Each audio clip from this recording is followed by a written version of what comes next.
Italians, and now, of course, selling shoes back in India. Excel is what's taught me the marketing, the consumer insight, all of that.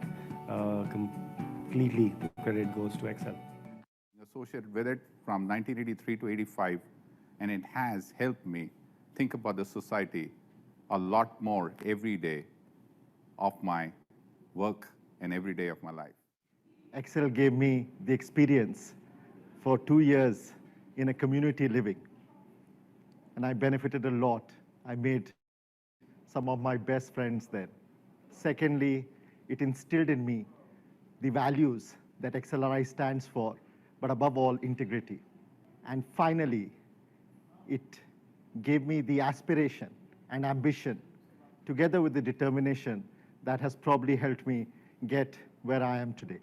Besides, I have to say that the 2 years in Excel were great fun. All the time we were in Excel, we wanted to graduate and get away.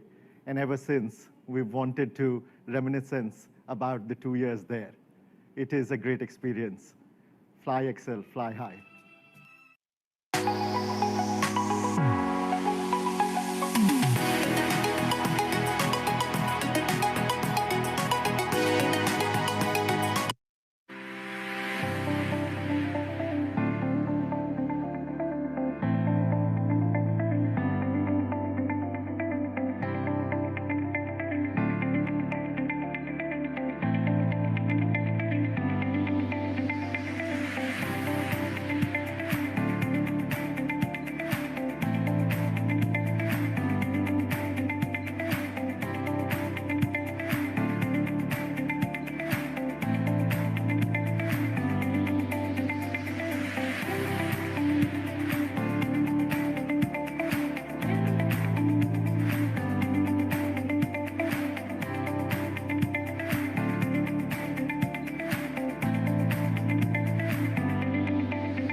At XLRI, we focus on a management education framework that is integrative and offers students an opportunity to develop and pursue new ideas at the same time. We constantly evolve our curriculum in line with changing economic and social landscapes. Besides the flagship programs, XLRI has added many new executive and certificate programs over the years to meet the growing demand of various industry sectors. Our work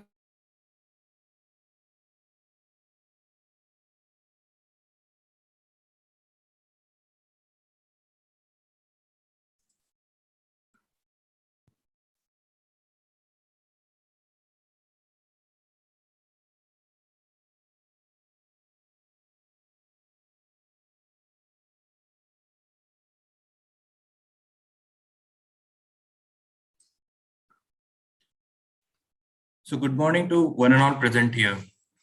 We welcome you to e-Vartan, XLRI's flagship e-commerce conclave. A warm and heartily welcome to all of you. With the central theme of decoding e-commerce, we, your hosts, Shrish and Nupur, are here to take you through today's inaugural ceremony. We have with us today Mr. Ayyappan Rajgopal, CBO Mintra as our chief guest, and Mr. Prithvi Chandrasekhar, President Consumer Finance at INCRED as our guest of honor.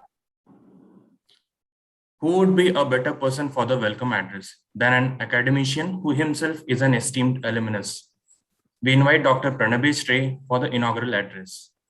Dr. Ray is an XLRI Jamshedpur alumnus, former Dean Academics and Professor Human Resource Management. He has been imparting knowledge to the students for the last 20 years. Over to you, sir.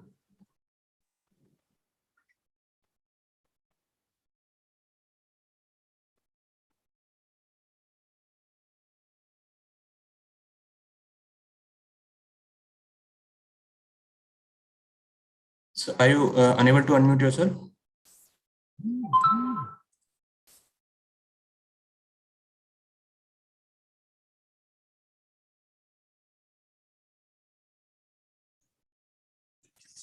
Okay, here. Can you hear me? Yes, sir. Okay. Good morning to all of you, the speakers, analysts, and the participants with whom I am connected virtually, the new way of touching and affecting people's lives. Let me extend my heartiest welcome to this e-commerce conclave 2021 e-Vartan being virtually held at XLRI Jamshedpur. Now, being virtual, I'm not really sure whether to say the conclave is at XLRI or from XLRI. But we all know that we can see, all of us, that we are all there, a very unique feature of the alphabet E. XLRI has always tried to be in the forefront of management education. When the institute was founded in 1949, management education was not so common as we find it today. While our starting was in the domain of human resource management, of which I'm a very proud alumnus, over the years, we have added business management as also a very important area. Not only we were in the forefront of spreading management knowledge to all those matters, but also in the manner in which they needs to be propagated. For example, we probably were the first management institute to offer management courses through the virtual medium. Earlier, we used to fondly call this as the satellite program. And now, of course, it's called the VIL. We tried to extend our reach from Kashmir to Kanyakumari. Probably this is the initial steps of e-commerce in education. Another such innovative attempt was the Executive PGDM, where we wanted to provide working executives management education. While we already had a part-time evening program for working executives, it did not satisfy the requirements of the changing times. This gave birth to the general management program, which are after being offered to the Tata executives,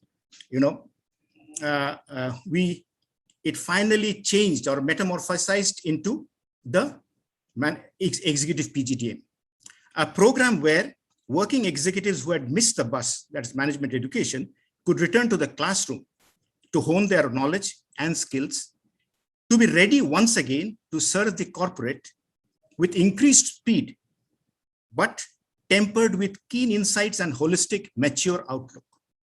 This program tries to make the students ready to leap from day one of the return to the corporate.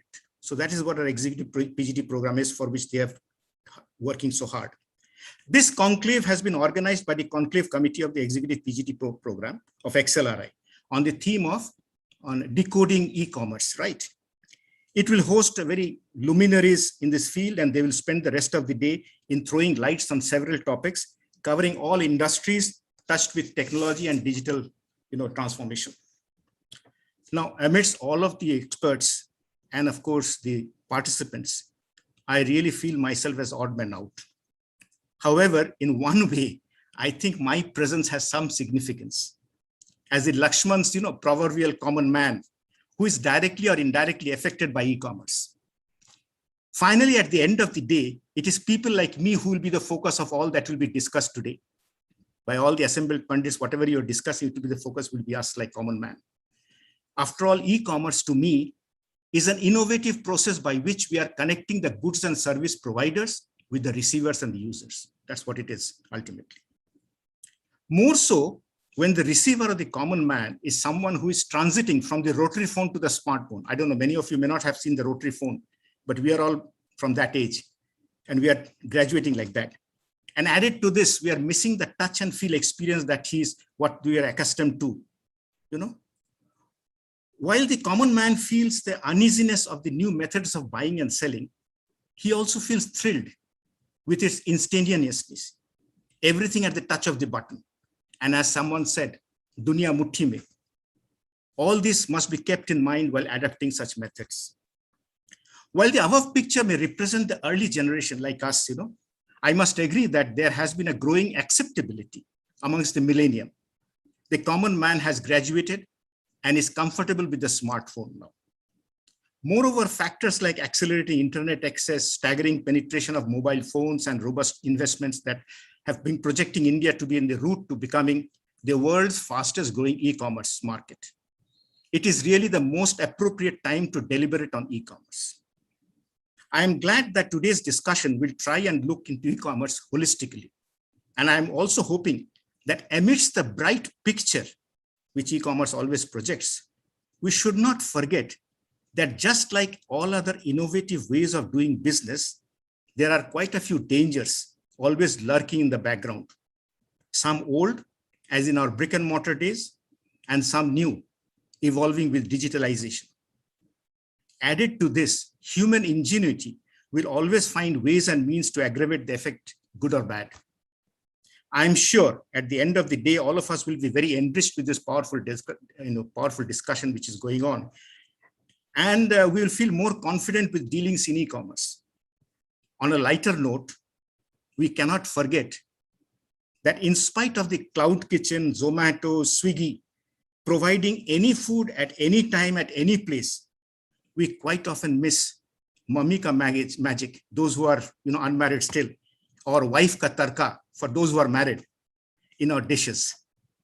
Will e-commerce be able to bring that zing? I'm eagerly waiting for the answer. Wishing you all a very enlightening discussion which will follow for the rest of the day. Thank you very much. Have a nice day. Thank you, Professor, for such a warm welcome. We really appreciate you sparing your time to come and address the forum. Further, we would love to invite Dr. Arpita Srivastav to deliver the welcome address.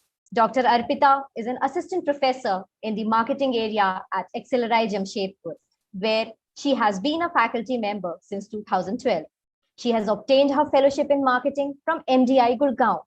She has taught marketing courses to both fresh graduates as well as to graduates with work experience. Her specialization is digital marketing, marketing communication, and tourism marketing.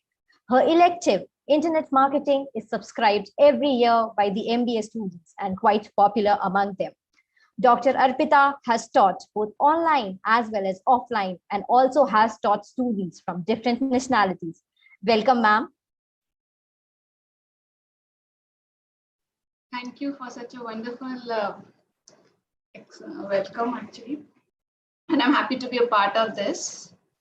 So good morning to all of you, and thank you to each one of you for being here with us today.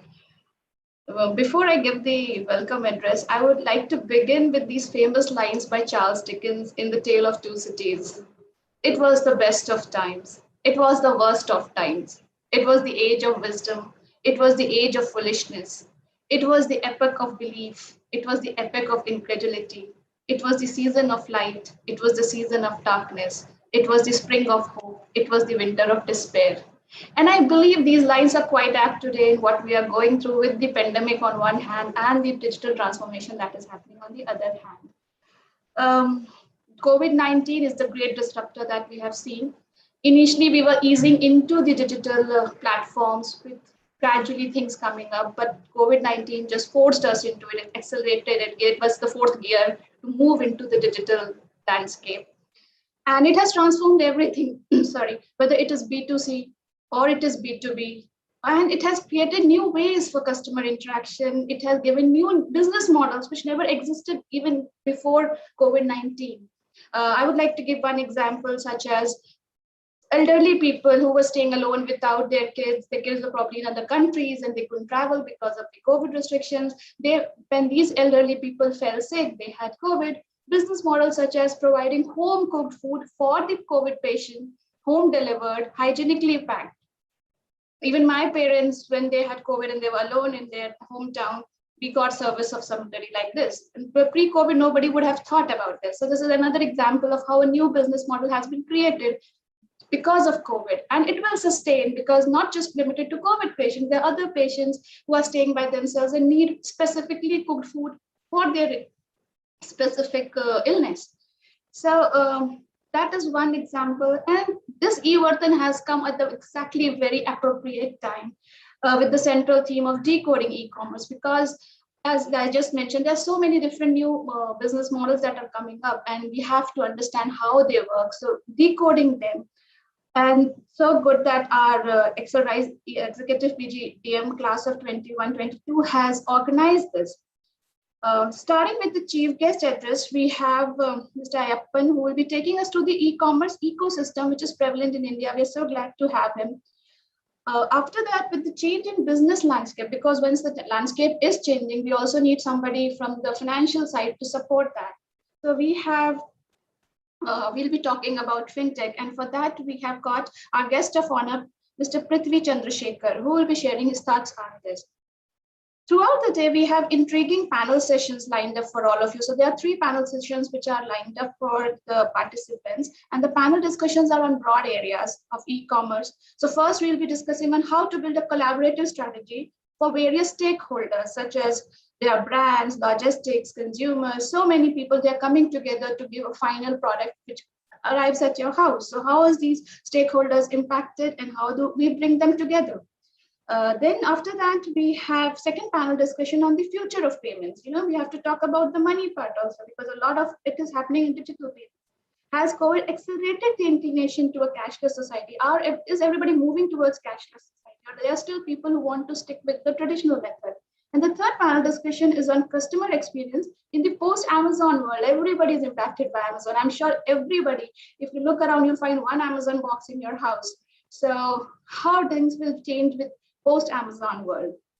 Apart from that, we also have keynote sessions by renowned speakers from the industry, focusing on broad themes like retail, branding, marketing, future of work. So the conclave will really bring all the industry experts from different walks of life, and they'll talk on diverse topics which will truly resonate with our central theme of decoding e-commerce. And I believe it will help you to get most of your questions answered. And I'm sure it will also give you some new thoughts, new line of inquiry, which you will probably think about later. So on that note, I wish to welcome you again to this conclave and trust that this conclave affords all participants an opportunity to chart a new course in leveraging e-commerce. Thank you. Thank you, ma'am, for your words. Dear audience, now it is time to welcome our chief guest, Mr. Ayappan Rajgopal, for a knowledge sharing session on e-commerce ecosystem in India. Mr. Ayappan is a passionate leader who believes in building businesses from scratch and scaling them up. He is a proven business leader in the Indian e-commerce space, experienced across retail businesses like smartphones, fashion, electronics, and furniture. He is currently heading the business for India's leading fashion e-commerce organization, Myntra, as Chief Business Officer. He was previously associated with Flipkart, leading the smartphones category, the largest at Flipkart, and was instrumental in scaling the category with a significant market share. He has been felicitated with the Economic Times Young Leader Award in 2010. Without taking much time, we would like to give the floor to Mr. Ayappan to address and share his thoughts on the topic. Hi, good morning, everyone. Very, very happy to be part of this conclave. Firstly, I love the title, Decoding the E-commerce, because to be honest, we are still decoding as well for the last few years that we have been doing e-commerce in the country. And I think it's very, very early in the morning for all the students who have joined. It's very nostalgic for me. I remember the times when we used to be forced to join some of these conclaves and people pinging each other saying that, you know what, there is this and can you please join and all of that. So kudos to all the organizers who have been part of this. Firstly, my thanks to Dr. Ray. It was a great context to start with. I love the way that he spoke about both offline and online channels, which I'll try to touch upon in my discussion as well. When I was in a campus in 2007 to 2009, there was nothing called e-commerce as a subject, and we always used to learn a lot about retail.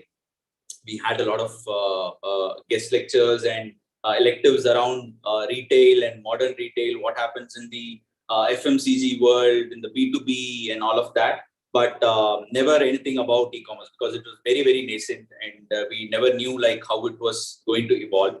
And it was very early. And when I started my career in the corporate, I started with ITC, which was an FMCG stint. I was there for 3.5 years.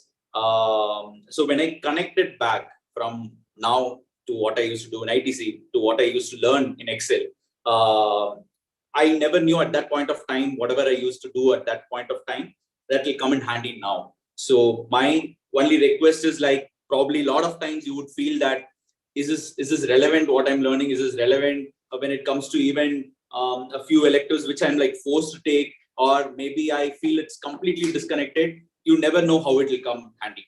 I very strongly believe in what Steve Jobs has said, like when you cannot make sense with respect to what's happening now, you can always make sense only by connecting the dots looking backwards. So if you will realize that, oh, in 2008, actually I learned something on organization behavior and which I'm using now. Hard skills are something you will pick up over a period of time, but soft skills is something that you will learn very early and it will stick on very early with you.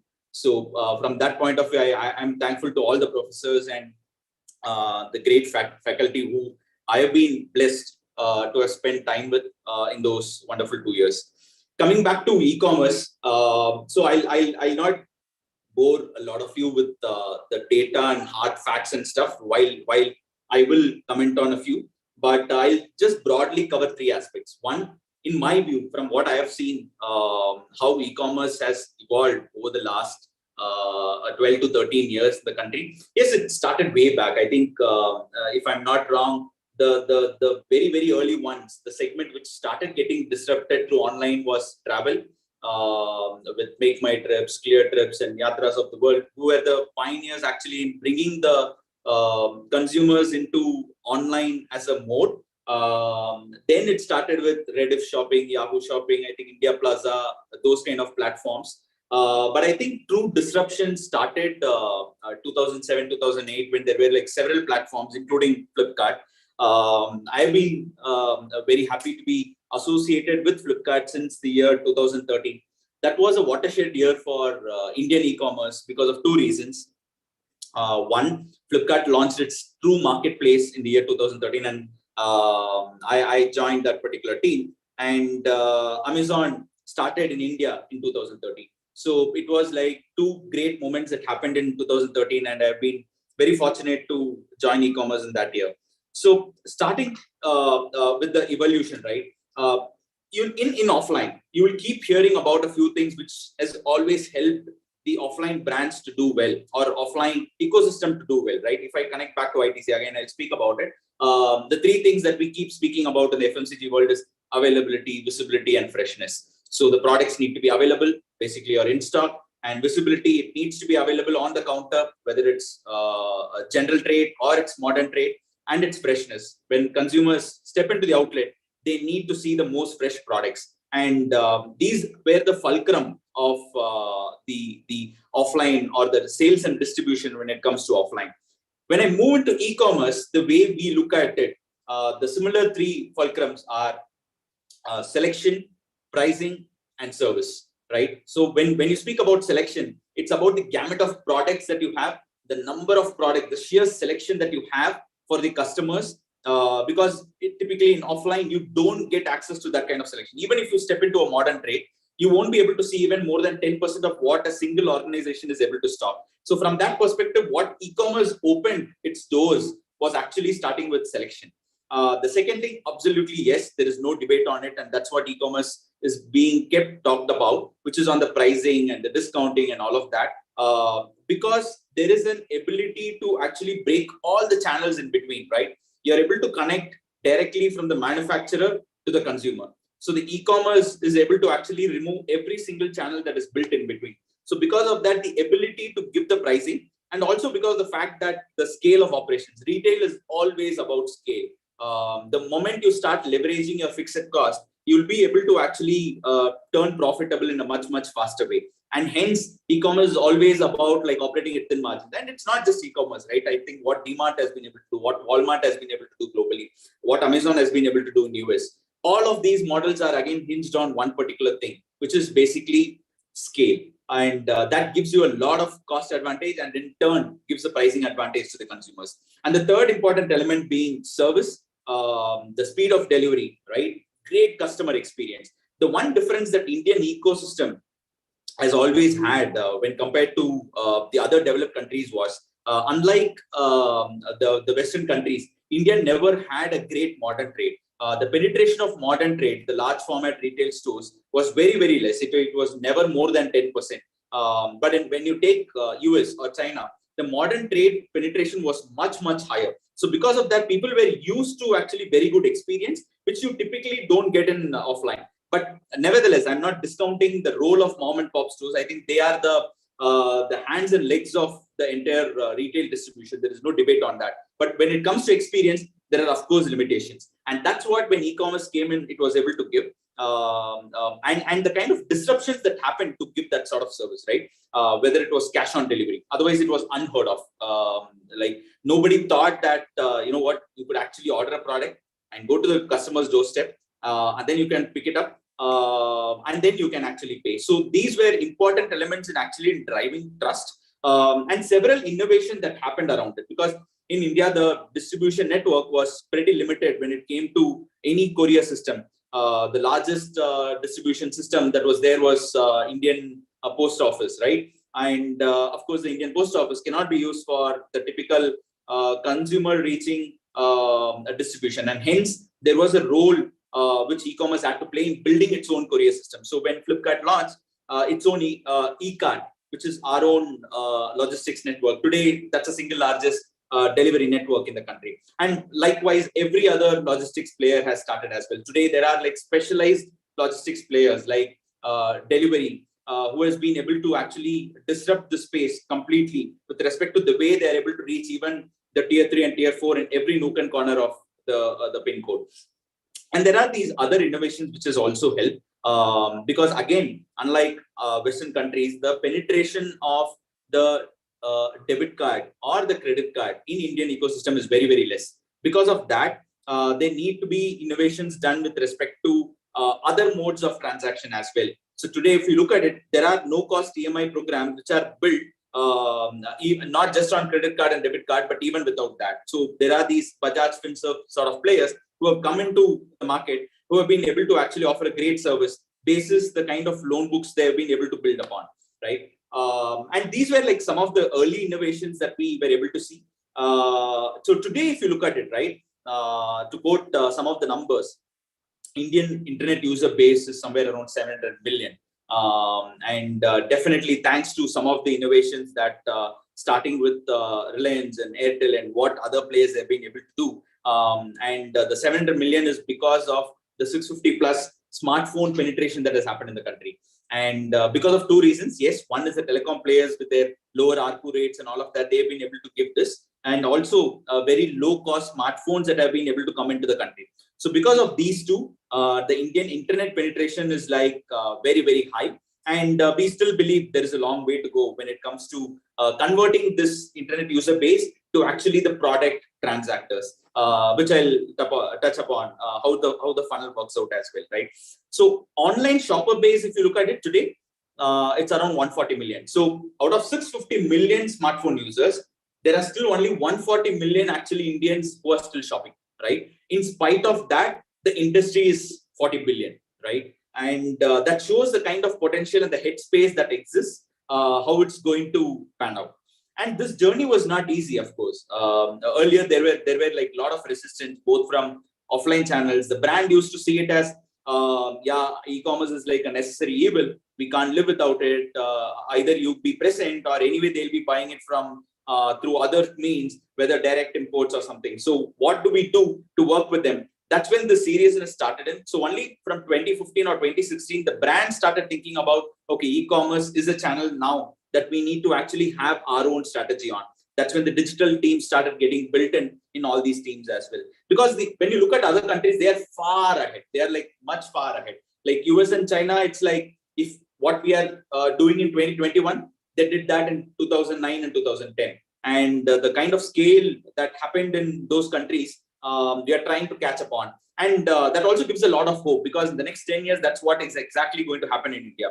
So this is definitely a sunshine industry. And it's not just for e-commerce, right? E-commerce is like, I'm speaking about only the retail happening online, but whether it comes to payments, whether it comes to travel, whether it comes to fintech, whether it comes to edutech, anything related to online, it's going to just explode. And that's the reason why you see a lot of funding happening in the space, and people building several companies on top of online as a channel.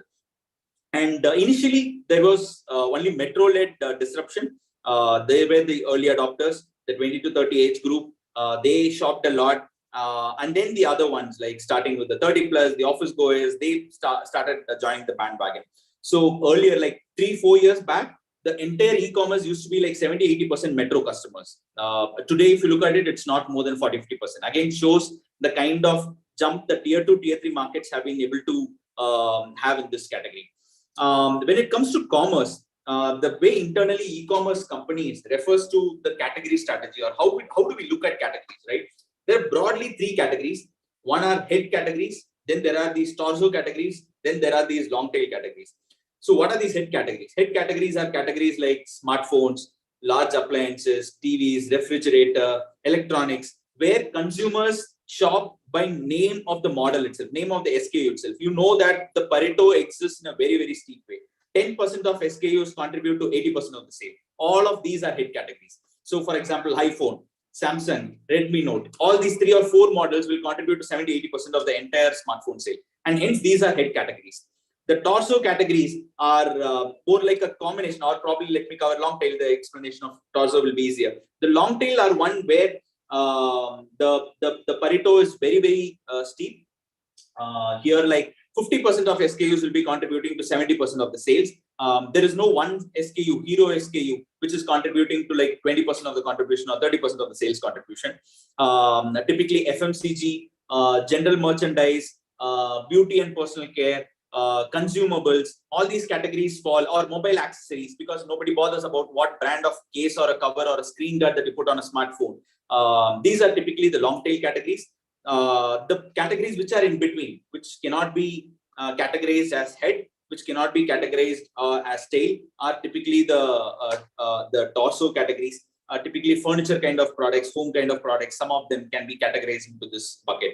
The service levels or the strategy is completely different for each of these 3 segments. When it comes to head, you need to have huge inventory levels. You need to have great service, because when people order, you need to deliver in a day or 2. The pricing needs to be very, very sharp. But when it comes to long tail category, it's about giving variety to consumers.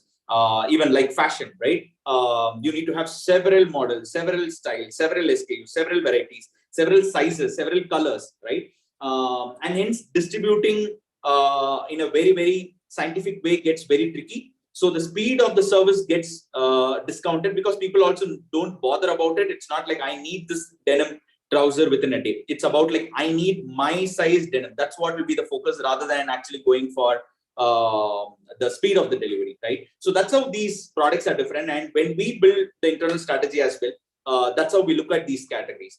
Initially in e-commerce, the head categories, the mobiles, electronics, were the ones which started penetrating a lot more. Today, if you look at it, out of entire mobiles or electronics, 30% of the entire sale is already coming from e-commerce. While only 5% of entire retail is only e-commerce, but 30% of this space is already e-commerce. Shows the kind of disruption again, because on the back of pricing, because on the back of availability and distribution, easily deliverable to even the tier 2 and tier 3 pin code. People know that I won't be having surprises, because a phone is a phone. I don't need to touch and feel. I don't need to go to an offline store. I know my friend is using this phone. I can easily buy it. Where do I buy it? I can buy it on Flipkart or Amazon. So that's how the transaction mindset itself happens. So from that point of view, the head categories had a huge penetration. The long tail category, however, the industry size is huge. Whether it's fashion or grocery, these are easily the two largest segments within the long tail categories. They are taking time, but they are building it right. But these are the ones which are going to give repeat consumers and also going to give profitability to the retail as well. So there are few categories through which we acquire customers, and then there are few categories where we repeat customers and where we earn the profitability. That's how this entire ecosystem is built, and that's how the play is also. When it comes to e-commerce players, there are two kinds of e-commerce players: horizontal e-commerce players, vertical e-commerce players. Horizontal e-commerce players are those who sell anything and everything. It could be Flipkart, it could be Amazon, it could be any other new player who is coming into the market, or JioMart, who has come in fresh. The vertical e-commerce players are specialized e-commerce players who are disrupting one particular category or two particular categories. It could be Myntra, earlier it was Jabong, it's Urban Ladder, Pepperfry, First Cry, Hopscotch, Nykaa, Tata Click. All of these are vertical players. The benefit of being a vertical player is that you can problem solve, or you can understand the customer experience a lot more deeply. You'll be able to build a supply chain specifically for that particular category. You'll be able to solve in a lot more nuanced way. When it comes to horizontal players, they have the scale advantage. They know that when a customer comes in, he or she can shop across several categories. So there is the acquisition cost gets lower because of this particular trend, and the repeatability gets higher. While in case of vertical player, the acquisition cost gets very tricky because you need to keep repeating just with having one category alone. So these are typically the horizontal versus sort of vertical, and that's why you would have seen a lot of verticals actually shutting down in the last few years. It's very difficult to survive because when the moment Flipkart or Amazon itself is able to give the required service levels and is able to solve for all innate needs, unless you stand for something very particular, you get easily disrupted. Just to give from where I come in Myntra, the reason why Myntra has been able to survive, for example, it did not do what just Flipkart or Amazon did. What it stood for is that I am not going to offer what Flipkart and Amazon is going to give, but I'm going to build something very intuitive, something very different and unique, which is going to be my customer value proposition, which is going to stand the test of times, even for ages to come. What are they? To quote some of them. One, the user interface. When you go through Myntra's app, you will find it a lot more intuitive. People are actually a lot more browse heavy. When it comes to fashion, especially women shoppers, they love to browse a lot. That's why there is this concept called window shopping in the first place, right? So you don't already go with, men have a very, very particular need. I want a Louis Philippe shirt. That's it. The transaction is done. But when it comes to when they want to browse through a lot of products, add 20 products to the wish list, and then they want to check out, right? So this experience needs to be built from the way you start the transaction journey. That's why this is very important when it comes to the user experience. This is one. Second thing is, we don't sell anything and everything. So the product quality, you can vouch for it, right? In Flipkart and Amazon, you will find the cheapest product, but the right quality product you'll be able to find on Myntra. That's why you won't find a 49 rupees t-shirt. You won't find a 99 rupees t-shirt, because you find a lot more branded fashion. You find a lot more high quality fashion. This is the second piece. Third piece, Myntra was the first one to launch a video catalog. So if you go into other platforms, you will see only the images. In Myntra, you'll be able to see actually a video catalog built as well. So people are able to see how the product is shown in a real life experience, and they'll be able to understand a lot more in detail, which gives them actually a lot more a touch and feel sort of an experience, the closest touch and feel experience, right? This is the third piece. The fourth one, the biggest constraint when it comes to shopping fashion online is a size and fit. How do I actually understand my sizing? How do I know that this is going to fit? It's a huge breakage for me. It will not fit me. And then how do I shop, right? So, and hence we try to solve this using two things. One is a virtual try on, which we have launched in some of the beauty and personal categories. You'll be able to virtually apply lipstick and see whether it goes with your apparel or not. That is one way of doing it. Second, specifically on the size and fit finder, through the AI that we have built, what we are doing is we understand what consumers are shopping and browsing. So in the first transaction, you would have bought a Nike medium. So how do we actually map it in the back end? Nike medium is equivalent to Adidas large or something else, because you won't believe, even in the branded segment, Nike itself, from one batch of goods to the next batch of goods, the size changes. So even in offline, you need to try the same thing. You can't go and say that, hey, by default, I'm going to buy a medium. because every brand is very, very unstandardized when it comes to India. And hence this understanding of the sizes and dimensions of consumers and in the back-end mapping with different brands helps us to recommend the right size to the consumer in every single transaction. So through a combination of all of this, we have been able to do, and that's why it's very, very critical for a vertical player to have this. Now, quickly, I'll jump to the second topic, which is during the COVID world, how our lives have changed. There is no debate. Yes, it was testing times for everybody, but just from pure business sense, this is one of the good times to be in e-commerce or the online world. I won't be kidding myself on that, right? It's a blessing in disguise. People are locked out and there is no other option but to safely shop it online. And this is one of the safest mode of shopping. So we saw a huge disruption. So ideally, whatever we'll see in a period of 2 or 3 years, it happened in a span of 12 months. So we saw a lot of consumers coming to online for the first time. The retail, if you look at it, the market grew by or it shrunk actually, de-grew by 5%, while the e-tail in the same time grew by 25%. So it was a huge e-tail shift that we started seeing. Today, if you look at it, 1 in 3 people in metro are shopping online, right? And this number is 1 in 2 in case of Bangalore, in case of Gurgaon, in case of Bombay, right? And even in tier 2, tier 3 people used to shop like 1 in 7 or 1 in 8. Today, we are seeing 1 in 5 consumers are shopping online. All these are like permanent consumer behavior, which is changing permanently. And we believe even the post-COVID world, this is a new reality and people will continue shopping online because they're getting used to it, right? It's end of the day, what e-commerce is doing to you is more of habit shaping. And when that happens, it makes it easier to kill the barriers and get you repeated again and again. And some of the consumer behavior we have started seeing, one is reverse migration, like how the migration happened from tier 2, tier 3 to metro. People started moving to metro in the urbanization in the last 5-6 years.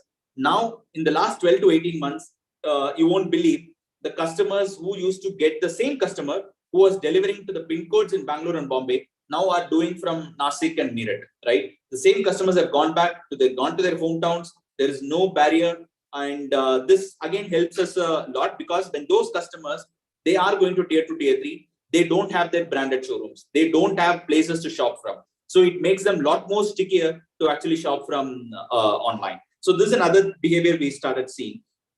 And basket sizes started going up. So we internally call it basket size, where number of items you put it in your basket and you check it out. Earlier it used to be 2 in case of Myntra. Now it is around 2.5, which is a 20% jump. It's a huge jump for us. Usually it takes around 3 to 4 years to see this kind of basket shift, and that we have seen. ISP that we call internally, item selling price or average selling price, has dropped by 5 to 6%. People are a lot more deal seeking. People are a lot more value seeking. Yes, people have taken a hit when it comes to the earning potential, which we believe it will start again jumping, starting with the high festive period.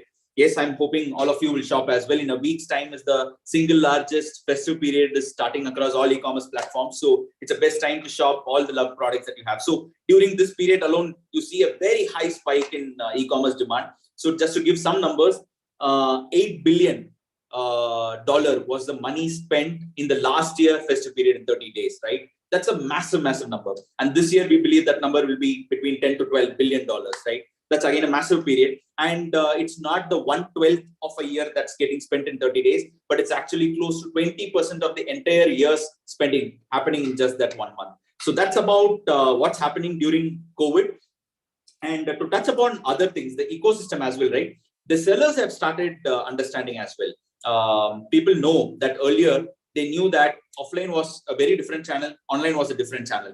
Now people are very clear that you need to actually enter into the new world called Omni, which is again very nascent in India. But in China, if you look at it, the shopping online and getting delivery in the offline, or going and doing a return experience in offline, or I check it out from online, my nearest store will actually come and do my delivery. This sort of cross shopping experience has gone up substantially in China, and we believe that is going to happen in India as well. And that's why you see a lot of brands, a lot of ecosystems, a lot of aggregators who are joining as well, who is doing this, right? One another example where the disruption is happening is the D2C space, which we saw like 8-9 years back. And when Xiaomi came in, or when Realme came in, when several other electronic brands came in, they were the pioneers actually to do that. I don't need channels in between. I'm going to launch directly to the consumer. Similar disruption is happening in FMCG space, in beauty space, in baby space, right? And that is why the large behemoth players like even HUL or ITC or PNG are not able to actually ignore the space. They are either investing directly or they are forming a team which is actually trying to launch D2C brands as well. So this is another space which is getting disrupted because overall consumer shopping behavior is changing by itself. I'll quickly move to what holds us into the future of e-commerce from my vantage point, or from all of us here in e-commerce space. What we believe is going to transform itself in the next few years. I quickly touch upon that. One, the internet users will grow to nothing less than 900 million. It's going to be massive number.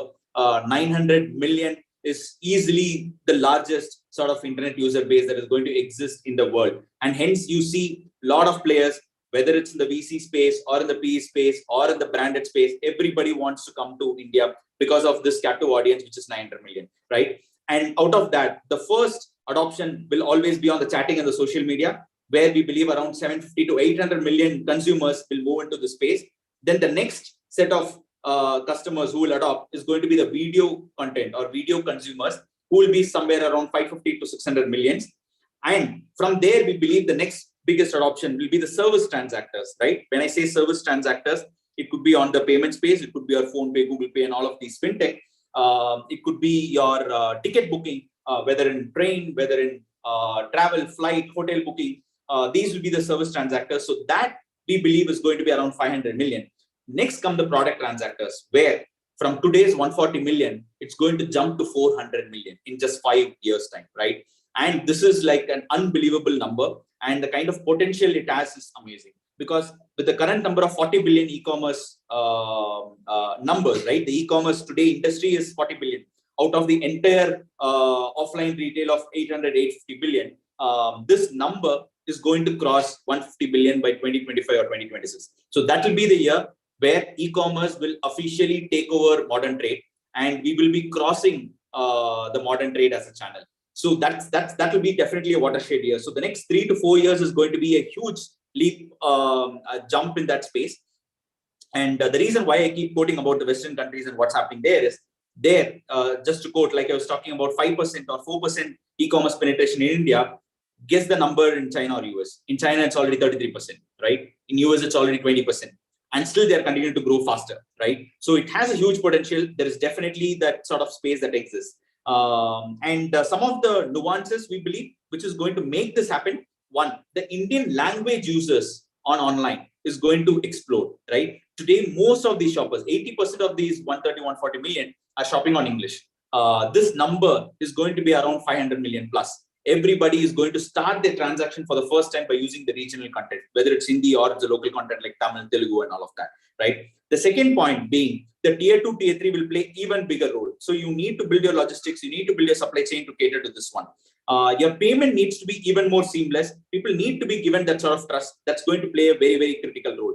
UPI is going to play again an important role. At the time of delivery, not just cash, people can accept UPI as well. You need to build a lot of loyalty programs, and that is going to create a lot of stickiness for the consumers to keep coming back to the platform. And the new age shopping, we believe will be starting very, very soon. So what are the new age shopping, right? Firstly, to start with, the content-led commerce, right? Today, what we are seeing, whether it's on Insta, whether it's on TikTok, or what they see in China, Kuaishou, right? All of these players, what they've been able to do is build content, get the consumers in, then you try to build commerce on top of it. Similarly, there have been players in China, Alibaba, who has actually built, yes, there was fundamentally commerce. They started building content as well. They started building live shopping. They started building social shopping around it. So similarly, in India also, we believe it's going to be a disruption in this space, both from live commerce perspective and also from the social commerce perspective. People are going to move into this space, and there is going to be a huge consumer behavior shift when it comes to how they consume the content, and at the same transaction, how do I do actually a purchase as well. So that's going to be big. And because of that, the influencer ecosystem will also grow. There will be a new profession around influencers itself. Today that already exists in the country in case of smartphone space, in case of electronic space, but in other categories like fashion or beauty and personal care, it's going to go a long way. And this space will become massively big. From the tech point of view, there are going to be a lot of disruptions as well. One is like I spoke about, the virtual try-on. Even in apparel, we believe in a year from now, people will be able to see exactly how you are going to look. You don't need to go into an offline. You can just stand, and then in front of your smartphone, you will be knowing like how this is going to look and feel. The second is going to be on the shoppable media. Whatever you're seeing, you might be watching something on Netflix, you might be watching something on YouTube. You can click right there and start shopping. Just imagine what is the kind of experience it's going to give, right? Your favorite celebrity, this is the look that he or she has. You'll be able to click it and you'll be able to shop. So that's going to be another big thing. Image search is again getting bigger. People have started using it. You see something, you click it, you search, and then you buy it, which is already there in some of the platforms. But we believe the adoption is going to grow up in a big way. The augmented reality, furniture or home space, you don't know how is it going to look in my home. Even in offline, you don't get that kind of experience. You can only feel how it is looking, but you don't know how is it going to look back in your home. You can click a product, you can actually put it in in one of the corners in your home, and you're going to see how is it going to look. So AR is going to be again a big thing. The voice search and vernacular search, the Gen Z consumers who are like 15 to 21, and some of you maybe would already be doing a lot of voice search. And that we believe is going to actually change the way people typing and all of that. So the way you need to understand that and interpret it, and basis that, the conversational commerce that can be built on top of that is going to be again disruptive. So huge space, overall exciting times. And like I said earlier, we are still decoding because it's an industry which disrupts itself every 2 to 3 years. This is not for the light-hearted. This is for people who want to take a lot of risk. Brilliant profiles coming as well. There are a lot of opportunities around category management space, product management space, data scientists, data analytics, supply chain management. So in all of these space, we believe it's going to create a huge number of employment opportunities as well. So overall, this is what my experience has been, and hope I didn't bore all of you. And that's a summary about e-commerce from my perspective. Thank you again. Thank you, sir, for such valuable inputs and your thoughtful insights. We now open the floor to the audience for the Q&A. The participants willing to ask the questions can raise their hands so that we start unmuting you for your questions to Rajgopal, sir.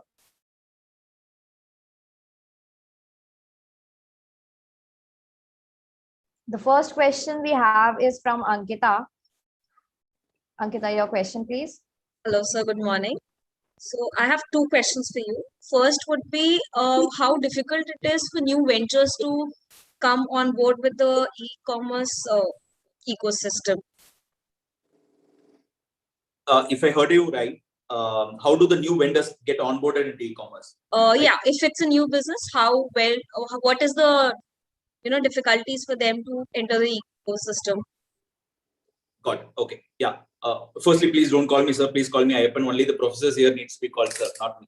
So coming to your question, I think two pieces. One, there is a separate onboarding team that exists in every major platform, and there are these quality checks, and there are these onboarding teams and training programs that happens where they help you out with respect to how do you do cataloging, how do you do the uploading, and it is sort of automated today. So it's quite easy. Most of the times, if you go to seller.flipkart.com or any similar platforms, you'll be able to log in. But yes, there are a few platforms like Myntra, for example. We are very clear about what is the kind of selection we want to get onboarded. It's not like anyone and everyone can become a seller. We are very particular about onboarding every seller or every brand or every single style, because like I said earlier, we are particular about the quality of the product as well. So there are these nuances that exist, but otherwise there are these onboarding teams where you need to get in touch with, and then the sellers can easily get onboarded and go live.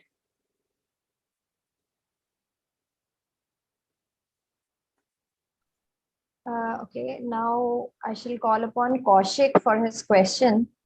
I just have another part of the question. Okay, Ankita, sure. Yeah, over to so you. I recently actually read about in an article that Myntra has joined hands with the Canopool's Pack for Good and Canopy style packaging for sustainable development. So how important is sustainable development in the e-commerce space, and how are you tackling this whole problem of, removing the plastic packaging and moving towards sustainable packaging?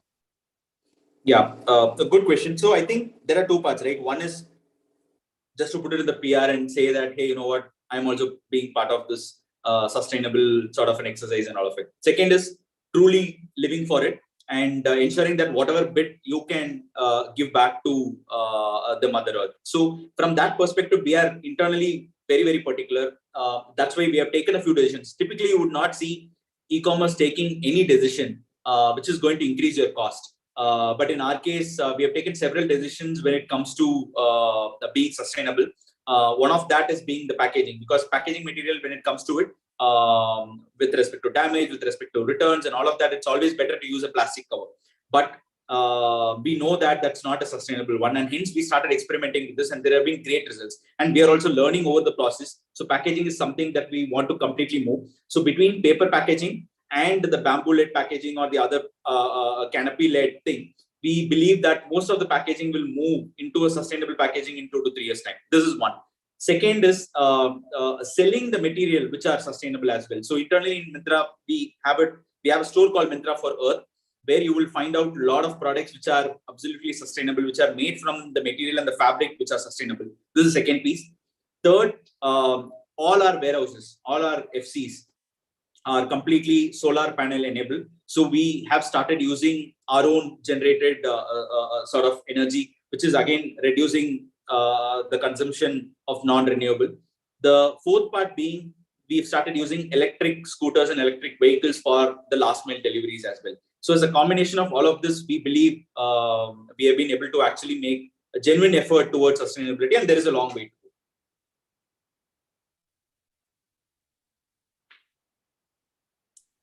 Thank you, sir.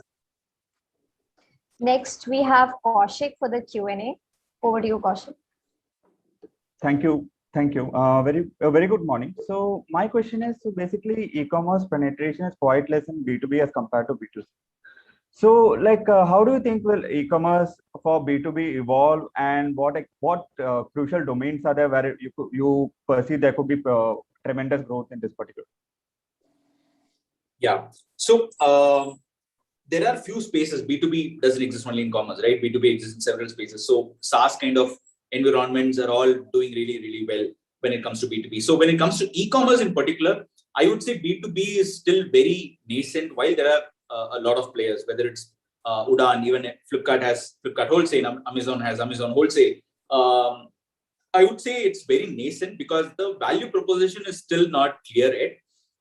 People are still trying to figure out like, what is that an offline store will get from these companies, from the online B2B companies, which I'm not going to get from the brand themselves, right? So instead of buying from Unilever or ITC, why should I be buying from Udaan, right? Why should I be buying a construction material from these guys and not directly from the brand? So that value proposition needs to be clear. Today, one of the things that they're trying to build is that, again, with respect to selection, I'll be able to provide everything. You don't have to interact with 5 different players. You can just work with one, and you can buy all the needs that you want to stock it in your place and resell it later.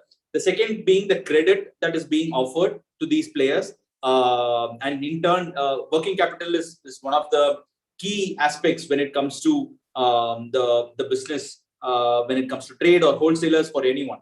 So when they are able to actually get this sort of a credit support, they're able to do. So I would say still it's nascent, but these are the 2 pieces they are able to fundamentally solve. But I think the next 5 to 6 years, we'll figure out whether there is actually this sort of disruption exists, or this will be one of those spaces where it dwindles down.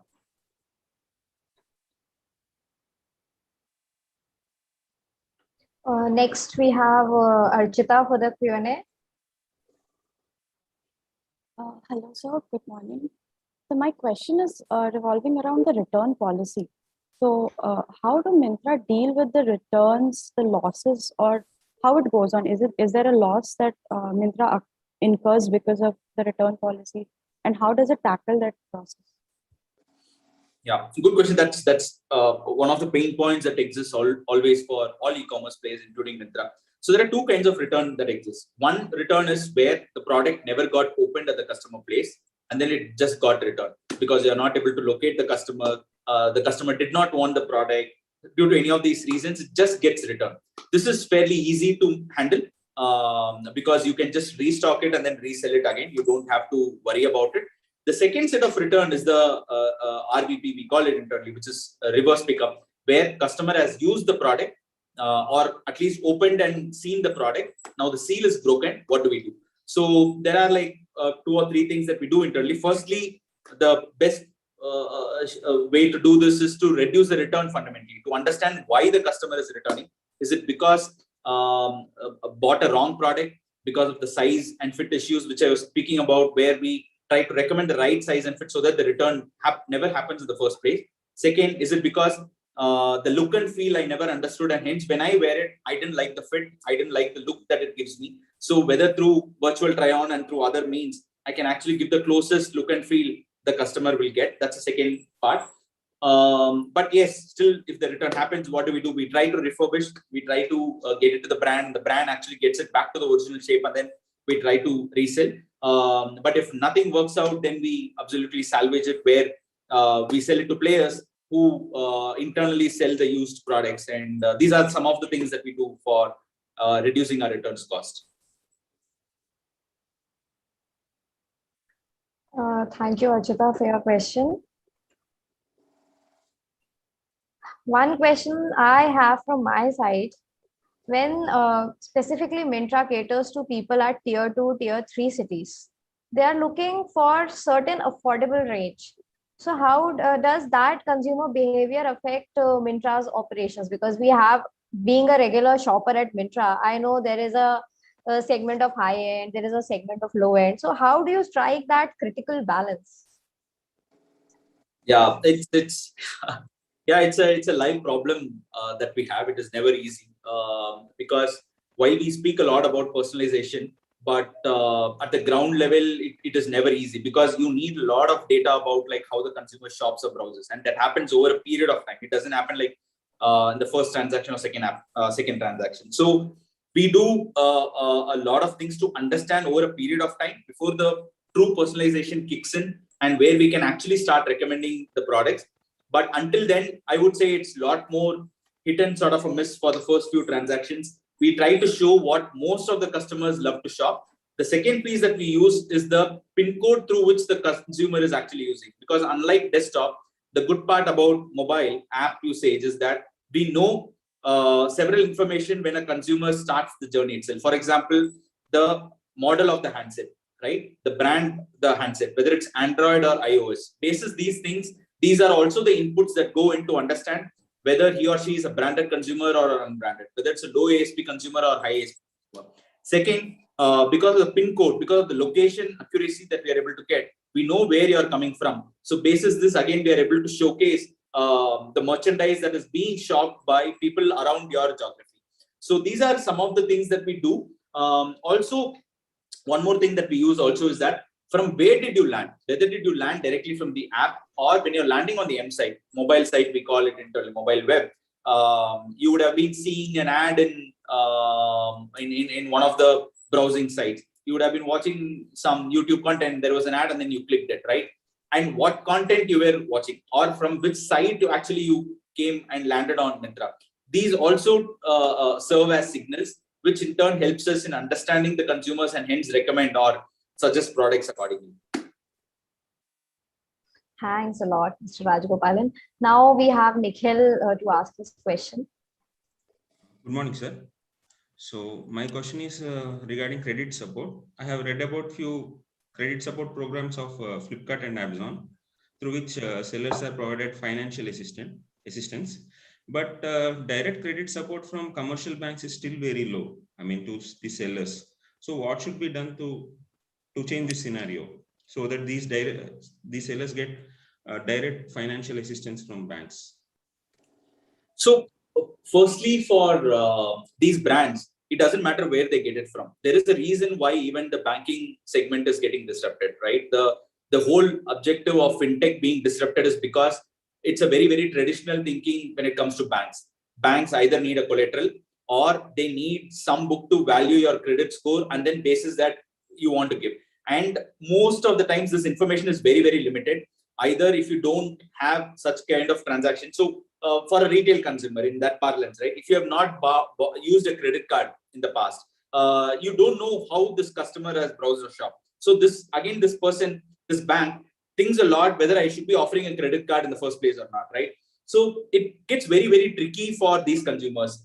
Similarly, when it comes to the trading partners, the seller financing programs, for them, it doesn't matter whether it comes from banking or NBFCs or any other programs. That is why there are these startups which have started giving.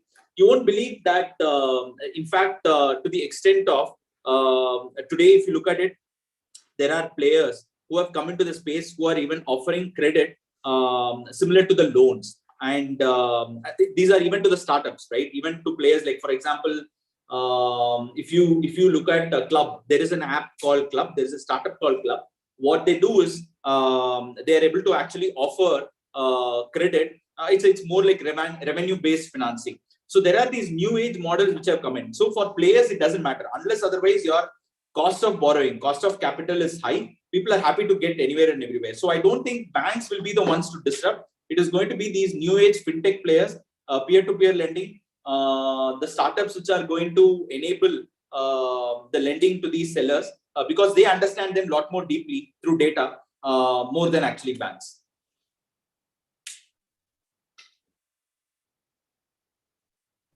So now, Swagato, your question.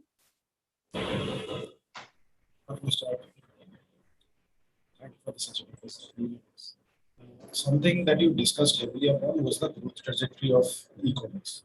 So we understand that now moving forward, growth will not only be from the millennials, it will be also from the older generation.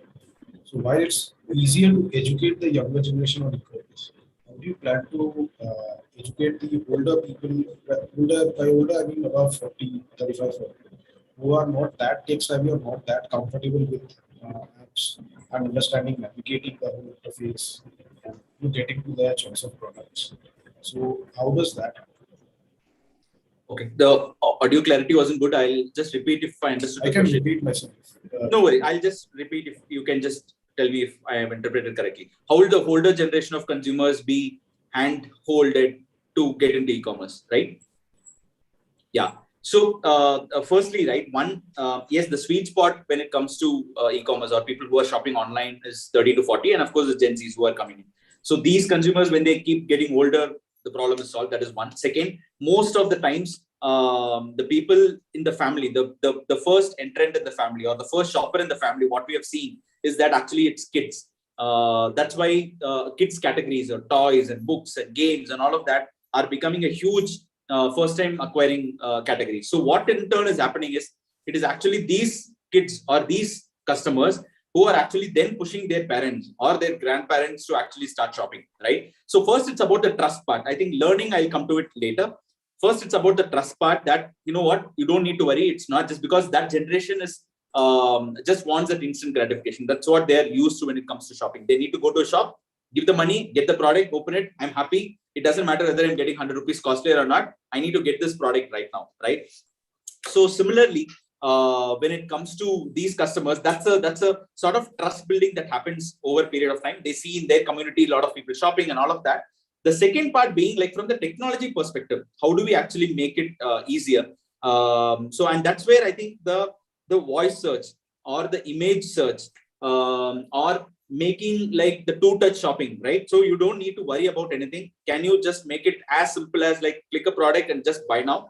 And then maybe when the product comes to the doorstep, then maybe you can pay by cash as well. So that the number of or the kind of interaction that you can have on the app in the first place itself, can it be restricted so that it becomes very easy and convenient to these shoppers? And also what we have seen also is that a lot of times people using the same login ID from several devices. So what this means is that the elder one, it could be elder one or it could be kid also, because the kid doesn't have the wallet or credit card access, putting it into the wish list or putting it into the cart, and then someone else actually doing the checkout, because checkout is little more cumbersome and which is also getting disrupted as we speak. That is where the UPI and all the other new entrants are coming into the space. But that sort of easier access is getting done by several logins through different devices as well. So as a combination of all of this, we believe the next generation will be able to. But to me, technology is a lesser constraint. trust is a higher constraint which is holding them back.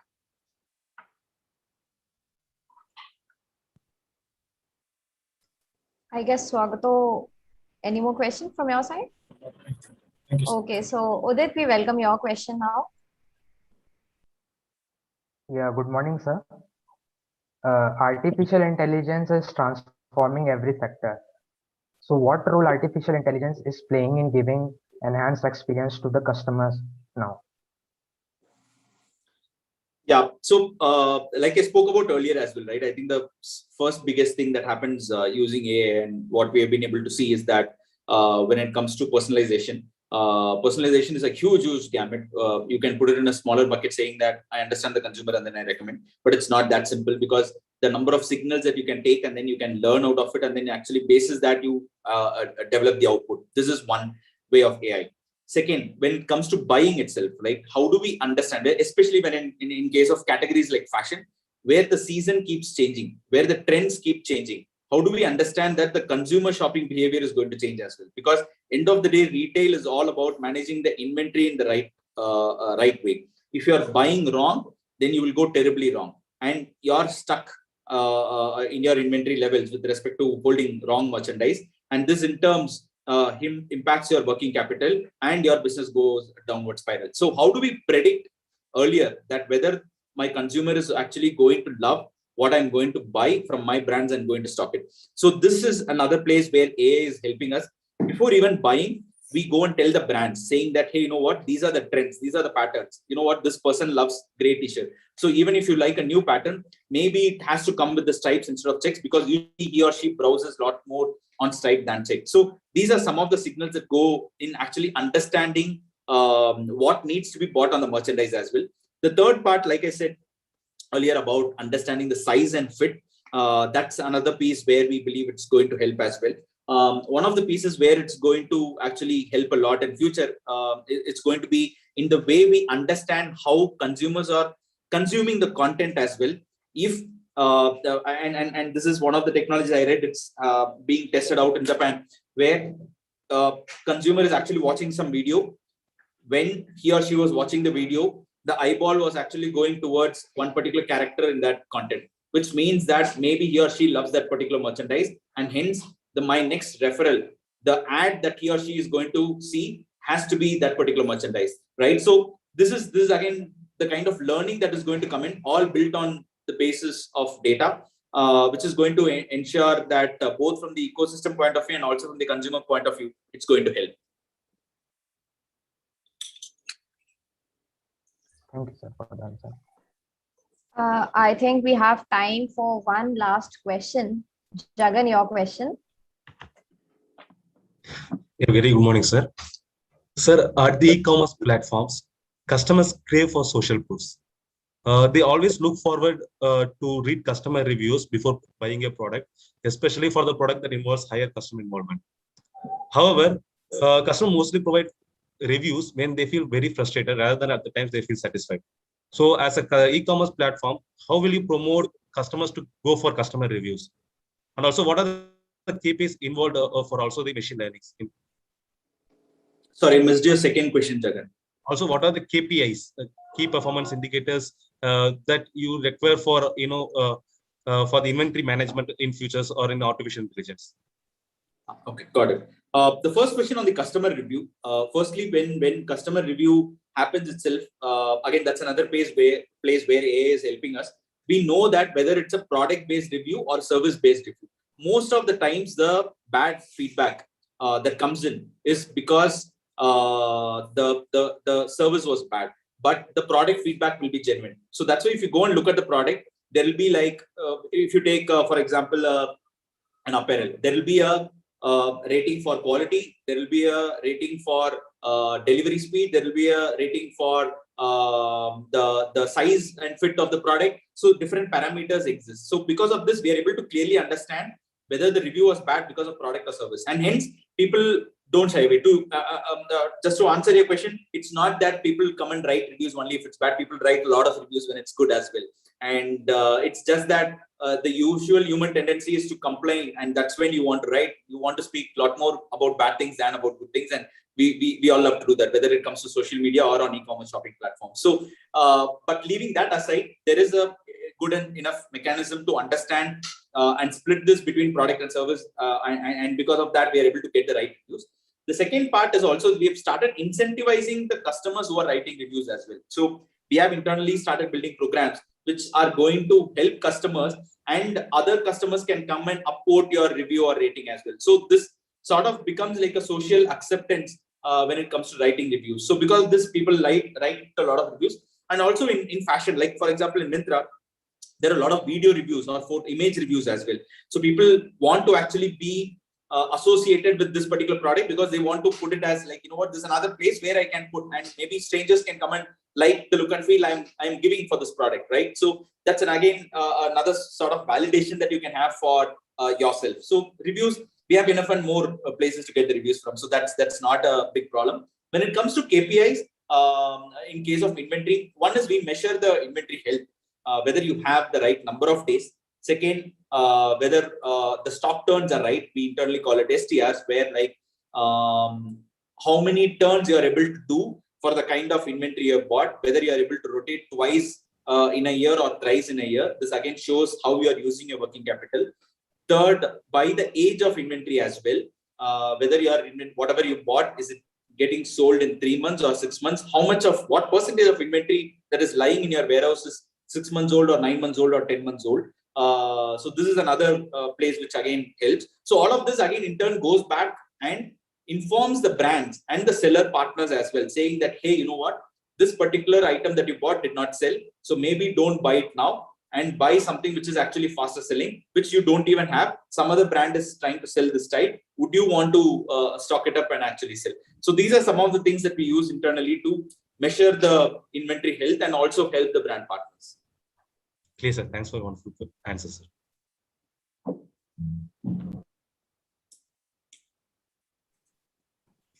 Okay, what a great session to start the day. So before concluding, we would like to take this opportunity to thank Mr. Ayyappan to have given us his valuable time and to have agreed us to enlighten us all this morning on e-commerce ecosystem in the India. We look forward to many more such interactions with you, Mr. Ayyappan, on various topics of interest in near future. Thank you, Shirish, and thanks everyone for taking time out and attending this. It was my pleasure and proud to come back to the Excel fraternity anytime. Thank you once again. Thank you, sir, for such a splendid session. We thank the audience also for showing their keen interest and the participation. I now call upon Ashika and Sagato to take it forward from here. Thank you, Shirish. Now we have Mr. Prithvi Chandrasekhar, who will be discussing the topic of Incred Financial Services and the impact of FinTech on today's e-commerce. He is the president of Consumer Finance and runs the retail lending business at Incred. He has been a founding member of its executive committee, and Incred is one of the India's leading digital lenders and especially well known for pioneering the use of advanced AI in risk management. Before Incred, Mr. Prithvi was an executive roles in consumer finance, capital, ExPGDM, and management consulting at Accenture and McKinsey. Good morning, Mr. Prithvi. And your thoughts and opinions on this. Hey guys, great to be here. Am I audible? Can you see me? Yes, sir, we can see you and you're audible as well. Yes, sir, all good. All good. And I had a few slides. So Piyush, are you navigating the slides? Good morning, sir. Piyush this side. So I'll be navigating the slides for you. So let me share my screen with you. Yeah, I just go to the intro slide. I'll just introduce myself so people on the call know where I'm coming from. Sure. Is my screen visible or no? Yeah, all good. Okay, thank you very much. Okay, next slide, please.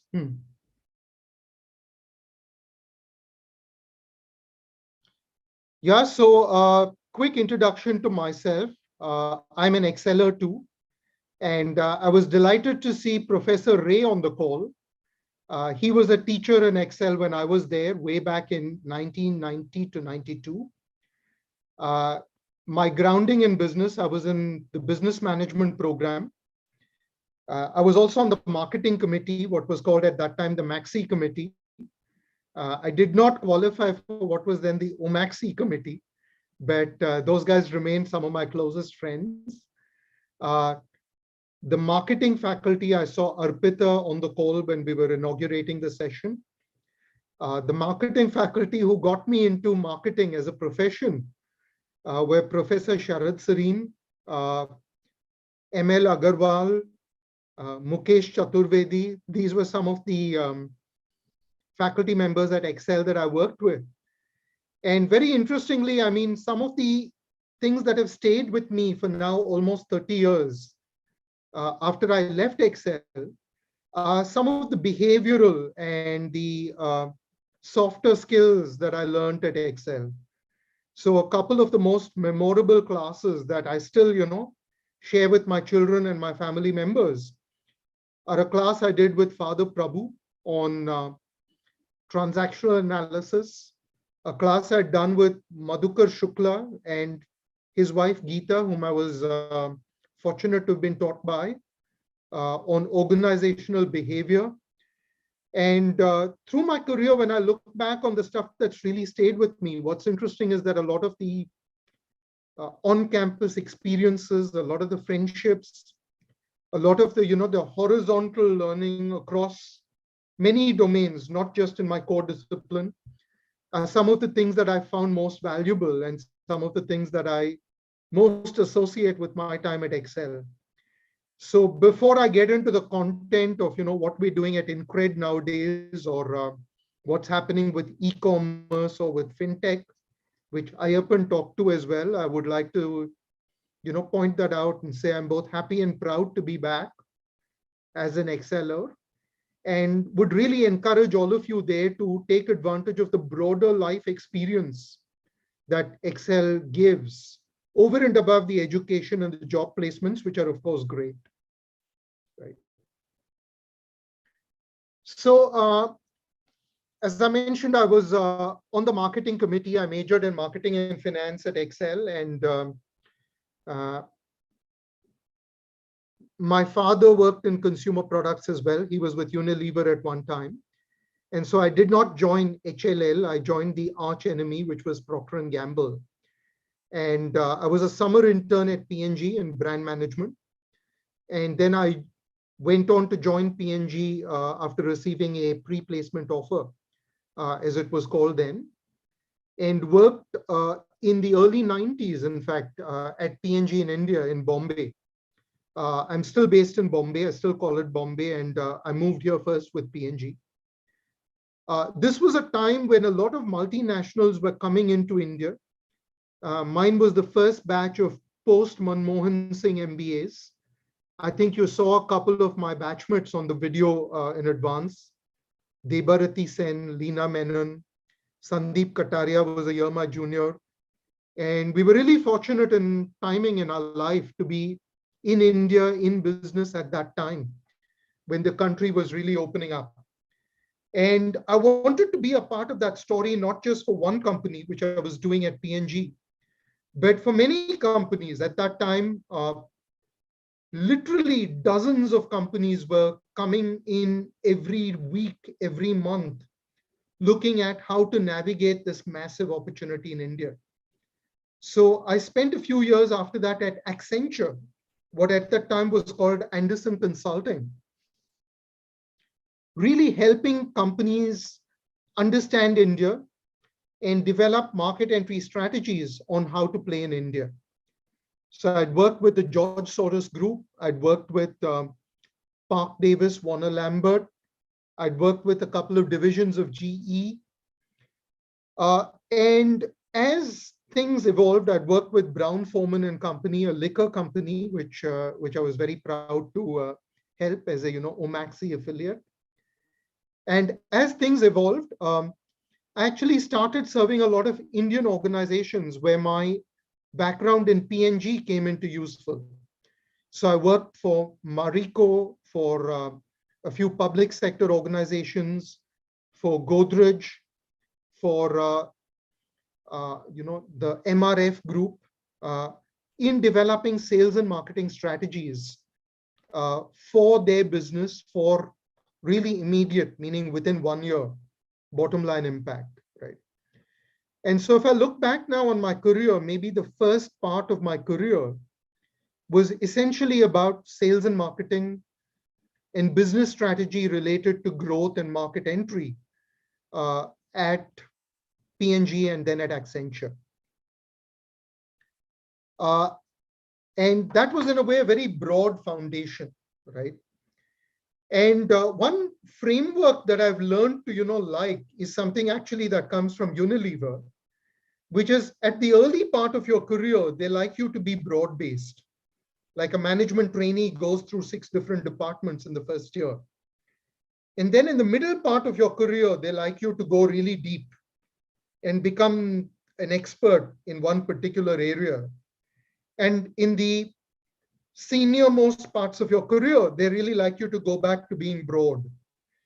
And so after that very broad start to my career in sales and marketing and strategy, I went very deep in an area that in fact Ayyappan talked about a few minutes ago, which is risk analytics, right? I got into risk analytics actually when I joined, along with many friends of mine from Accenture, a company called Capital One. Capital One was an analytics company that just happened to be doing credit cards. I think there was a question about AI a few minutes ago.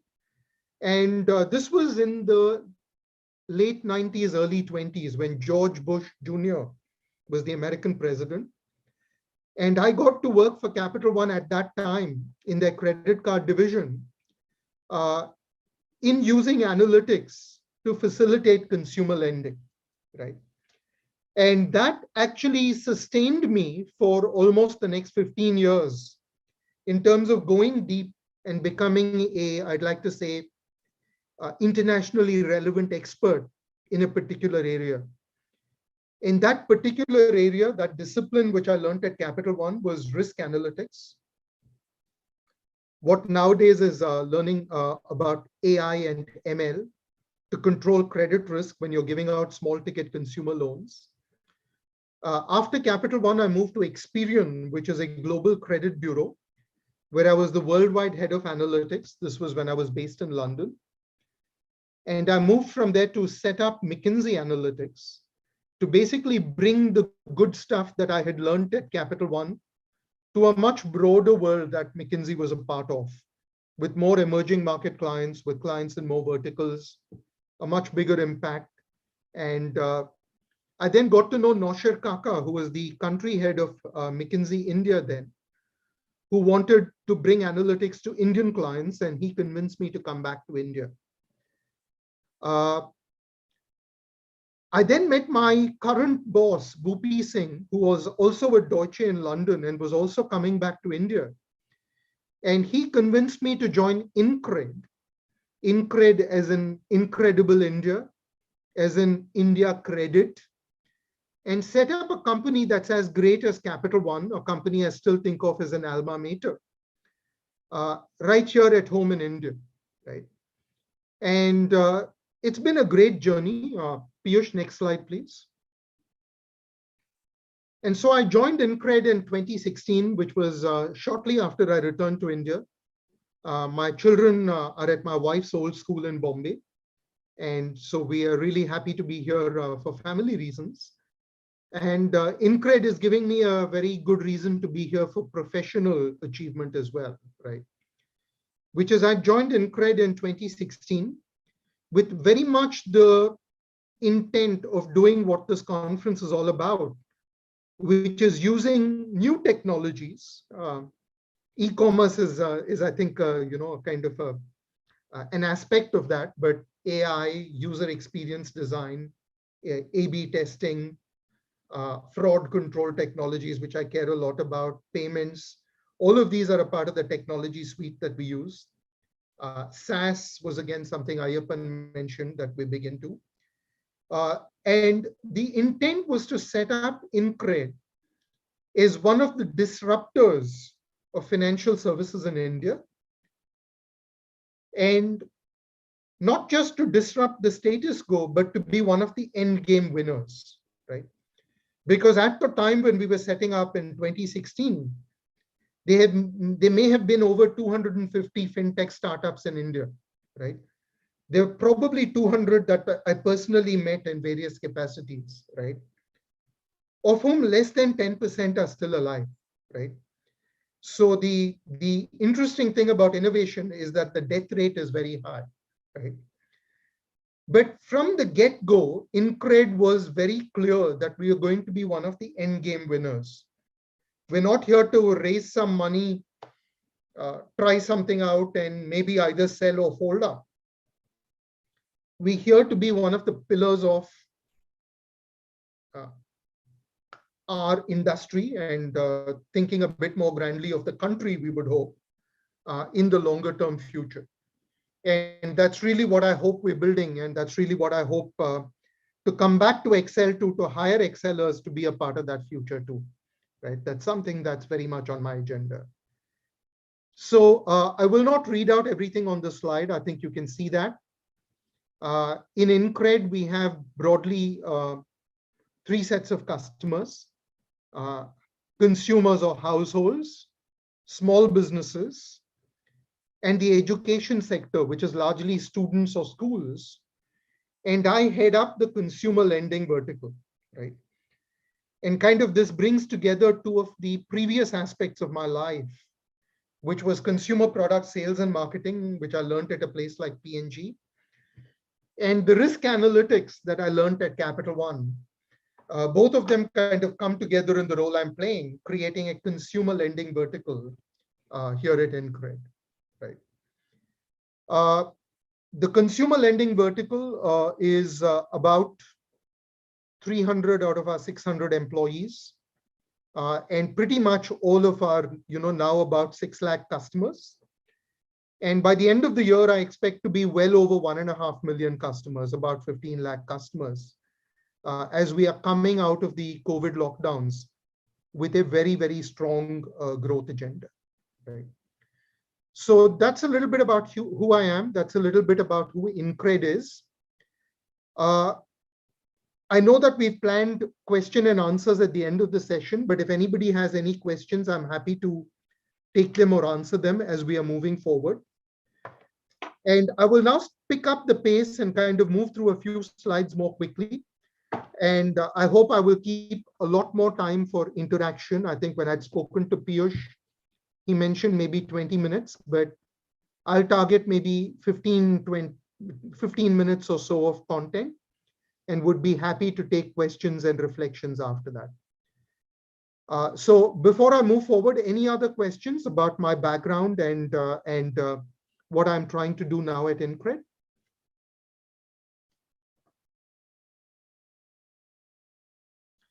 No, in that case, let's keep moving, and I look forward to more interaction as we get deeper into the session. Piyush, next slide, please.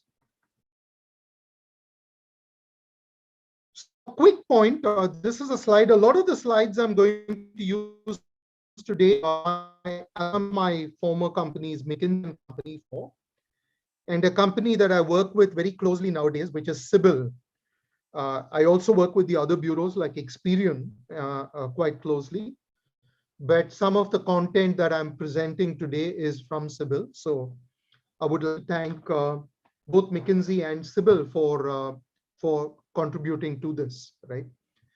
But the point, this is a very busy slide, and I promise there won't be too many of them. I'm not going to read out all of it. But the point here is that consumer lending in India is A, very, very big, and B, despite being very, very big, is still continuing to grow very, very rapidly, right?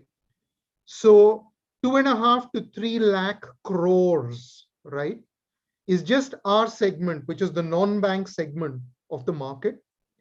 The total market has been estimated like $60 billion, B billion dollars.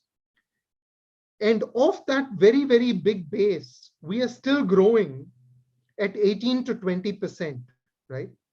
In fact, over the last 5 years, even with the COVID disruptions, the growth has been even higher than this, right? And the reasons are very, very simple. The big picture things that you will hear a lot about at XL. We're a young country, we're a growing country. We are severely underpenetrated compared to other countries like us. Not just the US, but South Africa, Brazil, Turkey, Malaysia, Vietnam, other emerging markets. We are severely underpenetrated in terms of credit access and therefore credit utilization. And so this is going to continue, right? It's going to continue in the SME lending space, which my colleague Saurabh Jalaria runs. It's also going to continue in the consumer lending space, right, which I'm more focused on. And there's a whole bunch of people who are going to play here. They're going to be traditional banks like State Bank of India, ICICI Bank. They're going to be NBFCs like Bajaj Finserv, like Manappuram, like Muthoot, like Shriram. They're going to be fintechs, right? Like Credit Bee, Crazy Bee, Zest Money. They're going to be companies like us, InCred, who are both a fintech in being digital first and an NBFC, meaning we lend our own money. And they're going to be a whole bunch of disruptors whom we haven't imagined. For example, I know that people like Ola and Flipkart also think they're going to be a big player in this part of the economy. So there's a whole bunch of players who are getting in here, and the game is already big and already growing rapidly, and is going to get disrupted even more when things like the account aggregator framework, the AA framework, come online, right? And the reason why this kind of unlocked value has been released now is partly because of national infrastructure, stuff like Aadhaar, stuff like the credit bureaus, which were created by an act of parliament, stuff like the CKYC facilities, stuff like mobile phone penetration, which has really, really helped us in our vertical, and the pricing strategies that people, providing access to mobile phones have taken. So a whole bunch of different things, and that journey isn't stopping. UPI has really helped us. The account aggregator framework, a brainchild of Nandan Nilekani of Infosys and formerly the government, called Sehmati, that has really helped us as well. So this is continuing, and so the opportunity is huge, right? Almost coming back to the theme of the conclave, actually think e-commerce is probably the wrong way to think about it, because all commerce is e-commerce, whether it's a bank or a B2B, financial transaction, or an operational booking of a loan or a delivery of a product. All of it is impacted not just by computerization, but by the internet, by AI, by cloud-based technology delivery services. So, I mean, when I was in XL at that time, the big thing was not digital or e-commerce, but just computerization. And the question was, how will computerization change business? And now with 2020 hindsight, it doesn't even make sense, the question, right? Which is all businesses computerized, right? That's just the way things work. And I think e-commerce is very much, heading in that same direction. All commerce will soon be e-commerce. And we're seeing that here, right? All consumer finance will be digital consumer finance. And for that matter, all finance will soon be digital finance. So that's where I think we're going. Piyush, next slide, please. Couple of points. I will not dwell onto this because Ayyappan made the same point, which is that this is not a metro phenomenon. This is not an English language phenomenon. I mean, we often talk colloquially about India and Bharat. For anything to be meaningful, it has to be relevant to Bharat. This is totally relevant to Bharat, right? So fintech, digital penetration, and the things it facilitates, like Myntra, like, people in small towns in Udaipur, like Udaipur, or even villages around Udaipur, participating in the gig economy. These are all very much a part of the opportunity space that we're talking to.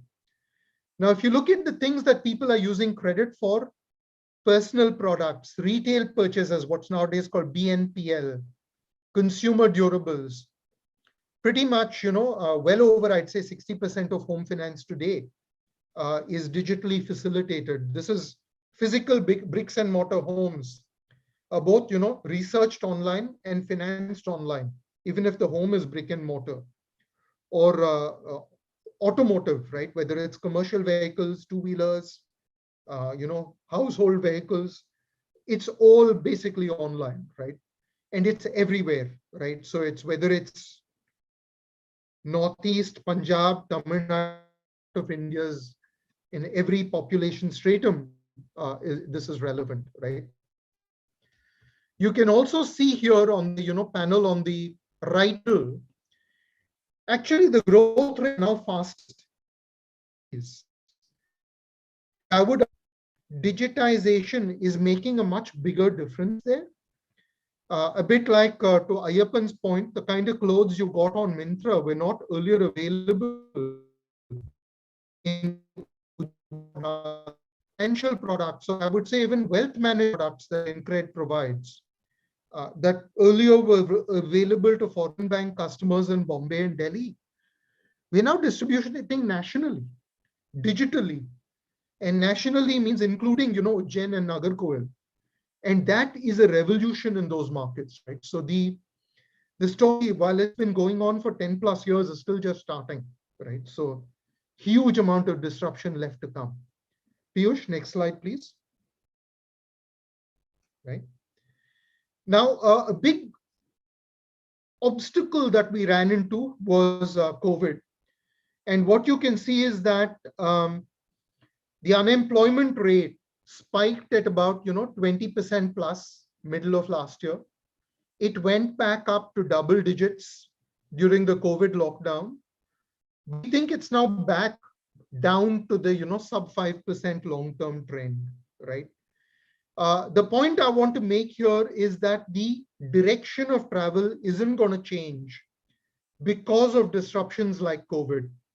And in the 5 years I've been with Incred, we've lived through demonetization, GST implementation, change in Supreme Court rulings on Aadhaar, ILFS meltdown, DHFL meltdown, COVID lockdown phase 2. Change happens fast in India, right? When I'm talking to my colleagues from other countries, I often say that in 3 years, you live through more than you live through in a decade in the US or UK. And I really mean that, but that also means the opportunity is correspondingly rich. And the importance of playing defense is correspondingly more important, right? It's not just about the opportunity, it's about building a business which is robust enough from a consumer viewpoint, from a regulatory viewpoint, from a economics viewpoint, to be robust enough to get to the long-term steady state, right? So that's the point I'd like to make here, which is that despite the disruptions, this opportunity remains relevant. Next slide, please. And so coming to e-commerce in the vertical that I'm working in now, and would be very happy to expand it to my views, which are less well-grounded, but Excel has taught me not to be shy about having views. So very happy to share those views on other verticals as well as we move forward, right? So in the vertical that I'm now serving, consumer finance, here are 5 trends that I'd like to really share with you, which I think will, shape not just our industry, but pretty much all the industries we touch in the next 2-3 years, right? And to call them out, and I will double click on them and speak a little bit more about them. The first is that small is big, which is, I recall with McKinsey making a presentation to public sector banks about consumer lending, where I was talking about 10,000 rupee loans. And this was when I was based in London and had come down to make a presentation. And the PSU Bank CEO, he turned to me and said, I hope you just haven't done the conversion. We don't do loans like that in India. If we want to give a loan for it to be worthwhile, we have to do a 10 lakh loan, right? This was a few years ago. I think the game has completely changed, right? Which is that small ticket lending to finance small ticket purchases, which may be impulse purchases rather than big considered purchases like a home or a car, which are therefore transforming the day-to-day life of customers, right? Where consumer finance, taking out a loan was something you did maybe 5 times in your life. Now it's something you do 3-4 times a month. So the role of finance, of digital finance in a consumer's life has really changed dramatically, right? Because of this direction of small is big, right?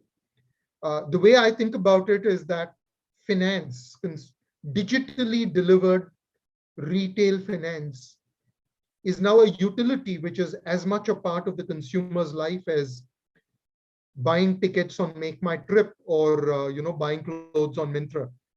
It's really, I mean, we want our in-cred customers to be as close to us as with more mature brands like that. The second is that this is all India.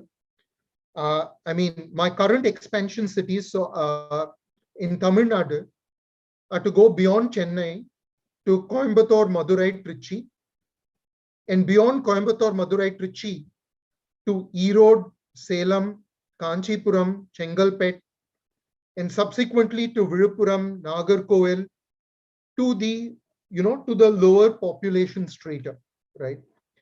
And to the point Ayyappan had made about reverse migration, there is a lot happening there, right? In fact, for one of our international investors, I'd done a video clip to explain to them this expansion from a Hindi movie called Bareilly Ki Barfi, and had to take them through what Bareilly was. And at one time it was symbolic, but now that is where the real opportunity is, right? So that is again a theme that you're going to see time and time again across verticals. In fact, at my time in PNG, I had to do a compulsory sales stint where I had to do sales in Nanjangud in Karnataka. And that was really, really helpful in terms of setting me up to really understand retail finance now 25 plus years later, right? The third, which I hope is obvious to all of you, is that India is a very diverse country. And I've worked in many countries, and I can tell you that India is not unique in any way. Brazil is a very diverse country. Malaysia is a very diverse country. One product, one offer, one customer journey is suboptimal. It sometimes works. It's easy to overcomplicate your business, but the right answer is usually multiple segments and multiple, products and journey designs for multiple segments. And I'll talk about that in a few minutes. The fourth is that even with e-commerce, even with digital fraud control, even with the kind of analytics we have, trust and brand building and customer relationships are absolutely vital, right? So to almost build on the point about content-led marketing that Ayyappan had made, I think this is something we're seeing even in our vertical, right? We're looking to embed value-added services like monitoring your spend, control your savings, right? Educate your friends, making our consumer finance product much more than about finance and making it as close to social as we probably can. So in fact, one of our major investors also invested in a very proud company called SoFi, Social Finance, a Silicon Valley startup. And one of the things that we learned from them is that the entire value proposition that they're going in with is about being a part of a social network, almost like my class from Excel, The fact that finance comes with it is incidental. What really matters is the network membership. So what I pick up from that is something I mentioned about, I hope your education as well, which is it is the soft in-person human bits that probably are going to matter even more than they did in the past because of the tech and the disruption and the, the tech-led innovation that we're seeing in other areas of our lives, right? Yeah, and the final point is that, I mean, we've gone from a world where tech is a department to tech is something that is, embedded in every aspect of our business. So again, my kind of alma mater, Capital One, tech is now, done not by engineers sitting in the tech department. It's done by artists sitting in, content marketing, where platforms, some of which are, off the shelf, some of which are homegrown, facilitate customer interactions. And if I was at P&G, where, we have one target segment that we will bombard with one message was the way of thinking. We're now, at a point where tech facilitates really dozens, I wanted to say hundreds, but hundreds is overstating it, but dozens of different messages and positions to dozens of different customer segments, right? So I will quickly double click on those. And from a time viewpoint, I'm going to stop in 5 minutes and, take questions, right? So Piyush, just to zoom through the next few points. Next slide, please. Yeah. So I'm going to repeat the point, which is small is big. In retail finance, we're seeing really a lot of growth in very, very small ticket products, in lower income customers, right, in more unique circumstances in terms of gender, in terms of life stage, in terms of use case that we're funding, right?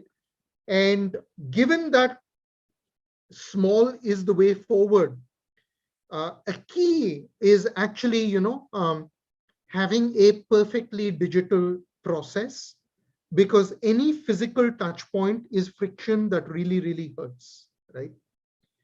So digital KYC, right? Digital product delivery, digital repayments, all of this is vital to this, concept of many people really don't want to take a 10 lakh loan, and it's scary for them. They want to buy a, phone for 10,000 rupees that should not need a 10 lakh loan. And how do you facilitate that purchase, which is economically possible only with 100% digitization, which is then, scalable. That is really, the direction of e-commerce now, right? Next slide, Piyush. And you can see this in the kind of, low growth that we're seeing, right? In the last decade, and this would have in fact accelerated in the last few years, the growth rates in very small ticket, the shampoo sachet equivalent of finance. And this is true in, SME loans as well, where at one time, even 5 years ago, small businesses were borrowing 25 lakhs per loan. And now comfortable borrowing, and we as an industry are comfortable lending less than 1 lakh, which kind of makes the whole consumption of finance and therefore the working capital cycle very different. This is something that is, continuing to gather speed, and is continuing to gather speed, frankly, everywhere in the world, but will continue in India as well, right? Next slide, please. A question that keeps getting asked, and given my background in risk, this is something I care a lot about, is how good are these customers? I mean, to a point that, to a KPI, frankly, the most important KPI in lending is your repayment rate. And this has been true for the last, 10,000 years when lending has been an industry, right? So the absolutely most important thing in finance is repayments. And the good thing is that digital and, these new digital based processes are great in terms of repayments, right? It's not that we're going to people who can't afford it. We're going to people who can afford it, but with a different product in a different way. and who are basically good for the money. So Piyush, next slide, please. And to the next slide, please. And this is, true across India, right? So the need for smaller tickets is, if anything, more urgent in smaller markets, right? Where the market potential is smaller, businesses are smaller, but their experience of your brand is as intense, if anything, more intense. And so we're very, very keen to have to go there and engage with all of India on a truly national basis. So Piyush, next slide, please. Yeah, I think this point has also been made, which is that content, and think about it as not just the actual functioning of the product, but advertising, how to use videos, right? Peer-to-peer content, user reviews, all of that is increasingly in not just English and Hindi, but not just even in Tamil, Telugu, and Kannada, but in multiple Indian languages, right? In Assamese and Gujarati and Konkani. In fact, even within Hindi, we would like to get to a more segmented base where we can get to, Maithili or Haryanvi or one of my classmates from Excel makes it a point to tell me that Chhattisgarhi is very different from Hindi. And we would really like to be getting into that kind of content development, right? For business reasons, for the sake of finance, right? So next slide, please. Next slide, we can go through. Yep, next slide. And you can see this in the search behavior, right? Pretty much, the majority of our traffic is now coming in Indian language searches. And I tick off my tech team whenever they call it vernacular. I mean, they're Indians serving India. There's nothing vernacular about Indian languages, and there's many more Indian languages than Hindi, right? So moving forward, yeah, to the point about there are many more Indian languages than Hindi, yeah, the customer base is extremely diversified, right? There are younger people, there are also older people. And with these small ticket purchases, which require a bit of, education and deal seeking, older users, retirees who have the time to learn are often very, very critical, right? Women are an increasing part of our target audience. I'm saying this because finance was traditionally handled by the men in India. But increasingly women, both young women and married women, are taking control of the finances, including for small businesses, where women are often partnering family members running the small business and taking charge of the backroom finances as opposed to the front room business counter. Next slide, please. And this is true for all categories, right? I mean, I run the consumer lending business, but the same is true for home loans, auto loans. Next slide. Next slide. And this is a complex slide. I'll spend a minute on it. And this is where I'd like to almost tie up what I think Professor Atul Parvatiyar taught us, this STP framework when I was at Excel, right? Segmentation, targeting, and positioning.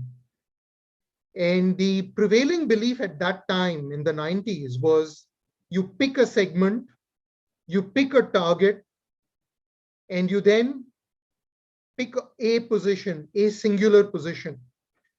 In fact, the top selling marketing book at that time was by guys called Rees and Trout, who wrote a book called Marketing Warfare. And the idea there was that you have one position, your brand stands for one thing. And these same guys famously recommended that Amazon should stick to books, selling just books, because that is what their brand stood for, right? And I picked on that Amazon example, which is a unfair example, because I think it shows how much things have changed, right? Because actually today Amazon doesn't stand for one thing, it stands for a different thing to me, and a different thing to my wife, and a different thing to my daughter, because each of us may have different user journeys and different purchasing behaviors on that platform. And what I think is actually a profound change in marketing that digitization has facilitated is much more micro segmentation than was earlier possible or frankly desirable, right? So in fact, my roommate from Excel, he's still with P&G, right? We both joined P&G, and he is still there, and I'm 6 jobs later looking to him for what is P&G doing about it. P&G was then the gold standard in terms of your brand stands for one thing. And my roommate from Excel is really about creating 100 different brands for 100 different customer archetypes, now using P&G digital experiences, right? So that's really, fascinating to me in terms of what digitization's done. Next slide, Piyush. Yep, we can move forward. Next slide, please. Yeah. So the point I make here is digitization, while it's quick and easy, is actually a much more considered purchase, right? So there was a time where for finance, the bank manager would basically decide, or the sales agent would basically help the customer choose the right loan or the right financial product. And that was it. And that balance of power has shifted permanently towards the customer. And just going forward to the next slide. And interestingly, the most important thing the customer looks for here is the brand. And other recommendation or other features like speed of dispersal, ease of documentation, they all play a role, right? And I think this design of a bundle built around a brand, where again going back to the old world that I was taught about, where your brand stood for one thing, you need a brand still, but your brand can no longer stand for one thing. It has to be a whole cluster of things. That's something that I'm increasingly seeing now in this digital world. Next slide, please. And all of this, right, be it the underwriting, be it the digital process, be it the bespoke user journeys, all of them are facilitated essentially by technology, right? If anything, I would argue that this is now so mainstream that you don't need to build your own technology to do it. Being tech capable to do these things are table stakes, right? And so certainly in finance, there are no digital finance companies anymore. All finance companies are digital finance companies, right? So when I was in Excel, in fact, our computer lab still had green screens to which we took, floppy disks. We had an MS-DOS floppy with which we would boot up the computer. I mean, after green screens, we had, we had black and white monitors, and color monitors. When I started using them at P&G, were a big, exciting thing. We don't say color monitor anymore, right? It's kind of redundant. And in the same way, I don't think we will say e-commerce or digital banking anymore. And in fact, I would argue even today, these terms are irrelevant because all commerce is e-commerce, and all banking should be digital banking if you're doing it the right way, right? Not there yet, but in a matter of 4 or 5 years, I think it will definitely be there. And final point before I pause and take questions, hopefully we have enough time.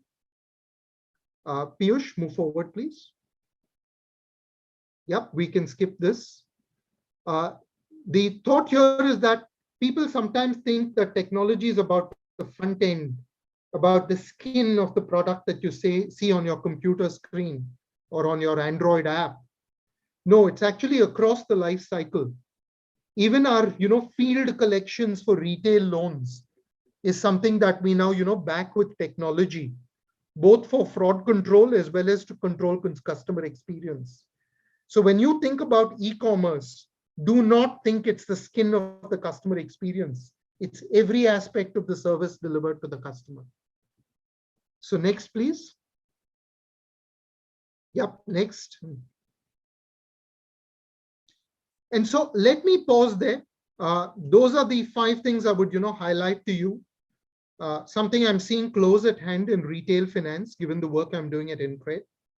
But I would argue that these are, relevant in pretty much every vertical because they're shaped by deeper technological and demographic trends that would affect every vertical, which is that the sachetization of not just shampoos, but everything is big.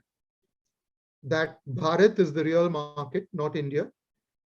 That Bharat is hundreds of mini markets which need to be served one at a time with the bespoke communication and user journey and customization of delivery that each segment deserves. That brand and trust and old-fashioned things like relationship are, if anything, even more important because tech is increasingly table stakes. Everybody playing is going to be good at tech. And so let me pause there. Would be very, very happy to take questions for as long as time permits. Sure, sir. Thank you so much. I request everyone who have any questions to please raise your hands. We can go ahead with Utsav. Good morning, sir. Sir, I have a couple of questions. How is fintech industry collaborating with e-commerce platforms like Amazon and Flipkart to target the SME base? And my second question is, sir, recently we have seen that public sector banks and private sector banks are also collaborating with fintech. So are we going to see the trend continue or is it a one-off thing? So I can give you an example of one of our products. So we lend to Amazon sellers. So you can, suppose you have a company, Utsav and Company, right? And you are selling your goods on Amazon. You can take a loan to fund your business through Amazon from InCred. So Amazon is our distribution partner. And we are not financing the end customer, right? There are many other fintechs which do that, we don't. But we have actually a very big business based on a lot of the principles I said: small tickets, immediate dispersal, digital underwriting, customized for different user segments and user profiles in terms of profitability, location, etc. We're already doing that, and while I'd like to say we are amongst the best, there are several other fintechs doing that, and we do that in medical services. We do that in education. We have a big business with schools, which are basically in the private sector businesses. We do that with retail hardware, computerized hardware. So absolutely, that is happening big time, right? It's already on the rails and a multi-billion-dollar business growing at double digits. In terms of collaboration between fintechs and banks, of course, that will continue, right? See, I mean, between a bank, and a NBFC, we have an NBFC in the group, and a fintech platform, and we have a fintech platform in the group, and pure platforms like, say, Amazon or maybe Bank Bazaar, it's a continuum. The differences between these are largely artificial differences made by regulation, right? So the only difference between a bank and an NBFC is the bank needs a license, right? That otherwise the business is the same, right? And the only difference between an NBFC fintech and a pure fintech is, again, an NBFC needs a license. All of them need tech. So I would almost argue that all banks are fintechs. Any bank which is not a fintech is not doing banking the right way today, right? I mean, obviously, it's difficult to change an SBI compared to, me and 5 friends start a business in our garage. And so there is a give and take between these two parts of the economy. But yeah, all banks are fintechs. That's the right way of thinking about it.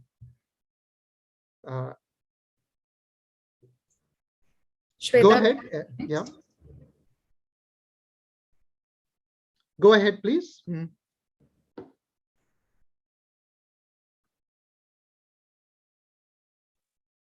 Hello, good morning, sir. You have almost covered everything, all the queries which I had before the beginning of this session. But still, I have one question. what I understood and what I know is that InCred is an online platform to disburse loans. And in normal banking scenario, what we have in India, the major challenges lies in the recovery phase, recovery part. Because maybe the banks, not banks, how they give loan, they assess everything, they do every checks before giving the loan. But at the later stage, it becomes NPA. And then it is very difficult to recover the loan in the, recover the loan with profit and all. And so how does InCred manage this part? I mean, the recovery model, because of late on various news, I have read that many Chinese apps are also doing this, giving loans and then recovering with all illegals means using their Facebook data, contact details and all.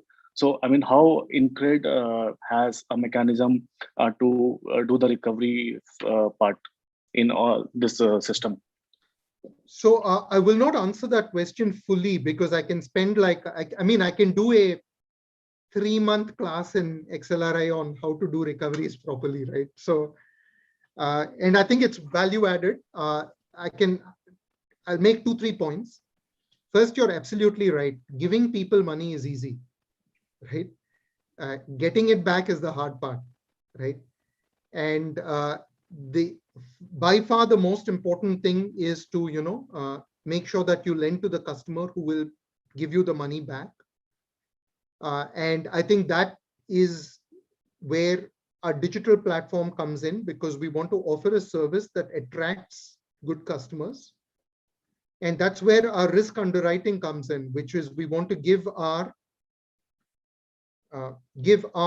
product, which is a loan, only to the customers who are capable of paying back and who have the intent to pay back, right? Now, in fact, we use artificial intelligence algorithms. I will thank, I'm not sure if Professor Gangopadhyay is still at XLRI, but my QT1 and QT2 classes in XLRI were brilliant. I'm still proud that I got I'd like to say A+ from Gango, as we call them. But by the way, it's not just theory. We're doing that in real life, right? I'm lending, hundreds of millions of dollars based on that theory. And the theory is about, how do you find customers who will pay you back? In terms of collections practices, it is what it is, right? It's common to use Facebook as a collections platform. I've seen it done in the US. I've seen it done in Europe. There are entire fintechs which specialize in exactly that, right? How to contact your customer through social media to nudge them to repay your loan. If you don't want that to happen, you can deny permissions upfront. I think the social media platforms are now much more careful than they were 10 years ago about what you have permissions to do. So all of this is very tightly controlled by Google, by Facebook, by the FANG, right? By Amazon as well, in terms of who has access to what data. But yeah, there is a huge and active marketplace in data. And that's the reason why, and collections will use data. And the reason why social media will come in, or for that matter, Amazon will come in, or the CIBIL Credit Bureau will come in, or Google will come in, is because they have data which is relevant to doing collections. And like most things, nothing is purely digital. So we would like to do all of our collections in person, digitally. But our principle, which has been true for our industry since the beginning of agriculture, which is when basically banking was invented, is if you can't collect, don't lend, right? So we will lend only in geographies where we can physically go to the customer and, if needed, pick up cash in case all the digital payment mechanisms don't work, right? So that is very much the philosophy. And to be clear, we use technology for that. It is the most important part of our business. We use AI and ML, which uses data, which is why it all comes from social media. And yeah, it will always remain the most important part of our industry, right? Long after digital is no more interesting than agriculture, right? collections as a core part of banking will always be the most important thing. Thank you, sir. And so one more question I had. I just wanted to understand how this loan waiver thing plays a role in the banking finance sector as a whole. I mean, we get to There are hear no a lot loan of. waivers. Sorry. I mean, not from the platform. Like from government, we hear from time to time during elections. So how does this affect the mentality of the person who takes borrow loans from the bank?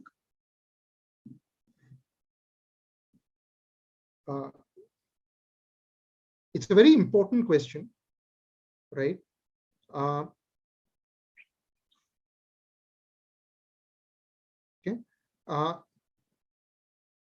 Let me put it this way, right? I was at Capital One in the US, where we had a delegation from Russia, which had come to study us, right? From a Russian, confederation of banks like the CII, there was a banking group, saying how are all these, new age companies, and this would have been in, about more than 15 years ago, right? How are these guys doing banking in the US, big advanced market right now? And of every 100 people we gave money to, about 2-3% did not repay us. And they were like, if people don't repay, what do you do? Said we phone them up and ask them to repay. And if they don't repay, then what do you do? In the US, we couldn't afford to send people to the home to pick up cash. And so we just we would sue them in a court of law. And if the court sanctioned orders don't get acted on, then what do you do to collect? Well, basically, there's nothing much we can do, right? And so the Russians were like, they discussed amongst themselves in Russian, and then they were like, so why does anybody repay, right? So you give out 100 loans and, 97-98% of the people pay back. Why, right? I mean, that same group, Russia is now one of the very strong economies in terms of retail consumer lending, right? And the point I'm making is that credit culture matters, right? Putting it bluntly, I mean, if you don't repay one loan, you'll never again get a loan, right? That can make it difficult for you to grow your business. It can make it difficult for you to go from being a car owner to a homeowner, right? It can make it difficult for you to go from being a credit card owner to a car owner, right?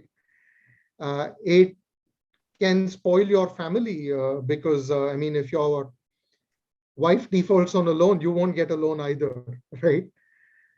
So, I mean, it has consequences. The point of these consequences is that, credit culture matters. And putting it bluntly, I mean, the loan waivers spoil the credit culture. Now, I don't intend to make any political comment here. I think there have been, egregious practices that, lenders may have followed. There may be, legitimate political, reasons for giving loan waivers in certain circumstances. But yeah, I mean, as a standalone, waiving loans with no consequence can only spoil the credit culture. I actually thought the RBI handled it very, very well last year with the moratorium. That was not a loan waiver. That was a short-term assistance to everybody, right?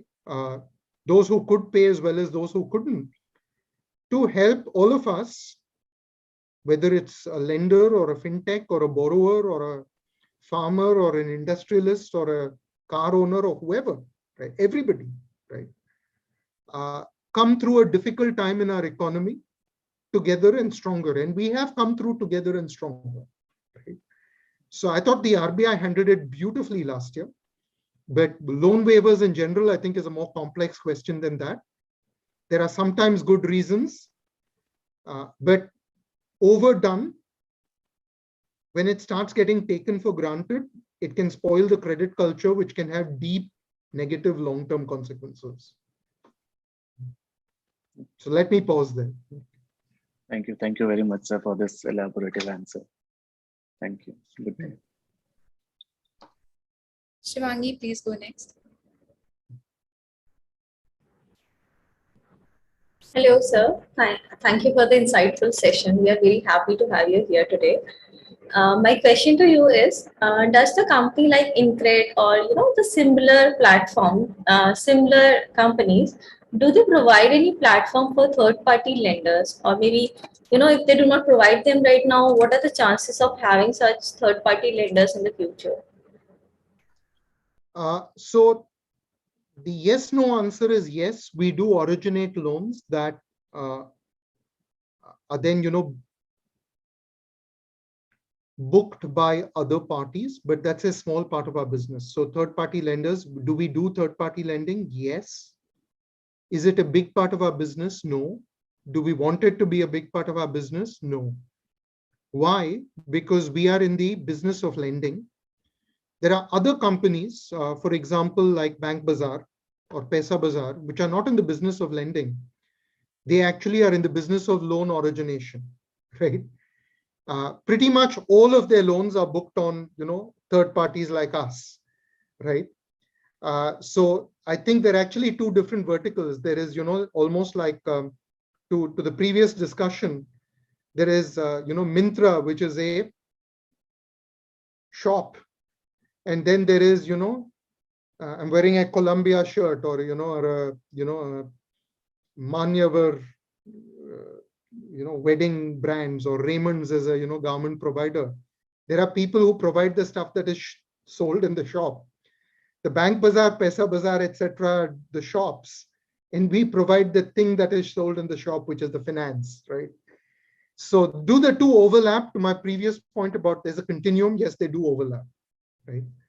But are they distinct parts of the ecosystem? They are distinct parts of the ecosystem, right? So we are not a bank. So we are also a borrower. We borrow from the banks, right? And so the banks are a third party. We borrow from the banks. Marketplaces originate. We lend to the end customer through that. So it's a continuum.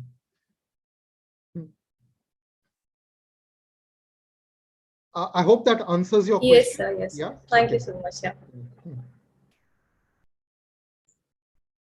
So we can take one last question from Shiva Krishna.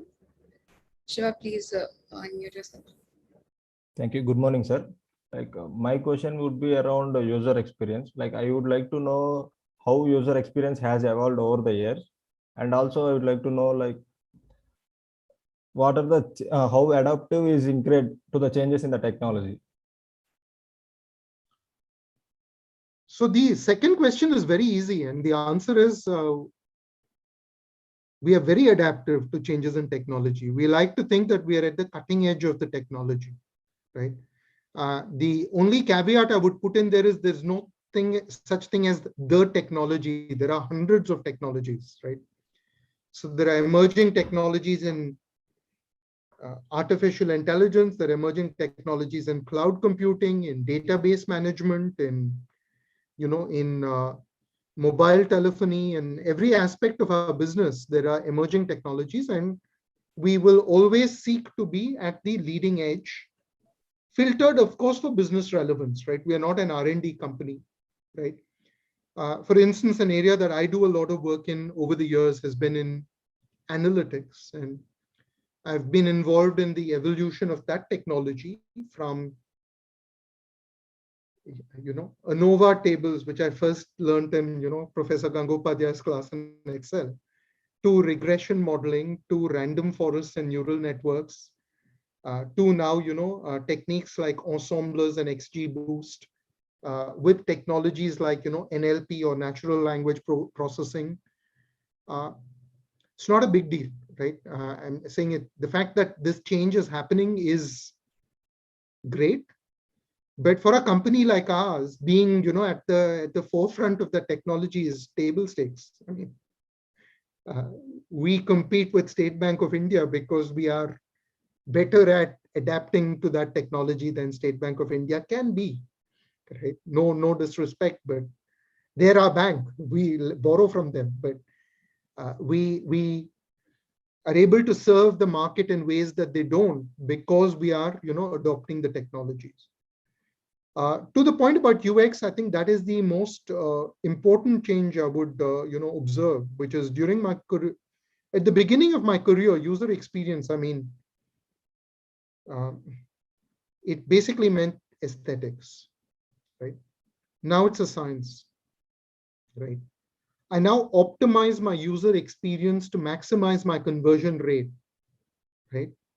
Based on scientific randomized user experience testing, which frankly, again, going back to when I was in Excel was something I could not even have dreamt of, right? We might be using the same, statistical science underneath it, but the level of scientific precision that we have in managing our user experience is no different from the kind of techniques used for clinical trials and drugs, or the way in which Google and Amazon design their hundreds of user journey flows. So user experience is now very much a science. It's not, obviously the art matters, you can see it. It has got to subjectively appeal to you. But I mean, when I was at P&G in my first job, we thought we were very scientific about marketing, right? Where we were looking for the advertisement shown on TV, on Doordarshan, right? Which was most appealing to the most relevant, segment of our customers.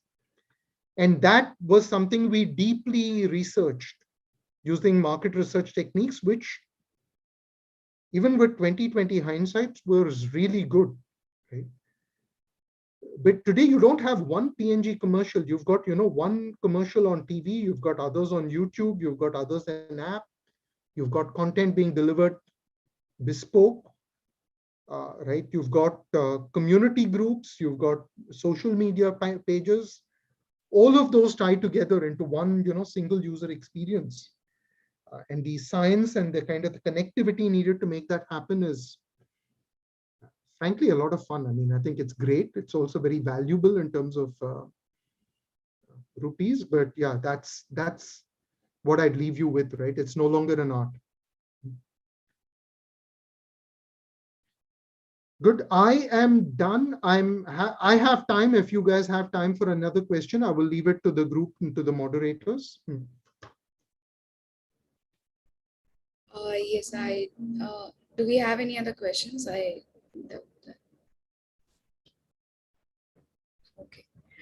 So thank you so much, sir, for joining us today and sharing your amazing journey with us. Your thoughts on consumer market and the finances of it has shown us a new perspective of the industry. It is a complete honor and pleasure for us to host you today. XLRI will always be more than happy to welcome you. Hope to keep this engagement going on. Thank you so much. Thanks a lot, and great to be, back under the Excel roof. And I hope you have as wonderful a time at Excel as I did. Thanks to everyone who's here. Thank you so much. Thank you, sir. So it is time for a quick short break, but just before that, I would like to call upon Ayush Ashish to declare the results of case competition. Thank you, Shirish. Good morning, everyone. As you all are aware that this case competition, this e-commerce conclave is accompanied by an e-commerce case competition, namely e-Rampa. The case was about to provide recommendations and devices strategy to a sports product owner shop who's looking forward to venture into e-commerce business, and the notification for the same was released on D2C platform some time back. We are glad to have got enormous response to it. All the submissions were really amazing, and I must say that it was not at all an easy task to shortlist some of these. We thank all the participants to have put their best efforts into it. After going through all the submissions, brainstorming, and having discussed about the same, we have finalized 3 teams, and here we have the results. Firstly, the second runner-up team prize goes to the team Juggernaut from ISB Hyderabad, consisting of 2 members, namely Kunal Singh Chatwal and Parantab Joshi. I, on behalf of corporate competition team at XLRI Jamshedpur, congratulate you on this achievement. Other 2 teams will also be shared shortly. Please stay tuned. Thank you. Thank you, Ayush. Thank you, Shirish.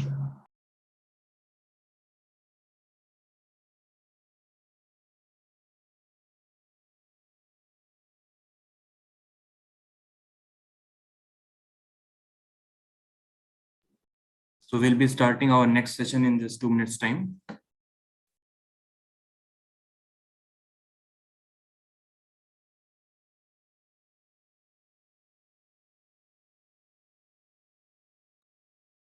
Our two key offerings.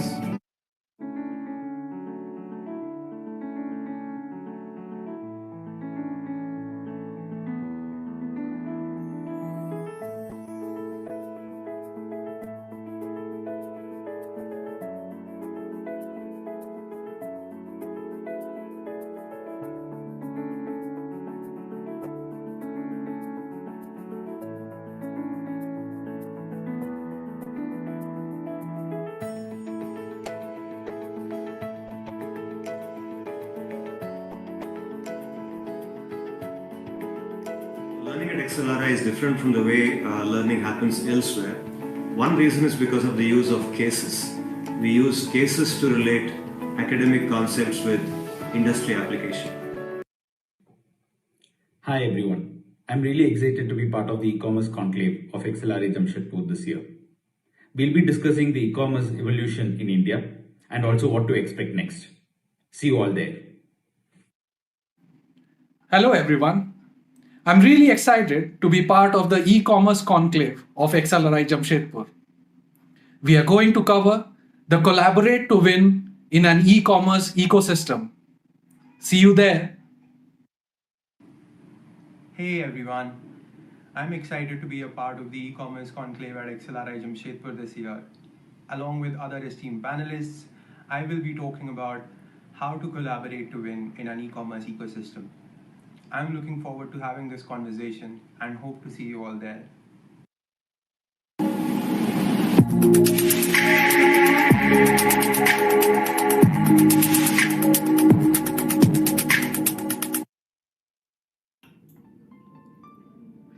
Hi everyone. Being a 5-year experienced professional, I discovered that ExPGDM XLRI would be one of the most effective courses for me, my aspirations, and my career trajectory. Going through this 15 months program in ExPGDM from one of the best management schools in India has prepared me for a resilient managerial role. The pandemic came as a sudden jolt that left a long-lasting impact on all of the industries, and research shows how they have adapted with this. This conclave brings structured presentations on e-commerce insights, innovative framework of learning methodologies, and engaging sessions, making it a perfect fit for imbibing knowledge about the industry. With this, I, Ashika Anand, welcome you to the e-commerce conclave e-Vartan, where we will be decoding e-commerce. Thank you. Hello, my name is Deepika Mazumdar and I'm currently pursuing Executive MBA from Asia's oldest B school, XLRI Jamshedpur. I have worked with Cognizant as a change and release manager for the past 5 years, 3 months. That gave me a broad exposure on dealing strategically with people and stakeholders from across the globe. Today, I'll be sharing a few thoughts of mine about the emerging e-commerce industry around us. Now, over the past few years, we all have seen this industry grow rapidly and transforming the facets of retail industry upside down. This was further enhanced by the current pandemic crisis we all are in, where people avail more of online shopping facilities. With so many technological advancements happening around us, e-commerce industry was one of those who also went through major transformations, and I'm pretty sure that was one of just the beginnings. In the coming few years, we will see major breakthroughs in the field of e-commerce with trending technologies around us like drone delivery, end-to-end automated services, or social and sustainable responsibility. Now, I'm going to share my personal experience of how this XPGDM course has helped me understand the e-commerce industry in depth. This course has given me an exposure to corporate subjects like marketing management that tells us about the nuances and integrities of how an e-commerce industry operates at the core level. This has equipped my skills and domain expertise in this particular genre of industry and is paving a path for me to enter seamlessly as my future dream. Thank you. No great deal of success could ever be accomplished without proper focus, dedication, and strong willpower. Hello everyone, this is Joshita Sen, student of the current XPGDM batch of XLRI, which is a 15-month flagship program having innovative learning pedagogies for the executive professionals. This course is a perfect blend of classroom learning as well as practical implications of the same. Today, I welcome you all to the first ever e-commerce conclave of XPGDM called e-Vartan. This conclave helps you to broaden your insights on the processes, the challenge points, as well as the current trends in the e-commerce industry. Online e-commerce as well as omni-channels have become an inevitable part of this industry. And to get further insights on the same, I welcome you all once again to the conclave. Hope you have an engaged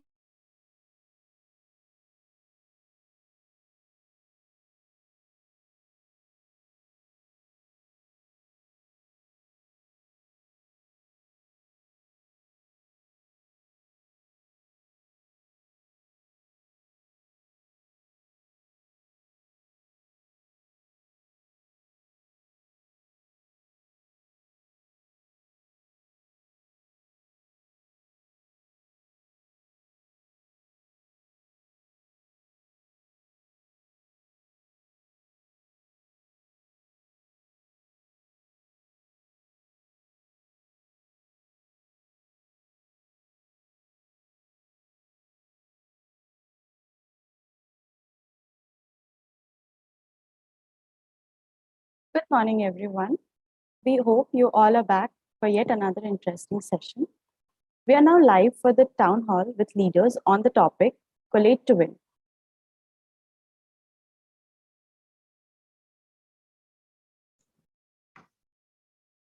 It is an honor to host everyone on the panel today in this conclave.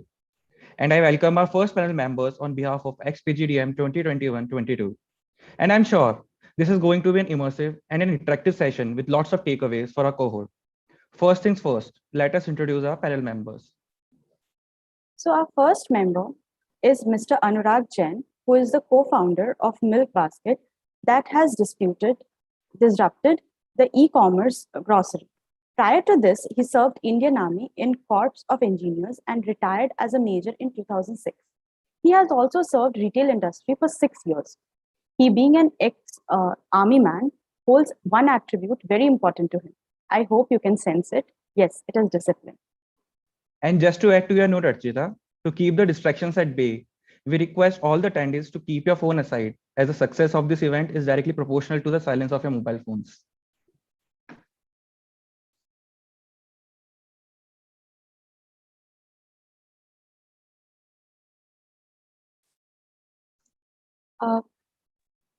Cheer up, guys. Our next member is Mr. Sumit Taneja, who is our alum with majors in finance and marketing. He has a rich experience spanning around 7 years in e-commerce marketing. He also had been associated with major global brands like Flipkart, Ola, Alibaba Group, with specialities in marketing strategy, digital marketing, project finance and appraisals, and product lifecycle management. Now, let us welcome our next member, Mr. Mohnish Jaiswal, who is a vice president at Byju's with 7+ years of experience in EdTech industry. He has played a pivotal role in creating the brand Byju's into a decacorn.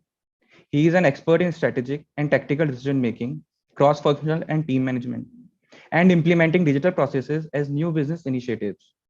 He is an inquisitive individual who believes in continuous learning. He was previously associated with Hero MotoCorp in customer service field operations and is an alumnus of IIM Bangalore and MIT Manipal. Now we introduce you to the last panel member, Mr. Vineet Vishal, who is also our alum with 10 years of experience in business performance improvement, business transformation, product management, and business excellence. Business process re-engineering, including RPA and digital strategy and transformation across diversified sectors and geographies. He currently is the director being in product operations and business excellence at OLX Autos. In the past, he has worked with KPMG India and UK, Tata Steel India, and IBM. Now at last, let us introduce you our moderator, Dr. Smitu Malhotra. She is an associate professor in the marketing area at XLRI Jamshedpur with an emphasis on organized retailing. She is frequently involved in consultancy assignments with retail organizations and has also presented papers in national and international conferences.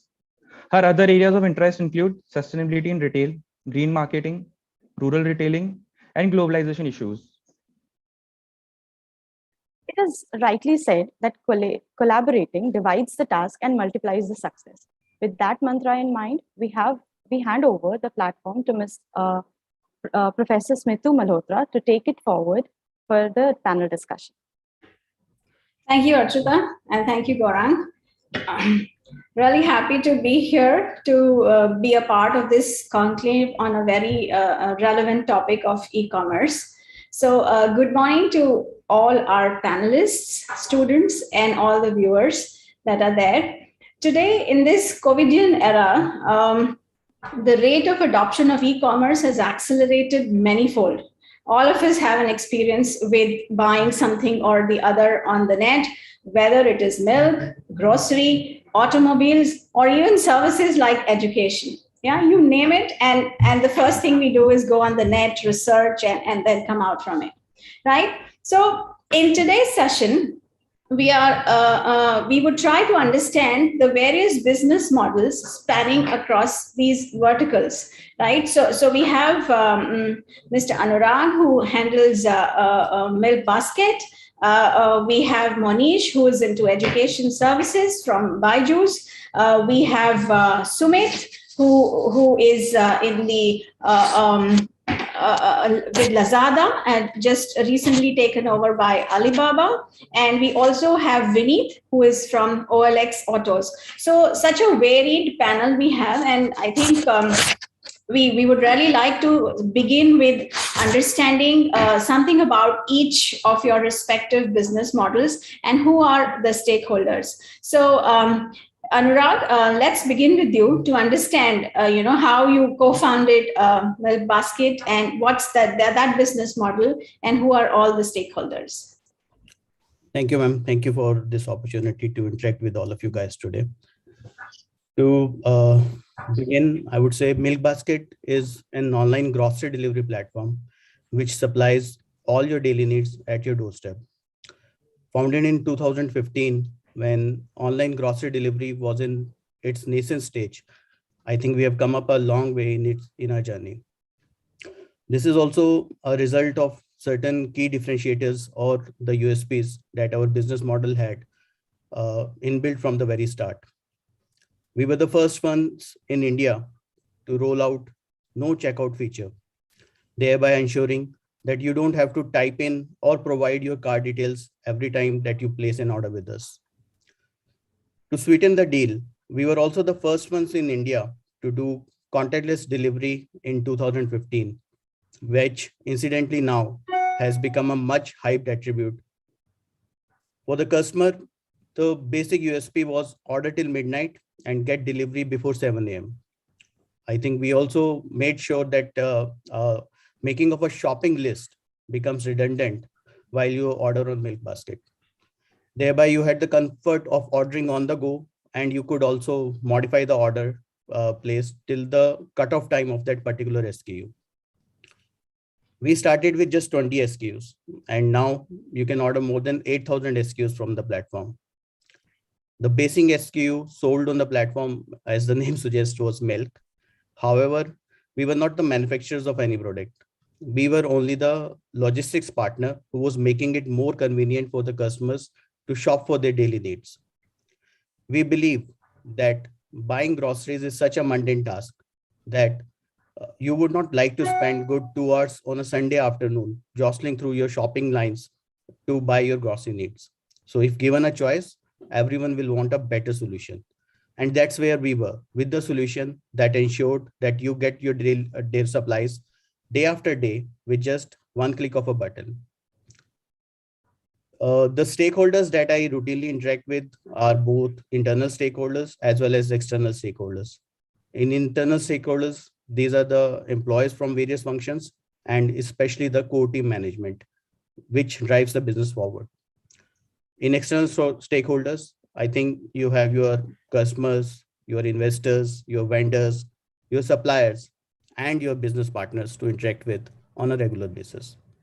Thank you. Okay, from the Indian Milk Basket to Lazada. Sumit, you are one of the biggest grocery online stores in Singapore, right? Am I right on that? Yeah. So Yes. let's try and understand your business model. Sure. So first of all, for the sake of everyone's convenience, like I'll talk about what exactly is Lazada. So Lazada is basically an e-commerce platform which started out in Southeast Asia. This started out back in 2013, and I think in the year 2018, we were acquired by Alibaba Group.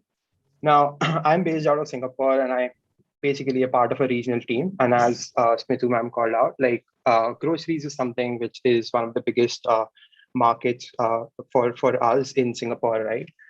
So in terms of groceries, the whole business model is that it is purely like a marketplace B2C model, right? Where as a platform, our key objective is to drive, as many transactions as possible through the platform, right? That's why it's like a marketplace platform. And if you look at this business model, one of the primary revenue streams is that for each transaction that happens on the platform, Alibaba Group or Lazada would charge a commission. So that's essentially, the business model. And now when we talk about, what are the different stakeholders? So it would be like on the consumer side, we have like a lot of buyers, we have sellers who would sell the groceries on our platform. We would also have partner ecosystem where, we would have players who would be SaaS providers, which would help our sellers to, manage their business better.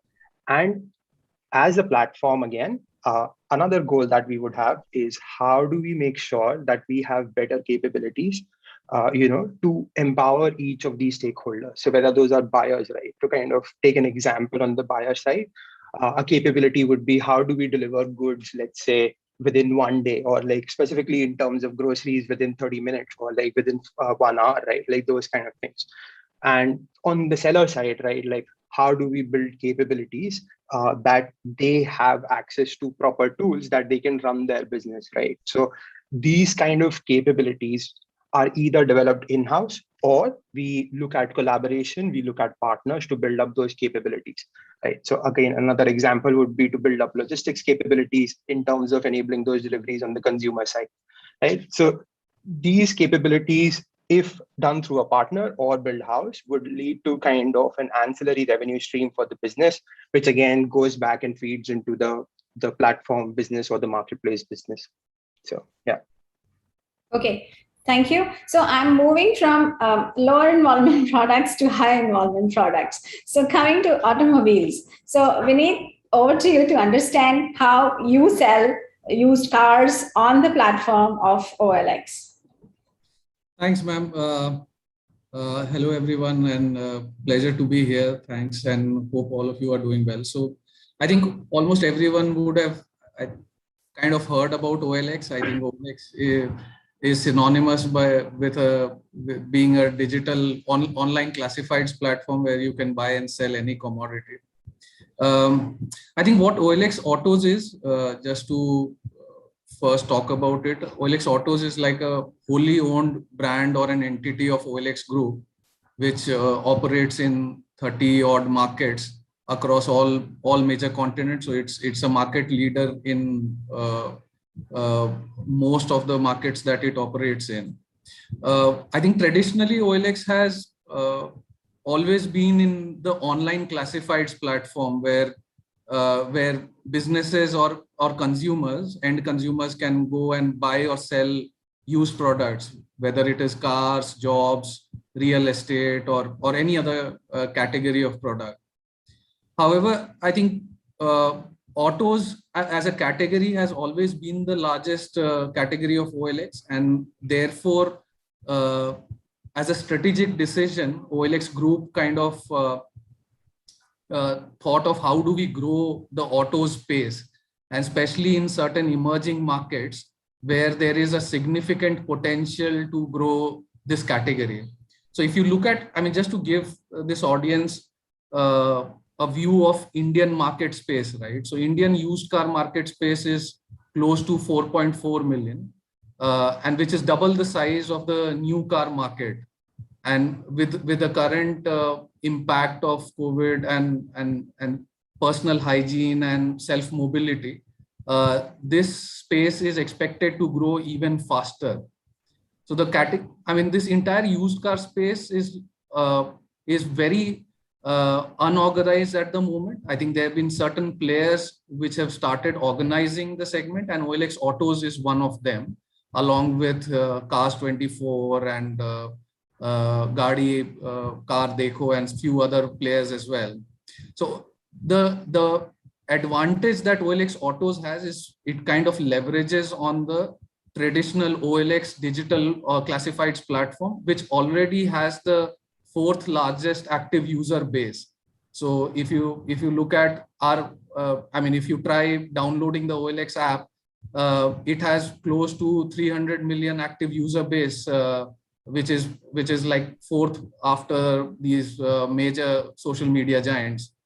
So with the advent of OLX Autos, what we've done now is we've largely started operating in an offline and online marketplace model, where we connect the end consumers who are either buyers or sellers with the used car dealers. So dealers are the business houses, and it's more of a online marketplace model where we put up a car for if there's an end consumer who wants to sell his car, we put up the car on auction, and that's how we get the best pricing out of it. And similarly for car buyers as well. So our business stakeholders primarily, I think from a revenue perspective, are the end consumers and the used car dealers that we interact with. And obviously, there are a lot of indirect stakeholders, such as our technology partners, our system integrators, financing partners. So there are a lot of indirect stakeholders that we interact on a day-to-day basis. Thanks. Okay. So Monish, now coming to you. So buying education online, I think, is simply the most complex procedures, which I think all our students will vouch for, right? So we want to understand how does that happen on an online platform through e-commerce. Thank you, ma'am. And good morning, everyone. Pleasure to be here and speaking to all of you, and also connecting with the peer group in e-commerce. I mean, it's a wonderful opportunity for all of us.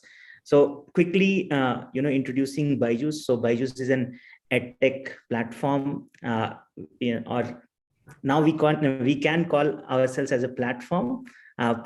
Previously, we were an edtech app, and with over 100 million registered downloads and 6 million plus paid users, we are the world's largest edtech platform today. And today our scope of operations have, with new integrations with multiple companies, we have gone from KG to PG. So typically today our learner life cycle has been from 4 years to 40 years and beyond as well, right? And ma'am, as you mentioned, one of the biggest challenge was to incorporate the flavor of e-commerce in edtech segment, and we were the pioneers in completely developing the whole sales assisted e-commerce model, right? Because it was, and we are talking about 2011-13 when we started rolling out products for our learners. No one knew how education can run. And it looks, someone who has been through pandemic, it's the same feeling as February 2020 versus February 2021. I mean, just a year gone by and everyone has adopted. So it has been that kind of revolutionizing journey for us, where we had to literally pioneer, establish the whole sales model around e-commerce platform and assistance to our learners. That has been a key feature, with a very curated content based focus, right? We have been creating content for all our learners, and the biggest focus has been on how we can leverage both video and audio facility to imbibe a lifelong learning culture for all our students. So that has been something that we have been working on. Regarding stakeholders that we regularly interact with is internal teams, be it sales, be it finance, be it content and media, be it product technology team. And on external stakeholders, the typical ones will be our suppliers or our suppliers. The biggest one is going to be our customers and consumers. For us, they are two different entities. So customers being parents while consumers being our learners. So that's a different story altogether. And then a lot of our technology partners, be in payment space, be it in logistics space, a whole lot of engine runs behind to deliver a seamless journey to our students. So Monish, when you say your suppliers, who exactly do you mean by your suppliers, Monish?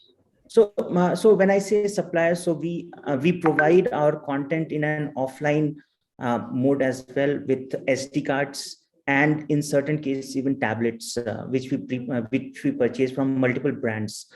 So those are our key suppliers.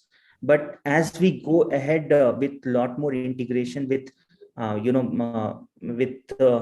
learning materials that we are bringing on board to create a phygital experience. When I say phygital, it's a mix of physical and digital experience.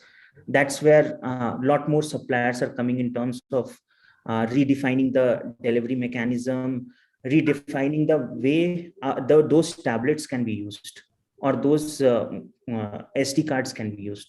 So those are our primary suppliers. So Monish, in terms of your trainers, people who interact, so where would you place them? I mean, like, how do you get your trainers on board, and are they also an important stakeholder of yours? Definitely. So that's when I said content and media team, because with our huge focus on video and audio format of learning, trainers or our educators, and the way they impart the learning concepts are very important, and they play a key role, because if you see, we might be one of the India's largest media houses as well, because trainers bring the content side while media brings on the whole delivery mechanism side. Okay, wonderful. Before I go on to the next question, Anurag, I would like you to just shed a little bit more light on, your model is said to be a hyper-local model, if I'm not mistaken, right? So what exactly does hyper-local mean in these terms? I would say we have gone even a step further, and it's not even hyperlocal, it's basically micro delivery model. So Milk Basket was the company which sort of coined that word. So basically what it actually means is that we are delivering in the neighborhood from wherever our warehouse or the hub is. So we select the societies, we select the areas where we want to service, and basis that we entertain the customer, we get them onboarded, and then we deliver to them all the products that they have ordered on a regular basis. So it's more of a hyper local delivery. Okay, so moving forward, so let's try and understand how is this concept of collaboration in e-commerce, how prevalent is it, and how can it be used to drive demand and supply growth? So can we begin with you to understand how collaboration can drive supply and growth? Sure, ma'am. So I think the way we look at it, collaboration at Alibaba is right. Like, again, being a platform, we've come up with a framework whenever we want to kind of look at any form of partnerships, right? So let's say when we are a platform, we would look at all our stakeholders, right? So taking an example of Lazada, our stakeholders are buyers. On another side, like supply side, they're the sellers. They could be bigger brands. In some cases, like we would do like retail businesses as well, where we buy inventory and then sell it off. Then we would have stakeholders in terms of partners. When we say partners, it could be like logistics, payment providers, and stuff like that. And then finally, the biggest stakeholder is the platform itself, which is us, right? So then the next thing that we would look at is, what are the key milestones for each of these stakeholders, right? And then how do we build capabilities to kind of achieve those milestones? So in some cases, you would come up with a solution that we want to kind of build capabilities in-house, and in other cases, we would say, okay, we want to kind of partner with other people. So if you look at one of such capabilities, right, which is again, looking at logistics and like delivery ecosystem, warehousing solutions and stuff like that.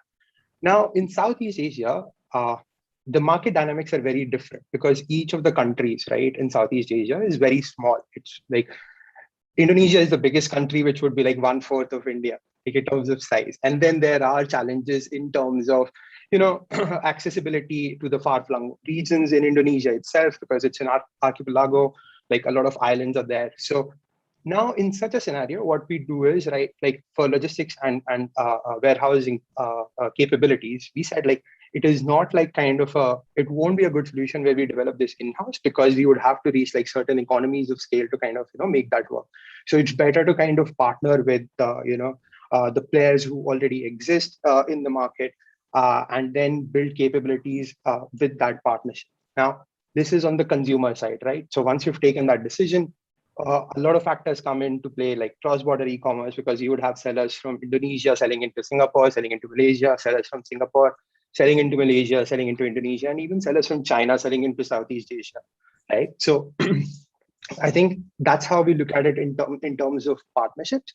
Now, if you also look at on the supply side, right? Now, what also is another market dynamic in Southeast Asia is that there is no one single big player, right? So there are regional players, which is like Lazada is one of the biggest regional players. Then there is Shopee. But then in each of the countries, there are, local players as well. Now, what happens because of this is like all the sellers would want to sell on all these platforms, right? So now when a seller has to do it, manage their business on each of the platforms, to do it manually, it becomes a challenge, right? So how do we then figure out, we build capabilities so that a lot of the work that the seller has to do can be automated. So we look at SaaS providers and partner up with them. We would focus on building capabilities specifically on the tech side, which can be used by these SaaS providers, and they can build applications which can be used by the sellers, and they can grow their business. It becomes easy for them to manage their business on all the platforms. So those are the things that we do, or those are the ways that we look at like partnerships and collaborations to kind of drive growth on the demand side and on the supply side. Okay, wonderful. Yeah. Vineet, how is it with you and at OLX Autos? So, ma'am, I'll probably take a step earlier and say, like, e-commerce really, in an Indian context, has evolved significantly over the last 3 to 5 years. I think the maturity levels of few sectors has really gone extremely high in that sense.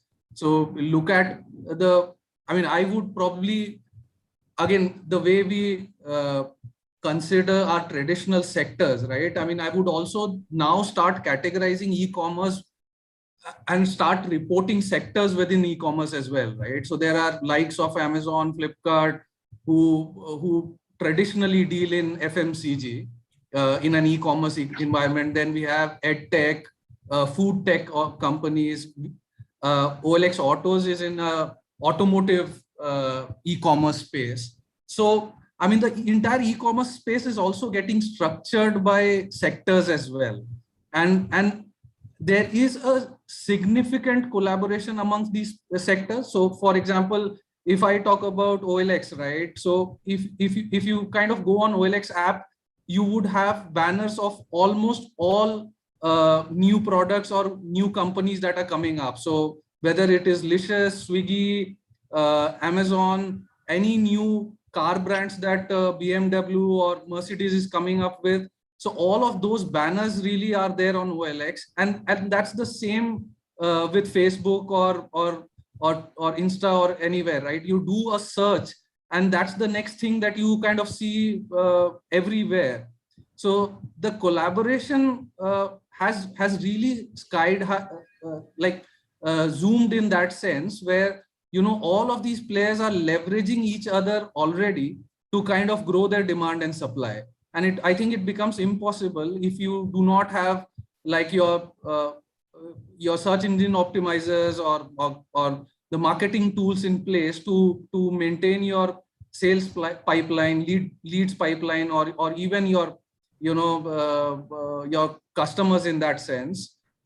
These need to be managed, and that's exactly what we do at OLX Autos as well, because we are a digital marketplace. I think we are heavily dependent on collaboration to maintain our supply and demand side. Okay. Monish, if I may take this a little further with you, what would be the critical elements that businesses need to keep in mind while having all these collaborations with the stakeholders? So, ma'am, I think the first thing that any business has to look at is the scope of integration. I think that's very important, especially in niche segments and also large scale segments. So let's say when we talk about Alibaba, Amazon, and Flipkart, the scope of integration, if it is not defined clearly with any of the suppliers, it becomes difficult. Same applies for us, a very niche segment. If we don't do that scoping properly, the delivery timelines, it becomes really difficult. Because if you see, end of the day, every platform has its own USP. For Amazon, Flipkart, it's the ease of ordering and the faster delivery. For us, it is ease of content usage and how better we can provide that learning experience, right? So that is very important. And from that scope of integration, I think the next important factor is communication, because the communication is going to be, and since the suppliers come either upstream or downstream, depending on how you look at at your overall positioning, communication becomes critical, because either you pass on information or you collect information. And if either of the two goes haywire, integrations or collaborations are difficult.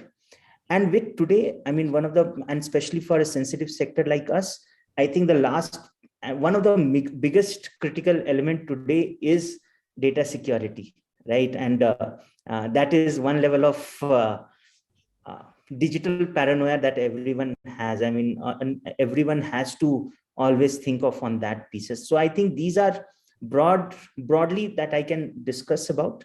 And I mean, other than traditional ones, I'm not thinking of, but yes, these are the typical ones which can be contextual to any businesses. Okay, Anurag, do you have something different from what Monish is saying? Something more to add onto this? Ma'am, I feel one needs to understand each other's strength and weaknesses, and basis that they need to come up and create a model to tap into the strength of other players. Therefore, identifying the possible areas of collaborations is, I think, the first stepping stone. And then more importantly, the milestones for achieving the goals need to be predefined and agreed upon. So once the milestones have been defined, I think tracking the progress through a common team from all the players is equally important to deliver results. And lastly, to maintaining the discipline and timely delivery of the project becomes even more critical to ensure that you have a successful collaboration. So, Monish and Anurag, can we take an example from your real life situation to understand this better as to how this kind of a collaboration really worked for you in one situation and maybe it did not work in another situation? So it'll make things easier for us to understand. Yeah, ma'am, if I may go first. So yes, please. There are two examples I would like to give you. One is when we started Milk Basket, so we were looking for a logistics partner to handle the last mile logistics. So instead of outsourcing everything, we just wanted to get the supply of vehicles, because it was all night operations and the vehicles need to come at say 4 a.m. in the morning on a regular basis. So we tied up with some local players and started off, instead of waiting to invest into this and looking for bigger players or creating that much demand to start the operations. So we tied up with multiple partners and we started off slowly. And as the demand kept on building, then we progressed from one player to a bigger player, and the things panned out quite efficiently for us. So that's one way of collaboration. The second is when we wanted to keep a track record of all the inventory that we have, because grocery is a very heavily dependent on inventory, and the customer satisfaction is also very highly dependent on the kind of product that you're supplying to them in an e-commerce model. So managing the inventory, managing the FIFO, and ensuring that everything is as per the KRS that you have set for the inventory to move in and move out. So there we also partnered with another upcoming startup which used to deliver us all the basic functionalities of inventory management, warehouse management systems, and then we used to collaborate it with the front-end system so that we are able to deliver on time. So these ways it becomes easier for us to grow at a pace at which a startup needs to grow. Okay. Monish, can we have one example from you also? So I'll take a very recent example. I mean, when pandemic hit India, China had it a bit earlier to us, right? So there was a lag of, I think, around 50 odd days. So a lot of our electronic requirements, be it SD card or tablets, right, got stuck. And for 50 days, we did not have any supply. And with all the lean management or lean supply chain philosophy that we had actually gone through, right, we were also keeping our inventory to a very small level compared to whatever the overall consumption is. So right from mid-January till mid-March, we were facing problems in all our supplies, right? And it was the same time, it's a change of academic year for us. So that sales demand goes very high, and all the positive notes of business starts picking up for us at that point of time, right? And at one end, we had a huge demand while supply was not there. And I think that's where we saw the strength of our communication. We were able to collaborate with our suppliers to ensure that we did not have any problem. We were running on fumes, even our suppliers were running on fumes, but at least those fumes were coming to us rather than getting to the whole ecosystem. So, I mean, that's why I feel communication and being in touch and integrating vertically helps a lot. Now, the flip side of it, so when China came out of pandemic, India just enacted or implemented a complete lockdown. So now we had an excess of tablets, and that was the time when suddenly schools are closed. Everyone is looking at how to keep the education continuity going on. So there was huge lot of inbound consignments for us getting stuck at airport and not reaching our warehouses. So it's the reverse, and that's again when we literally both we, I mean, as company and suppliers, moved mountains to move truckloads of tablets from Bangalore airport to our warehouses to ensure that at least we can resume the services very fast. So I can give you both the sides, when the supply was less and demand was high, and the other side, when supplies had come, demand had multiplied beyond that. I mean, a lot more just in 1 month. Very interesting. Very nice. So taking this a little further, are there any organizational risks that one needs to keep in mind while having these kinds of collaborations with everybody, all the stakeholders? Sure, ma'am.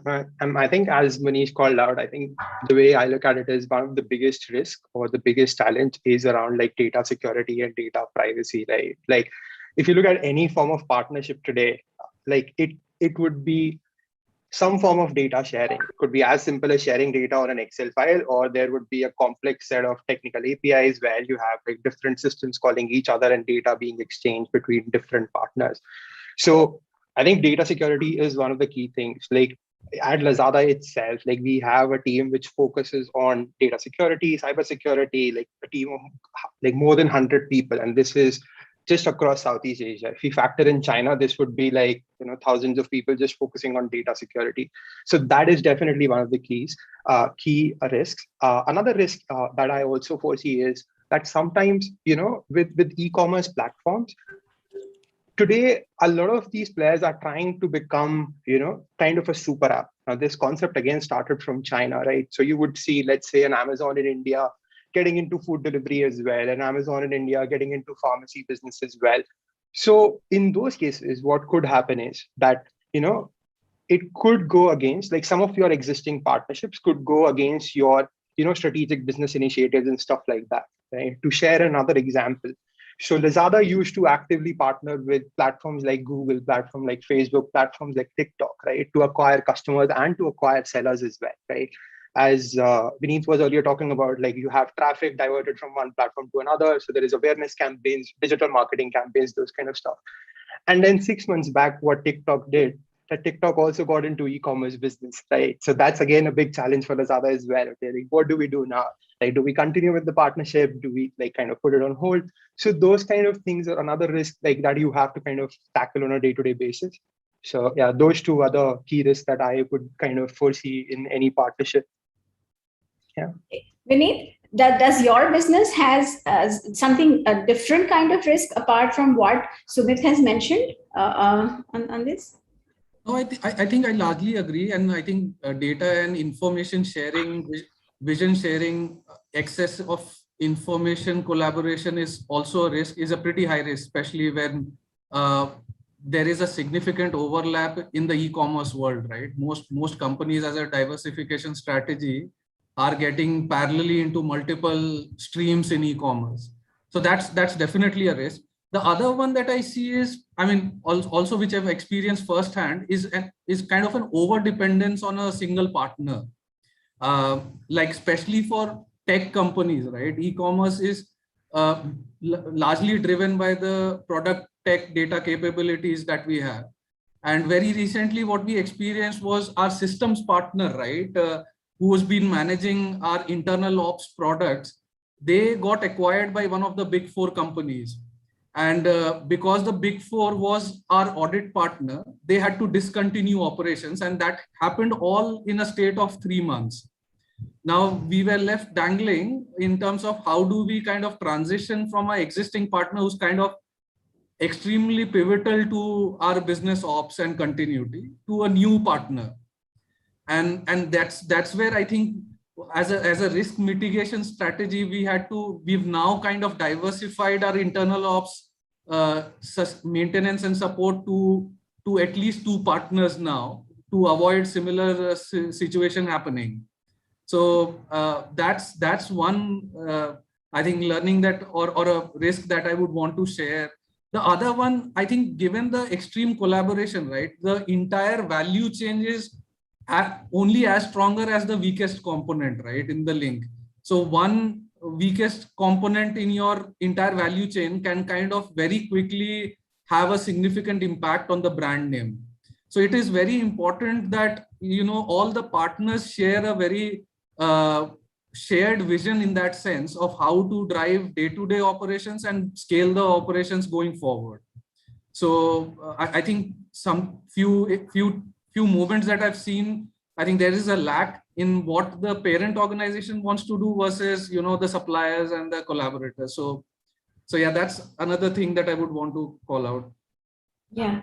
Okay. And so going forward, taking from what Sumit has said about, one partner who opened became a competitor like TikTok that you were talking about, Sumit. So will it help if the businesses then create a complete ecosystem along with their stakeholders, and it becomes more difficult to penetrate that ecosystem than just treating each individual stakeholder as a collaborator or then later a competitor? Can that work out? Sumit, if you would like to just let us know. Sure, ma'am.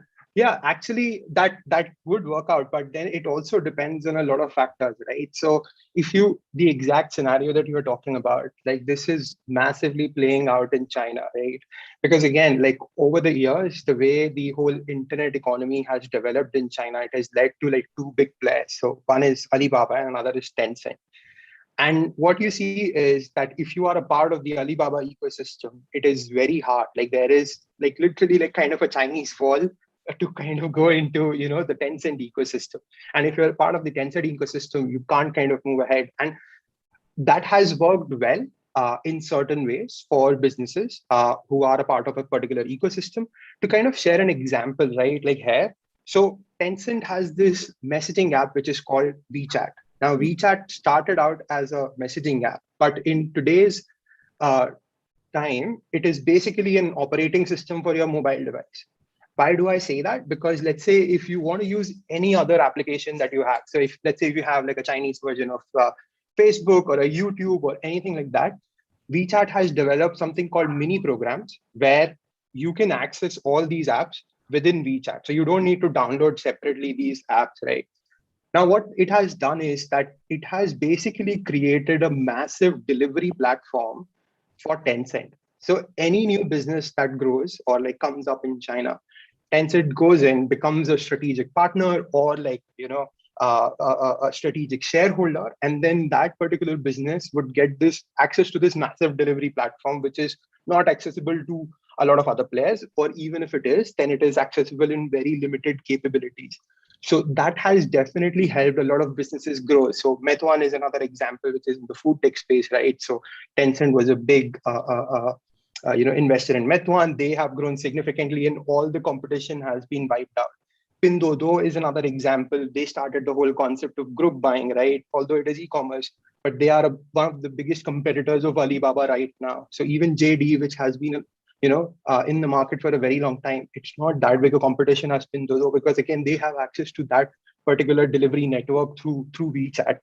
So it has worked well, but I think now what we are seeing in China as well, and I think that also happens in a lot of other places, right? So the government is cracking down on it. There have been antitrust cases against Alibaba, against Tencent, and a lot of tech companies. And then it is about like certain things are fair, like where they are trying to control power, and certain things are also kind of unfair. But yeah, so to a certain extent, to answer your question, it can exist, but there would be a limit in terms of what you can achieve. So yeah. Okay, so Munish, do you agree with Sumit on this, or does it turn out to be a little different for your kind of industry? No, for us, it's a different journey, because today we are looking at how to grow organically and inorganically, right? And if you see some of the, I will not say suppliers, but from a different context, from some of those companies that we are now working with, be it multiple companies that we are looking to work in as a long-term vision, they are all complementary to the overall learning ecosystem and learning age of any student, right? When we talk about, today we are talking about how to have a curriculum learning solution. Then we are talking about how to have other skills of learning, in terms of articulation, reading, all those things, right? And that's where I feel it is again very organization specific. Whether just taking a cue from Sumit, whether you want to be a Tencent, create a super app, or create a lot of apps and then collaborate as a whole ecosystem, right? So that's how that again depends on where or how the company wants to go ahead.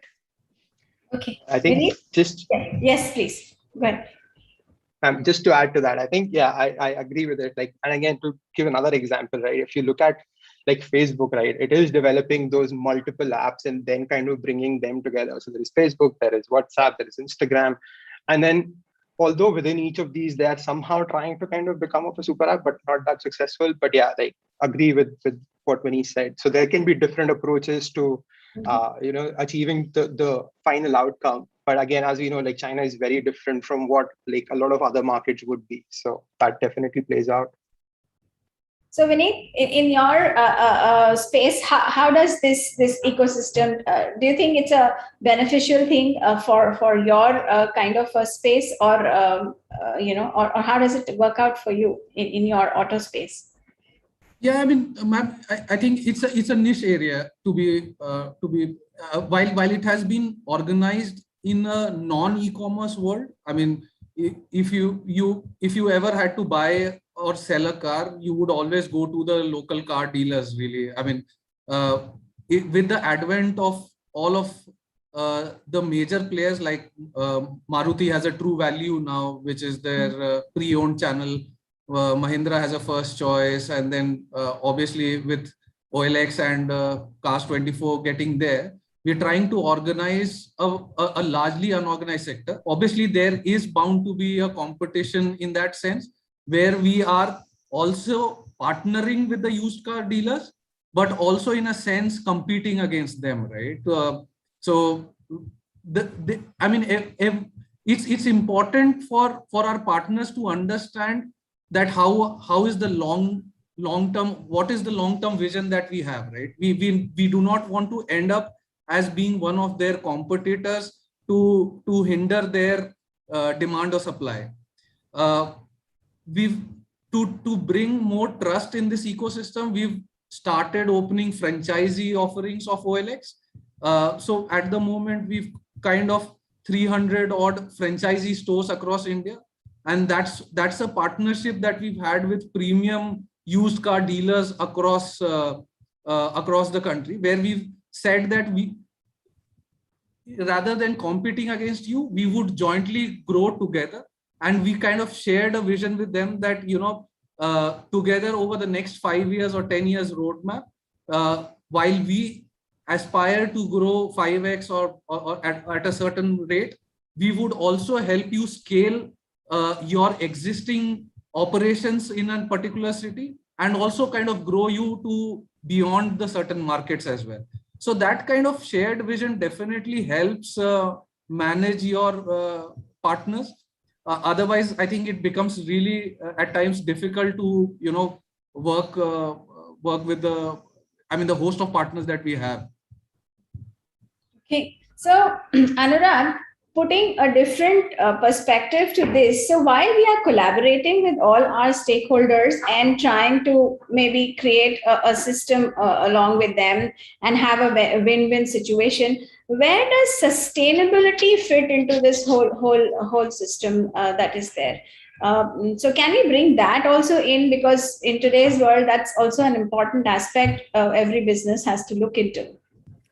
Yeah, ma'am, truly, I think sustainability is the key word, and any e-commerce startup, it starts with an idea and then it builds a product and a team around the same.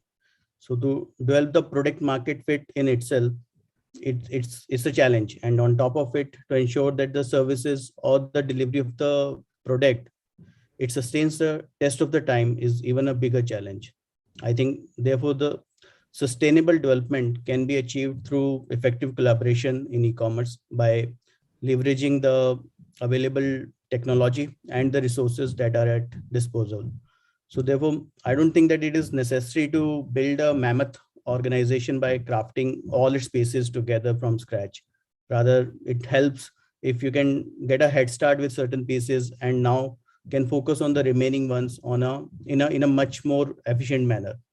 For example, for an e-commerce company, if say you can plan to build a warehouse from nothing, and you have to wait for at least 3 months for its construction and another 2 months for setting up of its interiors to make it operations ready. However, it can also choose to collaborate with a warehouse leasing partner and get into a ready to move in warehouse space to start its operations from day one. So just to give you an example, the e-commerce giant Flipkart and Adani Group, they collaborated recently to provide warehousing support to the former. So I think that's a strategic tie-up and that can become a game changer. So I think definitely there is a lot of merit in doing so.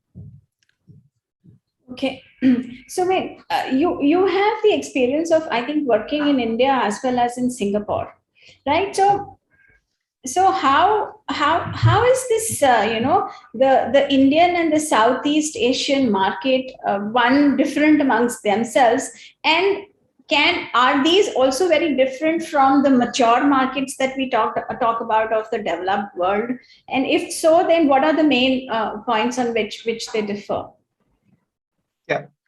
So the way I look at it, or what I have kind of observed is, when you talk about India, when you talk about Southeast Asia, when you talk about like mature markets like China and the US, I think there are two primary reasons what would lead to the differences when it comes to like, the way collaborations work, the way business model works, or like the overall ecosystem works, right? I think one of them is how much are the competitive pressures in the market, right? And another thing is how mature is the market itself, right? Like those two are the primary reasons. So I'll just first talk about like the competitive pressures, right? So as we previously talked about, like in China, we see that there are two, it's kind of a duopoly, right? So there is Alibaba, there is Tencent. So a lot of collaboration that would happen would happen within each of these ecosystems, and like players would not kind of cross the border from these ecosystems. And to share examples of a few examples here, there's some of the key trends that are coming up in the e-commerce space, right? And especially selling of merchandise is live stream commerce, which is powered by the whole creator and influencer ecosystem. And then like, you would buy stuff over off live stream. And then the second one is, like O2O, like omni-channel presence. And like that has definitely accelerated with the advent of COVID. And like we have been in lockdown since last year and a half. So all those capabilities, if you look at China, like it would be developed like kind of in-house or partners within that ecosystem, right? So Alibaba has like massive investments in building the entire infrastructure of live streaming and, doing live stream commerce. We already know like the live stream commerce market in China is approximately $200 billion every year. There are influencers who have themselves become billionaires just selling products of a live stream. There's a lady in China who is a celebrity, and she has sold houses on a live stream itself. So it's massive the way it is growing. But if you now look at the same, capabilities and how they're being developed in Southeast Asia, it's all through like partners which are across, different ecosystems. And why it is happening? Because there is no particular player which is the biggest in the market, right? Because there are so many players and everyone has to work with everyone, even from the seller side, even from the buyer side. So the whole partner ecosystem also kind of works that way to support. So there are new industries that are coming up where, there are SaaS providers who would help influencers or sellers who are running live streams just seamlessly integrate all their traffic, all their order flow into their own web store or their shops on different platforms. So that's another industry kind of coming up. And then even on the O2O side, like as a platform, let's say we are working in Southeast Asia, and this is across Singapore, Indonesia, Thailand, Philippines, Vietnam. We are working with a lot of brands to kind of build the O2O capabilities as well. So if I have to kind of, enable in-store pickup or like in-store shopping and online delivery, like how do I do that? So we would want to work with or collaborate with providers of POS systems, providers of technology in terms of tablets or whatever that is, to kind of enable those capabilities. But that is very different from what would be happening in China, where everything is happening in-house. I think those are the key differences when I look at some of these markets in terms of mature markets, whether that is China or the US, or like developing markets, specifically Southeast Asia. Okay. Monish, Byju's also has the experience of, so they have had 15 acquisitions so far, including Tanker, Osmo, Great Learning in Singapore, and Akash Institute, the biggest one, which is here in India. So working across, the globe with all these acquisitions that you've had. So what has been your experience in as differences in the markets that exist? I mean, except Osmo, I think others are very new. So we are still very new in that acquiring a skill to work in multiple markets. But having said that, all these acquisitions are more like integrations for us, because everyone brings an additional benefit, and it's not like and that's where the shared or sustainable development also comes into picture, because see, integrations can be either you completely consume the offering on the plate, or you enlarge the pie or enlarge the plate, right? And we are looking at how integrations can help reach out to a lot more broader audience, not only in India or Americas, but across everywhere, because the learning or the future need of the learning ecosystem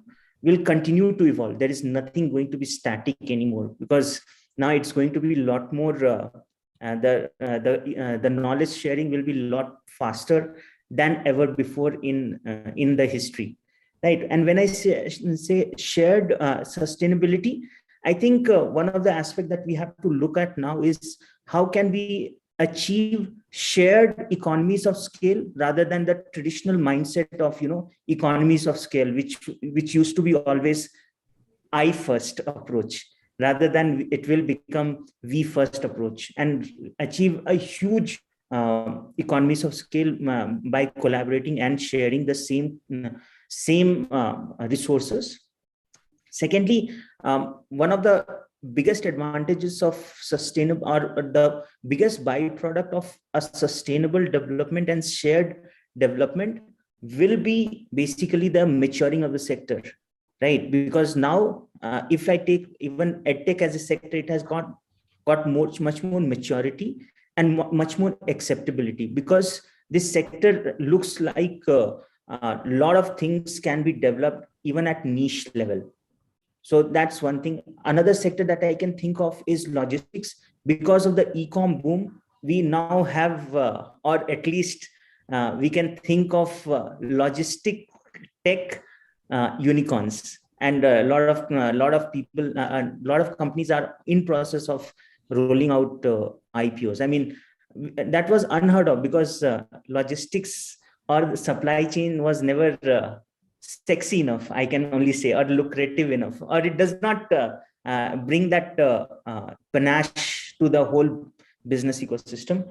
Third one is, I think the unlocking of value will be better, because in sustainable and shared integrations, in our case also, for a learner, they will have a lot more better experience by integrating all the products and offerings that these individual companies bring, rather than looking at it piecemeal.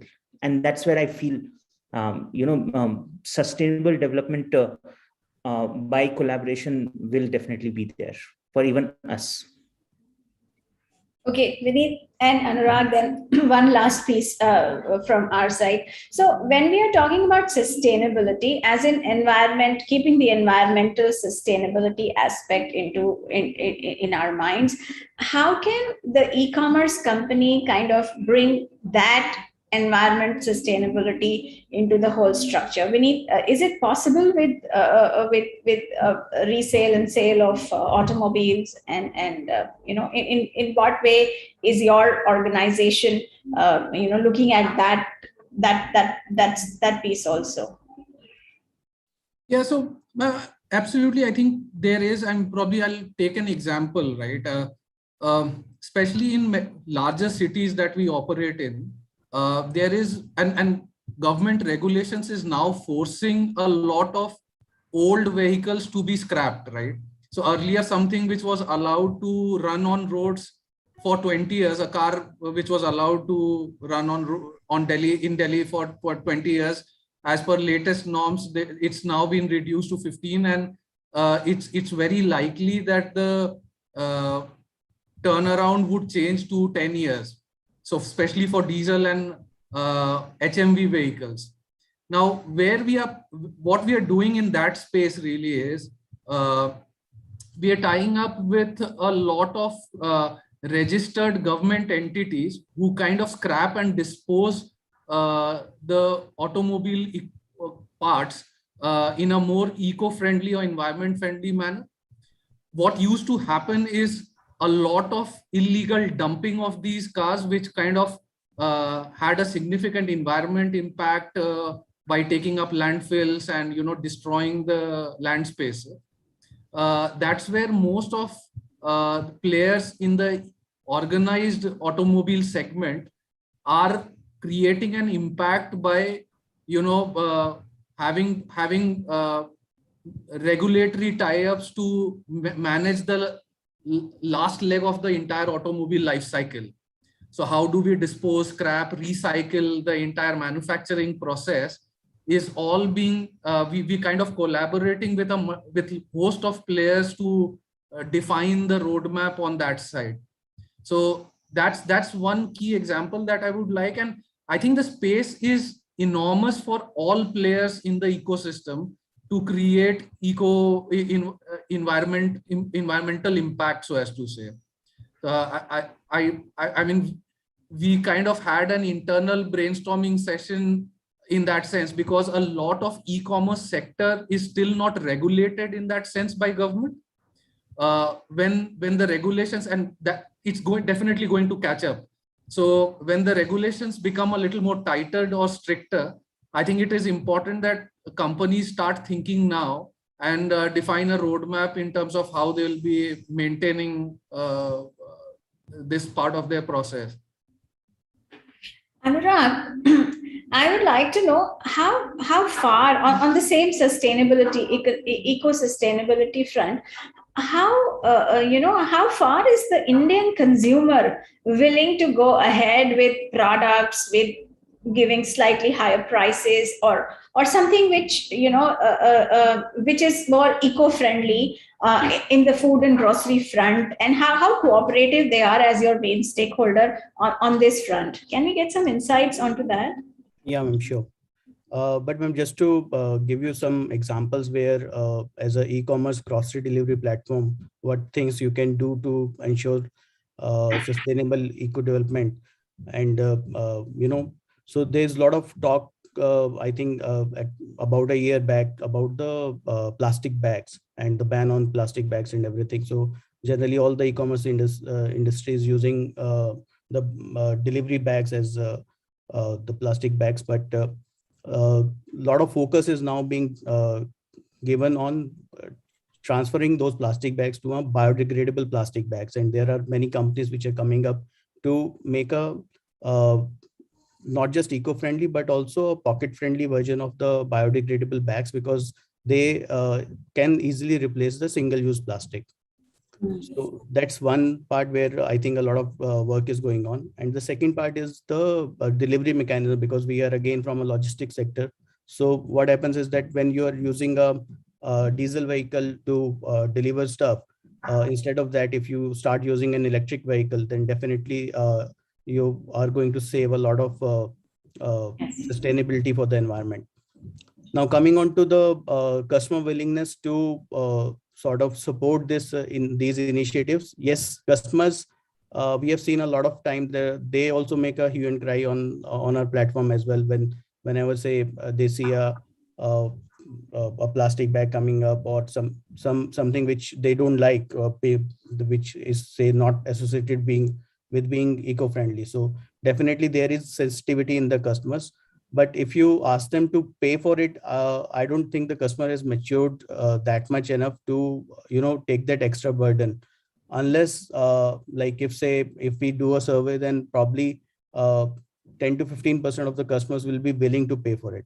But I think the trend is making more sense, and it is making more inroads now. And soon customers will also be forcing the companies to become more eco-friendly.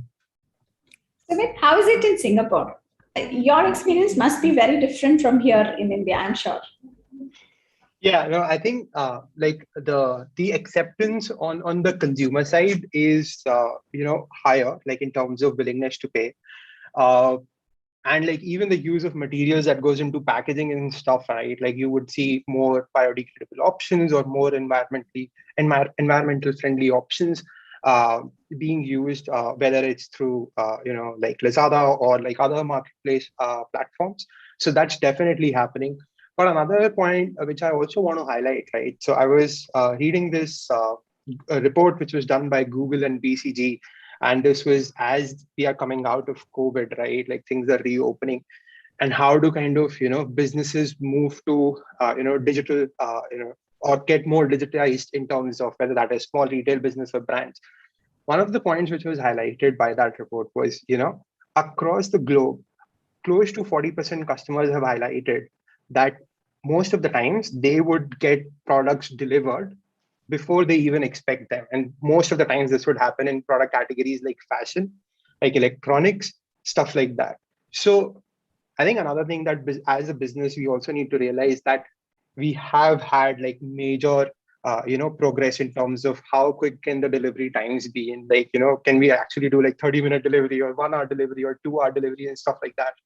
But where exactly is it required? Where exactly does it translate to actual customer value? And it makes sense to do that, because again, on the background, right, there is a lot of effort that goes into it, which also causes like challenges on the environment front. So for something like a grocery, it does make sense, but for something like fashion, for something like electronics, maybe 1 day delivery is not required. So I think businesses also kind of need to understand that and look at that.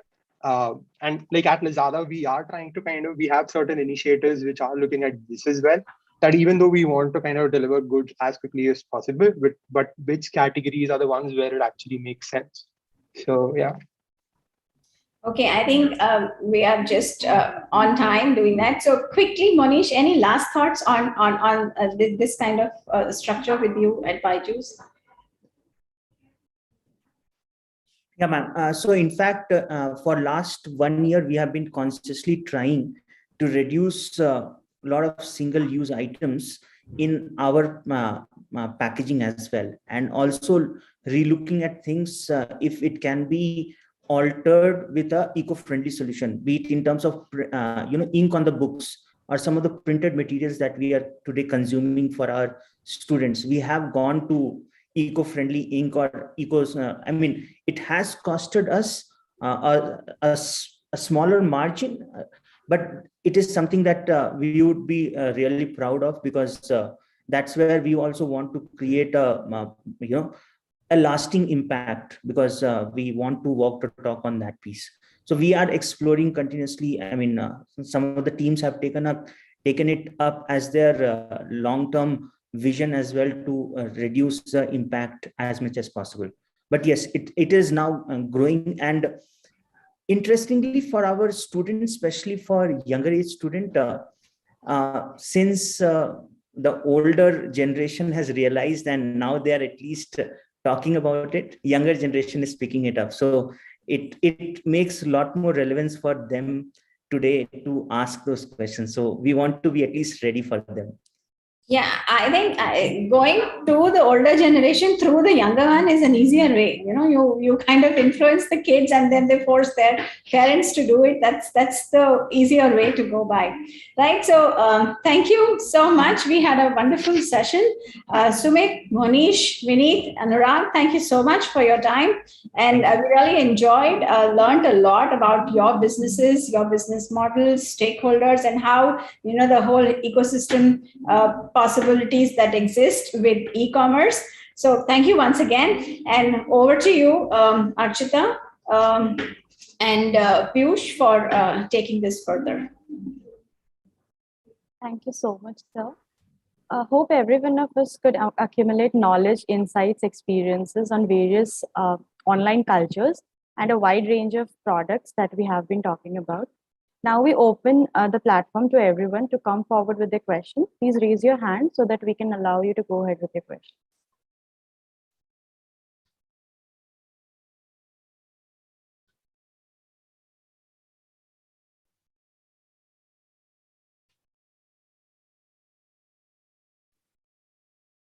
So shall we proceed with the question?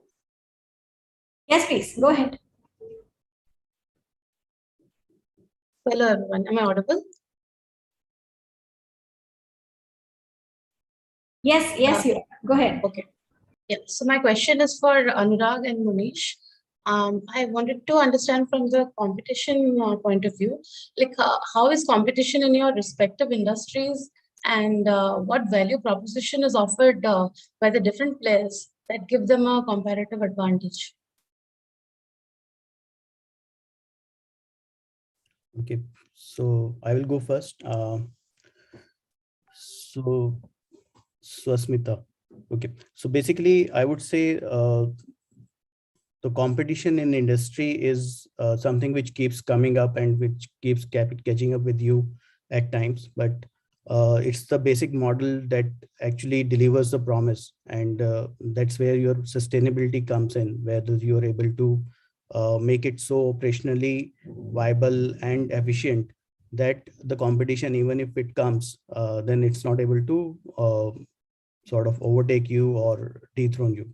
So we had that luxury of being the first mover in the micro delivery space for grocery delivery, and from 2015 till date we have been the market leaders. And even if the competition has come in, they have sort of replicated some of the key features of the milk basket model. However, with the customer trust and faith in us, I think we have been able to sail through till now. Over to you, Manish.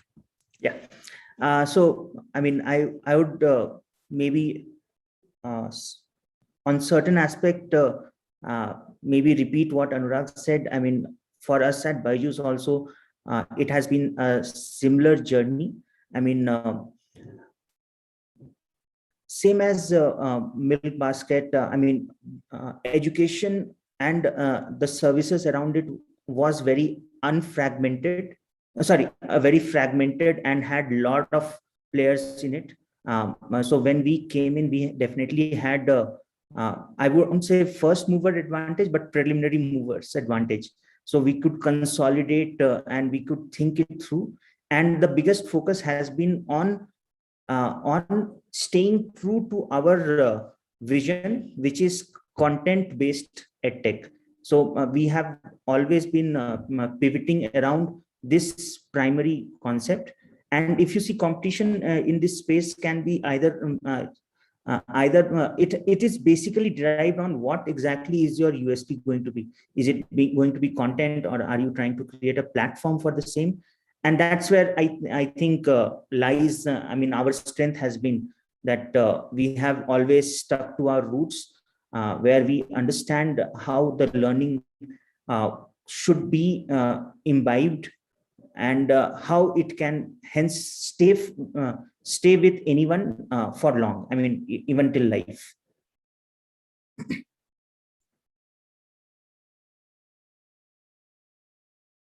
Thank you so much.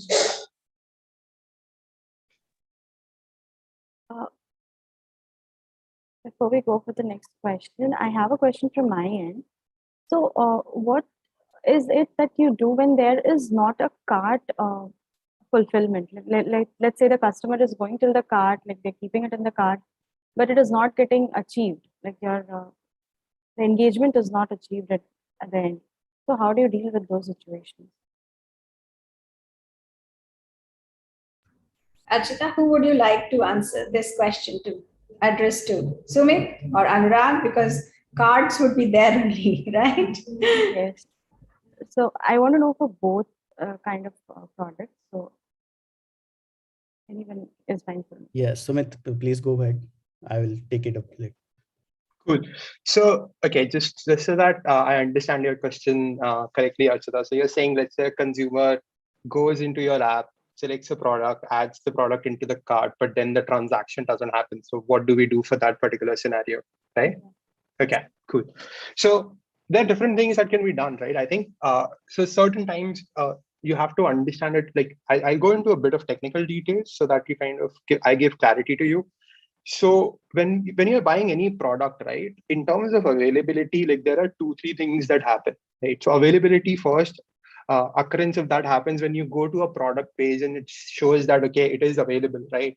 Now, in some applications, what might happen is that you might not have already put in like a pin code or a delivery pin code. So it doesn't know whether it is deliverable to your area. And then, so that's one thing. The second facet of availability, what it happened or when it happens is that when you actually put in your delivery address and stuff like that, and at that point, it's called like product assurance, where we can actually deliver the product to your address or not. So after those two things are kind of a yes, right? And we can deliver a product to you.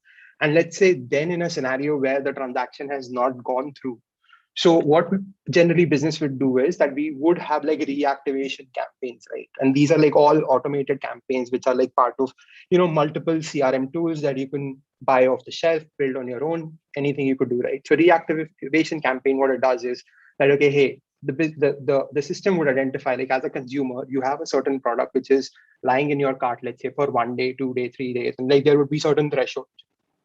So let's say after 1 day, I could send an automated notification to you. It will come to your email or through an SMS or whatever channel that I select that, hey, hey, Archita, this product is still in your cart. Go back and buy it, right? Or like stuff like that. And this is happening just 1 day after that, after you added the product to your cart. Maybe 3 days down the line, I'll send you a coupon to kind of nudge you, right? That, hey, Archita, for this product, here is a coupon, use it to get 10% or 20%, 25% off, whatever that is, and nudge you to actually make a purchase. So there are different layers of reactivation campaign that platforms would run. But then most of these reactivation campaigns would only run when a platform has identified the two facets of product availability, which I touched upon earlier, right? So if let's say the availability and assurance is not there for your particular pin code, if I'm not able to service that, then I might not run these. But if I'm able to do that, then definitely I would run these campaigns to kind of nudge a consumer to come back and make a purchase. Yeah, over to you, Anurag. Yeah, thanks. So in Milk Basket case, basically it's totally different because whatever you leave in the cart, we actually from the basket, we convert it to an order and then deliver it to you the next day morning. So you cannot actually leave your cart filled. You have to empty the cart. So yeah, but what happens is a stage earlier wherein say you have added some product into your cart and then somehow you removed it. So we do data analysis even on that there will be certain reasons for you to remove it. So what were those reasons? Was it that the price of that commodity was higher, or you went for a substitute, or you didn't find the product that you were actually looking for? So we will do an analysis on that, and basis that we will either update our catalog, or we will try to look at the pricing, or see if it becomes a trend, then definitely we will engage the category to have a look into it. The second part is that we are not, as a platform, we were not a marketplace model. So most of the inventory was, all the fast moving inventory was held by us in our warehouses. So we will, if say something has been promised, it's available on the app, then in most likely scenario, it's going to get delivered. Unless say it has been near expiry product or it has been damaged during transit. Otherwise, generally we ensure that we deliver it. So that's why our delivery ratios were in above 99%. I hope I have answered, Achita. Yes, sir, absolutely.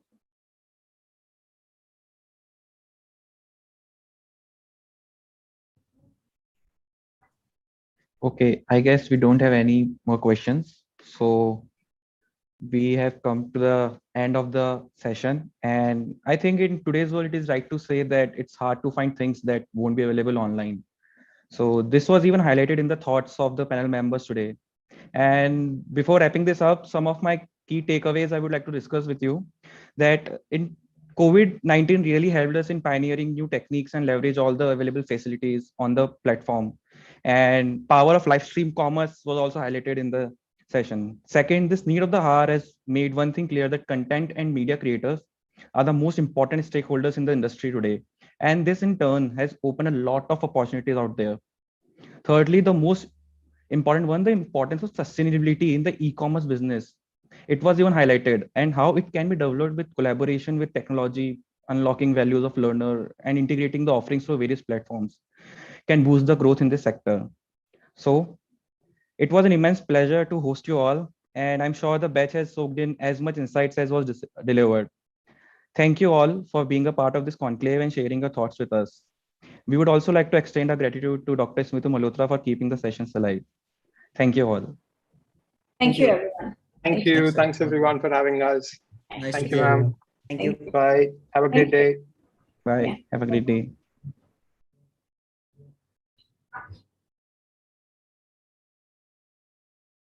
We will now break for a couple of minutes and resume the session at 1 p.m. sharp.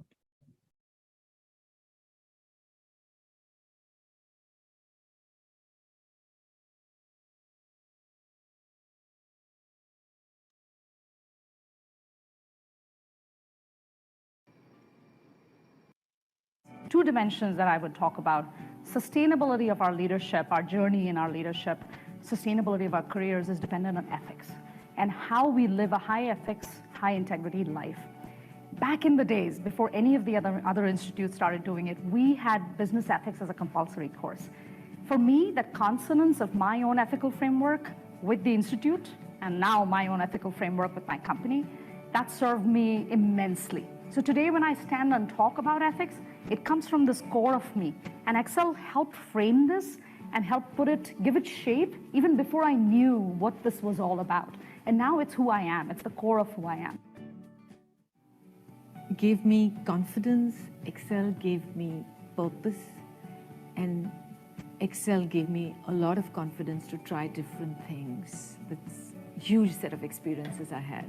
And that stood me in good stead because I went to become a management trainee in Hindustan Lever, where I could never have been without the Excel ticket, and without having excelled in Excel, I wouldn't have made it to HUL. And I've been with Unilever all 25 years of my career, so clearly the move from Excel to HUL was great for me. I really think that Excel has grown from strength to strength. It's maintained its reputation. There are a number of students who continue to excel year after year and have created a community of very successful professionals in India.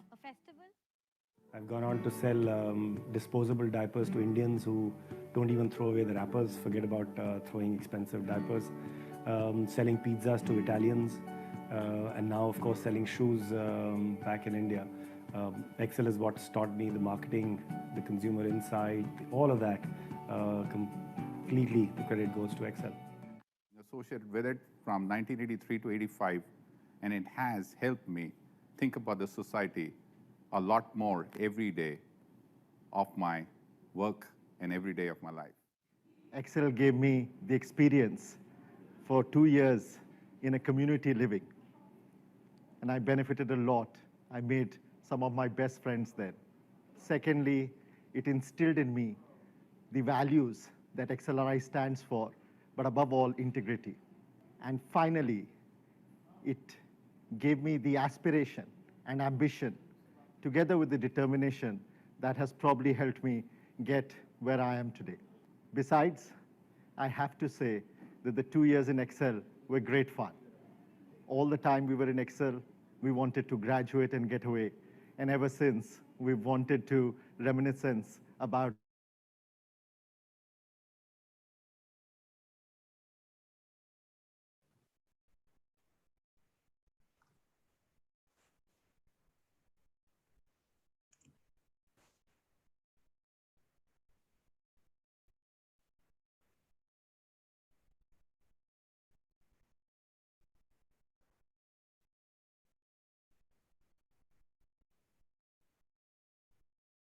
Okay. Hi, good afternoon, everyone. Good afternoon, everyone. So welcome back to another interesting session. Before we begin, let me give a brief introduction for our next guest speaker. It is our honor to welcome Mr. K. Vaitheshwaram, who is widely known as the father of e-commerce in India. He's a serial entrepreneur and the co-founder of Again Drinks. He is an internet industry veteran who pioneered the e-commerce industry in India. In 1999, he co-founded India's first integrated retail company, fabmarket.com, which was later rebranded into indiaplaza.com. In 2002, he co-founded Fab Mall, the world's first online to offline hyperlocal grocery retail company. In 2006, it was acquired by Aditya Birla Group and was rebranded as More. Later, in 2018, Amazon acquired these stores. Mr. K. Vaitheshwaram has also advised global brands like Deloitte, Diageo, and the Tata Group in their digital initiatives. He is the author of the best-selling book, Failing to Succeed, the story of India's first e-commerce company. Since 2016, he is also the member of Government of India's review committee for their prestigious Government e-Marketplace project. He is a TEDx speaker and speaks regularly on entrepreneurship, internet, e-commerce, and consumer marketing related subjects at various industry forums and educational institutes, including IITs and IIMs, and today at XLRI. Sir will be sharing his insights on the early history of India's e-commerce. Now the floor is all yours, sir. Participants are eagerly waiting to listen to you. Am I audible? Yes, sir. Yes, sir. Okay. So first of all, thank you for having me here. It's a pleasure and a privilege. And yes, like the introduction, it is my first time at XLRI and very, very happy to do so. Nice to see a full day event being organized on e-commerce and quite impressed with the range of speakers who come. I realize that my session is going to be very different from what others are speaking about. Most people will be talking about the state of e-commerce, how it has grown, what we're doing, and where we are going. What I'm going to talk about is something that's about more than 20 years back. So in a sense, it's a different session. Most of it that I'm talking about is I've actually captured in my book, Failing to Succeed, that the lady before me mentioned, the book called Failing to Succeed, the story of India's first e-commerce company. There's a separate chapter I've given saying on the early years of India's e-commerce. I'm going to just tell you a few nice incidents and stories as to how the first e-commerce company came about. To start with, I'm going back now to say 1996. 1996 is when I came across the word e-commerce for the first time. I had spent about 7 years in Wipro doing multiple things, and now I had moved on to doing channel sales and looking at business planning.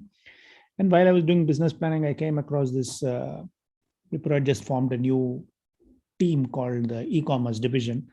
And I was very curious about what this e-commerce meant. So whatever little I could, I read about it and I found the whole experience quite fascinating. I said, maybe I should try it. So I went and met the people at the small e-commerce division in Wipro in those days and requested whether I could get any assignment there. But I was told that this is primarily a software computer science type of job, and obviously my background didn't fit, and hence I couldn't do anything. So I left it, but I remained very fascinated.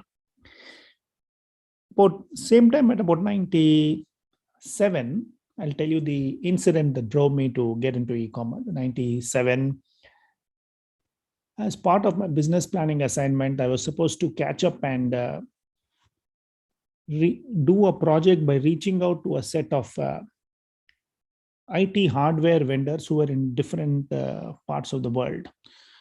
Singapore, Germany, UK, US, South America, different places. And obviously all of them had different time zone issues. It was a very different world. I mean, there were no cell phones, nothing. And even making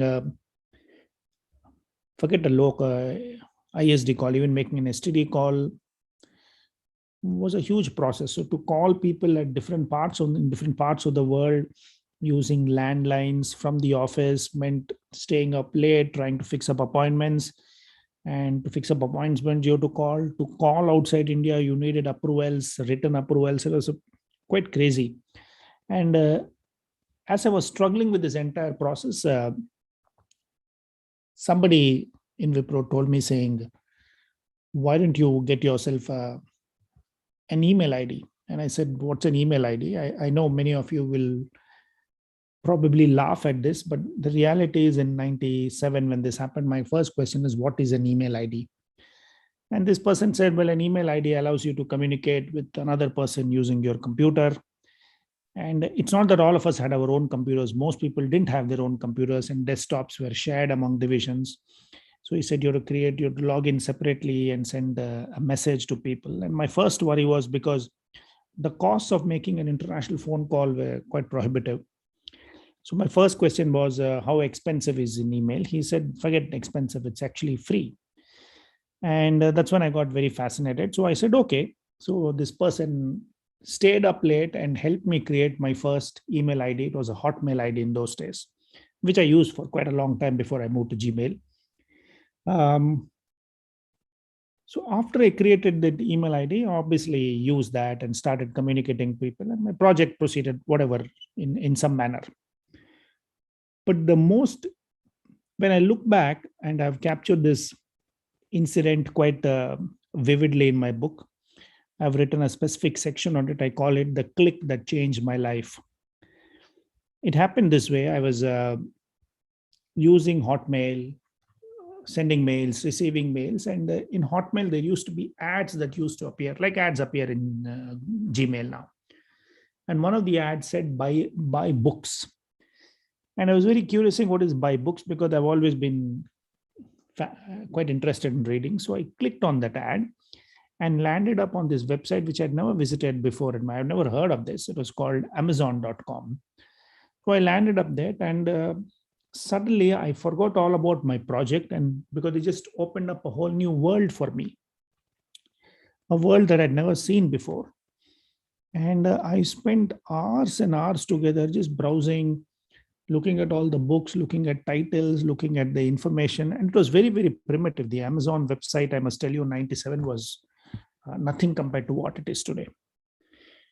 But it was still state of the art, simply because there weren't many e-commerce sites. Certainly nobody in India was. And after going to that site in reasonable detail, I realized that all I had to do is order one book in some manner, when it said you have to add to cart and figure out how to pay. And if I did that, I will probably get it delivered. And I was very fascinated. I said, is it true? I mean, I was very skeptical about the process that you could order something on a website and get it delivered. I remember this 97.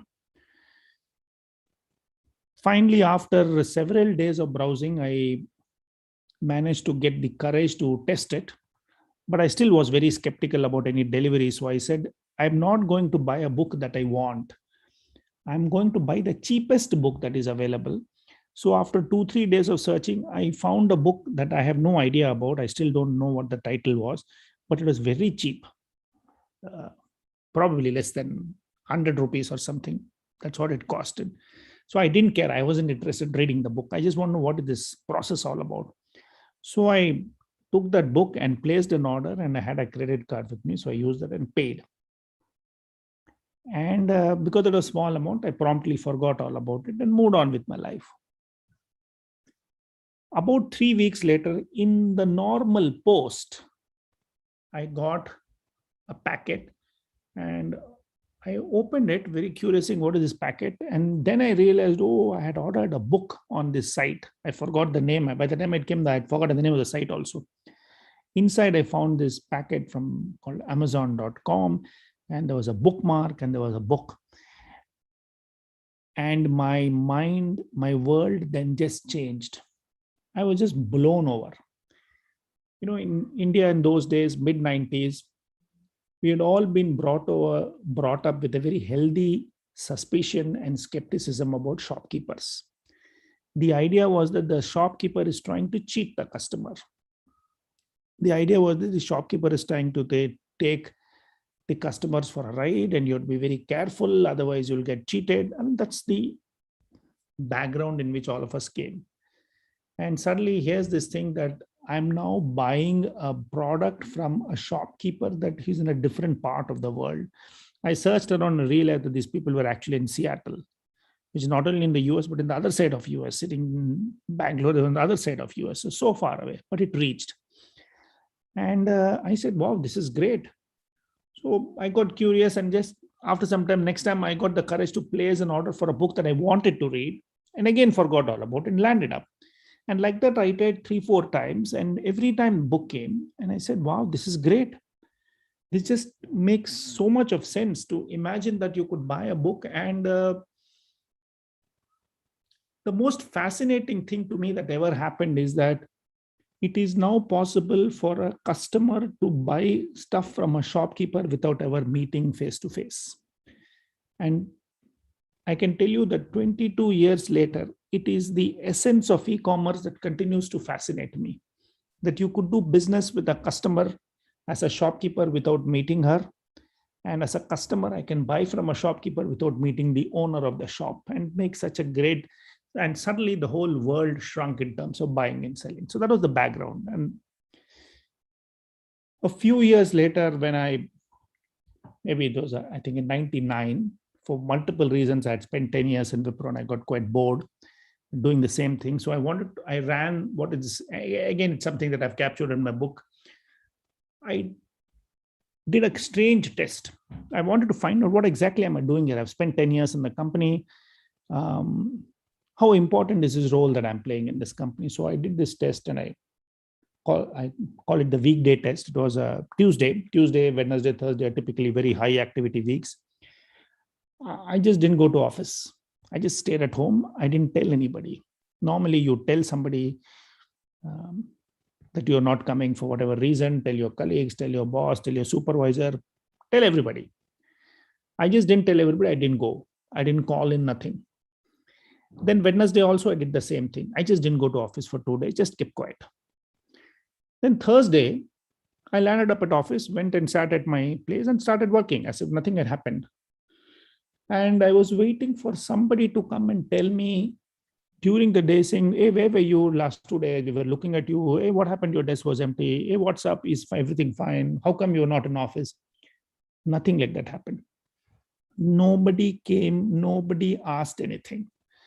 And that's when I realized that maybe it is time to do something more important, more meaningful, more useful, because clearly in large companies, it was the first important lesson that I learned, which would help me much in my entrepreneur days, is that in large companies, a lot of things happen even without you. That was the first part of the lesson. The second part of the lesson that I learned much later is in your startups, everything happens because you want it to happen, because there's nobody else to make it happen.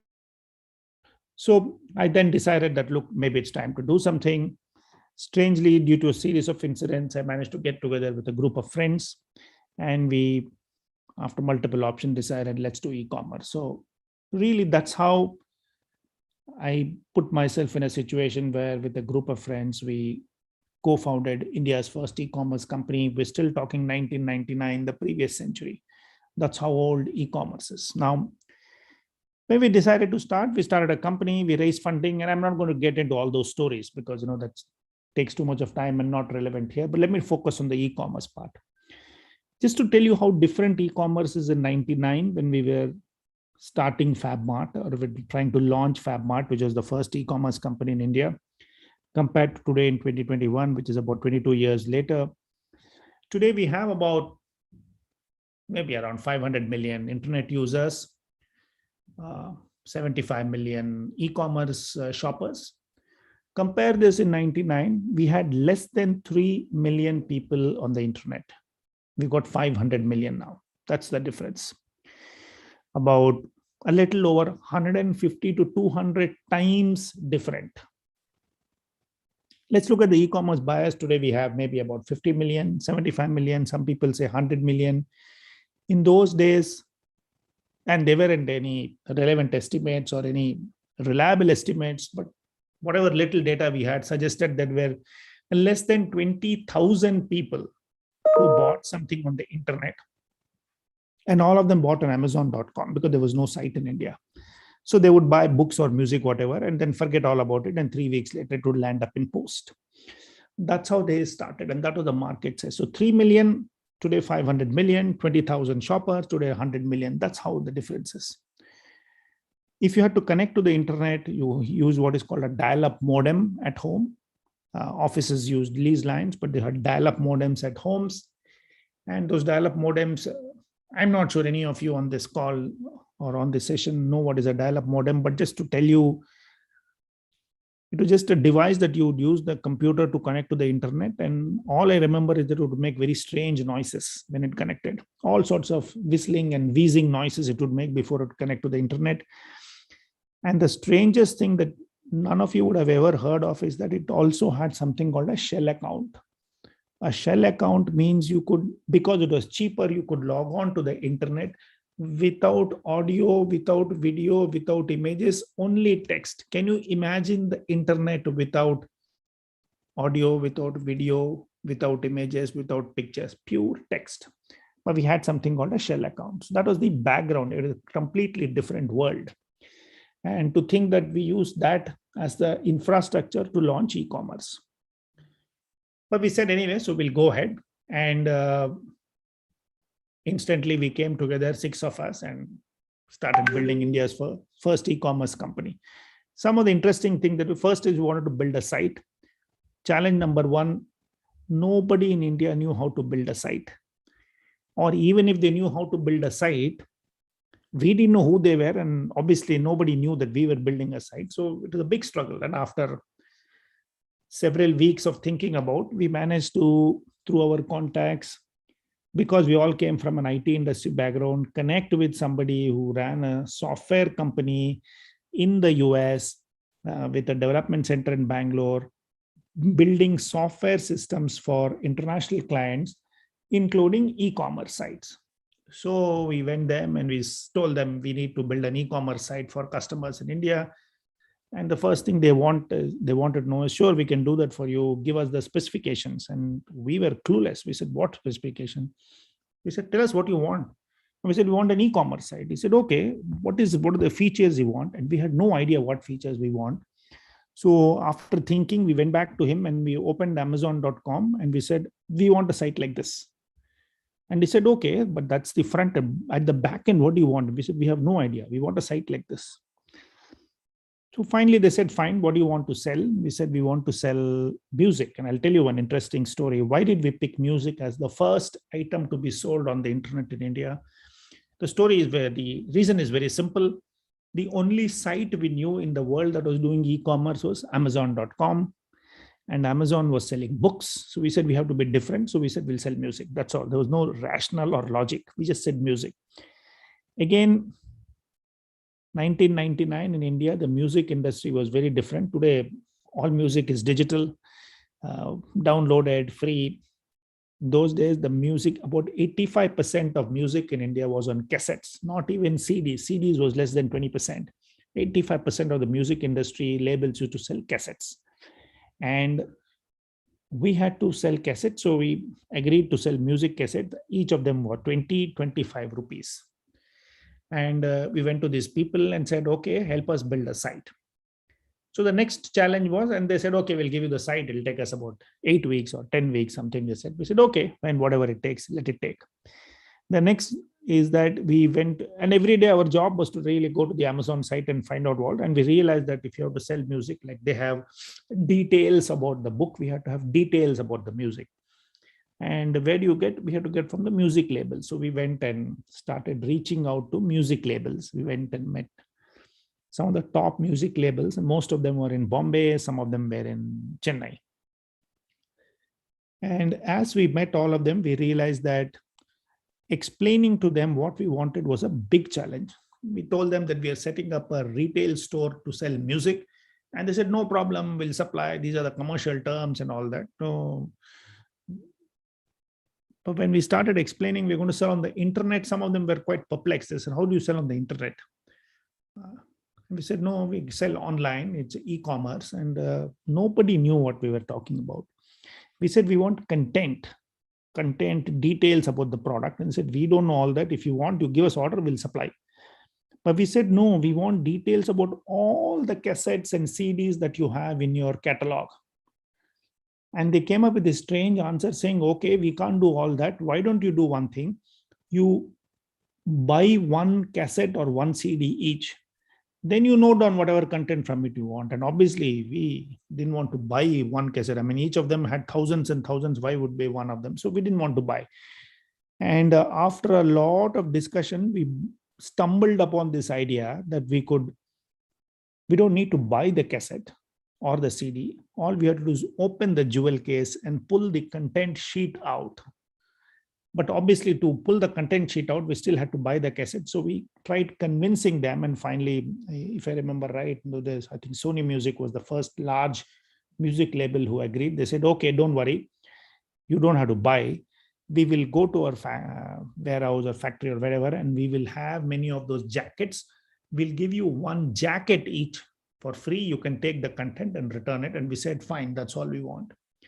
And once we got it, we requested them to give us a letter. They gave us a letter. So we took the letter from Sony and went to every other music label and said, look, Sony is working with us. You work with us. And then the second person came and the third person came. And slowly we had at least the top 10 music labels willing to give us similarly jackets. So we got the jacket. And then we moved the jacket.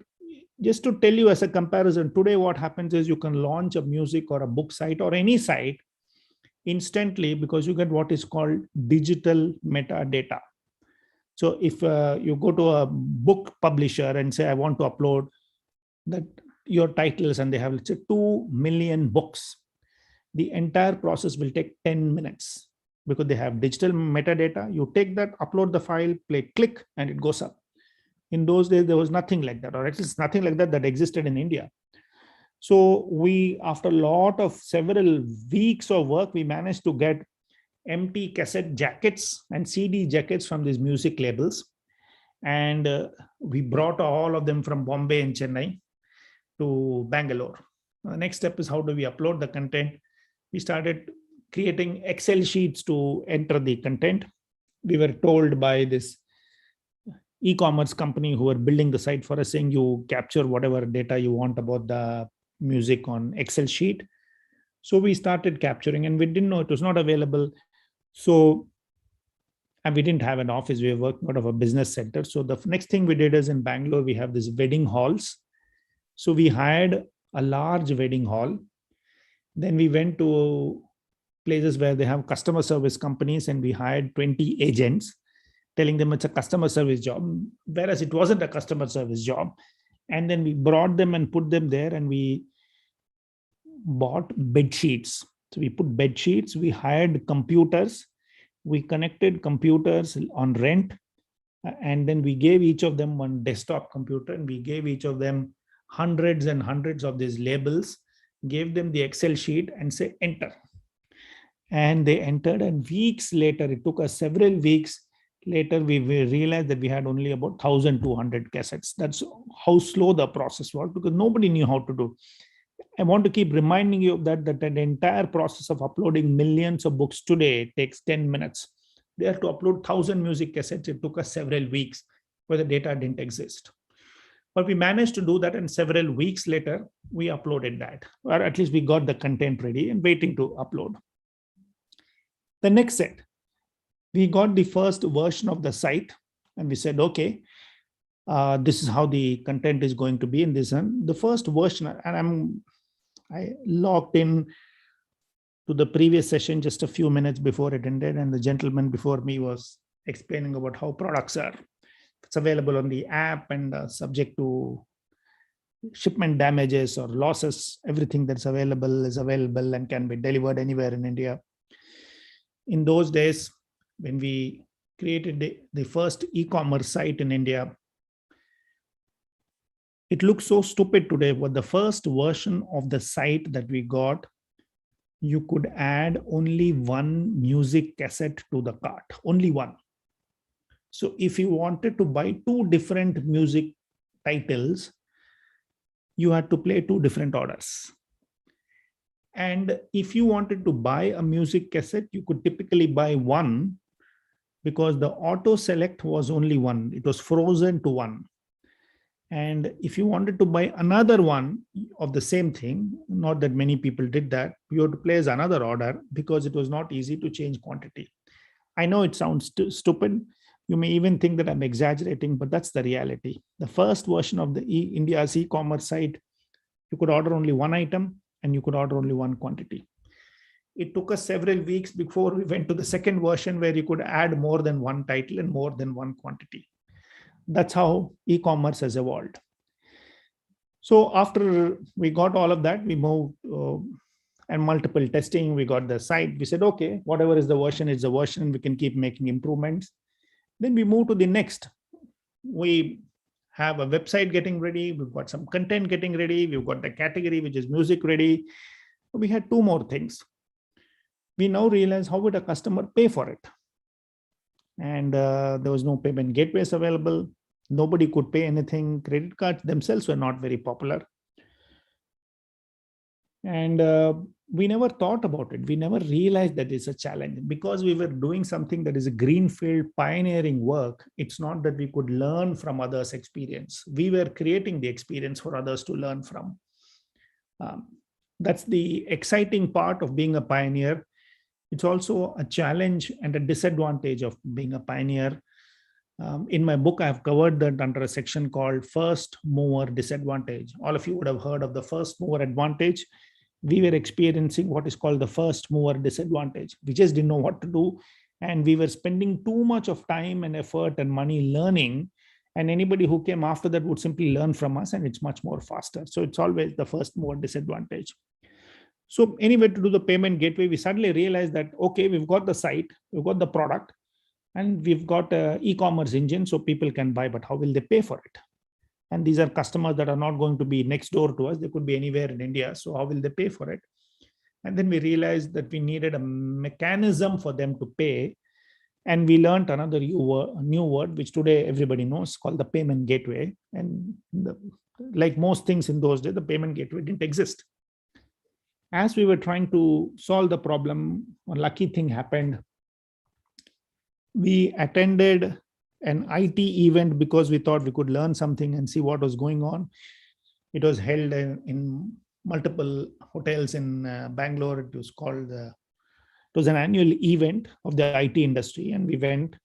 And I remember this happened at the lobby of the Taj Hotel, the Taj Residency, it was called in those days, on MG Road.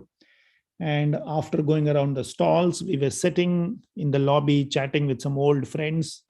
I was from Wipro. Some of my co-founders were from other companies like Planet Asia and Microland. So we had multiple friends in the IT industry and catching up with old friends, talking to them. And we bumped into another friend who had worked with us a long time back, and he had moved on. And then we asked him, where are you working? And he said he's working for Citibank. And we said, okay, great. Citibank, what are you doing? And, this is what is called the luck of the draw or fortune or whatever you may call it, or a miracle. And he said, I'm working in the payment gateway division. And we were like shocked. We said, you're working for the payment gateway division. We're looking for a payment gateway. Then he said, why are you looking for a payment gateway? So we told him, look, we're no longer working where we were. We have now left. We're doing a new company. The word startup was not there. Today, everybody is doing startup. We didn't even know we were doing a startup. All we said is we're doing a new venture. The word startup was not very glamorous in 1999 because nobody knew about it. So we explained to him what we were doing, and we said we're trying to find a mechanism for customers to pay. And we are told that we need a payment gateway. Is it the same thing? He said, look, you people are a real miracle for me because I work for the payment gateway business, but I have no business because there's no site. And there's no site, so there's no payment gateway, and there's no payment gateway because there's no site. It's seriously a chicken and egg story. You cannot have a payment gateway without an e-commerce site, and you cannot have an e-commerce site without a payment gateway. And none of us knew about this. So we told them, look, we want to have payment gateway. And he said, look, I can only give it to big companies. I can't give it to you, but you're my only customer right now. So I can't take chances to allow you to go. So let me do one thing. Let me speak to my people and give me some time. And then he came back after 2 weeks and said, look, these people are willing to help you do the gateway, give you the gateway, help you set it up on your side, provided you people can form a new company with a bank account with money in it very quickly.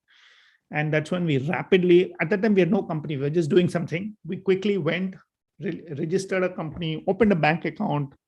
We raised some funding. And I told you, I'm not going to get into that part of the story. It's not related to e-commerce. But we raised some money from Reliance in those days. And then we took those bank details and the funding raised and went back to this person. He said, okay, now I will connect you with my people in New York. And I think somewhere in Europe, they had something called a ethical hacking center, who came and worked with these people who are building the payment gateway and the engine for us. And together we really integrated India's first payment gateway. I must tell you that at the time when this was happening, this gentleman came to us and said, look, I'm going to give you a very interesting offer. At the time, Citibank had launched a new product called Suvidha in India, and it was a debit card. It was a PIN-based debit card. And they had launched, I think, in only 2 countries of the world. One was India, and one was, I think, Czechoslovakia. I don't know why those 2 countries. But to the best of my knowledge, these were the 2 countries. A PIN-based gateway, which means you enter the debit card number and it'll ask you for a PIN, and then you enter the PIN, which is known only to you, to make your transactions safe. Today, again, it's normal. I mean, you have OTPs and you have 2-level verification with SMS and all that didn't exist. And we said, okay, we'll take this. So not only did we launch India's first payment gateway, on the day we launched, it was the only payment gateway in the world with PIN-based security, more than what Amazon.com offered in the US. In fact, I must tell you that look back, looks quite hilarious. When we launched our first ad campaign, I remember a half-page ad. It said more secure than Amazon.com. Simply because Amazon didn't use PIN-based in those days in the US, and we used a PIN-based gateway. So it was not just India's first payment gateway. It was at that time the only PIN-based gateway in the whole world. That was truly a pioneering effort. And then we launched that. And finally, and multiple things happened. So we now had a payment gateway. The last and most important thing, we now knew customers could come to our site, they could place an order, they could pay for it. But how will they get the product? Today, again, it's very easy. You have multiple logistics companies doing business. Nobody knew how to deliver a product. And we went to multiple logistics delivery companies, courier companies. All of them didn't even understand what we were talking about. The only company that said, look, I don't know what you're saying, but I'm willing to talk about it, was this company called Blue Dart. And the Blue Dart person who came, he met us and he said, look, I really don't know what you guys are doing, but it seems to be something very interesting. We'll also try. So what is it that you want? We said, look, every day an order will come and it'll be given to you. It'll be an address somewhere in India, and the cassettes will be there. We'll pack it and hand it over. You have to deliver it very nicely. I said, okay, we can try this. I mean, at the end of the day, it was just a courier business, but we didn't realize that all sets of challenges, because shipping cassettes in those days was not very easy. It will almost break. But just to make sure that we signed an agreement with them. They also didn't. They were clueless about e-commerce. Now, we can't blame them. So were we. But the good thing is they were open to experimentation.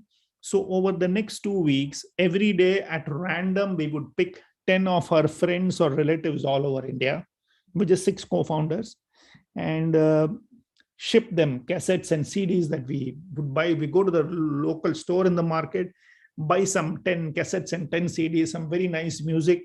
So if people like Hindi music, would buy some latest Hindi cassettes for them. If people like Carnatic music, would buy some South Indian classical music, pack them and ship it to them. And we'll call them on the phone saying, we're shipping this. And we said, what is it? We treat it like a gift. All we said is, when you get it, all you have to do is open it and tell us that did you get it? And was there any damage? And 2 weeks later, we felt that we had a reasonable packing system in place where there were not too many damages. Then we integrated, and I can tell you, we started work on this early 1990, maybe somewhere in April is when we started working on the whole concept. And after a lot of stumbles and hurdles and 3-4 launch dates that got missed out, and again, you must read Failing to Succeed to know the full story. I think September 24th or September 29th, 1999 was coincidentally the Ganesh Chaturthi date. So it was a very auspicious date to launch. We finally launched the product, the website. And before launching, we had this interesting 1 week before, we said we must have a big launch event. We said we're going to have this. So I was given the responsibility of doing something, and we knew that we were likely to launch on Ganesh Chaturthi date. So I went to Chennai and I met this wonderful singer longer there, Dr. Balamurali Krishna. If you've heard of him, one of the greatest singers that India has had. And through a common friend, I managed to meet him and is at his place. And I told him this is what we're doing, and we'd like you to sing a special song for us on the launch. He said, why song? And he had also some idea about it. He said, look, I've also heard about this music download happening on the internet in the US. Why don't we do one? I will sing a special song for Ganesha, Lord Ganesha, for you, provided you do an internet download for it, because I also want to understand what it is. So we said, great. So he actually sang a number for us, and we recorded that number, and we made cassettes out of it and offered it to customers for free if they came and registered their name, and they could also download it, but they could also order the cassette, and we would just ship it for free, just as a test. So that was the launch date. Just as a aside, I must tell you, maybe 4 or 5 months later, we launched our next category, books, and we repeated this. I managed to go to Chennai and meet, again, probably, certainly for me, India's greatest ever English author called R.K. Narayan. And I managed to again meet him through a known person. And he gave one of his lovely stories called The Horse and Two Goats, which we offered as a free download for a book. So the first book, the music download and the first book download was also done by us as part of the launches. And then to popularize the launch, we went to singer Remo Fernandez, and he actually created a lovely single for us called Cyber Viber, which we offered it as a free download along with Dr. Balamurali Krishna and R.K. Narayan. So anyway, we built all of that as the launch, and now it's happening. It's the Ganesh Chaturthi day in 99. And we went live, and suddenly we are available on the internet, and anybody in the world could come and order music cassettes from us. And then we got the rudest surprise: no orders. Nobody ordered. And we felt, I mean, you can imagine, I don't know if you can imagine, but it's like opening a shop on the high street, a big showroom, and not a customer walks in. Happens very rarely, because in physical world, if you open a big music showroom, people would actually walk in. Some would buy, many people would walk in. Here, nobody walked in, nobody came. The little data we had on traffic, we saw it was just the 6 co-founders browsing, because nobody was coming. And we felt bad that we had opened a shop and nobody was buying. So we said, okay, here's the thing. Every day till we get a customer, all of us must buy 1 cassette each. So every day in the evening, 6 co-founders will place an order for 1 music cassette and go home. And then we will promptly chase Blue Dart the next day and make sure that it gets delivered to our homes, because we didn't want business to be zero. I mean, you can't open a shop and have zero business. And we continued like this till about, I think about a week or 10 days before we got the first order ever from a stranger who was a real customer, the gentleman in Pune. And he placed an order for a music cassette, and we shipped it. And I was so excited with this that I remember calling him on STD the next day and asking him, did you get it? And did you really get it? Was there any damage? And he found it very suspicious that the co-founder of the company is calling to find out whether he really got it, because he felt, yeah, I mean, and I said, how did you know about it? He said, look, I've been in the US for a long time, and I'm used to buying stuff from Amazon. I just moved to Pune, and somewhere browsing, I came across somebody told me it is there. I don't know. We'd done some press release. He had read it and he placed an order. So he didn't realize that he was our first ever customer. He also didn't realize that historically he was the first customer ever for India's first e-commerce company. You know, like you said, that many of the things that you pioneer, you actually don't know you're doing it, because history gets written much later. But truly, this gentleman kicked off what today, and according to what is like to be $100 billion industry in a few years. So, to look back on those days, the challenges, very, very exciting days. And one of the things that I've been asked is, were we several years ahead of its time? I think we were. Clearly, India was not ready. Customers were not ready. We were not ready. There was no infrastructure. But the pleasure, I mean, today, whatever happens to the e-commerce industry, the reality is you can always look back and say, look, we helped pioneer an industry. I mean, most people who do startups, start a company. Very rarely do people get an opportunity to start an industry. And that to us is the real pleasure and the privilege and the honor that we managed to get on ourselves by breaking away. I mean, we all came from an IT services background. The easiest thing for us would have been to do an IT services business, but we said, let's do something that nobody's done before. And I learned many things from it. One is the fact that too much is spoken about domain expertise. I think entrepreneurs really are problem solvers. Even if you don't have domain expertise, you can go and get it done. Because the reality is, if everybody waits for domain expertise, then nobody will do e-commerce in 1999. And thereby there would be no industry because everybody is working in their same domains. Today, I'm doing an FMCG company called Again Drinks. We have no FMCG experience, but my e-commerce experience tells me that it doesn't matter. That if you're asking the right questions, if you're thinking from zero base, even if it is something that you have no knowledge about, an entrepreneur should be able to successfully get ahead, and you don't need too much of domain expertise. So that's the story. It's about 1:40 now. I just wanted to give you a flavor of the challenges and how fascinating it was to set up India's first e-commerce company. When people ask me, how does it feel? I said, look, it feels good that you did the first e-commerce company. But the more important thing is, we're the only e-commerce company that got set in the previous century. Everybody else came after 2000. In fact, most of the new e-commerce companies that are there around came after 2008, which means almost a decade after we launched. So great experience, and thank you. That's all I wanted to share. If any of you have any questions, happy to answer them.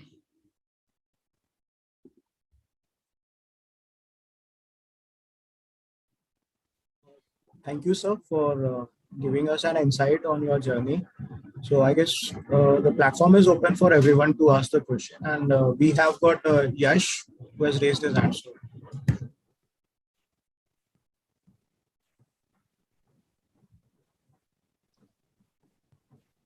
Thank you so much for your talk, sir. So we are seeing, because of COVID, there has been a shift in the healthcare industry towards the e-commerce market, where services, doctor services, or even medical or diagnostic services are moving to the e-commerce platform. So how do you see this space transforming in the future? Well, healthcare would probably be one of the biggest areas which will undergo digital transformation. It was always ripe for disruption and transformation. And I think the COVID, in a sense, has just accelerated the process. I'm not going to say fortunately, because it wasn't very fortunate, but the reality is that COVID really accelerated the process. It's also opened in people's perspectives. People now realize that we've attached too much importance to face-to-face. We've attached too much importance to physical touch and feel. And the reality is that there are very few things that cannot be done digitally. And healthcare, I mean, imagine people who need healthcare consultation suffering from something that they're not able to move around, not able to travel. And in small towns and smaller places, you're always restricted to, let's say, access to doctors who are limited in number, limited in experience, background. Now, with just a phone, you can reach out to the best doctors in the world using digital transformation. So it's just great, certainly for people, for consumers everywhere. Just a fantastic thing to happen.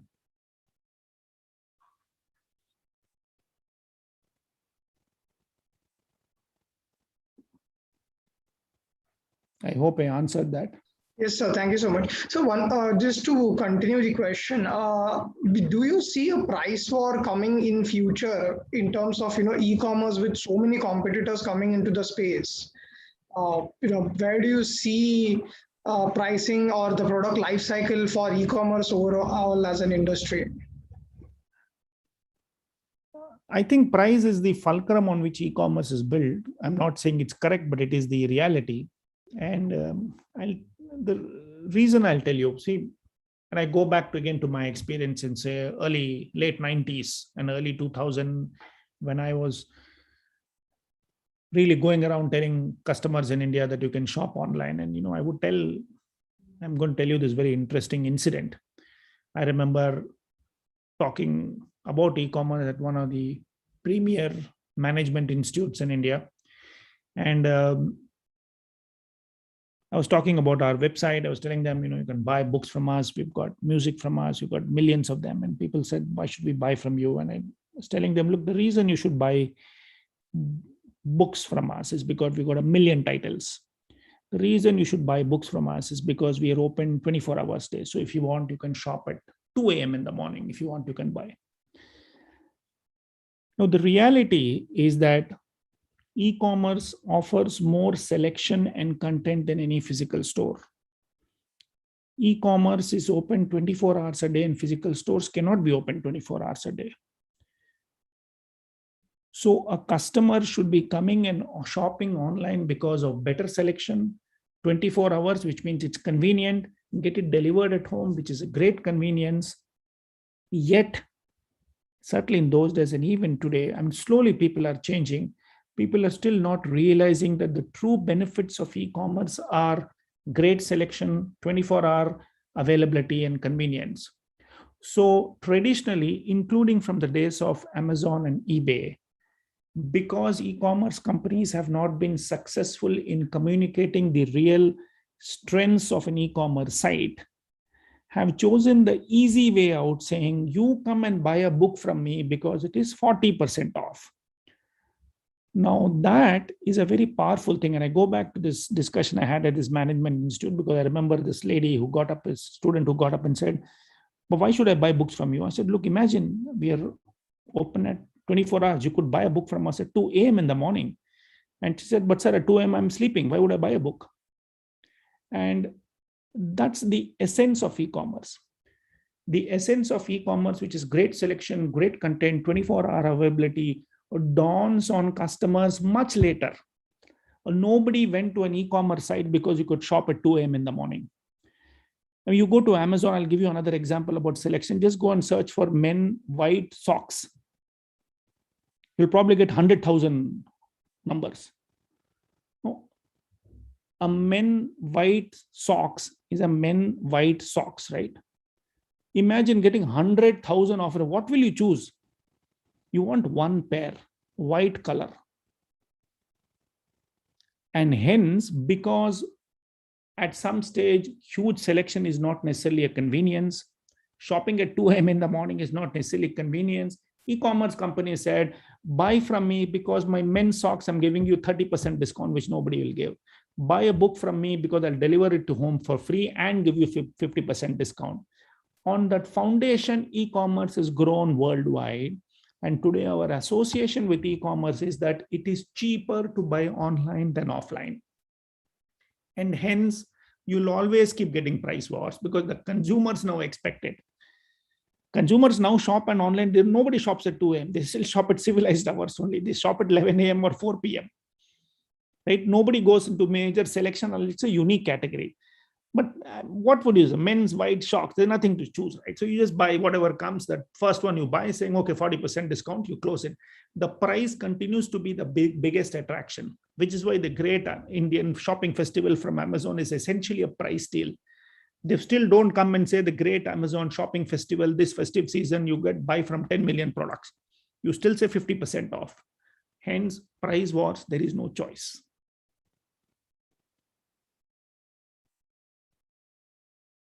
Was that helpful? Yes, sir. Thank you so much. Yeah. Any other questions? Anything we have? I think we still have a few minutes.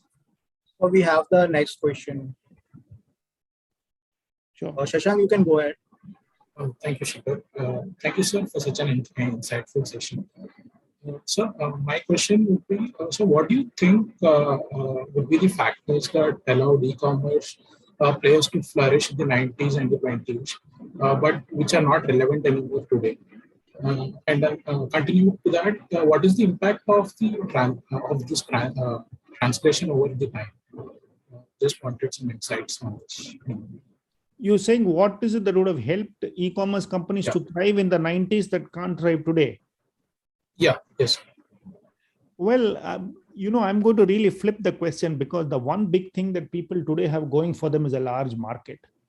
Everything else really pales in comparison. So irrespective of what factors were there, and people like us are real proof.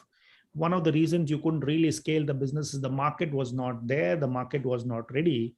So irrespective of stiffer competition, like Dr. Yash just asked about it, stiffer competition, price discounts, deep discounting, all of that, the reality is there are consumers. 100 million consumers are willing to shop online. So I think everything else pales into comparison. And all I wish we had today's market in those days in terms of market size, and I think we could have built a business. So to me, the answer is really the other way around. Irrespective of what happens, it is easier to build an e-commerce business today than in those days, simply because there are customers out there willing to buy.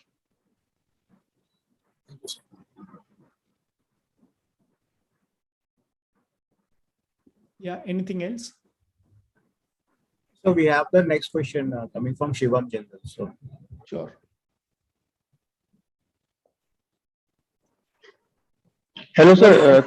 Thank you for the session. I have one question, sir. How are e-commerce platforms encouraging local shops to adopt their platforms? How are they facilitating their business? I don't know how they're facilitating. They're certainly adding them onto the platform, but I'm not sure they're necessarily going out of the way to help them grow their business. So, I think what's really happened is the local shops are able to get into a platform like an Amazon or a Flipkart, because they're certainly being encouraged to go online. But I'm not sure there's enough being done to make them succeed online. And there's a big difference. Am I going online? Yes. Am I able to sell online? Yes. Am I successfully selling online? I think the answer is still no. So what's really happened is that there's been a lot of progress in terms of moving shopkeepers, local shops online, but enough has not been done to help them succeed online in terms of category management, in terms of digital marketing techniques, in terms of pick, pack and ship, in terms of delivery, in terms of returns, in terms of customer service, in terms of review management.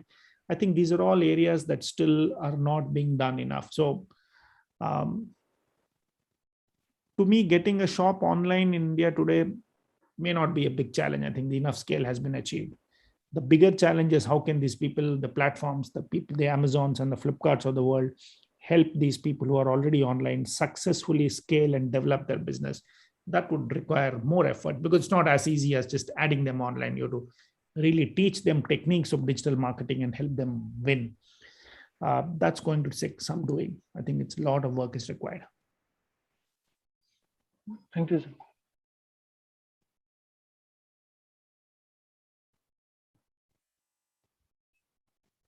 So we have the next question coming from Charulata. Sure. Good afternoon, sir. Thank you for this insightful session. I would like to know, when you started your company, India Plaza, if given now, when you see yourself here, what advice will you be giving yourself way back then when you started this? Well, the only advice I would give is that if you are starting 10 years too early, you have to wait longer to succeed, or start 10 years later. There's no other exercise. There's no other advice I would give myself.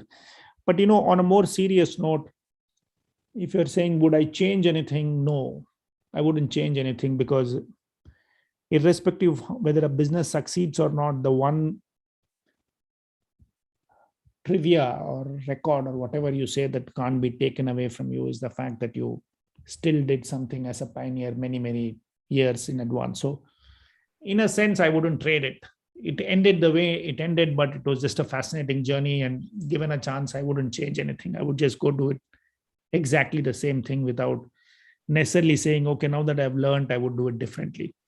A lot of the fun is not in learning and correcting. A lot of the fun is doing it and learning it while doing it. I mean, that fun gets taken away because if everything is written in a book and you know exactly what to do, then entrepreneurship doesn't have its fun. So it's been fascinating. I wouldn't change anything here. Okay. Okay. Since you're saying that you won't be changing anything, any sort of thing that you regret that if you would have known at that period of time, it would have helped you, get the success earlier? I think a lot of the techniques, and again, I would refer you more to the details in the book, in my book, to know what went wrong. But a lot of things went wrong in terms of the corporatization of the company, which we were not experienced at. I think the e-commerce part was fine. I think where we probably needed to learn a lot was how in managing the company's corporate development itself, perhaps there were clear areas of errors in judgment that we wouldn't make again if we knew that. So that's an area to learn from. The e-commerce part, I think we got it right.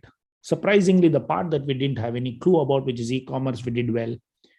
But logically, with access to so many chartered accountants and lawyers and all, what the part we should have got right, which is to company management and with our own experiences, where I think we probably faltered a bit. That would be an area to improve. Okay. Thank you so much, sir. Yeah.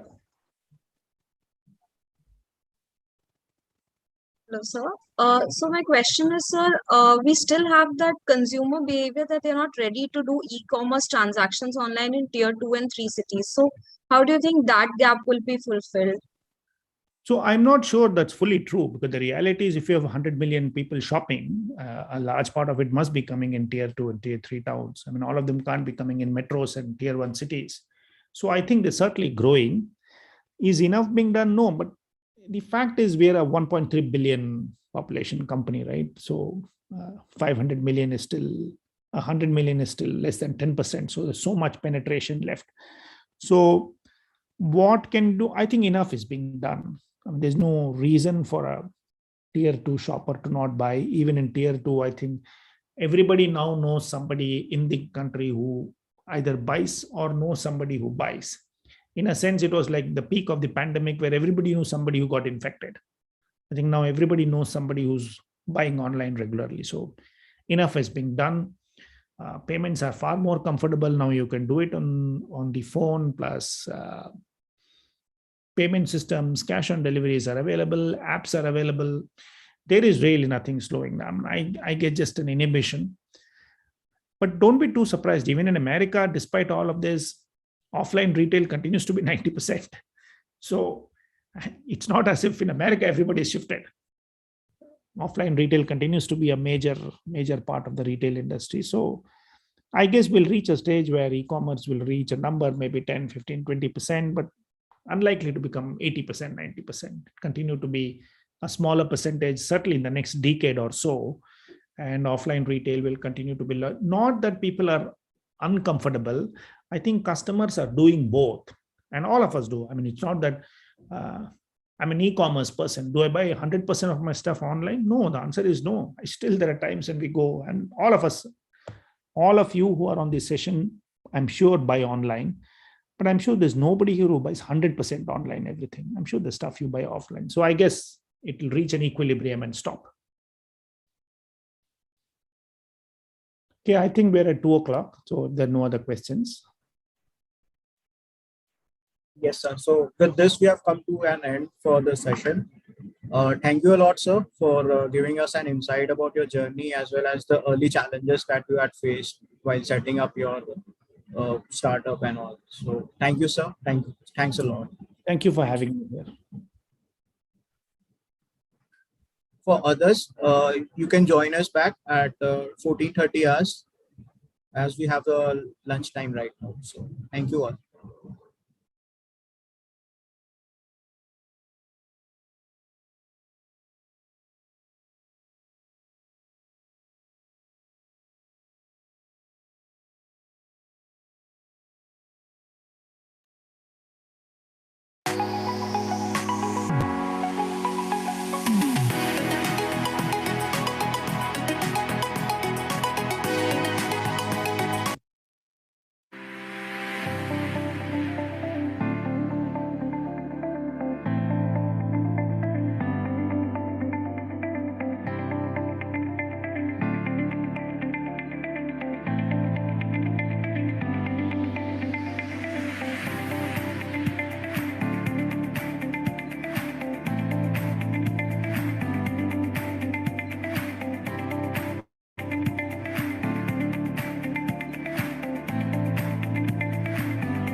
At XLRI, we focus on a management education framework that is integrative and offers students an opportunity to develop and pursue new ideas at the same time. We constantly evolve our curriculum in line with changing economic and social landscapes. Besides the flagship programs, XLRI has added many new executive and certificate programs over the years to meet the growing demand of various industry sectors. Our virtual interactive learning program and entrepreneurship programs are our two key offerings.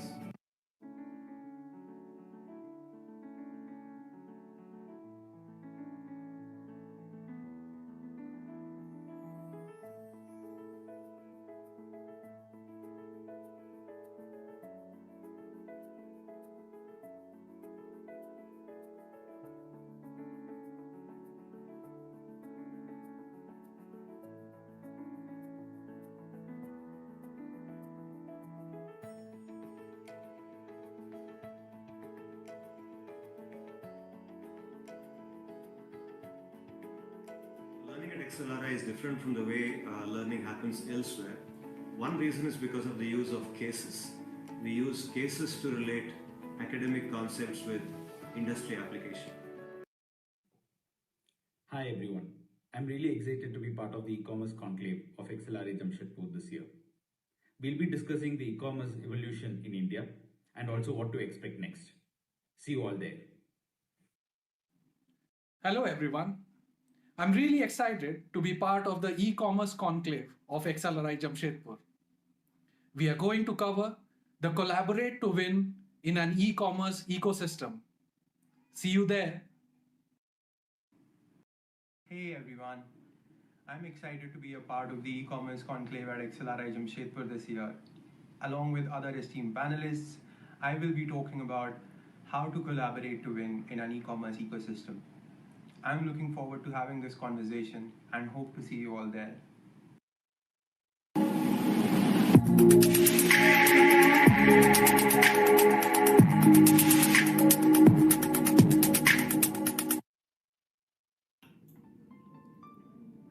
Hi everyone. Being a 5-year experienced professional, I discovered that ExPGDM XLRI would be one of the most effective courses for me, my aspirations, and my career trajectory. Going through this 15 months program in ExPGDM from one of the best management schools in India has prepared me for a resilient managerial role. The pandemic came as a sudden jolt that left a long-lasting impact on all of the industries, and research shows how they have adapted with this. This conclave brings structured presentations on e-commerce insights, innovative framework of learning methodologies, and engaging sessions, making it a perfect fit for imbibing knowledge about the industry. With this, I, Ashika Anand, welcome you to the e-commerce conclave e-Vartan, where we will be decoding e-commerce. Thank you. Hello, my name is Deepika Mazumdar and I'm currently pursuing Executive MBA from Asia's oldest B school, XLRI Jamshedpur. I have worked with Cognizant as a change and release manager for the past 5 years, 3 months. That gave me a broad exposure on dealing strategically with people and stakeholders from across the globe. Today, I'll be sharing a few thoughts of mine about the emerging e-commerce industry around us. Now, over the past few years, we all have seen this industry grow rapidly and transforming the facets of retail industry upside down. This was further enhanced by the current pandemic crisis we all are in, where people avail more of online shopping facilities.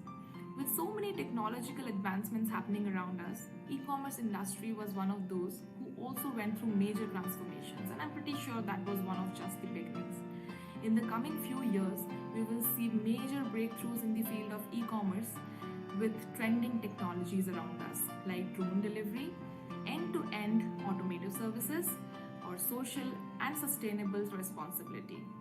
Now, I'm going to share my personal experience of how this XPGDM course has helped me understand the e-commerce industry in depth.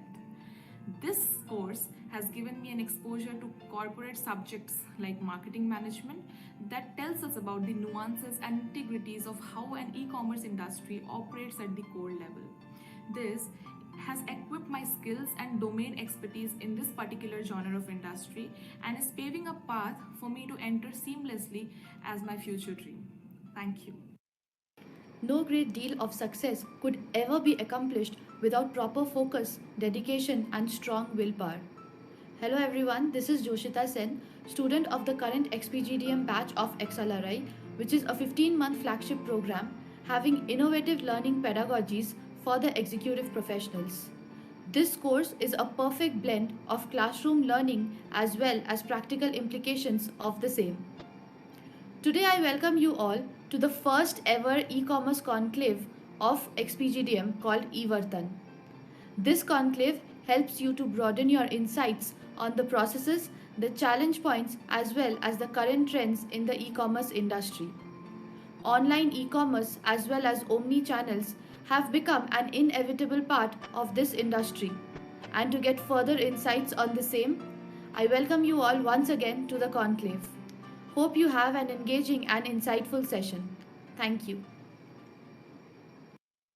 Two dimensions that I would talk about: sustainability of our leadership, our journey in our leadership, sustainability of our careers is dependent on ethics and how we live a high ethics, high integrity life. Back in the days, before any of the other institutes started doing it, we had business ethics as a compulsory course. For me, that consonance of my own ethical framework with the institute and now my own ethical framework with my company, that served me immensely. So today when I stand and talk about ethics, it comes from this core of me. And Excel helped frame this and helped give it shape even before I knew what this was all about. And now it's who I am. It's the core of who I am. Gave me confidence, Excel gave me purpose, and Excel gave me a lot of confidence to try different things. That's a huge set of experiences I had.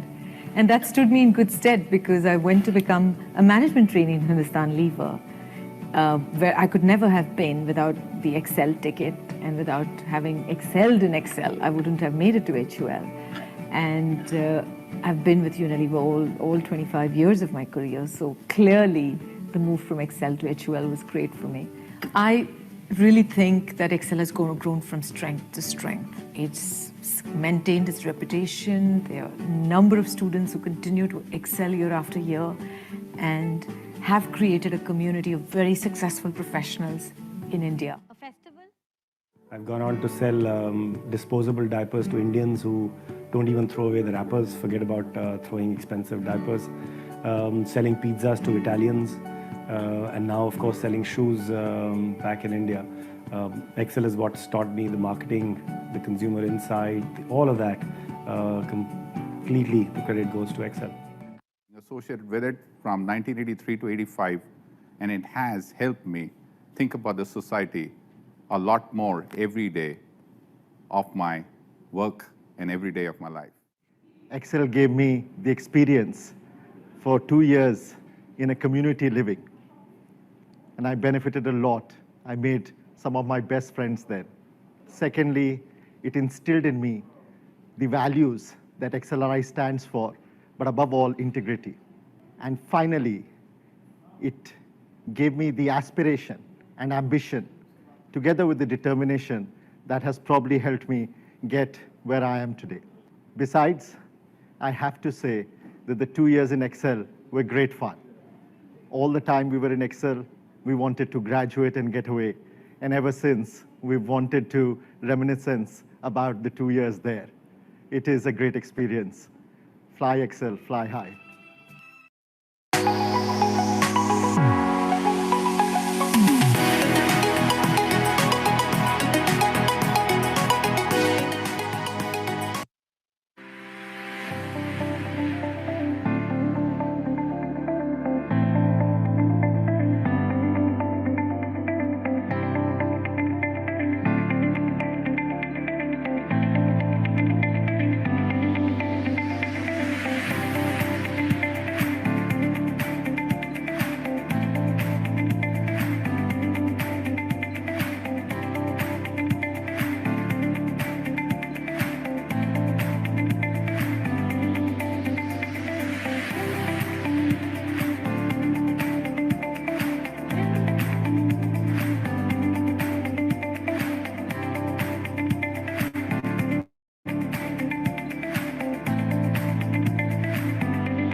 At XLRI, we focus on a management education framework that is integrative and offers students an opportunity to develop and pursue new ideas at the same time.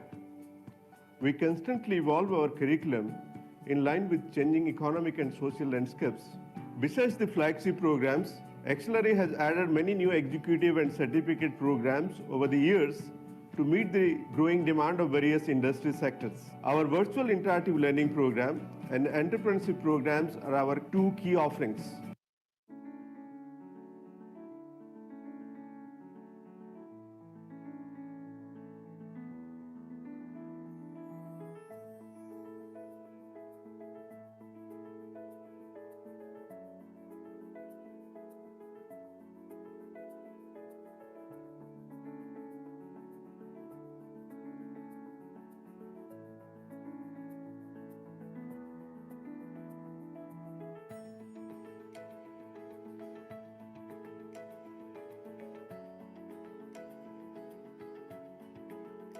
Learning at XLRI is different from the way learning happens elsewhere. One reason is because of the use of cases. We use cases to relate academic concepts with industry application. Hi everyone. I'm really excited to be part of the e-commerce conclave of XLRI Jamshedpur this year. We'll be discussing the e-commerce evolution in India and also what to expect next. See you all there. Hello everyone. I'm really excited to be part of the e-commerce conclave of XLRI Jamshedpur. We are going to cover the collaborate to win in an e-commerce ecosystem. See you there. Hey everyone, I'm excited to be a part of the e-commerce conclave at XLRI Jamshedpur this year. Along with other esteemed panelists, I will be talking about how to collaborate to win in an e-commerce ecosystem. I'm looking forward to having this conversation and hope to see you all there.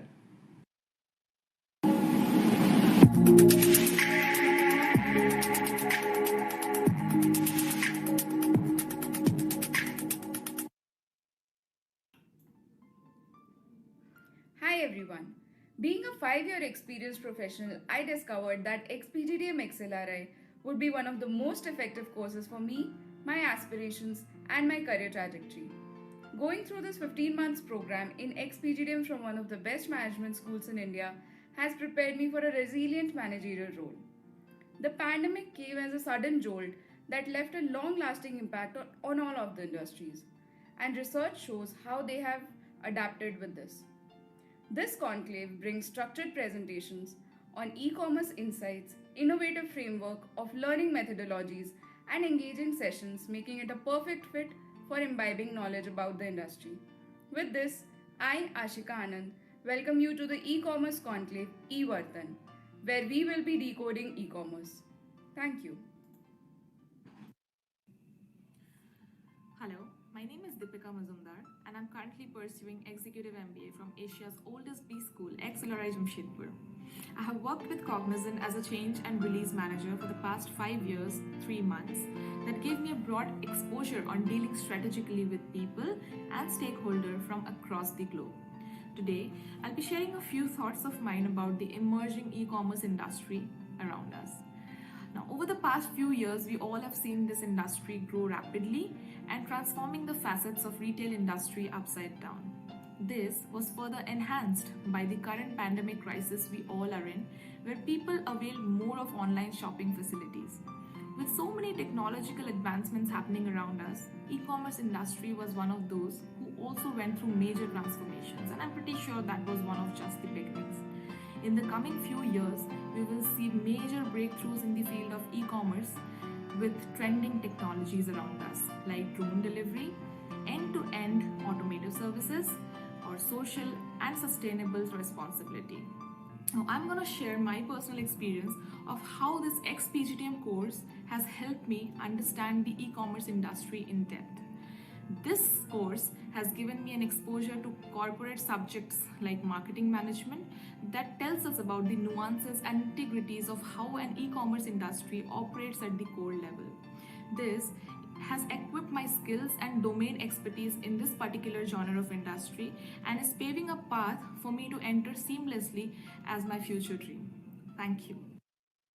No great deal of success could ever be accomplished without proper focus, dedication, and strong willpower. Hello everyone, this is Joshita Sen, student of the current ExPGDM batch of XLRI, which is a 15-month flagship program having innovative learning pedagogies for the executive professionals.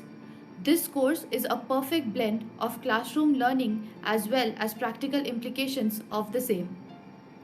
Today I welcome you all to the first ever e-commerce conclave of ExPGDM called e-Vartan. This conclave helps you to broaden your insights on the processes, the challenge points, as well as the current trends in the e-commerce industry. Online e-commerce as well as omni-channels have become an inevitable part of this industry. And to get further insights on the same, I welcome you all once again to the conclave. Hope you have an engaging and insightful session. Thank you.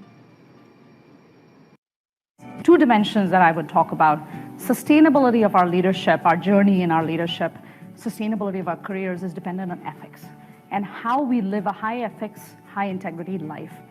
Back in the days, before any of the other institutes started doing it, we had business ethics as a compulsory course. For me, that consonance of my own ethical framework with the institute and now my own ethical framework with my company, that served me immensely. So today when I stand and talk about ethics, it comes from this core of me. And Excel helped frame this and helped give it shape even before I knew what this was all about. And now it's who I am. It's the core of who I am. Gave me confidence. Excel gave me purpose. And Excel gave me a lot of confidence to try different things. That's a huge set of experiences I had. And that stood me in good stead because I went to become a management trainee in Hindustan Lever, where I could never have been without the Excel ticket, and without having excelled in Excel, I wouldn't have made it to HUL. And I've been with Unilever all 25 years of my career, so clearly the move from Excel to HUL was great for me. I really think that Excel has grown from strength to strength. It's maintained its reputation. There are a number of students who continue to excel year after year and have created a community of very successful professionals in India. I've gone on to sell disposable diapers to Indians who don't even throw away the wrappers, forget about throwing expensive diapers, selling pizzas to Italians, and now, of course, selling shoes back in India. Excel is what's taught me the marketing, the consumer insight, all of that. Completely, the credit goes to Excel. Associated with it from 1983 to 85, and it has helped me think about the society a lot more every day of my work and every day of my life. Excel gave me the experience for 2 years in a community living, and I benefited a lot. I made some of my best friends there. Secondly, it instilled in me the values that XLRI stands for, but above all, integrity.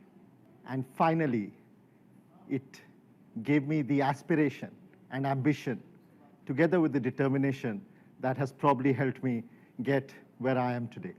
Besides, I have to say that the 2 years in Excel were great fun. All the time we were in Excel, we wanted to graduate and get away. And ever since, we've wanted to reminiscence about the 2 years there. It is a great experience. Fly Excel, fly high.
At XLRI, we focus on a management education framework that is integrative and offers students an opportunity to develop and pursue new ideas at the same time. We constantly evolve our curriculum in line with changing economic and social landscapes. Besides the flagship programs, XLRI has added many new executive and certificate programs over the years to meet the growing demand of various industry sectors. Our virtual interactive learning program and entrepreneurship programs are our two key offerings.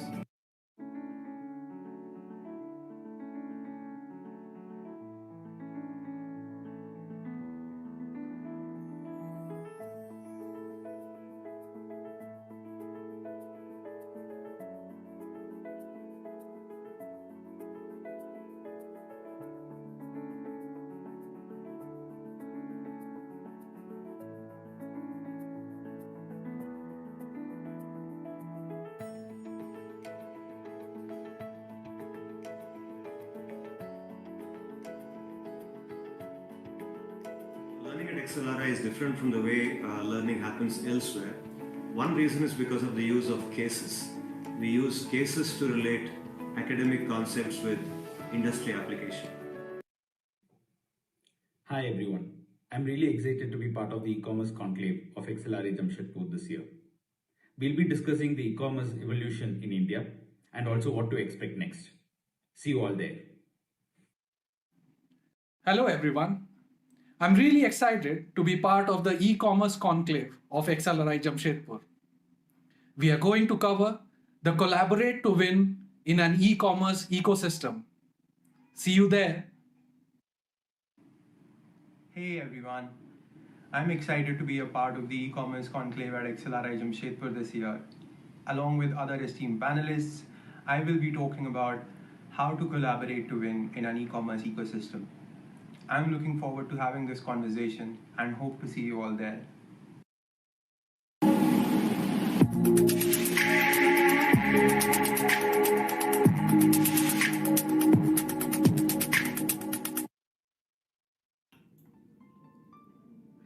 Hi everyone. Being a 5-year experienced professional, I discovered that ExPGDM XLRI would be one of the most effective courses for me, my aspirations, and my career trajectory. Going through this 15 months program in XPGDM from one of the best management schools in India has prepared me for a resilient managerial role. The pandemic came as a sudden jolt that left a long-lasting impact on all of the industries, and research shows how they have adapted with this. This conclave brings structured presentations on e-commerce insights, innovative framework of learning methodologies, and engaging sessions, making it a perfect fit for imbibing knowledge about the industry. With this, I, Ashika Anand, welcome you to the e-commerce conclave e-Vartan, where we will be decoding e-commerce. Thank you. Hello, my name is Deepika Mazumdar and I'm currently pursuing Executive MBA from Asia's oldest B school, XLRI Jamshedpur. I have worked with Cognizant as a change and release manager for the past 5 years, 3 months. That gave me a broad exposure on dealing strategically with people and stakeholders from across the globe. Today, I'll be sharing a few thoughts of mine about the emerging e-commerce industry around us. Now, over the past few years, we all have seen this industry grow rapidly and transforming the facets of retail industry upside down.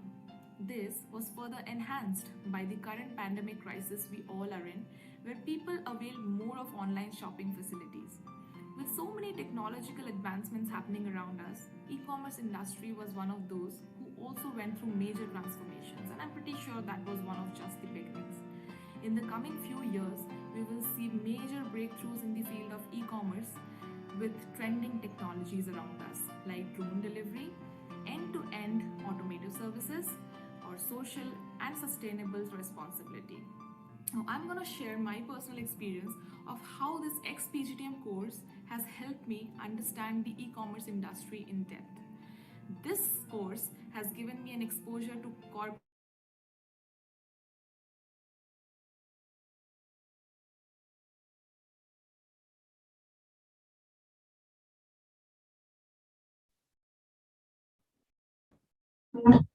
Hello everyone. Today in this post-lunch session, I, Utkarsh Vinayak, And I, Divya Kelani, welcome you all to the panel discussion on the future of payments. Has COVID-19 accelerated the inclination towards cashless society? COVID-19 pandemic has brought across a lot of transformation in the way the world works. However, keeping aside the demerits, the pandemic has been greatly influential in catalyzing the penetration of e-payments in the Indian economy, the second biggest push after the 2016 demonetization drive. Today, the students of the ExPGDM XLRI have gathered to inaugurate this panel discussion. We would like to extend a warm welcome to our speakers and request them to bestow upon us the industrial insights, they enlighten us with the learnings and guide us, the cocooning MBAs, on the path of success and achieve the greater good. Today, we have with us 4 speakers. we have among us today Mr. Pawan Vats, who is an esteemed XLRI alumnus. He has 10 years of experience in the IT industry with extensive exposure in product management, in digital payments and fintech area. Presently, he is working as an associate director at FreeCharge, where he handles customer experience for payment and payment gateway engagement. Thank you. We also have with us Mr. Manoj. Mr. Manoj Jindal has over 18 years of experience in business management. He is an engineer with double MBA, one from XLRI Jamshedpur and the second is from Cranfield School of Management in London, United Kingdom. He has expertise in procurement, e-auction, cost reduction, business strategy, strategic sourcing, working capital optimization, negotiations, competitive bidding, financial analysis, and contract management. He has an excellent negotiation and presentation skill and has delivered leadership skills talks in XLRI Jamshedpur, I am Kozhikode, I am Raipur, I am Udaipur, I am Ranchi, and I am Kashipur till date. Thank you. Would also like to extend a warm welcome to Mr. Pat Sharma. He is an esteemed GMP alumnus and an experienced integration specialist with a demonstrated history of working in the information technology and service industry. He is skilled in SAP implementation, requirement analysis, SAP S4, SAP S-Log, and SAP MM. Currently, he is working on the innovation and growth front as an FMCG consultant and is involved in product management of assets being built related to the Internet of Things, blockchain, AVVR, ARVR, and AI technologies, and is involved in the sales generation for FMCG clients. Thank you. We'd like to also welcome Mr. Professor Rajiv Sharma, sir. Professor Rajiv Sharma, our moderator for the panel discussion, is an associate professor at XLRI Jamshedpur. He is also the chairperson Information Systems at XLRI Jamshedpur and has completed his PhD from IIM Bangalore. He is also a member of Association of Information Systems and Association of Computer Machinery.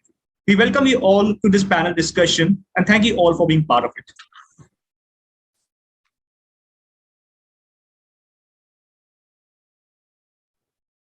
So you're on mute. Thank you. So thanks for a nice introduction. And it's very nice to meet the participant panelist members coming from various different industries, right from FreeCharge, then Amazon, and then JioMart. So we have illustrious industry leaders joining us for discussing on how the mobile payments have changed over the years. And particularly if we look at how COVID has enhanced the speed of increase in the transactions through mobile payments. So to begin the process, we'll start with few questions and I will try to ask one of the panel members to start the discussion. And after that, any one of the panel member can join in and take further the discussion. So we'll keep it rolling. We'll not let one person keep on speaking for the whole show. So all of us will try to think deeper into this topic and figure out how the mobile payments are changing, particularly when things like natural events or disasters like COVID can also enhance the speed of transmission or changes in the way it gets used.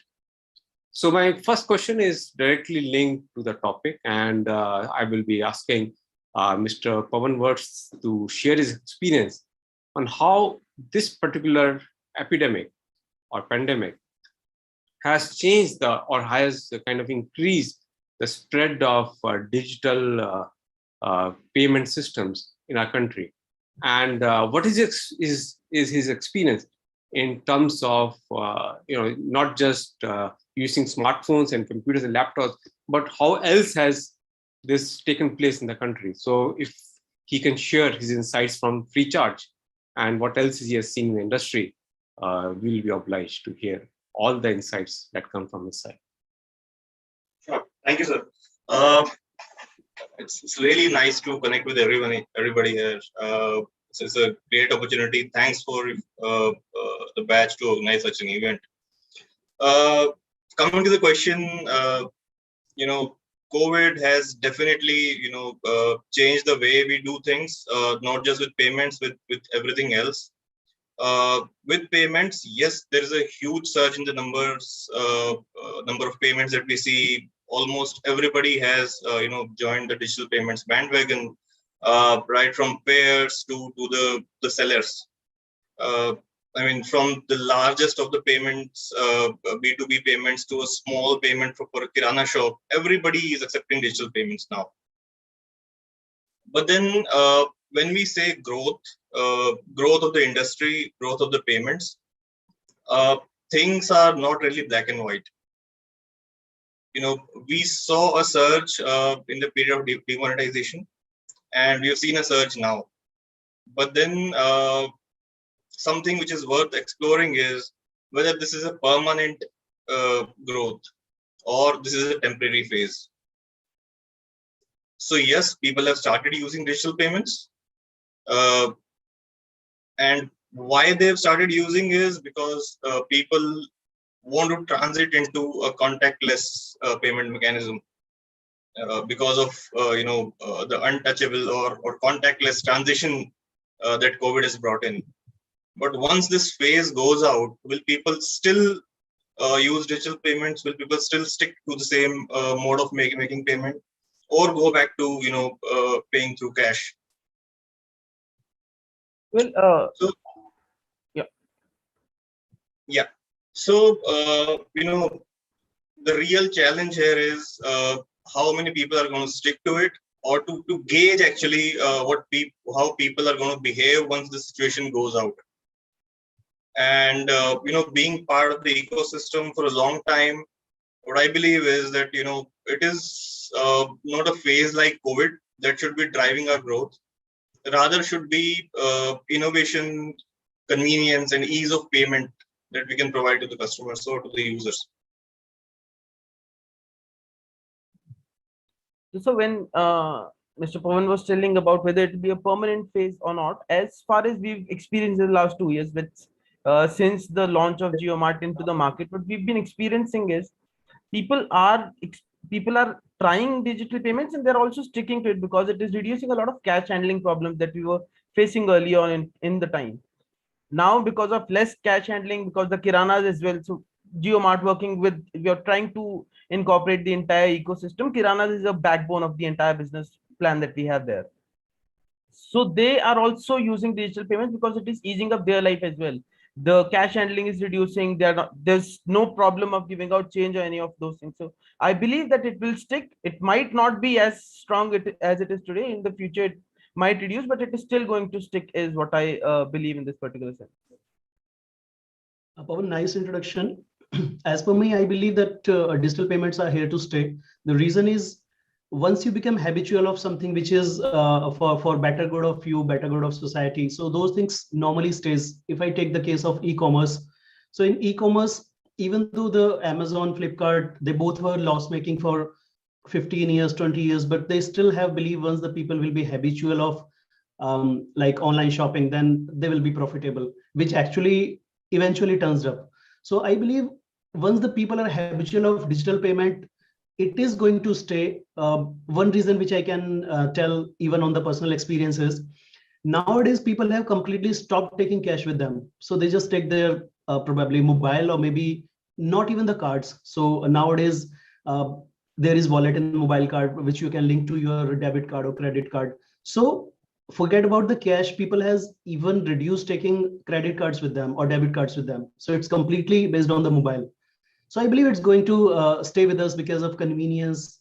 And as we are discussing about the impact of COVID, so obviously for the social distancing, these things are going to stay here. One for convenience, and then secondly for like distancing from people, at least till the time this pandemic is over. Yeah, I agree that it is going to stay. Yeah, let us go back to Rajiv sir, and let's start with the next question. Yeah. Yeah. So thanks for the initial interesting words. So what I was thinking was, if we go back, I'm going back a long time, and if we go back to the era when PayPal actually started, and so one of the key concept behind PayPal was that they wanted to extend this, being able to purchase things where you don't have the credit worthiness. Like in US, you're trying to purchase certain things and you don't really have the credit worthiness of being able to conduct that particular purchase in US. And so PayPal was very useful in that particular manner. Now, so another part of my, looking at a similar theme, but another part of my question was, in India, we have a lot of people who are maybe probably not even using a smartphone, but they are if you look at the companies, they are actually their customers. They actually use their products in various ways. So how the next part was, can we have this digital payment still going on without relying on, say, a laptop or a smartphone? Is it possible? Because if we look at M-Pesa and if you look at how they did that, do we have certain similarities still happening, or is the industry doing something to popularize that in the country? So I leave this question open. Any one of you can pick it up and take it forward.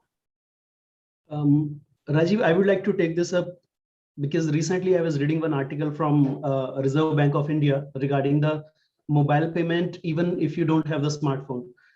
So the majority of Indian rural markets still don't use smartphone, and which is the reason why RBI came up with the initiative of Aadhaar-based payment system. So they call it as AEPS, Aadhaar-enabled payment system.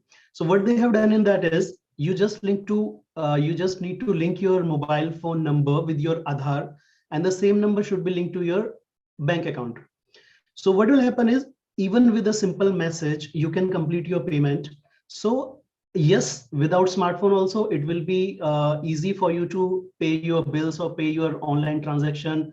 Or even if I say, okay, online transaction might involve that smartphone should be there, but still for the online payments, you still can use your normal mobile phone with a normal messaging service to reveal the OTP, and the transaction will be completed. So I believe RBI is very prompt in taking those kind of measures to enable farthest of the people so that they can do the digital transaction.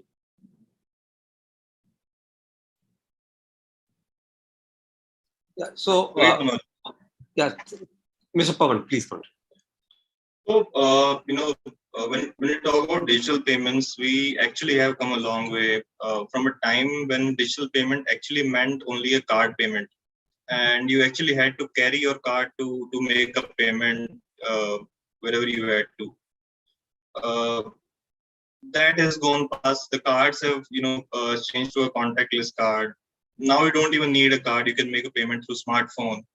Not just smartphone, you can make a payment through your smartwatch. You can make payment through a tone tag. You can make payment through a keychain, whichever can carry your digital signature. But then, if we have to include people who are still not part of this overall gambit of having a smartphone or a smart watch or a smart keychain, this is a challenge, definitely. And almost everybody is trying to figure out a way to include as many people as possible into this. As Manoj rightly said, there is Aadhaar-based payment. You can pay through just your fingerprint. UPI has recently launched known app payment, so you can pay via UPI without using any of the app, without having an internet connection at all. So yes, there are challenges and there are solutions that people are working on, but then honestly, there is still a long way to go. And when we talk about various digital companies coming up, a lot of competition forming up in the industry, the real competition that I still see is with cash. So the only way to grow this industry is to remove cash as as extensively as possible, to bring in digital payments to as many people as possible.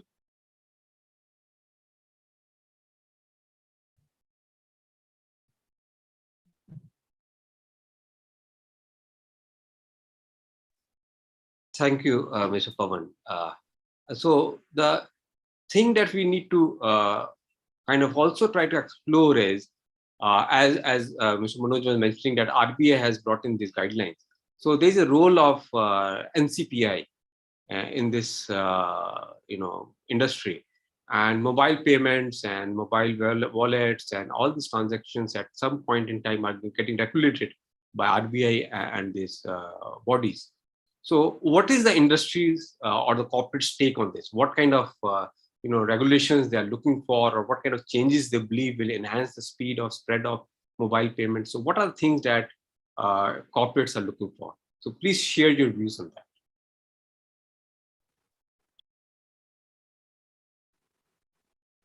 Sure. So, when you talk about stakeholders, the major stakeholders in the industry, for a long time, this industry was governed by card networks like Visa and MasterCard.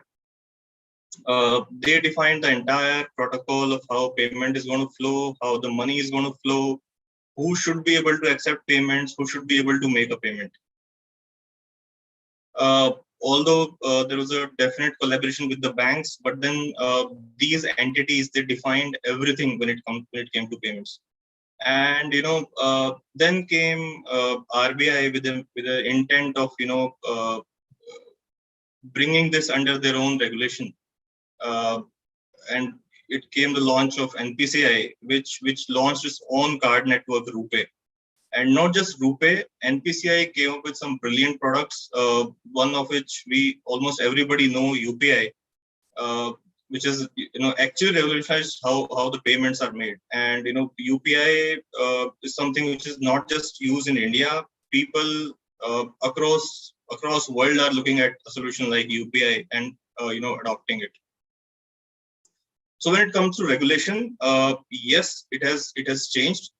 RBI is governing almost everything now, right from how much charge a payment is going to have on a debit card, to who can store the card number, who cannot, to who can actually store the payments data, and how long is somebody going to store the payments data.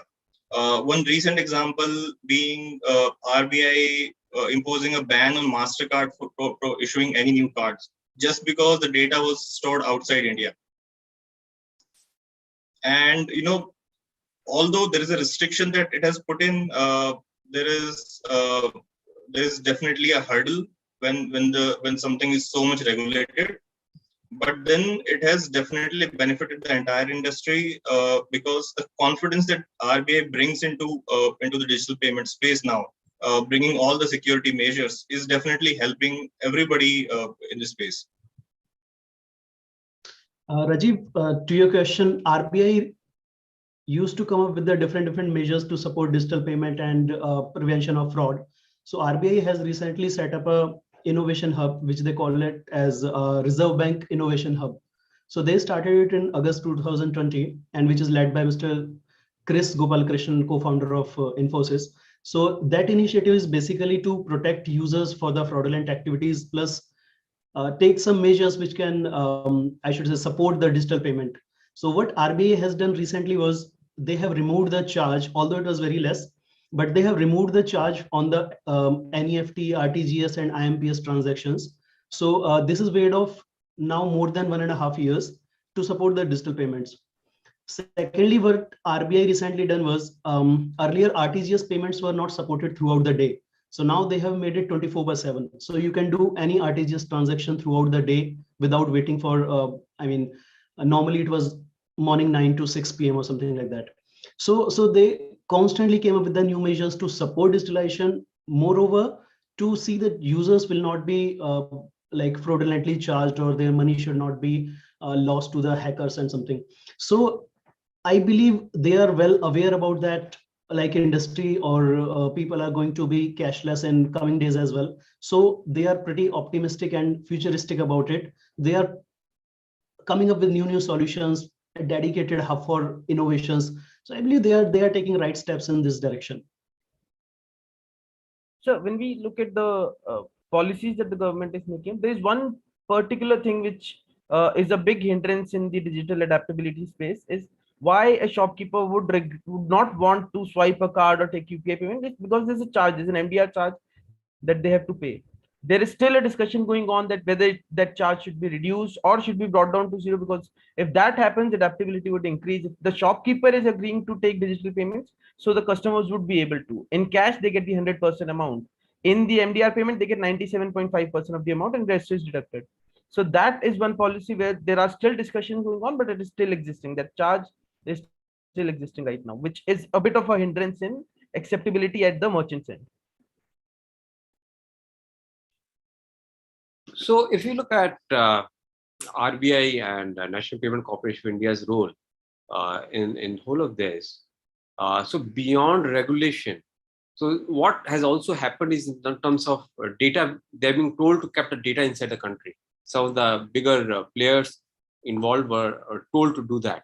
And some of them have complied to some extent, some of them are still dragging their feet. That's what I believe, as far as my understanding goes. So what is your take on this? What do you think technologically, whom will it help more?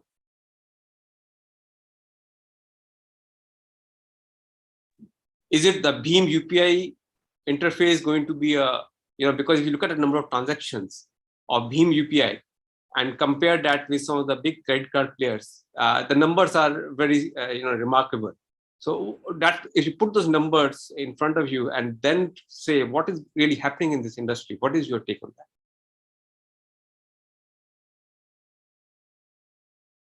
So as I said earlier, this industry was completely driven by cards at one point of time, and with UPI coming in, the entire balance has shifted.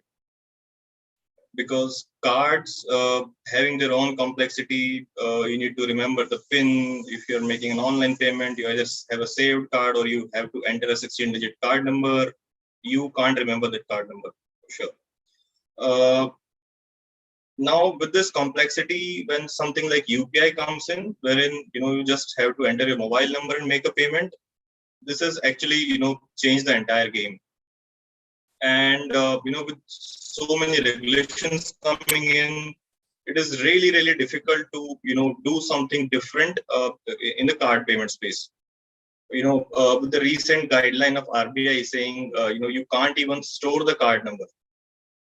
So a customer who used to have the convenience of having a stored card on the Amazon platform or Flipkart platform, you just enter CVV and make a payment. Now you can't. You don't have that card number stored with you. So either people change the way they store cards and start storing with the card networks like Visa or Mastercard or RuPay, or they lose that convenience.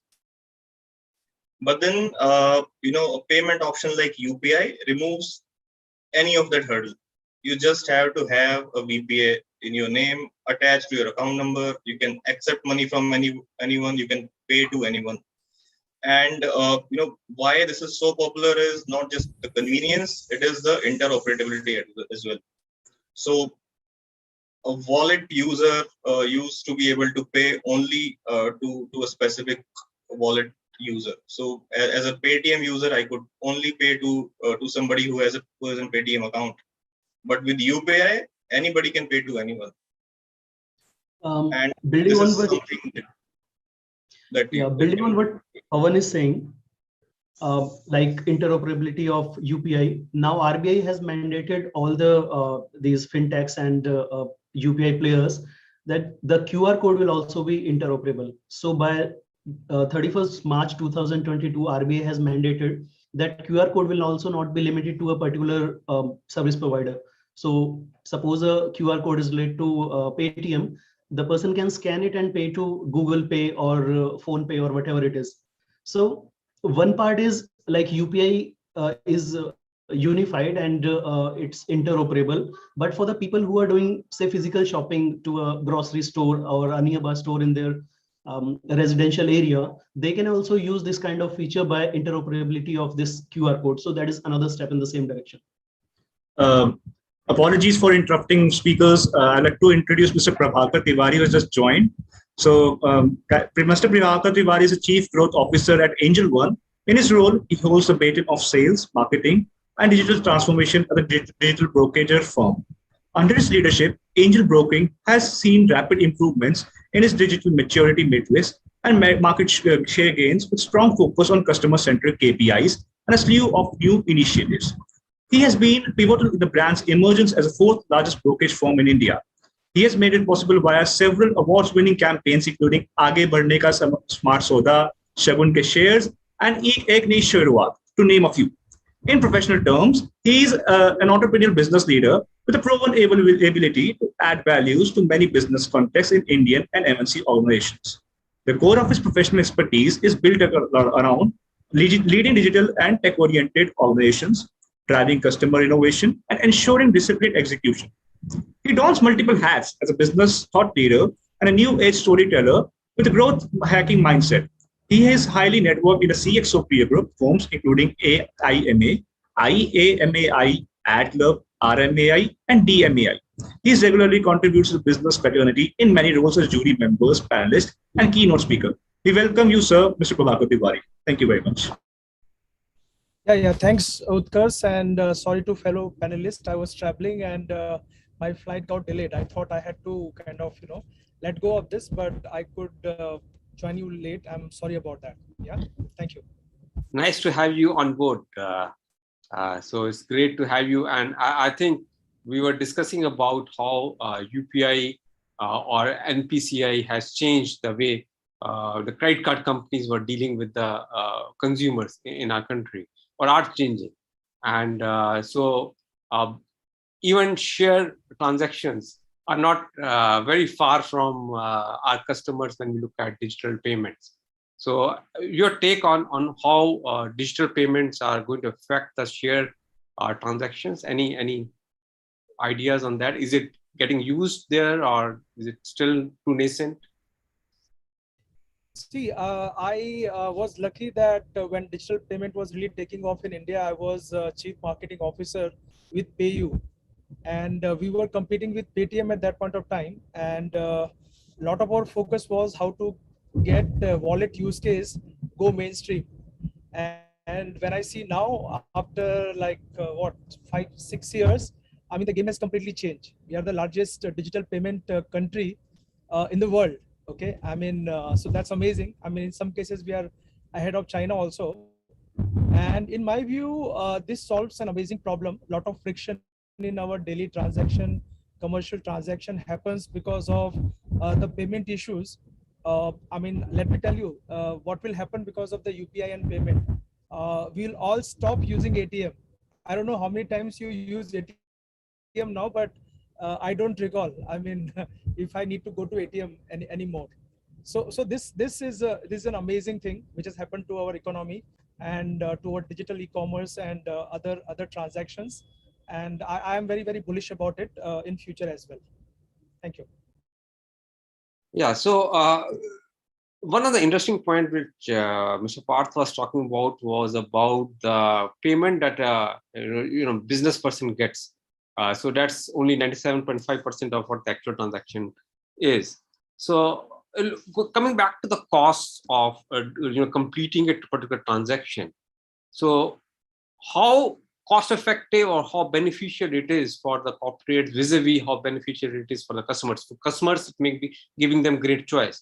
But is it making any great sense for the corporates? So again, my question is open, and I think any of the panelists can take it up. So typically for the organizations of our businesses, it is not that beneficial. They have to move towards it. So similar, if you look at Sodexo as an example, Sodexo was also a tax saving mean for the corporates which was given, but the food vendors they had to pay the tax which the employee was not paying. So similarly, there's an acceptance bridge that is there. In metros, it is more or less we've surpassed that, because they know that most of the customers coming in would not be carrying cash and would prefer digital payments. But the lower down you go to tier 2, tier 3 cities, there's still a hindrance. People still do not want to accept a digital payment. Even if you book Olas and Ubers in the world today, they ask you if you will be paying in cash or whether it's a already Paytm or phone pay transaction. And if you say that it's a phone pay or a Paytm transaction, in Delhi, Bombay, cab owners still do come and pick you up. But in other cities, they tend to cancel your cab and they say that cash de do, I'll take you as it is. So there is a hindrance still that exists in the business side of things.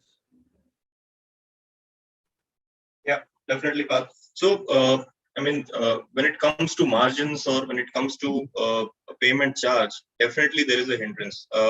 Not just from the payment acceptor side, but from the technology providers as well. The overall margins in the industry are really, really low. And being a typical, finance industry, the actual margins or actual beneficiary in the overall fee structure is the one who's taking the highest risk. So if in typical car industry, it is the bank that has issued the card that earns the most. But then if you see the overall payment flow, the bank isn't doing everything. The bank has just issued a card and authorizing the payments, while people who are enabling acceptance of payments are doing hell lot of work with a very, very small margin. And how do they recover that cost? Is charging a fee to the payment acceptors or to these e-commerce merchants or kirana store owners.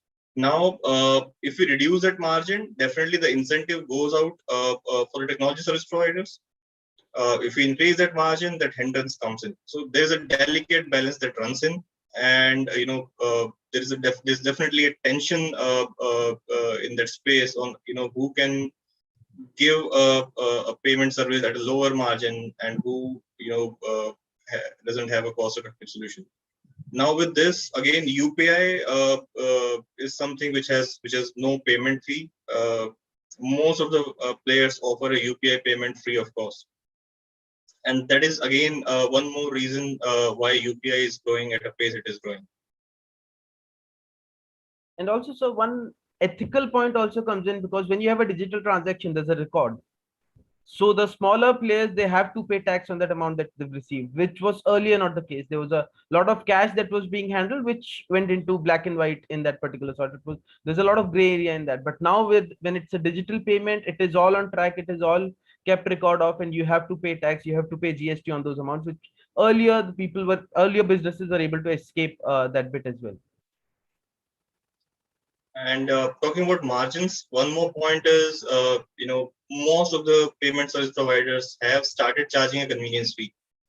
There was a time when people were burning cash to onboard customers or to acquire customers. Now, during COVID, when we saw a surge in digital payments, when everybody, went on board, most of the players realized that, there is a cost of, processing that payment as well, which is not justified when it comes to the earning that you have against that payment. So if you see Paytm, if you see most of the wallets or payment companies, they've started charging a convenience fee to the user when you top up the wallet, when you make a utility payment. And that is where, things are headed now. Probably soon enough, you'll see a charge on UPI payment as well. See, I would tend to disagree with that. I would say I have watching this space since 2015. Okay, since that time people were talking about wallet, and then UPI took off. My view is, and also I have seen not just during COVID, but before that also, a lot of people who are into this miscellaneous business, selling fruit, selling chaat, small time restaurant, vegetable vendor, they have actually embraced technology much faster than what we can imagine. I mean, not just UPI payment, but look at Pine Lab. What Pine Lab has done. You go to many places, you just have to, the QR code will automatically get generated, and you can make immediate payment. See, many of these players now are using this payment system to acquire customers, and they realize that they can get into multiple businesses basis this loyal client base. Look at what PhonePe is doing. In fact, PhonePe is leveraging this to get into the capital market.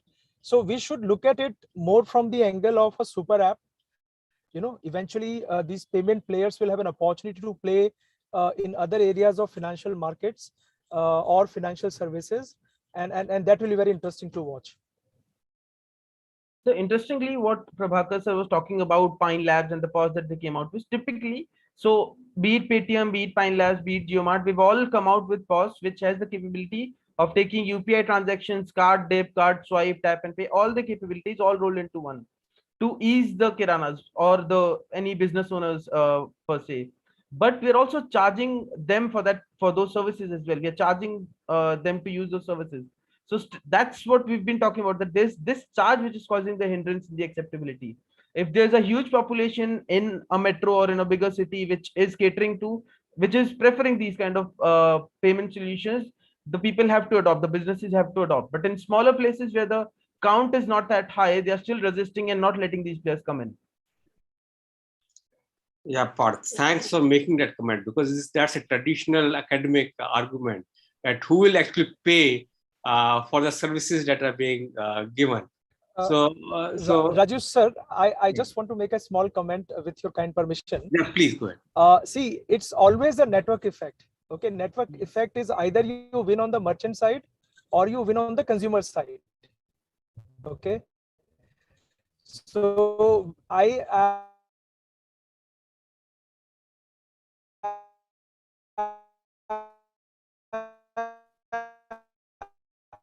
am not so much bothered about the small. A lot. I come from a small town and I travel a lot as a part of the way people are moving due to COVID to their respective small towns, tier 2, tier 3 towns.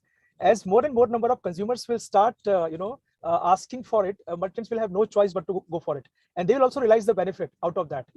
So it will take process. It is not an instantaneous thing, and your skepticism is very well warranted.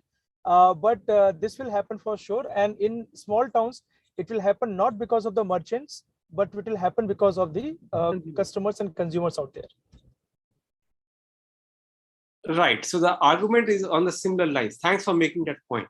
The argument is on a similar lines. If the number of customer transactions are higher, then it makes sense for the corporates to give on pushing out this service. But if the number of customers is less, then probably they are getting penalized for providing this service free of cost to the customers. So here, I would like to ask this question directly to either Amazon or JioMart. What is their take in terms of when it comes to serving the customers in the smaller tier 2, tier 3 towns or villages that we have? What kind of challenges they are facing over there, if there are any of this kind?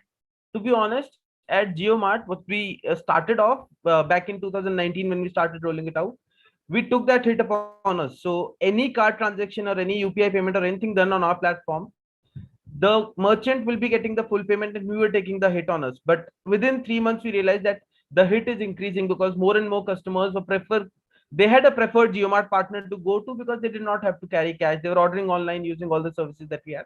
And the hit was coming on to us. So we eventually had to give it back to the merchants. They're now taking the hit on that.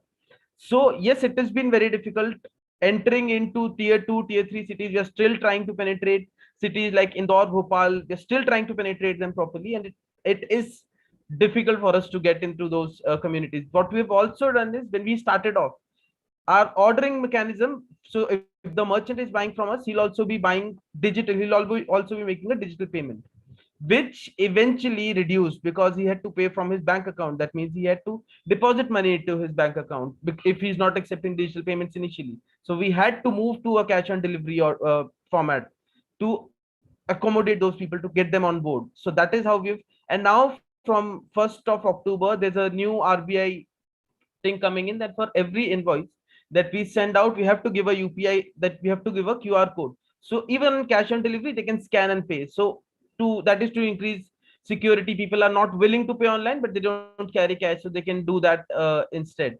So there are multiple challenges that we are facing. We're still trying to figure our ways out. But yes, it has been difficult, and we had to come back on a few things that we wanted to roll out initially, but we had to go back and stick to the traditional terms because that was how the business was working. Thanks, Parth, for making those disclosures. They were candid enough. Now I would like Amazon to make certain comments about the same thing. What is their take on that? Rajiv, I absolutely agree with Parth, and as I earlier mentioned as well, once you make customer or your consumers habitual of doing the online transactions, then they will be here to stay. Even if you put a little bit of fee, say 1% or 1.5%, which is the case of debit card transactions. So they'll still not shy away in buying things online. So the companies or organizations like JioMart or Amazon or Flipkart for that matter, even if they incur losses in providing these services to their customer, but the main fundamental belief about these payments are like, once the customer is habitual of these transactions, then probably they can waive off this hit which they are taking right now, and they'll pass it on to customer. And for the convenience, the customer will pay the charge. For example, when telecom companies came up with the proposal that the person has to top up with hardly 50 rupees or 45 rupees recharge, their mobile can run up to 6 months without paying anything else. So what people used to do, they took additional SIM just for the purpose of bank or something else.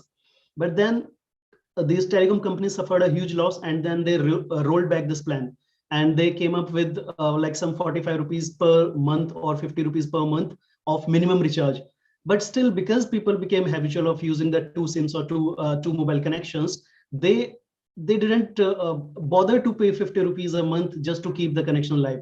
So in that matter, the companies, what they did was, maybe for initial 6 months or a year, they provided that kind of recharge, but then they rolled it back. So Paytm did the same kind of thing. Initially, I remember when you used to transfer money from Paytm, your credit card to Paytm wallet, then there was no charge on it. But after making people habitual of using Paytm, even for the small transactions like maybe 10 rupees, 15 rupees, or maybe very less grocery transactions, then they introduced the charge. If you transfer money from credit card to Paytm, you will be charged 2% of the transaction. So, but still, the people became habitual of using Paytm. So either they are paying this 2% charge, or they are transferring money through their debit card.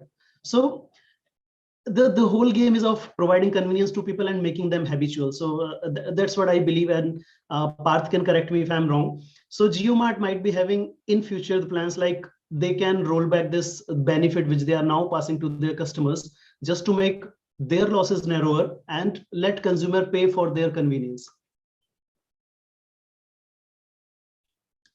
Thank you, Manoj, for making those points. You didn't talk about Amazon, but you did talk about Paytm and other people. So I was keen to hear about Amazon, but you never talked about it, which is fine. I mean, so you can live with that.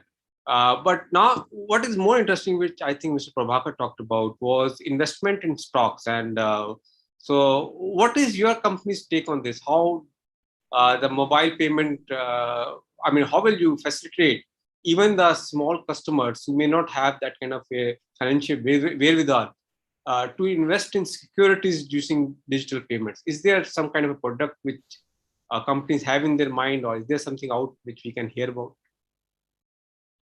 Yeah. So, I mean, I will just tell you a small anecdote.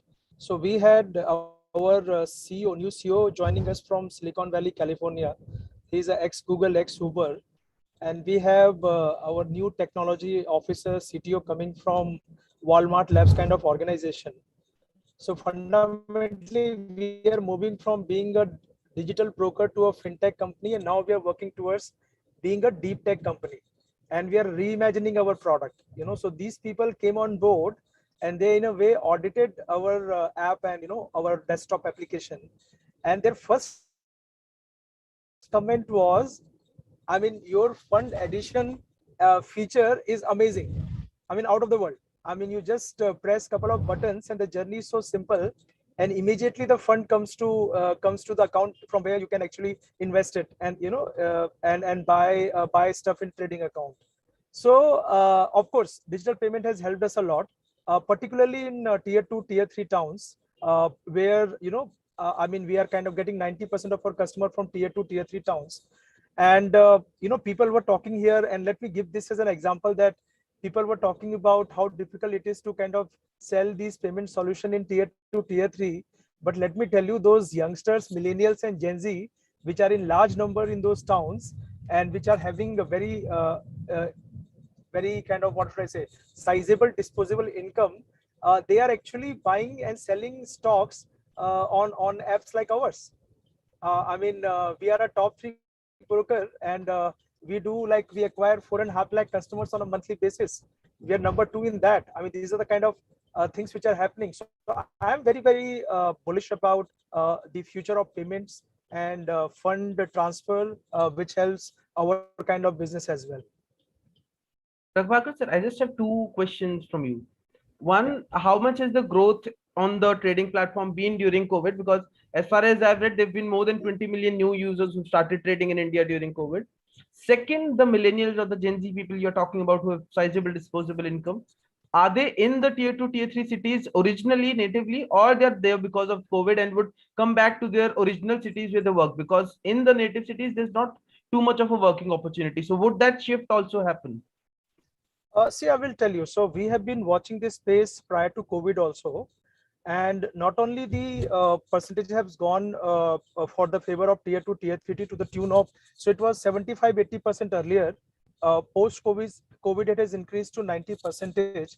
The average age of our customer has come down from 40 years to 29 years. And that's a very large number which has happened for us.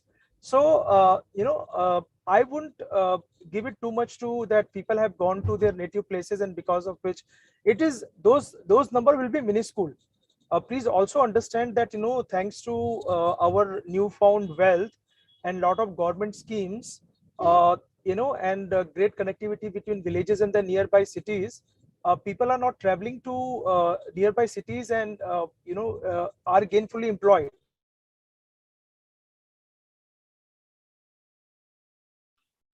And also understand, even in those fixed deposit, gold, real estate, nothing is giving those kind of returns. And just to give you another thing, there's something called CDSL. So CDSL is a depository. So once you open a demat account is maintained by CDSL and NSDL.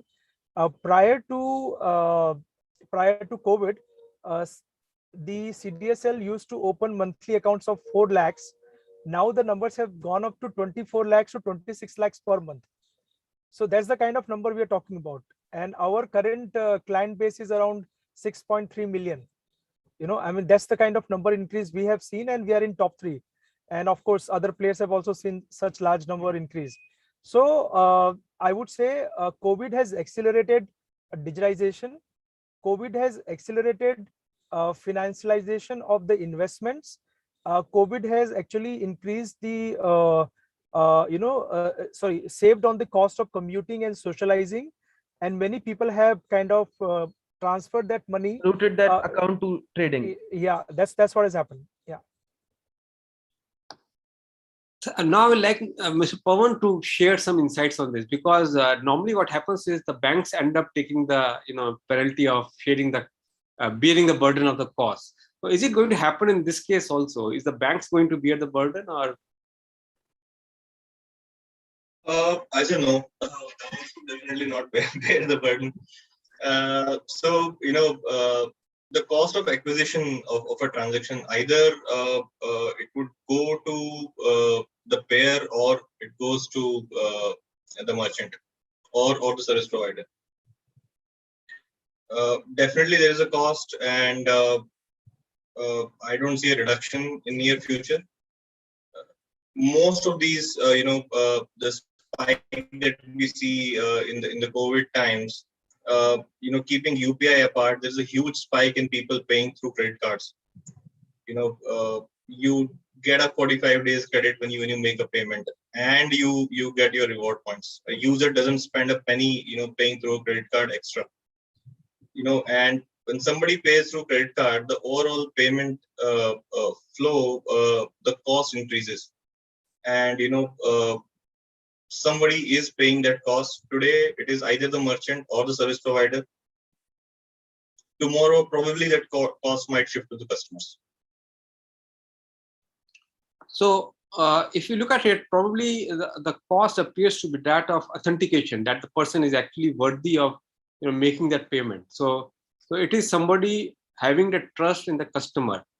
So is there any kind of a technological advancement that has taken place which can ensure that the cost comes down of actually implementing this or completing this transaction? Is there a technical innovation that is going on which can reduce this cost of authentication and cost of the cost of providing the service to the customers?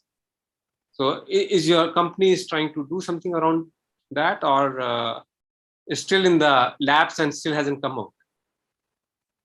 When it comes to card payments, the authentication that we are doing today, actually, being one of the safest payment flow across the world, following a strict two-factor authentication on every e-commerce transaction, I don't see we moving away from it. The authentication is going to be there. It might change slightly from customer having to enter an OTP for every payment to device based authentication or behavior based authentication. But the authentication is going to be there, and I don't see a reduction in cost, honestly. When it is a card payment, the cost which is there today, it is going to be there.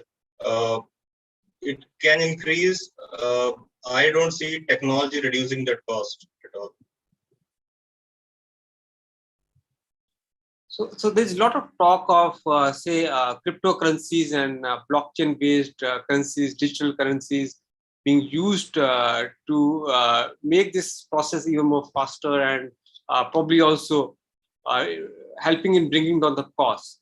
So are the corporates trying to do something on these lines, or is it still kind of in the labs and still in the papers that we talk about in academics and nothing in the real world?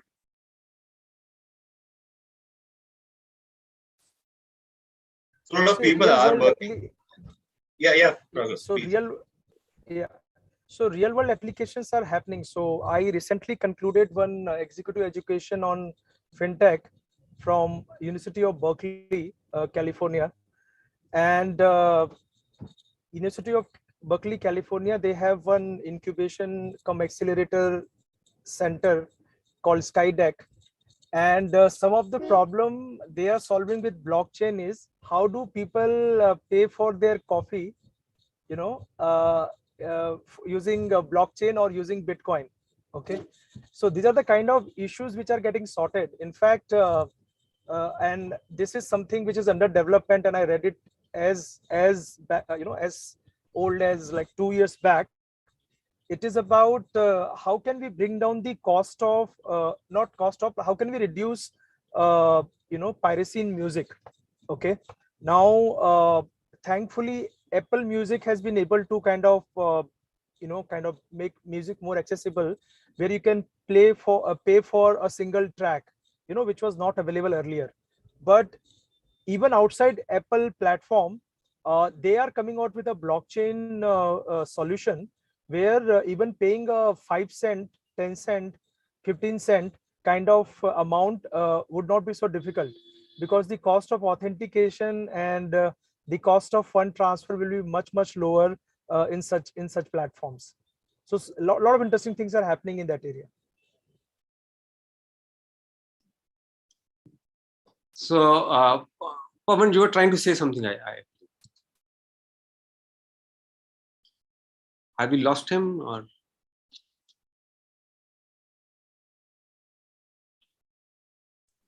There must be. Well, I believe there's some network issue at Mr. Pawan's side. Right. So anything Amazon is trying on these lines in terms of blockchain or cryptocurrencies? Anything on plan? Rajiv, at the moment, Amazon is not going for any cryptocurrency acceptance for the payments. And as far as blockchain is concerned, right now Amazon is not using blockchain, but certainly in future, particularly for the grocery business, they'll be using the blockchain for the tracking of particularly the food material, because it is like perishable. So in that space, they are planning to implement the blockchain, but not for the normal, I should say, the normal e-commerce business. And crypto, not from the Amazon perspective, but in my own views, cryptocurrency, apart from Bitcoin particularly, the other cryptocurrencies are not as acceptable as Bitcoin is. So I still see a long way to go for the cryptocurrencies to get acceptance for the payment on e-commerce space. I believe apart from Tesla, I couldn't hear any other big company which is accepting Bitcoin at the moment. And precisely that could be the reason, with one statement of Elon Musk, the Bitcoin go up by 5% or down by 5%. So I think he is the main market mover at the moment. So let's see how it goes, but a long way to go in form of acceptance of these cryptocurrencies. Right. So another thing which comes to my mind is, we have talked about technology, we have talked about the future prospects of growth and challenges that we are facing. Another interesting thing is the alliances that take place. So because one single player, one company cannot do everything. So what kind of alliances are happening in this industry? What kind of cooperation is building between different companies? What is your take on that? What do you see happening in the future?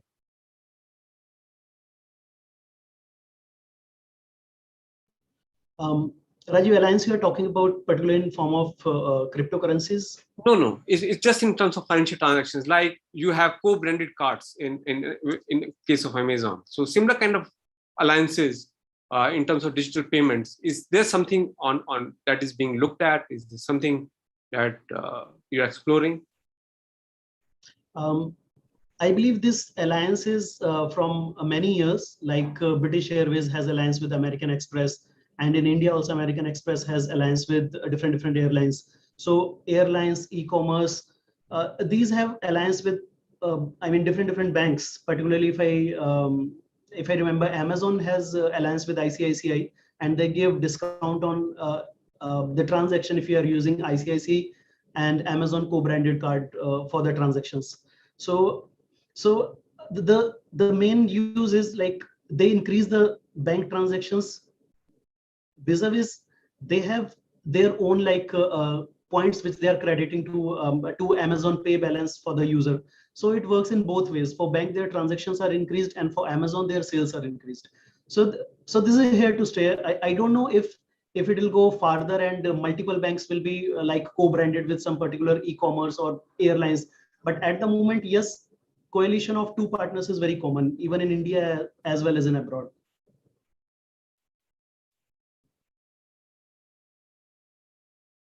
Raju, you're on mute. So I was saying any kind of co-branding that can happen with mobile wallets, like, is there any, suddenly I don't see JioMart being there, so probably they have something in pipeline which they don't want to divulge. So, but fine, is Amazon having something on board? Is with some wallet company, any kind of collaboration we are thinking of? You have Amazon Pay, but beyond that. Yeah, that's right. We have Amazon Pay, but apart from that, I don't see any tie-up with some particular wallet companies in future. So I don't see anything in near future as of now. Bank coalition with bank is okay, because as I mentioned, we already had with ICICI, but coalition with digital wallets is far-fetched. So probably a free charge would be in a better position to answer that question. Any kind of tie-ups that you see backward or forward, which will work in your favor? So I think that's the way forward. Collaboration has to be there. As I said, why UPI is so popular is because it is interoperable. You can pay from one app to another. There is no binding to both users being on the same app, and it has to be there for mobile wallets as well. I think that's the way to move forward, and that is the way to beat cash. Why cash is cash? Because it can be used anywhere. And how wallet money or wallet balance can be as good as cash is when you can pay from a free charge balance to somebody who's there on Paytm or to somebody who's there on PhonePe. So that collaboration has to be there. Not exactly a dependability, but then a collaboration in terms of making the payments happen across platforms.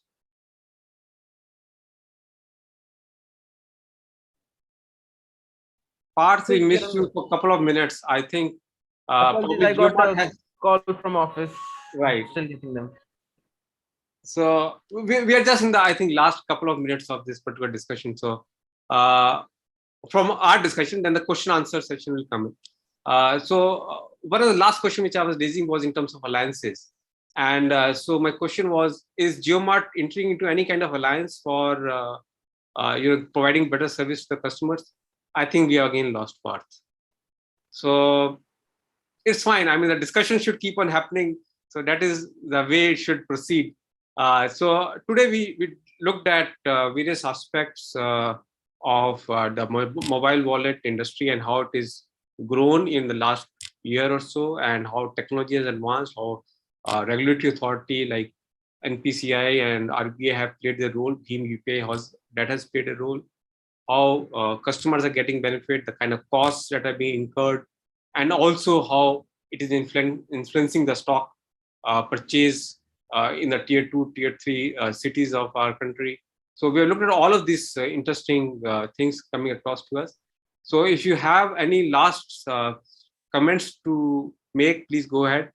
And before we close the discussion from our end, then the participants will raise their queries. So any comments that you want to make before we close the discussion, you're free. Please feel free to make them.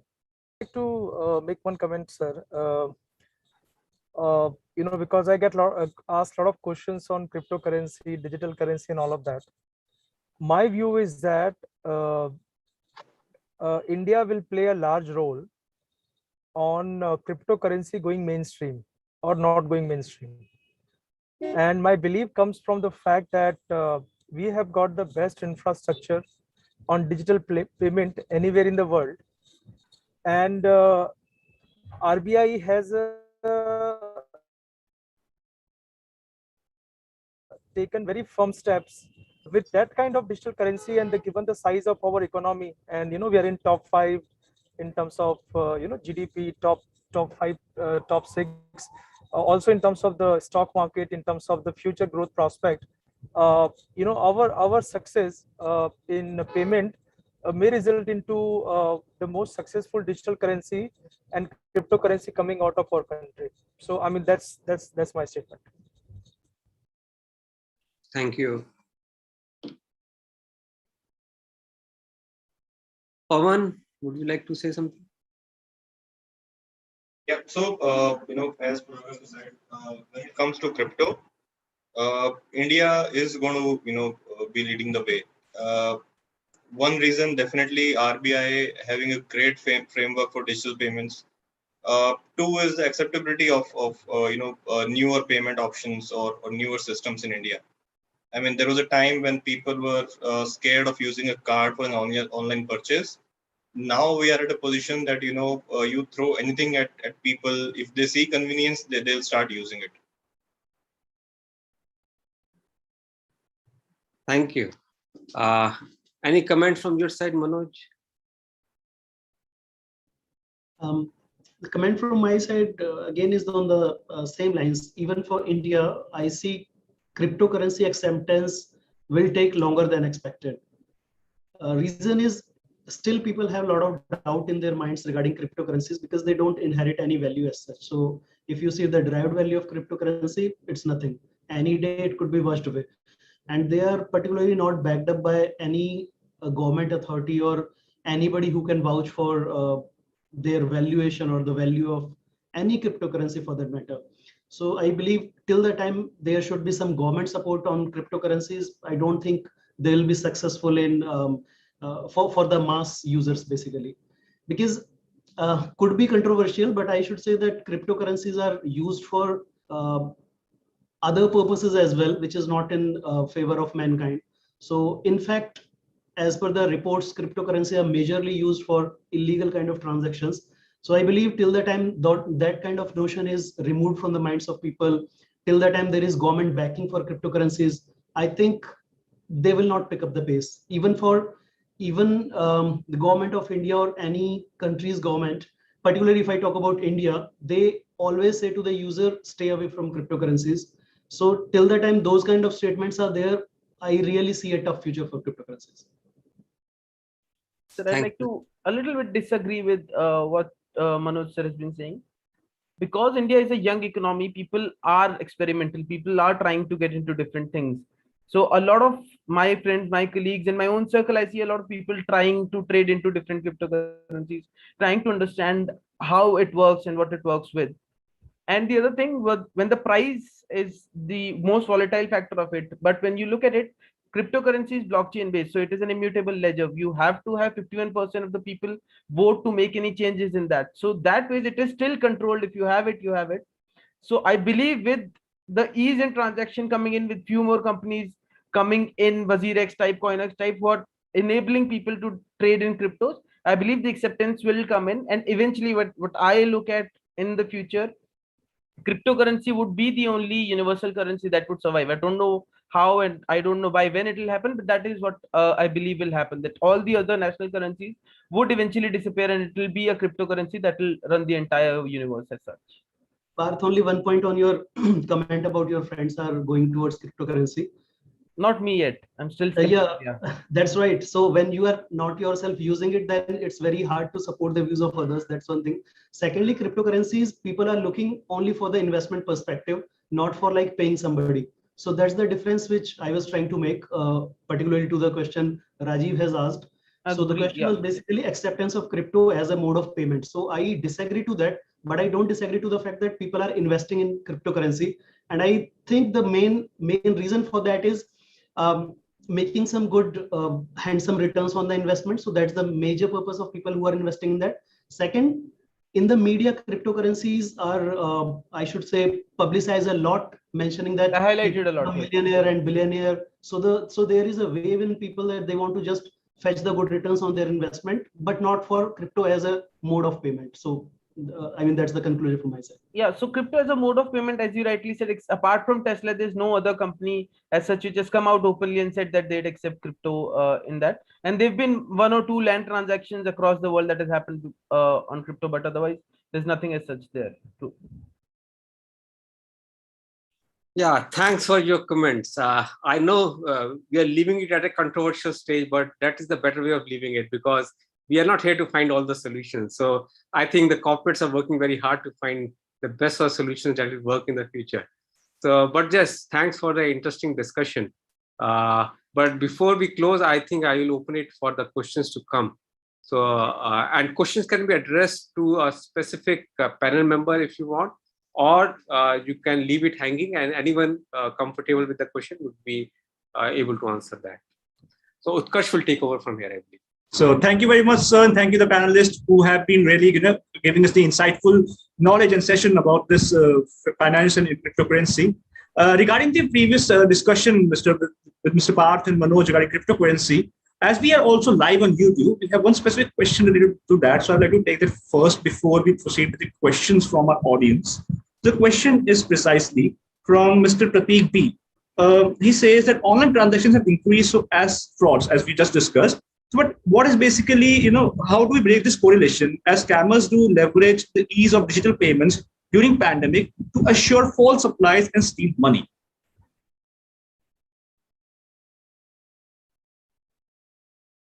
Any one of you who would like to answer that, please?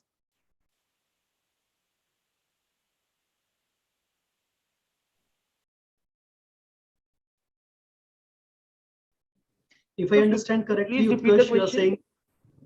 Yeah, basically the question is that he wants to know how to basically, as scammers have leveraged the ease of digital payments, how do we stop that? So that's basically the context the person is asking.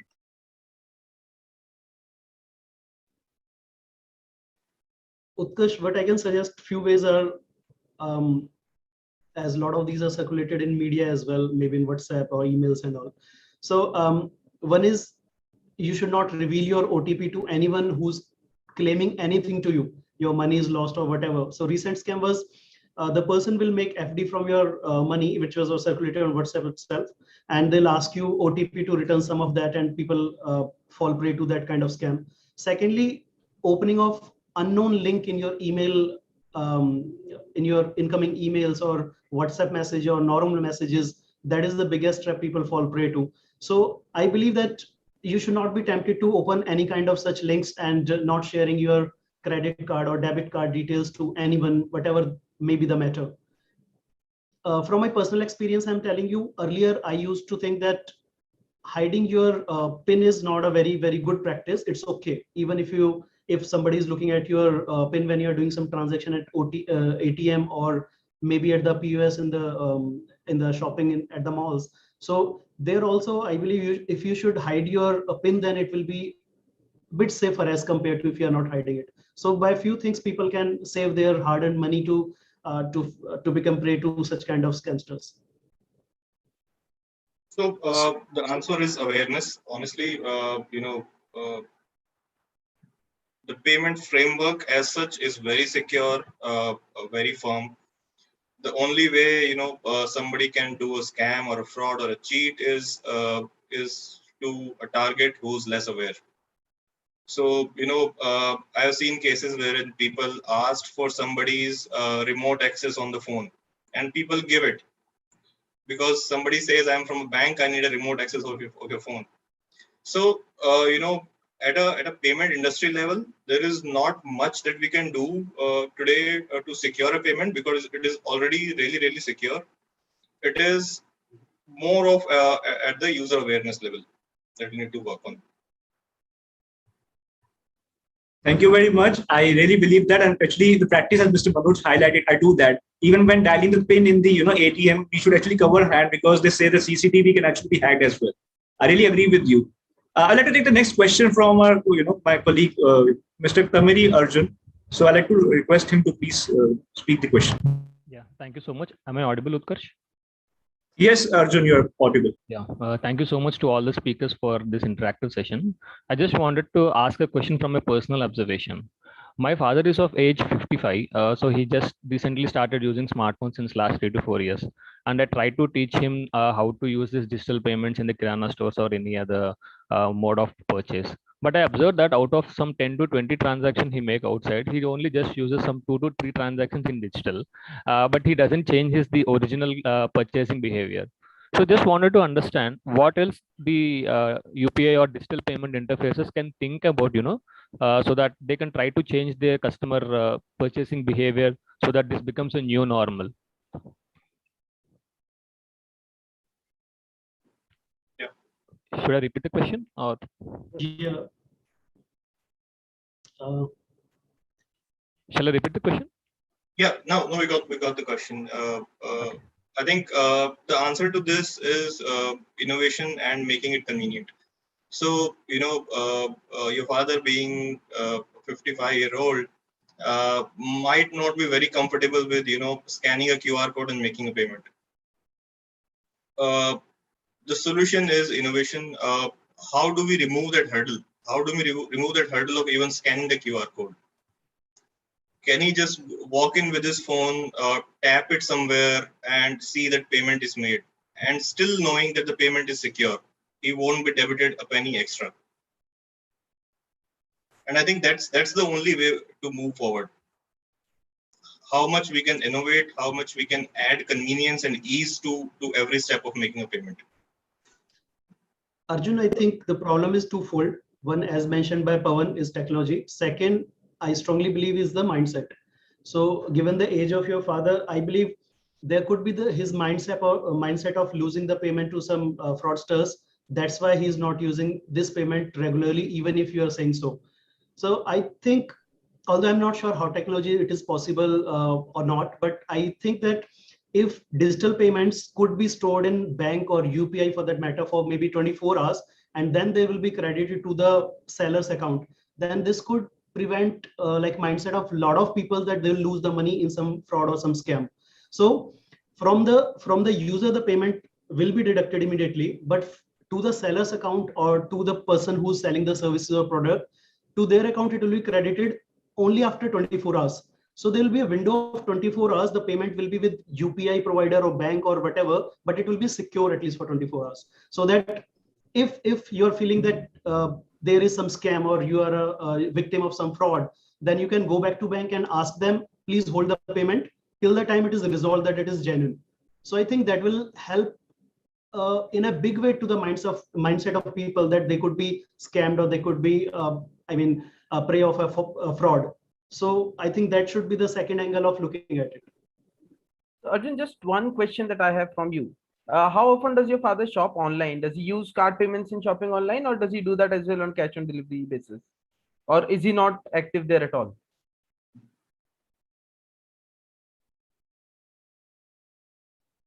Arjun, you're on mute. Yeah, I was waiting for the permission to get unmuted. So he rarely uses it. Maybe I can say out of 100%, he uses the digital, maybe some 30% or 20%. So online transactions, online ordering, so say from Amazon or from Flipkart, is not that accustomed to those. They are not tech savvy, so they are just about to being used to this digital payment service. So typically, similarly, so my father, he was also a lot behind on those things. So once he started using Amazon, he started getting comfortable. Nowadays, he does not carry a wallet with him. It is just the card transaction and the UPI transactions that he's using. It is all online for him. So it took some time. It took him to build confidence in the system, and then he eventually moved there. So that is how my personal experience has been in this space.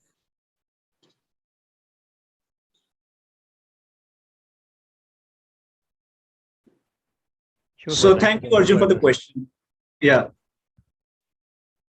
So I have a question, sir. If you just allow me, I would like to ask, because before the esteemed panelists, this was a question basically, kind of suggestion that put forward, in front of RBI, I would say, and even to, you can say, Visa payment gateway. 2 years ago, basically, I came across a situation that, a friend of mine lost his credit card and mobile phone both. Now, what happened was when he was trying to do a transaction, the PIN came in the phone, okay, and the money was gone. Now, I came up with a solution, but I would like to know from you people if it's valid solution or not. I decided that if we could just have, this OTP that comes in the phone, along with that, a 4-digit our own code. If you've seen the RSA token, in the RSA token, we have a combination of two tokens, like the OTP that's on the token and the OTP, which is, something 4-digit number that person pre-decides. And we have to combine them to put it forward. Now, if we can just implement this technology again with the OTP that comes in the phone and a 4-digit number, which is remembered by the person, and then use it as an OTP for the two-factor payment. Is that possible? Is that feasible? Or is it a bad idea? What would you guys say about that, please? Yeah, so not a bad idea, Utkarsh, and technologically definitely feasible. But the way that we are moving, we are trying to remove as many hurdles or as many glitches from the payment flow. So we are in a process that allow a customer to make an online purchase without even OTP. So up to 5,000 you can make a purchase without OTP. Bringing in something extra is taking a step back, I'd say. So yes, it's a valid scenario, somebody losing a phone as well as a credit card. But then definitely there are ways to stop frauds in such scenarios. But then making every user remember a PIN to complete that payment, I don't think it is justified. Yes, if somebody wants an extra layer of security, this can be an additional layer of security for optional for certain users, definitely. And Utkarsh, just from my side, as Pawan has mentioned, this will be like taking a step back.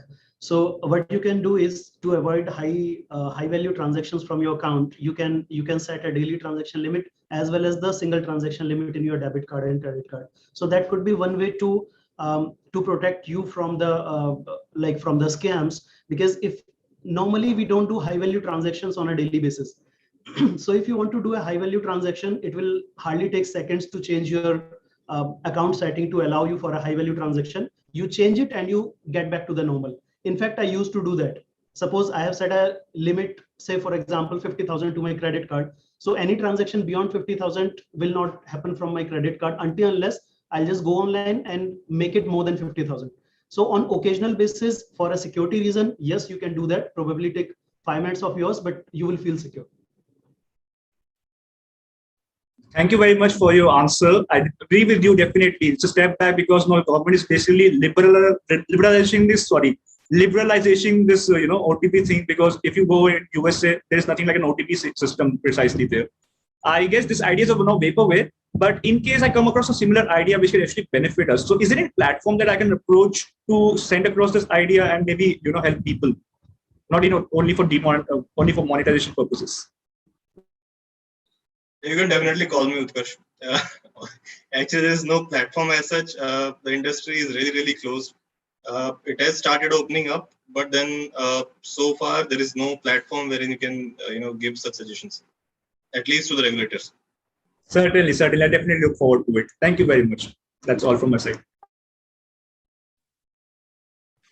We have come. Okay, there's just one more question I would like to take across from YouTube. Like some of our friends have previously put it there. Just one question, and that's the final one. Because we are taking this from Mr. Jaspal Singh Aluwalia, saying that because we have taken up about crypto, what are your views about homegrown cryptocurrency Matic?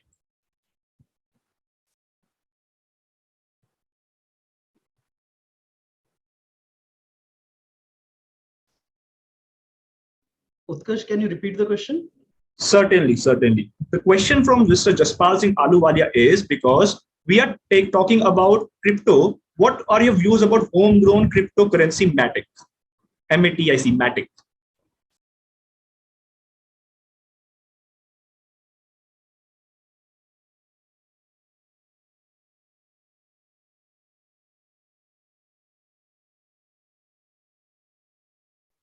I honestly have not heard or read about Matic as such. Same here.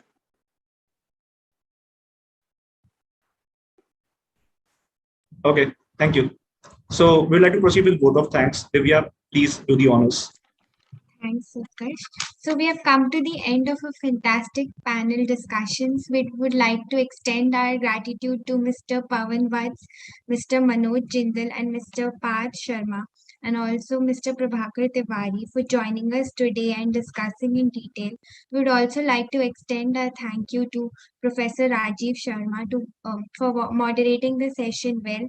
We have gathered a lot of insights about the digital payments in the pre and post pandemic area, the Aadhaar linking, the UPI convenience payment, the cryptocurrency blockchain, and also the challenges that are faced in the tier 1, tier 2 city when it comes to digital payments.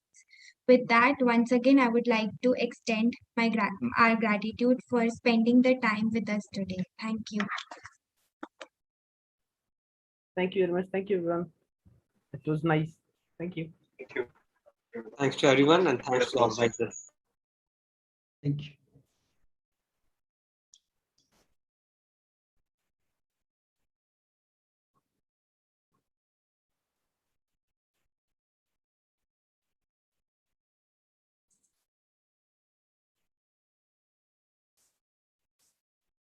Okay, before we move on to the next session, I would just quickly call upon Swaroop to announce the results of the case competition.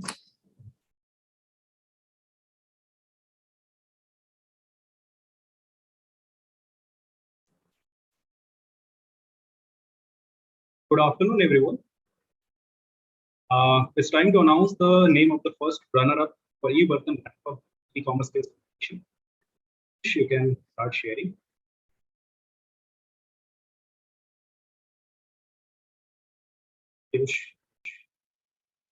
It gives me immense pleasure to say that the first runner-up are Team Prometheus from our very own XPGDM batch of execution.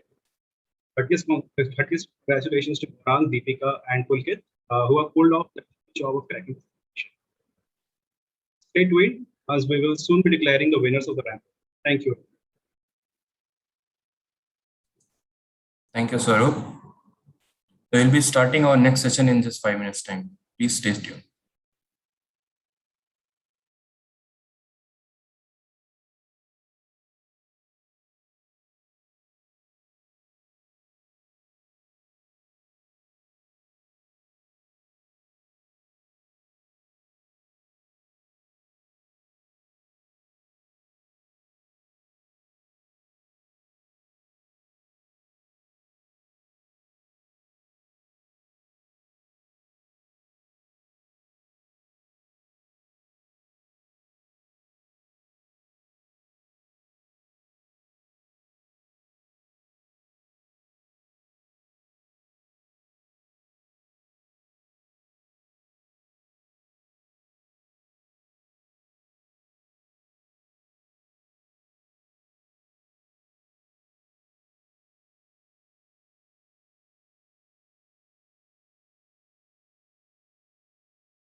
an e-commerce industry operates at the core level.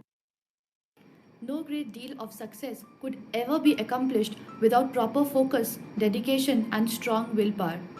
Hello everyone, this is Joshita Sen, student of the current ExPGDM batch of XLRI, which is a 15-month flagship program having innovative learning pedagogies for the executive professionals. This course is a perfect blend of classroom learning as well as practical implications of the same. Today I welcome you all to the first ever e-commerce conclave of ExPGDM called e-Vartan. This conclave helps you to broaden your insights on the processes, the challenge points, as well as the current trends in the e-commerce industry. Online e-commerce as well as omni-channels have become an inevitable part of this industry. And to get further insights on the same, I welcome you all once again to the conclave. Hope you have an engaging and insightful session. Thank you. Two dimensions that I would talk about: sustainability of our leadership, our journey in our leadership, sustainability of our careers is dependent on ethics and how we live a high ethics, high integrity life. Back in the days, before any of the other institutes started doing it, we had business ethics as a compulsory course. For me, that consonance of my own ethical framework with the institute and now my own ethical framework with my company, that served me immensely. So today when I stand and talk about ethics, it comes from this core of me. And Excel helped frame this and helped give it shape even before I knew what this was all about. And now it's who I am. It's the core of who I am. Gave me confidence. Excel gave me purpose. And Excel gave me a lot of confidence to try different things. That's a huge set of experiences I had. And that stood me in good stead because I went to become a management trainee in Hindustan Lever, where I could never have been without the Excel ticket, and without having excelled in Excel, I wouldn't have made it to HUL. And I've been with Unilever all 25 years of my career, so clearly the move from Excel to HUL was great for me. I really think that Excel has grown from strength to strength. It's maintained its reputation. There are a number of students who continue to excel year after year and have created a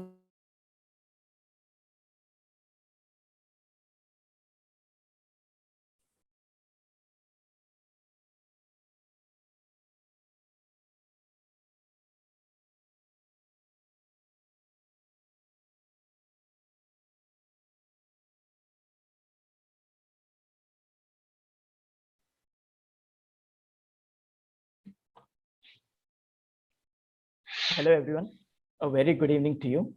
This is Vikram here and I'll be the host for the session. And we have Ms. Madhumita as the co-host. Good evening everyone. We are all quite excited today to hear words of wisdom from Mr. Satya Prabhakar. He is the CEO of Suleka, an Indian services firm funded by GIC Singapore, Norwest Palo Alto, and Mitsui Tokyo. He is an alumnus of University of Florida, where he completed his master's in computer science. He has researched and published technical papers and consulted with Tata Consultancy Services Pune in database systems. He returned to United States to get his MBA from the Warrington School of Business with a full scholarship. He worked at Honeywell, Minneapolis as an engineer. He also worked at AT&T Austin as a business manager before founding Suleka with Sangeeta Shetty. He was recognized as a distinguished alumnus by National Institute of Technology, Trichy, and by Confederation of Indian Industry for Entrepreneurship. He won the AT&T Cabinet Award and Honeywell Spirit for Business and Technical Excellence. Mr. Satya was featured in 500 plus media stories and was invited to speak at Wharton, Goldman Sachs, Nanyang University, IITs, IIMs, and ISB. He has published 50 plus technical, business, and general interest articles, and of these, a few of them are also included in the HBR and Wall Street Journal Mint. Well, Mr. Satyam, the stage is all yours. Kindly shower us with your insights and experiences. Thank you for that fulsome introduction. I'm delighted to be here. Today, I would like to, without wasting much time, I want to share with you a new type of e-commerce, something that is not commonly viewed as e-commerce. E-commerce as we define it, is what people pay for either a product or a service. India is now become a largely service-oriented economy. Close to 55 to 60% of India's GDP is actually services. And the services are largely created and offered by small to medium businesses. And now it's even more so by individual freelance service providers. Today, I want to focus not on Sulekha, but a new platform that Sulekha has created under a separate brand called Capshine. So let me start with a short presentation, which makes it easier for me to explain the thing. I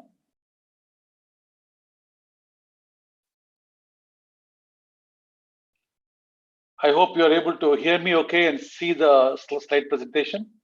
Yes, sir. You're both Yes, sir. audible, and Okay, the PPT is also visible. Yeah, awesome. So two things I want to explain. One thing is a new phenomenon that is happening in the world of education and skill learning, which is learn it together, and which is something we've done. So let me start with a truism that we all understand, I hope agree with. In India, life is better if you can speak English well. The moment somebody, let's imagine, you are traveling to Agra, right? And you're sat in a cab and you are fearful you will miss the flight.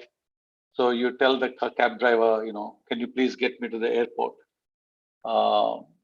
And can you drive fast and go? If the cab driver turns around and says, sure, ma'am, I'm sure we'll get there on time. Just that simple English would completely change your estimate of that individual. And there is a lot of research that shows in India, if you speak English well, people will think you are more professional and more intelligent, right? Not only people have better employment opportunities, better business growth opportunities, promotion opportunities, it opens an entire vista of employment opportunities for homemakers and women in tier 2, tier 3 towns, where just the ability to speak English fluently can help them earn anywhere between 5 lakhs to 10 lakhs a year. It's a life-changing thing for all of them. But the problem is we have about, out of the 1.3, 1.2 billion Indians, there are less than 100 million, like the people in this conference, who can speak English well. There is about 850 of them, 850 million or so, for whom English doesn't make a difference. If you're a farm worker in the interior of Uttar Pradesh, right? Or you're a construction worker in south of Kerala, it doesn't matter to you really if you know English or not, right? In between these two is sandwiched with 250 million Indians, drawn mostly from these sectors. These are people who are outside of college, right? Who are college students and study abroad, salaried professionals, service sector workforce, homemakers, SMEs, self-employed, or retired people. There are about 250 million of Indians who can read and write English, but cannot speak fluently. That is a handicap. Now, for these people, they understand clearly that English fluency can easily change their life for the better.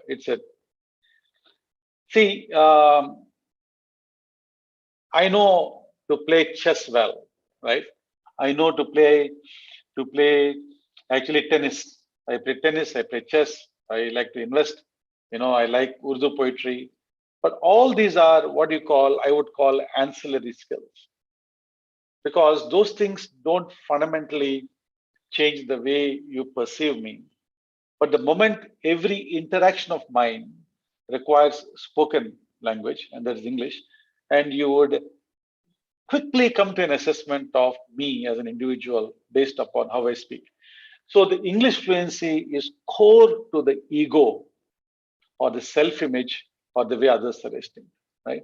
So it is in that way, it's a different kind of a skill that affects the identity of a person who are doing this.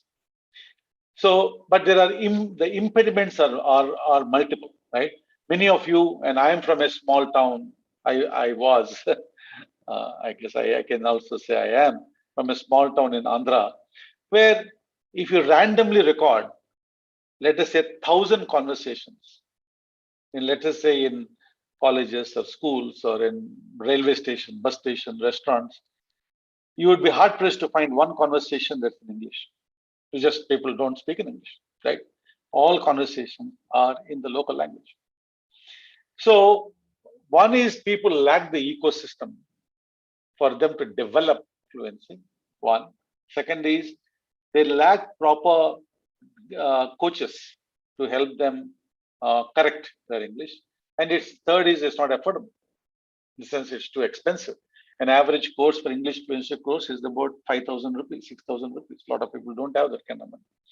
So there are a lot of impediments that come in the way of people acquiring the fluency. So the issue then is, it is a life-changing skill. It really is not rocket science, but there are structural problems towards imparting fluency to this 250 million people, right, of how to develop English fluency. So then what we done is we went and spoke with hundreds of people. Actually, I spoke to hundreds of people, and my colleagues spoke to hundreds of people. And it all comes down to this, which is 4 problems, right? Problem 1 is I don't have an ecosystem around me with whom I can practice. Second one is I don't have the means, the time, because I have a job, I have a business, or I have a home to take care of. So I can't sit in a class for 6 months. Like you guys are all, you are enrolled in a program. They can't do that. So it's a whole bunch of issues that are there. So Capshine is, when we thought about it, in entrepreneurship, one thing I have figured out is never be scared of problems, because the problems are actually innovations hidden or disguised in innovations are disguised. So if you really look at a problem and you dwell on it for sufficiently long time, you will come up with an innovation that is there. So Caption came from there, and Caption, what it does is, thanks to the advent of multiple technologies like internet and mobile and small payments and this and that, we've been able to do this, and we have developed few insights. Few insights for this learn it together paradigm is that for certain skills, it cannot be a classroom mode of teaching that will help develop the skill, right? For example, playing chess cannot be an instructor-driven model that will help you develop chess. Of course, you do need it. You need somebody to tell you about the openings, the middle game strategies, the end game strategies, and certain combinations, certain attack points, which are the weak points, rooks along an open file and chain pawns. So there are principles that a teacher needs to do, but that's only 10-15% of the whole thing. The rest of the time, you actually have to start playing with people.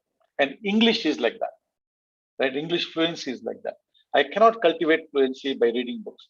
I have to cultivate fluency. I can cultivate fluency only by actually talking with people, by listening, by comprehension, and by taking my thought and converting the thought. So it has to be it has to be a team sport. Second one is an interesting, I have 10 minutes, but I don't have 60 minutes, right? I can give you 10-minute chunks here and there, but don't ask me to sit in a class for an hour, right? So learning has to be delivered in bite-sized packages. Progress, not perfection, which is 1% improvement a day, right, leads to 36x improvement over a year. Simple math, right? So I'll tell you a small example. I just want to do a small check on time with the organizers. how much time do I have and how much time do we need to leave for questions? So we can have the last 10 to 15 minutes for the question. So, okay, how much more time do I have to complete this talk? Right now it's 4:12. So you have somewhere around 38 minutes. Oh, super. All right. So I can Sure, do sir. some actually segue here and there. So I'll tell you, I had a great fondness for Italian as a language. So I've been learning and all these things off and on. So my daughter on Father's Day, she gave me a gift for an international Italian newspaper called Internazionale, right? It's a news magazine that takes articles from variety of sources, translates them and into Italian. So I just did one thing, and over the last 3 months, I know some basics of Italian.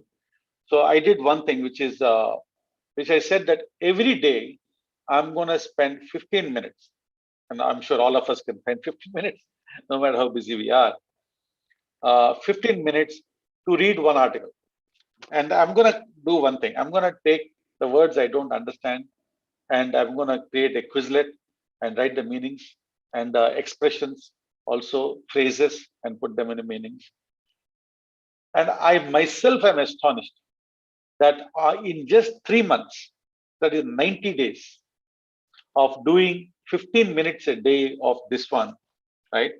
Today I can read an Italian newspaper and can make almost complete sense of it without using a dictionary, right? So that is the power of daily engagement. That's the power of daily figuring that out, how to get them to spend some time every day, right? There's an old Zen saying which says, step by step as you go, the way shall open unto thee, right? Which is that this daily atomic habits, the small habits that we there is to do that.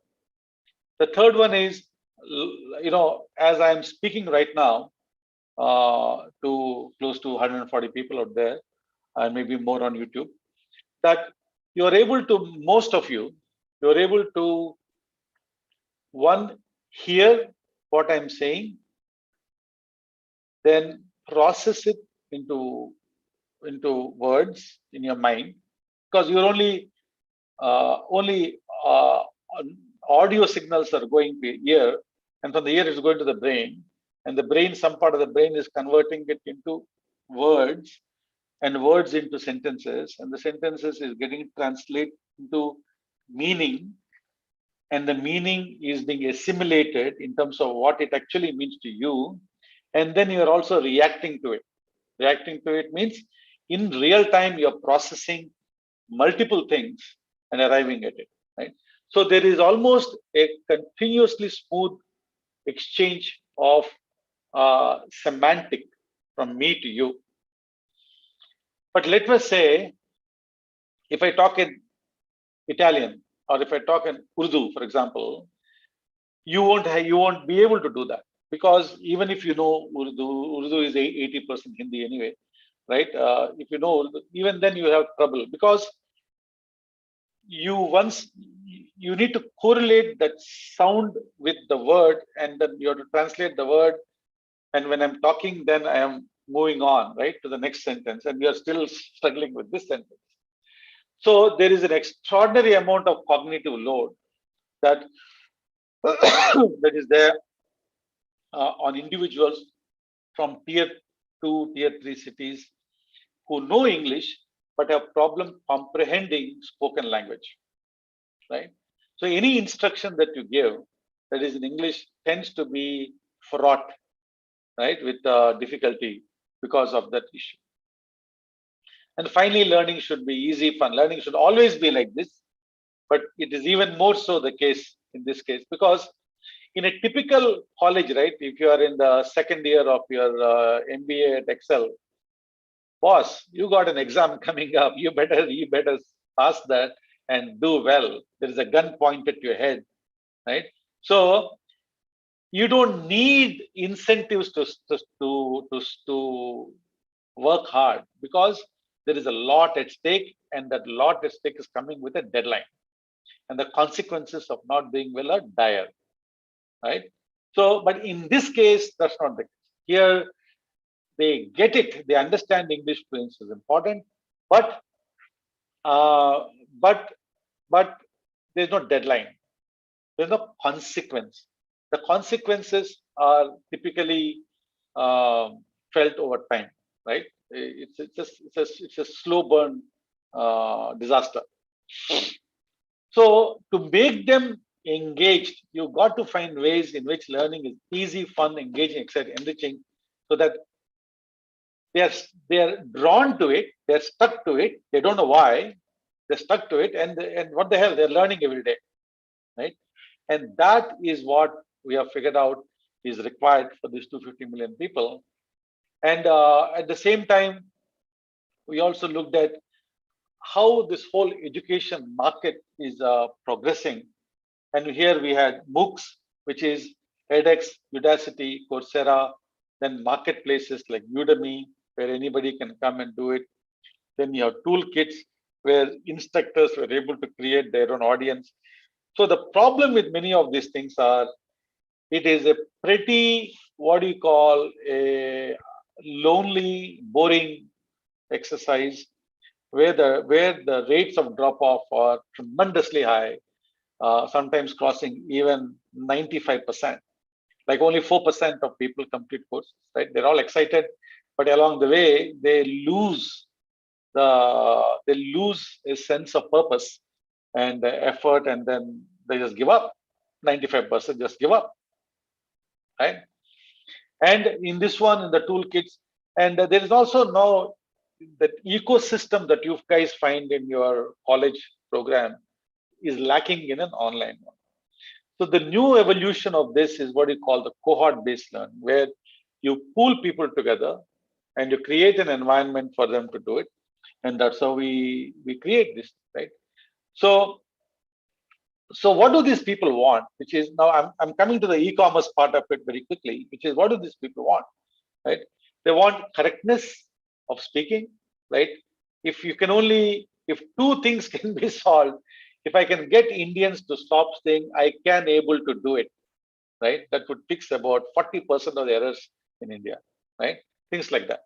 Correctness of speaking, capability, which is right now I want to communicate something to you guys, and I have in my mind, okay, I want to talk to them about learning together, and broadly I have created an outline of what I want to talk, and I'm able to convert that thing into sentences, into paragraphs, into thought clusters that I'm communicating to you. And the third one is confidence, right?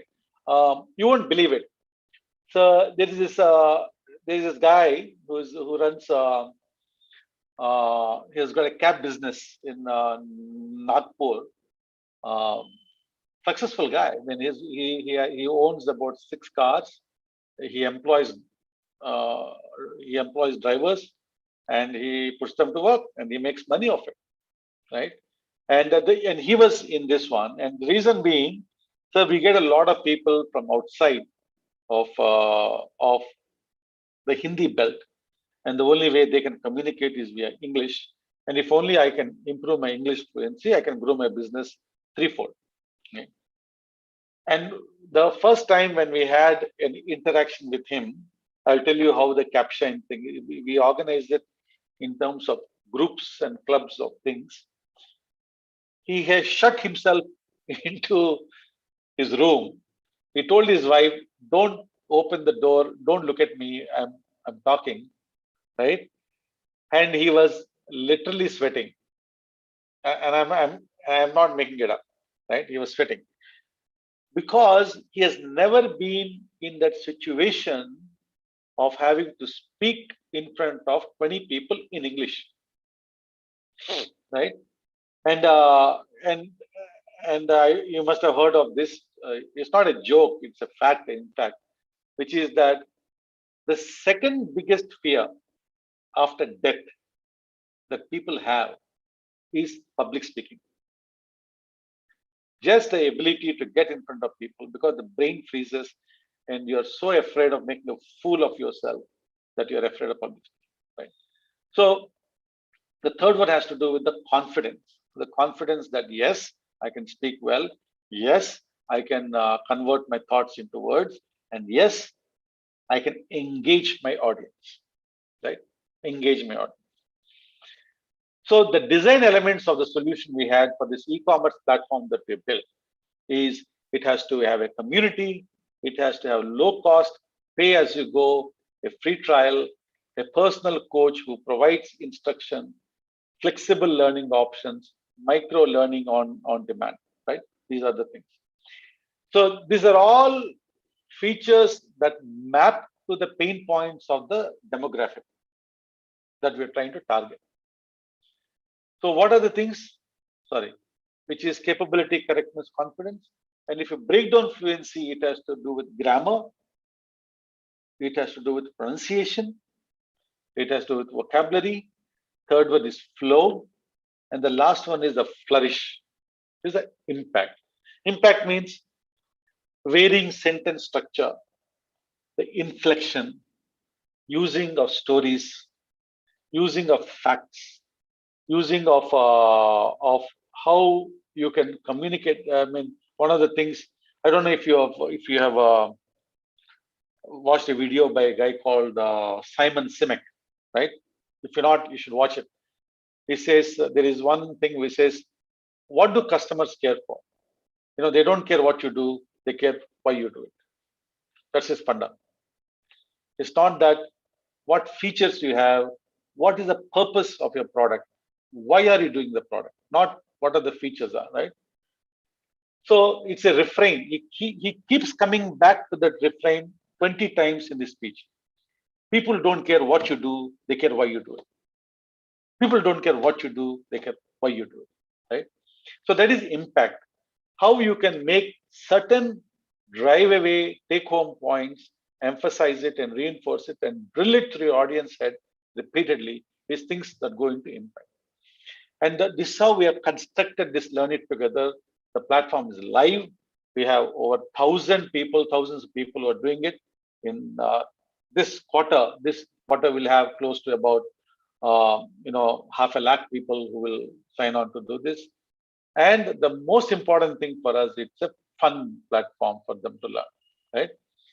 And introducing Capshine, which is live club meets. You have a personal coach who gives you specific instruction, right? You won't believe it. How many people in India, of course, we all know that cricket is a national obsession in India. We all know that. But the number of people who cannot say cricket correctly.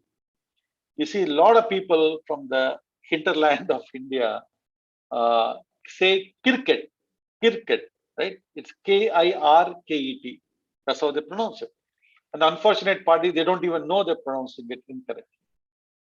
So we not teach a full-fledged classroom, but fix problem by problem to these people.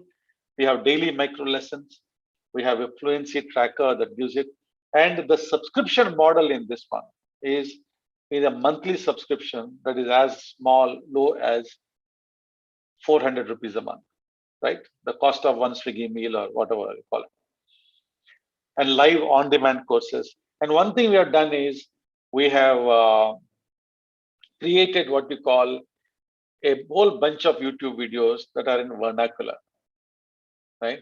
And I'll show you one thing, one video. I'll see if I can show it to you.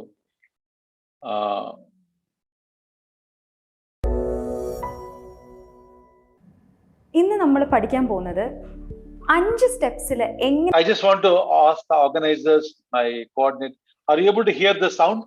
Yes, sir. We are absolutely able to hear it. It's in Malayalam, by the way. Yeah, it's in Malayalam. Yeah. And so this is how to build an vocabulary, right? Now, this is English vocabulary, but the instruction is in Malayalam.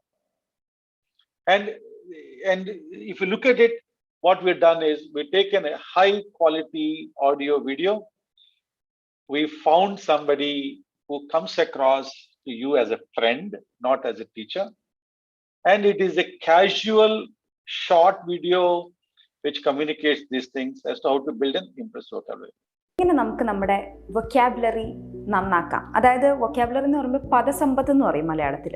അതെങ്ങനെ നമുക്ക് കുറച്ചുകൂടെ വൃത്തിയാക്കാം, അല്ലെങ്കിൽ കുറച്ചുകൂടെ impressive ചെയ്യുന്ന രീതിയിൽ എങ്ങനെ നമുക്ക് മാറ്റിയെടുക്കാം? അതിന് മുന്നേ എല്ലാവർക്കും ക്യാപ്ഷനിലേക്ക് സ്വാഗതം. എൻ്റെ പേര് രമ്യ. ക്യാപ്ഷൻ അവരത് എക്സ്പ്ലെയിൻ ചെയ്യുന്നു, ചില വാക്കുകൾ അവരെങ്ങനെയൊക്കെയാണ് അത് ഉപയോഗിക്കുന്നത്, അവരുടെ രീതി, ഇതെല്ലാം നമുക്ക് പഠിച്ചെടുക്കാൻ പറ്റും പെട്ടെന്ന്. മാഗസീൻസും അതുപോലെ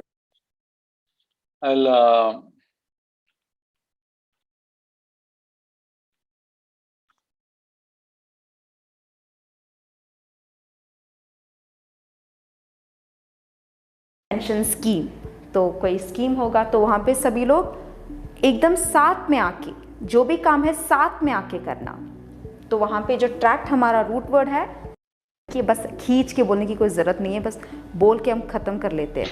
तो यही मीनिंग है. तो इसमें भी हम अपनी बात को यानी कि खींचना वो एक मतलब मीन कर रहा है इससे. ट्रैक्ट भी यहाँ पे same. So that's the example of it, right? Where we're doing that. So these things will help. Then what we do is that on top of this, we offer elective courses, short courses, 8 sessions per week, 8 sessions in 1 month, 2 sessions per week. And then we give them specifically, how do you interview for a job, right? How do you interview for a job? There is a specific set of things that help you in getting the job that you want, right? A short anecdote is, when I graduated from my NIT Trichy, I was lucky enough to pass through the entrance exam, which is CAT for the IIMs.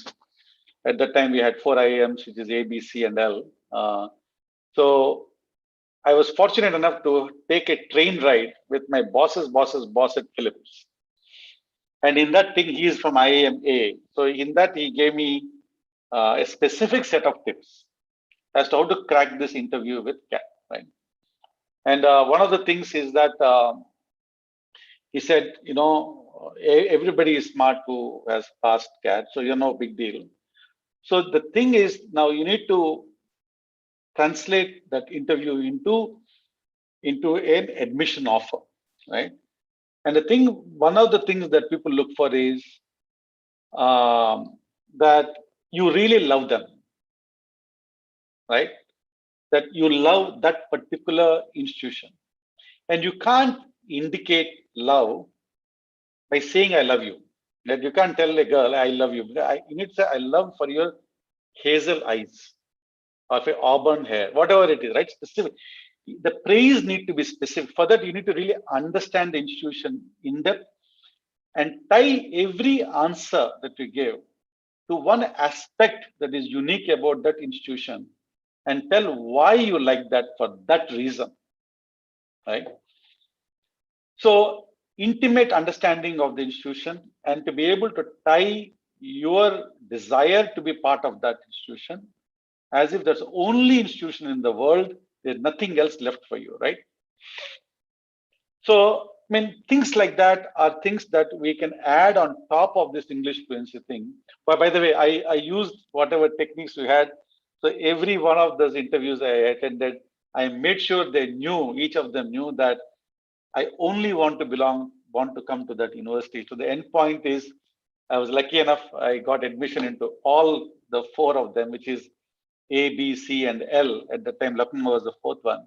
So there are specific techniques, life skills techniques that we can add on top of fluency that will dramatically improve the life quality of this target audience of 250 million people who can really make use of it. Simple thing is financial planning, right?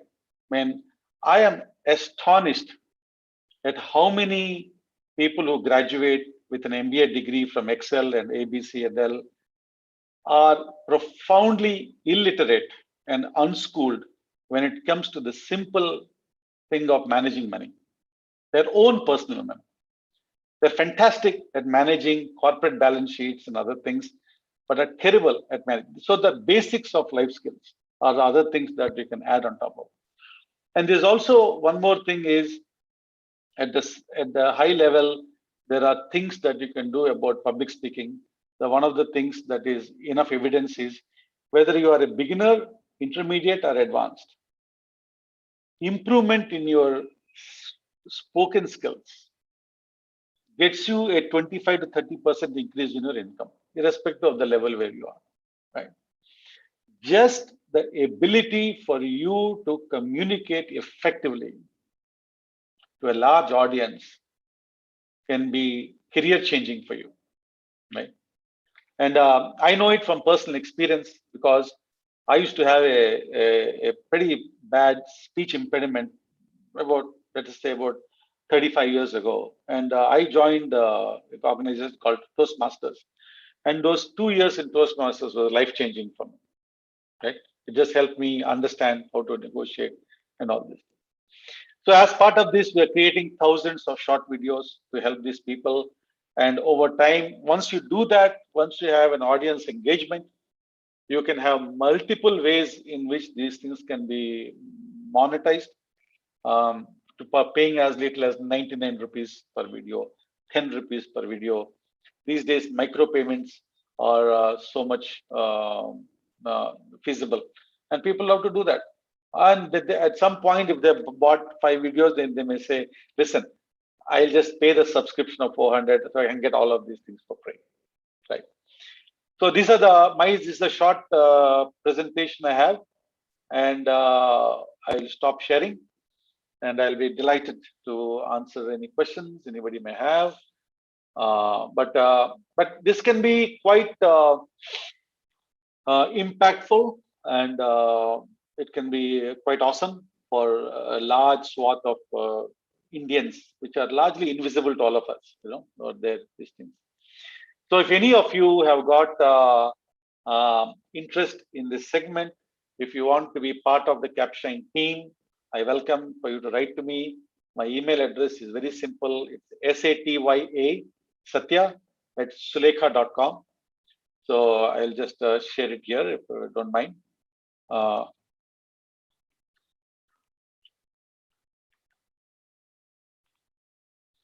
You're welcome to either email me or you can send me a WhatsApp. If you're interested in working in some way with this project, we are looking to augment our team. So we'll be delighted to have you to talk with you. You can also be a coach. You can be a freelance coach while you're doing a full-time job, as long as it doesn't conflict with what you do. You can be from anywhere you are in India. You can be a coach on these things, take part. It can be not only it can be quite, it's quite fantastic, this experiment that we call India. And I think we should all find ourselves to be profoundly thankful. We are all Indians. I am not an Indian. I'm a US citizen, but I'm an Indian by birth. But it is just unbelievable that you can get on a call. There is a 19-year-old Muslim girl from Kashmir talking to a homemaker from Hyderabad and talking to a lawyer from Tanjore in Trichy, talking to one student who just graduated in Assam, talking to a businessman in Surat. It is just all different walks of life and different faiths and different, it's amazing that a lot of the people use the word liberating, because for the first time, they're able to connect to India in all its glory, right? And that itself induces confidence in them to be able to, I'm talking to people, right? It's not as scary as I thought it would be. I'm talking, they are talking, I'm struggling, I'm struggling to improve. They are all struggling to improve. We're helping each other. It's amazing, right? So it is a community-driven, learn it together cohort approach that is going to be transformed the way we learn skills. Right? So thank you, Mr. Satya. Thank you. So now we are going to open the floor for any questions by the audience. I'll request you to raise your hand if you have any questions for Mr. Satya. Yeah, I'll unmute Tanya. Yeah. Yeah, Tanya, go ahead. Hi, am I audible? Yeah. Yes, you are. Okay. Sir, my question is related to the older population. So we have seen that this population finds it very difficult to engage to online shopping platforms. So how can we incentivize the aged population to engage them to recourse to online shopping platforms? I think people will learn whatever they need to learn, right? Whatever it is, sometimes it is a need. It is in the prefrontal cortex of their brain, which is, I need to order food, then I'll figure out how to order food, right? And sometimes it's a want, which is in the middle part of the brain, where it is there, it is latent, it's not pressing, but if you see enough number of people around you doing it, you will also find a way to do it, right? So I don't think we need to especially incentivize people. I think if the want and the need are sufficiently pressing, I think people will figure out, right? And I think you look at the number of shopkeepers who have installed phone pay, GPay, right? I mean, why did they do it? They did it because they found it is a zero transaction cost, immediate deposit of money in their account with a confirmation, right? Yeah. And then you don't need much beyond that. And even people who come to do small work at home, right? He comes and says, sir, this is my GPay. I just open it, pay, bang, done. I'm happy, he's happy, he's done. So I don't think we need to incentivize people. They'll figure out how to solve it. Yeah. Thank you, sir. Thanks, Tanya. Next, we have Tejeshwar with a question for you. Now, Mr. Satya. Hi, good evening, sir. Can you hear me? Hey, Tejeshwar. Yeah, of course. Hi, sir. It was an absolute pleasure listening to you. Thank you. I have always maintained that education system in India is a bit ironic, because we say that we are actually producing so many engineers in our country, but none of them are able to get any the Nobel prizes or to able to go forward. But at the same time, they have that hidden feeling within them that the education is just for the purpose of earning some income, and not the real purpose. A purpose is not to achieve education or learnings. So in that context, this was an even pleasure to see that the concept behind your caption, that it is to really enlighten people and to actually help them achieve what they want to achieve. In that context, I would like to know that how this online education has been, that especially after post-pandemic era, even we as an MBA graduates had a very big decision in front of us when we had that offer letter from XLRI whether or not to join the college, because this education is going to be on an online platform. So whether or not that effectiveness will be there. So how do you feel that it has affected in terms of people taking up this particular program, especially from your experience? Yeah. I can't speak as well about your particular situation of enrolling in a college program. But in the case of Capshine, the specific problem that we're trying to solve is there whether COVID or no COVID, in the sense that for many of our target group, they don't have COVID or no COVID. They just don't have the ecosystem around them or the resources around them to improve their English. So by definition, they have to plug into a virtual system through which they can connect to people around the country for them to learn. So we believe that it is, even if COVID goes away, the problem of them not having an ecosystem around them remains, right? Whereas in your case, once COVID days, once Excel opens, you all will go back to college and learn there. So for you guys, it is a temporary phenomenon. And it looks like for all intents and purposes, COVID is gone.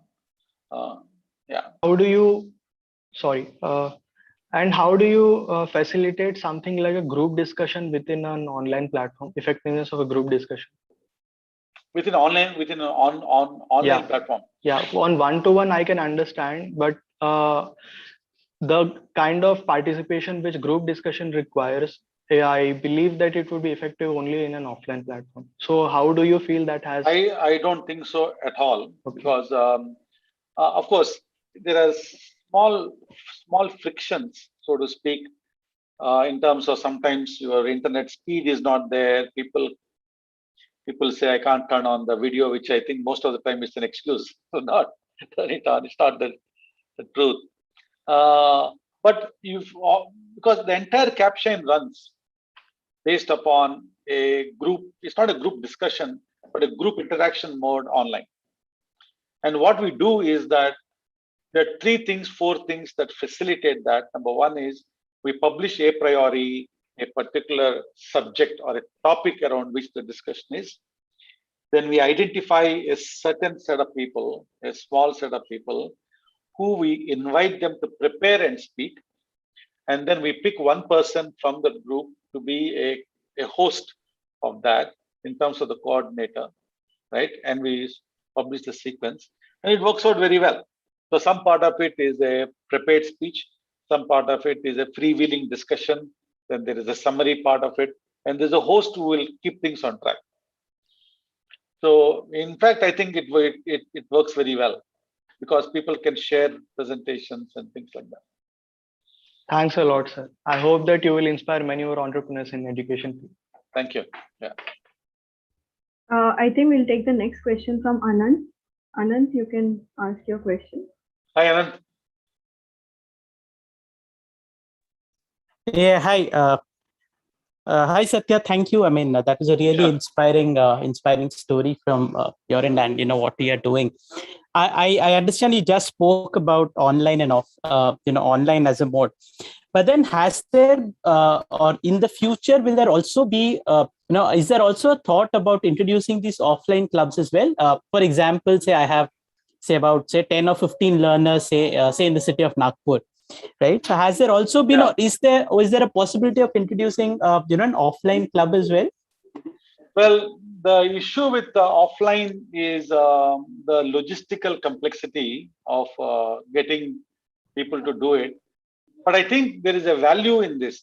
The value in this is maybe once a quarter, right? Once every 3 months, we just get all the people together in one place, where they can get to establish some kind of a physical connection, which will be make it stronger for the online connections to actually flourish later, right? And then there they can do it. They can have organizations there. That's possible, but that will likely be a once in 3 months kind of a thing, rather than a weekly thing. Yeah. Okay. I get that. Thank you. And I think it's really inspiring. I would probably get in touch with you separately, Satya, to see how we could also contribute to this. Please do that. I would look forward to it. Thank you. Thank you so much. Thank you. Yeah. Thank you, Anand. Next, we'll take Swagato. Swagato, please go ahead. Thank you, sir. Thank you for your session today. Hi. Hi. So something that you just recently mentioned was the lack of resources in Tier 2 and Tier 3 cities for education purposes. Now, how do you reach out to these people, or how are they made aware of your services, and how do you empower their skills, because they start from such a low level? For them to come to the expectations of even a typical Tier 1 school level education in English. So it's a very daunting task. Yeah, so it is. How do you go about that? So there is, the thing is, we are not targeting people who know no English at all. In the sense, a housemaid, house help, or a cab driver who has never learned English, we are not trying to solve that problem. And oftentimes, they won't profit a lot also from improving their English, right? We're only looking at people who have graduated from college, who have learned English to write and read, right? And have certain basic fluency. In the sense, if you ask, okay, can you tell me about yourself? They'll say, myself is Satya. I'm from, from this. I have one sister, one brother. That much they can talk, right? It is from there they have a problem, right? And that part, in our estimate, it takes about, if they apply themselves diligently, it'll take about 3 to 4 months for them to get to a comfort of speaking fluently. And from there, it is a matter of practice, right? Around multiple topics. And along the way, 2 other things happen. One is they start listening to people. And that listening does subconsciously, it improves comprehension. Plus, it also guides them on usage of words and how to put them together, how to say things, right? Listening can also be learning.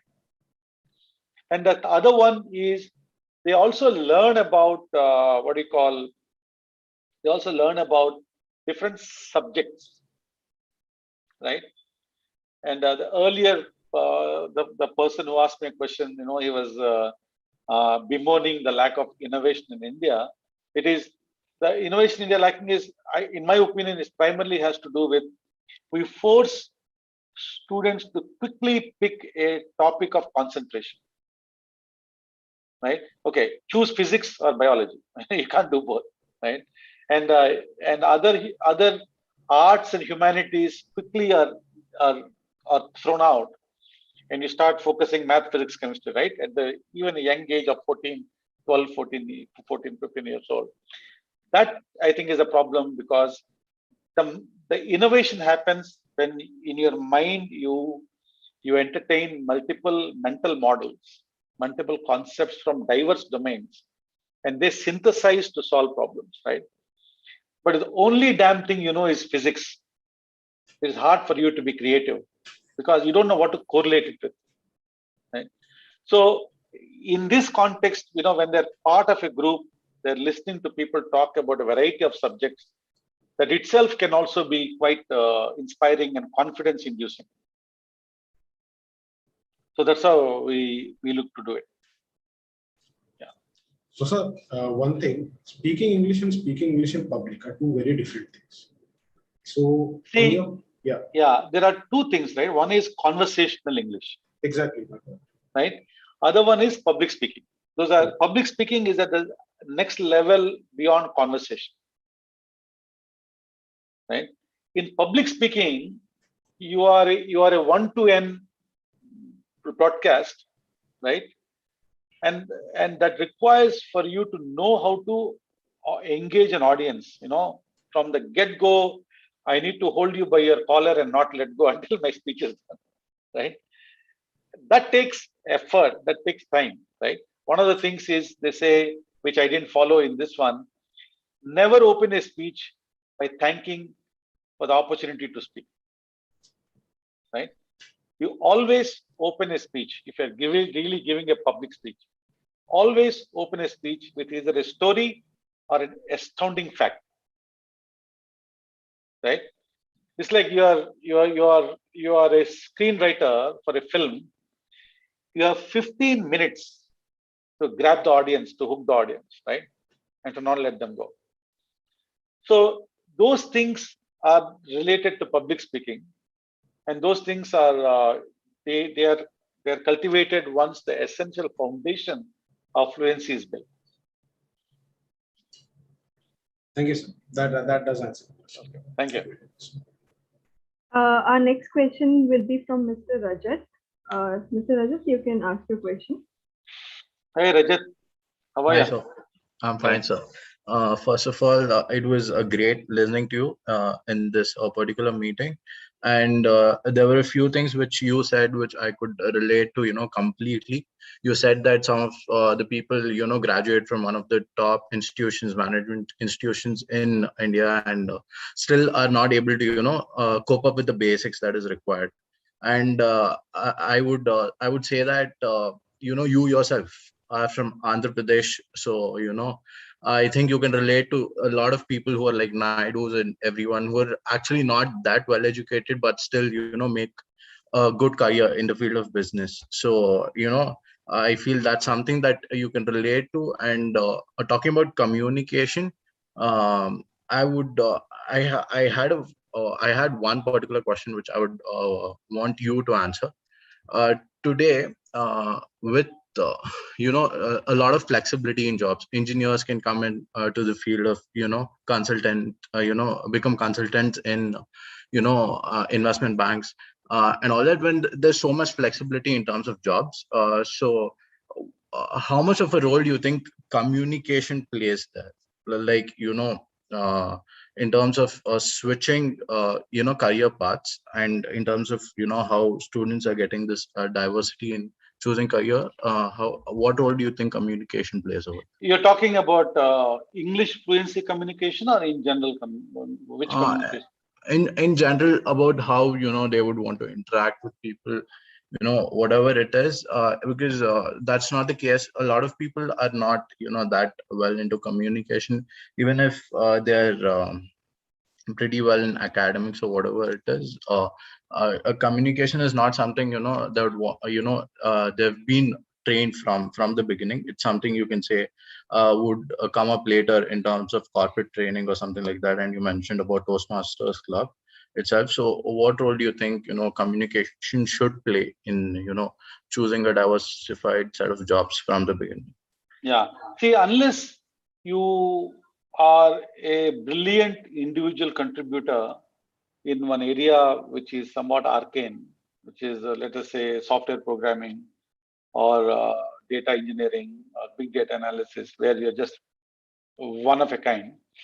Anytime you switch to a management or management of resources of any kind, then communication becomes the deciding factor in how good you are, how successful you are. It just goes without saying, in the sense that, of course, if you take two people who are equally skilled in a management of resources kind of a job, which most of you guys are, the guy or the gal with the better communication always wins, always. Because whether you like it or not, you're always selling. You don't know it, but you're always selling. You're selling an idea, you're selling a job, you're selling yourself, right? You're selling a proposal, you're selling a product for a customer to buy. You're always selling. And selling inevitably involves communication. And communication has to be effective in the sense it has to be clear, it has to be pointed, it has to be brief, right? And compelling. And also take into consideration the other person. Because a good part of communication has to do with design thinking. The design thinking is where, when I'm sharing something, I have to keep you in my mind and say, is what I am saying and how I am saying, is it appealing to your interests? Does it cater to your prejudices, biases, and interests? That is essentially what design thinking is all about. So communication is by and large a huge exercise in design thinking, and the fact that you're always selling, right?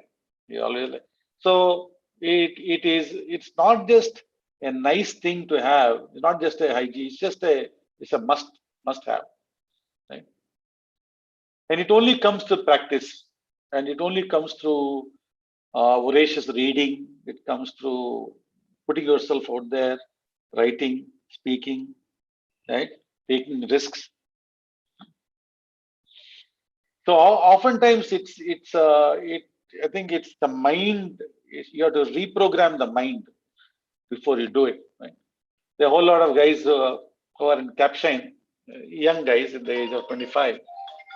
The main motivation for them is they don't know how to talk to girls, right? So they feel left out. So it's a very primary driving force, and I want to have the confidence to go and talk to that girl in English and impress impress the hell out of her. So there are multiple motivations, and it's always you're presenting something, you're trying to communicate across. So communication is whether like it or not, it's a critical skill. Does that answer your question, Rajat? Yeah, okay. Since we are running short of time, I think we'll take one last question from Nitish and then we can move for the vote of thanks. Thank you, Madhumita, and good evening, sir, and thank you for such a wonderful session and sharing your insights on the platform CapShine. My question is particularly related to your online platform itself, and it's a very interesting platform to teach a language like English. But from my perspective, like English is a very contextual language, and it's very abstract as compared to something like say like physics or chemistry. Something that works in one scenario might not work in the other scenario. So my question is like, how does CapShine or what does CapShine define as success, and how do you measure the effectiveness of this model, of this online model teaching English? What do you define as success, and how do you measure the effectiveness of? Yeah. So success, we don't define success like the way most educational institutions, schools and colleges define. Schools and colleges define success as perfection, right? In an exam, you need to score 80, 90, 100, 8.6 GPA. That is the definition of success. In CapShine, because it has to do with people who are out of college, we define success as progress, not perfection. And I want to tell you, I'm a little older than all of you, little, not much. I think in life also, you should not seek perfection. But one thing you should do is always focus on progress. Every day, make today your masterpiece, right? Focus on progress, little by little, step by step. And that's how we see CapShine. So we give them a fluency report card, which is actually parameterized, which indexes them to where they were in the past, which is indexes them to where the average is, so that it motivates them to make progress against themselves and against the rest of them. And they all move together as this one. So success is progress, not perfection in our case. And I would advise all of you, it's an unsolicited piece of advice. Whatever you take, just make sure you just make progress. Focus on progress every day, right? And you will be amazed at what you can achieve. Thank you, sir. Okay. Yeah. Since we don't have any other questions, we have come to the end of the session now. So I'll take this opportunity to thank Mr. Satya for taking out the time out of his busy schedule to join all of us here today and sharing with us some very interesting insights about your next noble venture, CapShine, which focuses on effective communication in English as an essence for any kind of business transaction, or for that matter, any general activity, and how providing people with a conducive ecosystem can go a long way in empowering them, and also about the power of atomic habits, like you said. So thank you, Mr. Satya, and we are looking forward Thank you so much. to many more such insightful sessions with you. Thank you. Thank you all very much. Thank you. I look forward to hearing from any of you who wants to learn more about it. Thanks. Sure. Yeah. Thank you.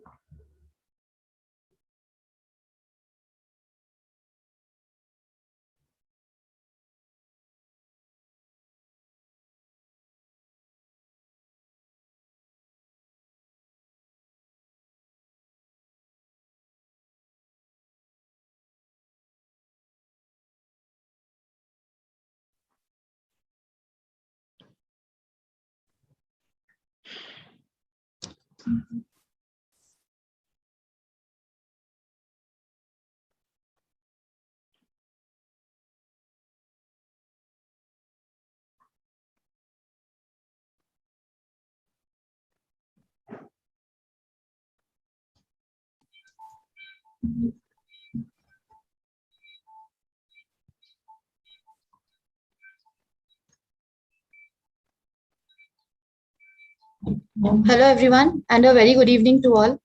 So what an absolutely delightful day this has been. So many affluent speakers, insightful sessions all throughout the day, leaving us with an ocean of knowledge. And now we present to you yet another absolutely engaging and knowledgeable session on customer experience post-Amazon world, which in itself was a trend-setting evolution in this e-commerce industry. Vivek Koshi and I will be your hosts for this session, and the panel with us today here are a group of experts from this industry, having expertise on different aspects of how this industry actually functions. I would take the opportunity to introduce the panel first. So we have with us Mr. Akash Chauhan, who is the Vice President, Head of HR, Last Mile Delivery Operation and Customer Success at Urban Ladder. He is associated with Urban Ladder since 2015 and has 11 plus years of industry experience. Welcome, sir. Thank you. Next, we have Mr. Vineet Waldia, who is the Associate Director of Marketing at Nolarity Communication Private Limited, which is a SaaS organization. Prior to joining Nolarity, he was associated with SRL Limited and Hyatt Hotels Corporations. He is one of the top 50 influential e-commerce professionals of India. Pleasure to have you, sir. Thank you, Yoshita. Thank you. Next, we have Mr. Sudipto Shom. He is an esteemed GMP alumnus and has 10 plus years of experience in sales and marketing, business development, client engagement, market analysis, research, and strategic planning. Presently, he is associated with Cardeco as Director Business Development. In this role, he is primarily responsible for increasing the revenue and market share of Cardeco in booming used car market of India. A very warm welcome to you, sir. Now I'll introduce Mr. Sanjeev Ranjan. He's a seasoned professional with significant experience in international business expansion, supply acquisition, product management, and business strategy. He completed his MBA from Asian Institute of Management in Manila and BTech from NIT Warangal. He started the international expansion of Redbus and launched it across Singapore, Malaysia, Indonesia, and Philippines. He's currently working as a country head, Singapore and Malaysia for redbus.com. We welcome you, sir. Hi everyone. Nice to be here. And finally, I introduce our very own Mr. Sanjeev Varshni, who will be moderating the session. He's an alumnus of MDI Gurgaon, and he's currently the Professor of Marketing at XLRI Jamshedpur. Welcome you too, sir. Thank you. I welcome you all again, and we look forward to the session. Now I will hand over the stage to Professor Varshni. Thank you. Hey, good evening, everyone. Let me also extend a warm welcome to all the panelists today and the viewers to this panel discussion. And I hope we'll have a great time. I'm happy to recognize Sudipto out here. Sudipto, I don't know. How are you, Sudipto? I'm doing good, sir. Good to see own alumnus on boards. Yeah, so that's an amazing thing to happen. Great. So thank you very much. I will just like to thank all the panelists for taking out the time and being available out here for sharing their insights, their experience, their learnings, and their vast amount of experience they have got across while working in industry for so many years. Just to lay out the rules for the program, the session, I'll request each one of the speakers to put up their views on the topic, maybe for 5 to 6 minutes, and each one of them, and then typically we'll try to open up the session and try to have questions from the participants. And meanwhile, I'll throw up my own questions as well. So I think that is that fine with all of you, or is there something else you want me to change or do something else? Yeah. Yeah, that sounds fine. Okay, great. Thank you, Sanjeev. Good to go. I'll start with Akash. Akash, the stage is yours. We look forward to hear from you. Thank you. So I think I've been shared a set of indicative questions. Let me just open that. It just helps me structure my thoughts.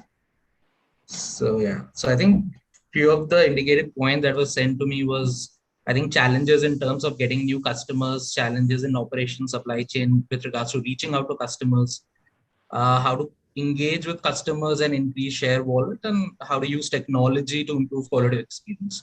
So let me just touch upon that. And this is with regards to primarily my experience with my specific industry and the players around. I think we've seen the evolution in the last 5-6 years of how an online to online or offline to online customers behavior has changed. Right? And with regards to that, I think the entire experience on and expectation on customer experience I would say what I've seen the shift is what was a wow factor 5 years before is an expectation, right? With regards to and touch upon the share of wallet and use of technology in a bit. But fundamentally, if you look at it, I think Amazon, and not only Amazon, I would say that a lot of Indian startups, right, with regards to our Flipkart for that matter, Myntra for that matter, specifically Redbus in question, Make My Trip, like all of them have actually shaped how a customer has experienced the entire e-commerce industry and how they have raised their expectation with regards to what services can look like. I remember 2015 when if your order arrives on time, right, that itself was a wow factor. And if the person who is delivering the order and the touch time for that order delivery can be different, but if that person is polite and hears you out, that itself was a massive wow factor. Today, all of those is a very, very, very normal expectation. So, and all of us are fundamentally figuring out how do you be ahead on the expectation part of it from the customers. I would say one fundamental dichotomy in an organization figuring out that how do you trade between investing in customer experience vis-a-vis what is core to the business is the stickiness of that experience being returned as favor in terms of your repeat customers, right? And that I think differs from organization to organization. Right? Organization with a higher ASP and AOV, typically it's almost like a mandate for them to invest in the services because that's how you're differentiating yourself in the market. That's what the customer is also expecting.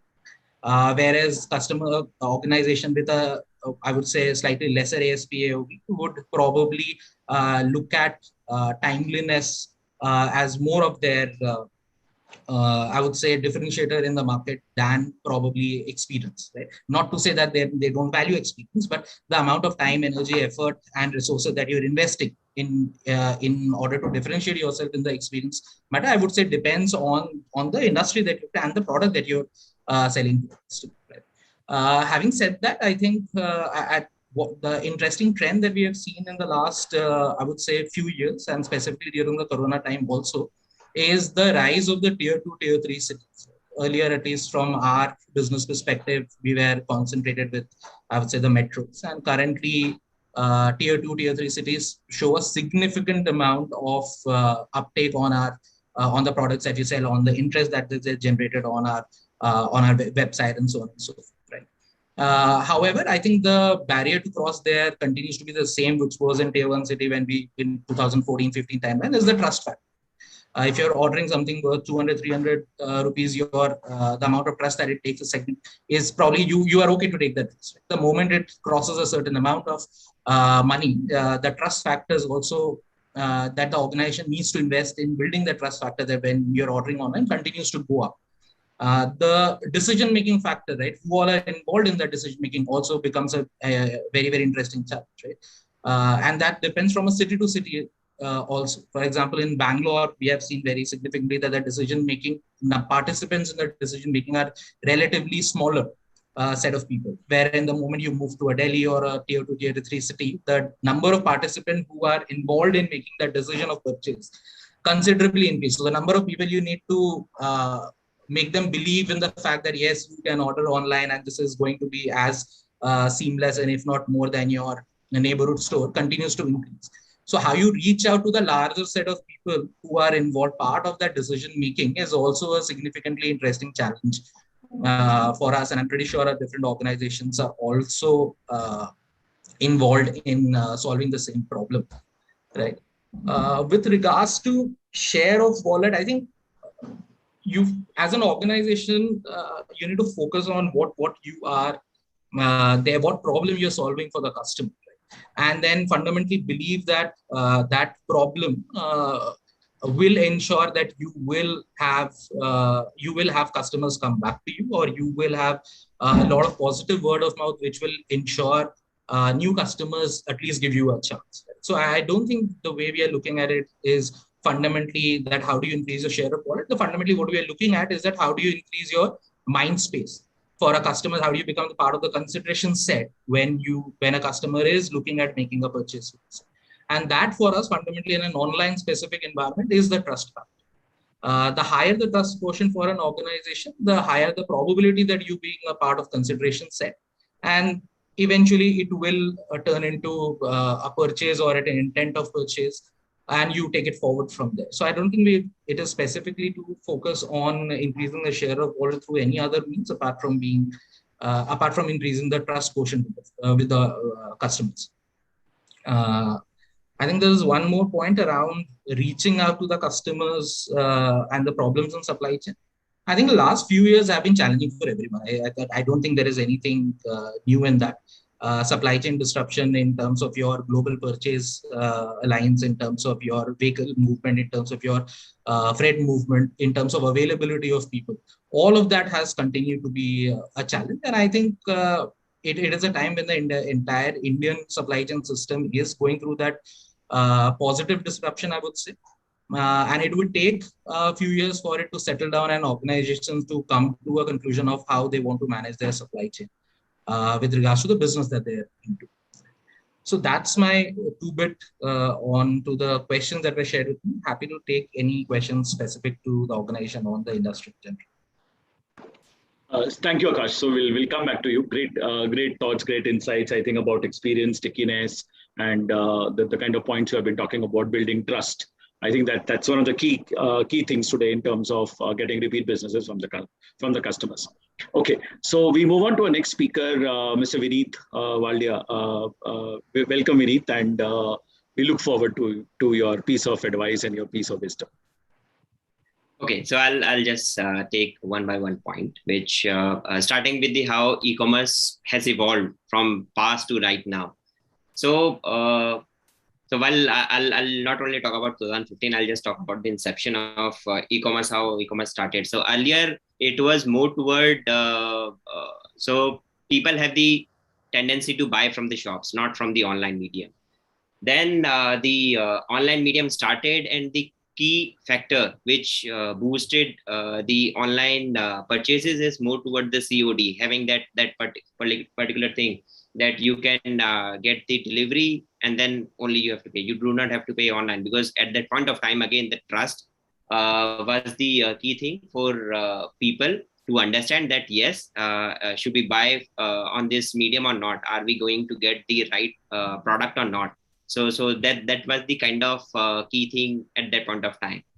And regarding the customer services, at that point of time, the key customer service, I would say, was to be projected as that there will be a person on the other hand side. Whenever we call, someone will be going to pick up my call, and they will have my certain queries set to be answered. That has evolved from that medium to right now.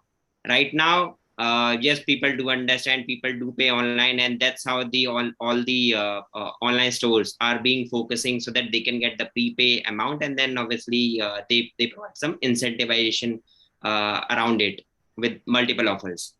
Plus, the customer service has evolved from being a person on the other side answering the queries, from much more personalization to from the extent of right from giving the experience when they are entering into the platform and till the after sale service. So when they are entering into the platform, how they are buying, is their buying experiences smooth enough, good, and after buying the product, are they getting relevant notification or information that how their product is being delivered to them, and when it will be delivered, and then after sale services there, post any queries there.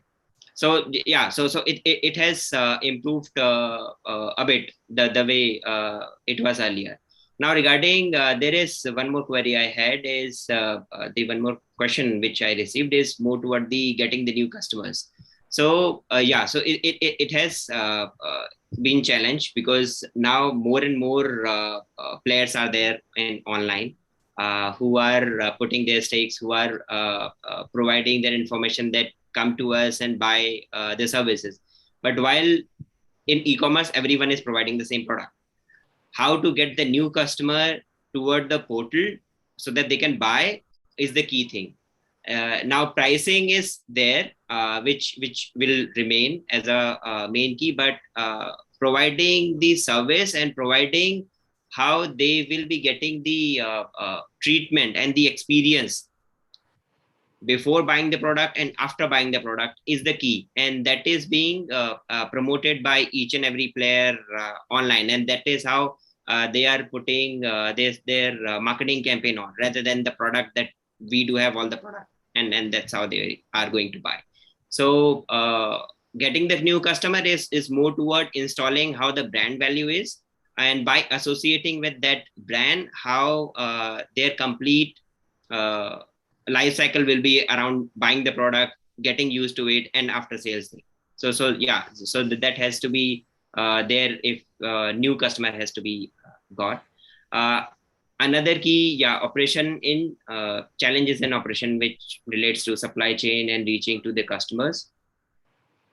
So because of the corona, everyone knows how it has disrupted the market with relation to the inventory management, providing the services to the customer on time, and because of the corona guideline, they have to mandate all the key specific thing, how they are going to manage delivery on time.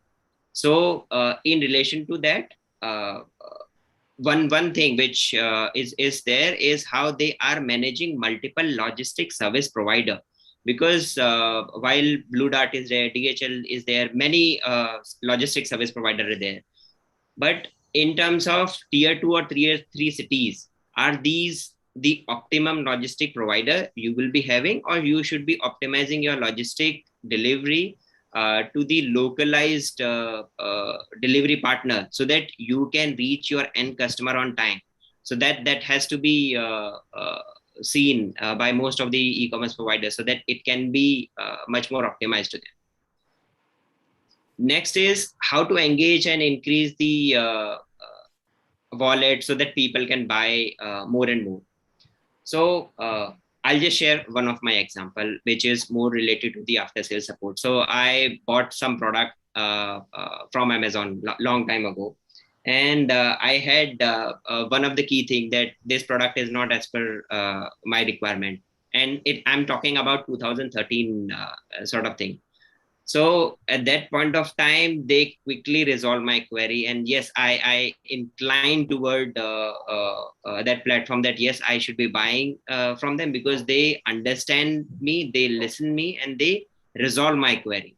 So providing the experience and after sales service to a customer is certainly going to increase your loyalty around that organization and platform.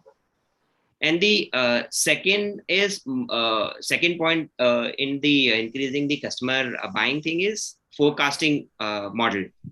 So while it is there, when you are going to recharge your mobile phone, and then after a certain point of time you receive a notification, hey, your recharge is going out, and similarly for the electricity bill. But if that pattern can be set for grocery, or maybe like clothing, because there is some certain pattern, the easiest one is the grocery. After a certain point of time, basis the forecasting model, and basis each and every personalization, am I able to communicate with the person and engaging that, hey, now it is time for you to buy, so that these two models can increase the buying behavior much more by the people. And another one I had is more toward how to improve quality of customer experience and engage. So it is so how to improve the customer experience and engagement. So it has to be more looked at with the new technology in base. Right now, people are using multiple channels. Either they are using devices, which is desktop, mobile, or maybe their iPads, and channel, which is direct channel toward the website or maybe app, or social media is there, wherein they are getting interacted with brand, and then eventually they are coming into the buying cycle. So are we giving the right omni-channel experience and engagement to them, so that they can communicate us with all the channels, and they do not have to repeat their requirement in each and every channel again and again. So if someone is interacting with me over chat, am I giving the, am I understanding and sharing the right set of information to my another set of channel, which can be a voice calling or maybe any other one, so that I am continuously engaging with them with the omni-channel experience, which I'm able to provide with the current technology. So yeah, these are my points around all these on the initial stage. Okay, thank you, Vineet. Thank you very much. It was really good thoughts and good insights. Okay, so I'll come to Sudipto now. But Sudipto, looking forward to your good insights, and one request. I think we can be away from the indicators which have been the indicative questions which have been given to you. So please feel free to choose whatever you want to speak about. Please feel free. Absolutely, Prof. Delighted to be talking to you and the esteemed panelists. And I would certainly sway away from the questions given to me. I'll take some examples from my experience. So post XLRI, I've worked in two industries now. The first is the edtech industry, and the second is the used car as well as the new car industry. I'll take the example of the second part, which is my experience with the automobile industry, or rather auto tech industry. So we need to understand that this industry can be divided into two parts. The first is the new car, and the other one is the used car, which is the offspring of new car per se. Now, no discussion about e-commerce can be complete without looking into this very conservative as well as traditional institution, which is the OEMs, as well as the dealership networks and the new car sales and all. I would take examples of how this industry has changed in this past 2 years post-corona, and how the customer experiences have changed, and more than customer experience, how the mindset, how the mind share has changed, how the buying preferences have changed, how the expectation itself has changed 180 degrees. I mean, the customer expectation or the customer behavior some 2 to 3 years back is no more the same. That has gone through a tectonic shift post this COVID intervention. And I'll cover this in my industry analysis as well while I talk about how these two structures have changed. Now, coming to first the OEM-driven new car industry. I mean, this is pretty much a traditional industry which works from OEM to dealership to service stations, to mechanics, to brick and mortar stores of various dealerships and all. It's a very capital intensive thing. And what Corona has done is that it has made people aware that they have moved, and the data also suggests the same thing, that 53% people who have been surveyed by all these major audit houses like CRISIL and GT and all, they've given a preference that they want to move from the shared mobility to a personal mobility space. This is the first thing which has changed in the mind of millennials as well as Indians, that they want to move to a safer mode of commute, which is owning a car themselves. The people who were not even thinking of owning a car and were going through Ola and Uber and through the shared mobility platform are very much open right now for purchasing a car. And the data also suggests all the major OEMs have more or less recovered from the COVID fiasco. Whether it is Maruti or whether it is Kia or Hyundai or Tata, phenomenal growth they have clocked post this COVID fiasco because of customer interest in getting into a personal mobility space. The second thing which has changed is the mindset of the new car OEMs also, is that it's a very traditional thing, and the people will come to the dealership and they will look into the car. I do understand that car is not an impulsive buy. Car is something where you touch, smell, feel, take a test drive, and then decide, go through various channels, research about it, talk with your friends, talk with your spouse. One of the major influencer, by the way, in a vehicle purchase has always been spouse. Talk with your friends, relatives, and all, and then make an informed decision. What the OEMs have also realized is that this entire thing doesn't need to be completely in a physical format. It can be digital. It can be physical plus digital. I mean, they've come up with various things. Now, if you want to purchase a car, you mandatorily do not need to go into a dealership to purchase a car. I mean, they have started, what do you say, sending their salespeople to your home for a know-how. They have started giving a test drive where the vehicle can come to your home. You can take a test drive over there. You can do your financing. You can do your insurance, all sitting at your home all together. In all these major, the touch point which used to be 15 or 20, I'm talking 15, 20 touch point after test drive and all those things has reduced to 1 or 2. Once you fix everything, then once a while you can go to the dealership and just take a look at it and take the delivery. If you feel like you can take the delivery into in the dealership, it's fine. Otherwise, the OEMs are now even more open, and the dealerships are more open in their mindset to come to your home and deliver your car. Even I have heard of a situation where they have taken pundits and everything to a home, like it's a high value purchase of Citroen C Aircross which got launched, and a person from Chandigarh bought that car, and there's no dealership in Chandigarh for Citroen, and the vehicle went from Delhi to Chandigarh, and the dealership took pundits and everything with them, and gave a superior customer experience. So what I want to brief the audience over here is that more than customer preference, this industry itself has gone for a 180 shift in their mindset, both from a OEM perspective or from a dealership perspective. More from also the OEMs have realized that since there's a liquidity crunch and people might not be too much interested in providing a share of wallet, and due to this COVID and all, a little bit of uncertainty is there in the market. So the OEMs have also realized that, and they've come up with innovative ideas like subscription model, where Maruti has started a subscription model where you don't need to own a car, but you can subscribe to it and can carry your day forward. You don't need to do a personal, shared mobility. You can very well own a car by subscribing to it.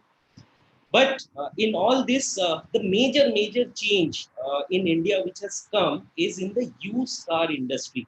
So COVID has been a blessing in disguise for a used car industry, which had been struggling for quite a lot of time, and backed by some very good startups which have come in this area like Cardeco, Cars24, Spinny, or OLX Auto, or Car Trade, or Auto Portal for that matter. There's certain amount of organization or structure of a market is going on.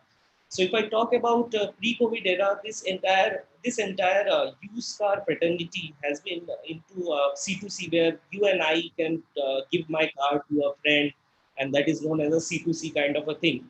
Or unorganized players like this, the brokers and the commission agents and all.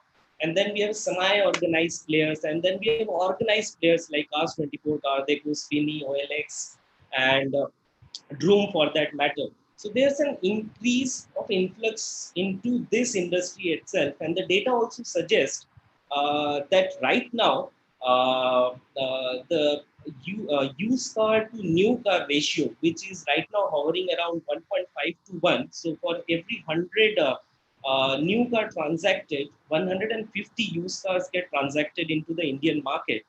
And the volumes also suggest the used car is 1.5 times the new cars. So total, I think some data. So in fiscal 21, total 2.6 million new cars got transacted, vis-a-vis a 3.8 million used car which has been transacted in India in various format of organized, semi-organized, and all those things.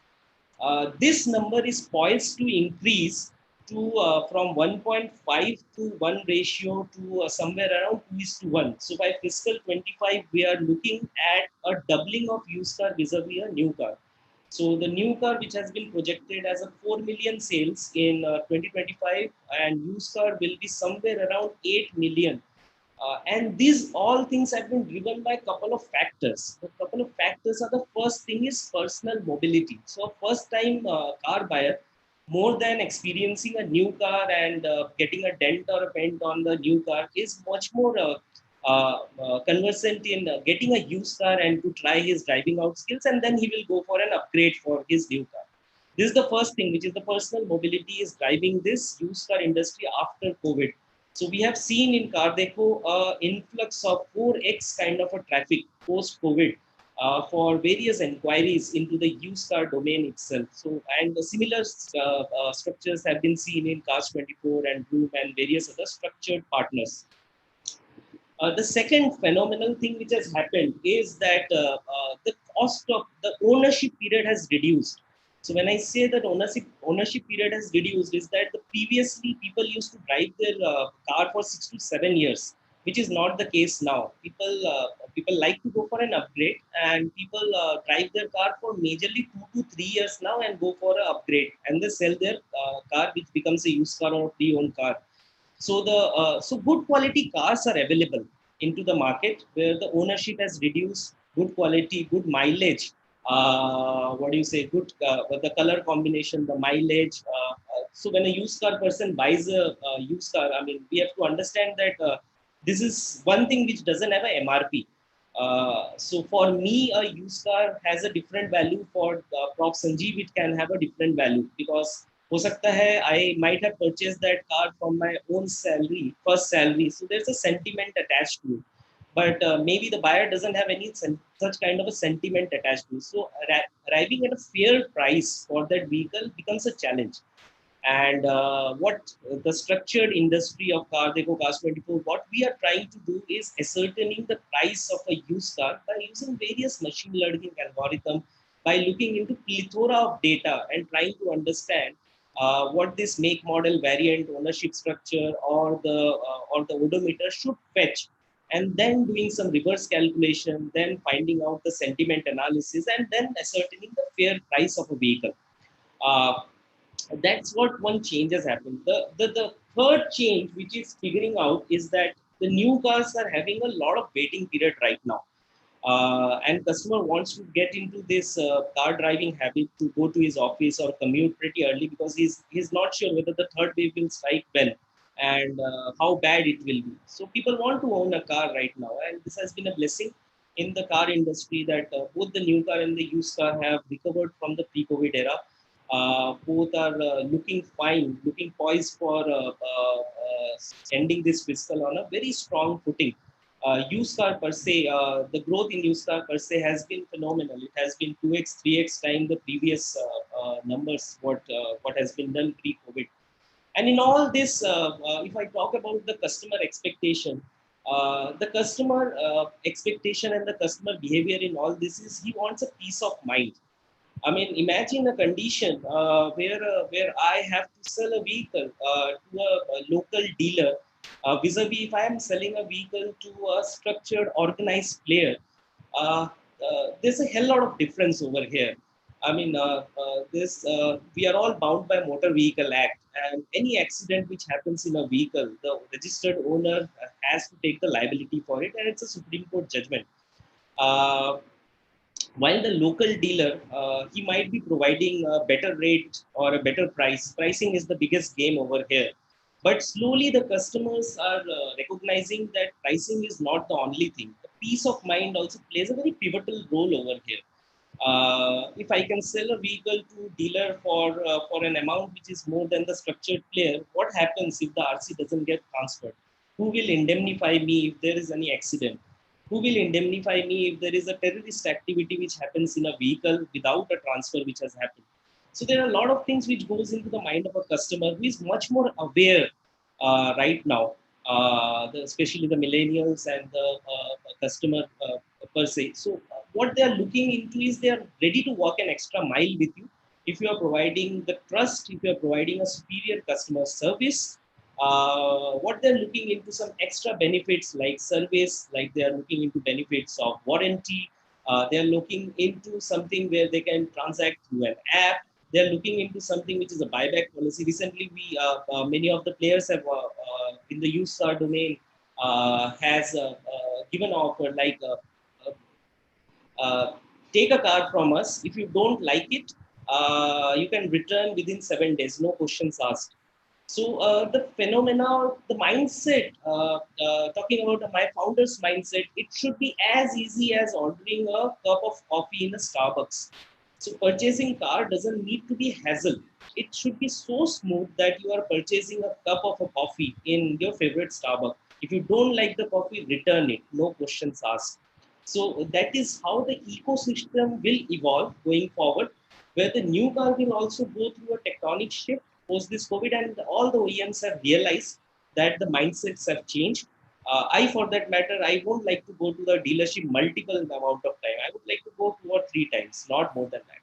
Similarly, the used car, which has been structured through various players, and also this is evident from the amount of funding which is being raised by Cars24, Spinny or Droom or Car Trade or IPO being subscribed 24 3 times. This is giving a confidence that this industry is going to stay. This industry is going at a CAGR of close to 15 to 20%.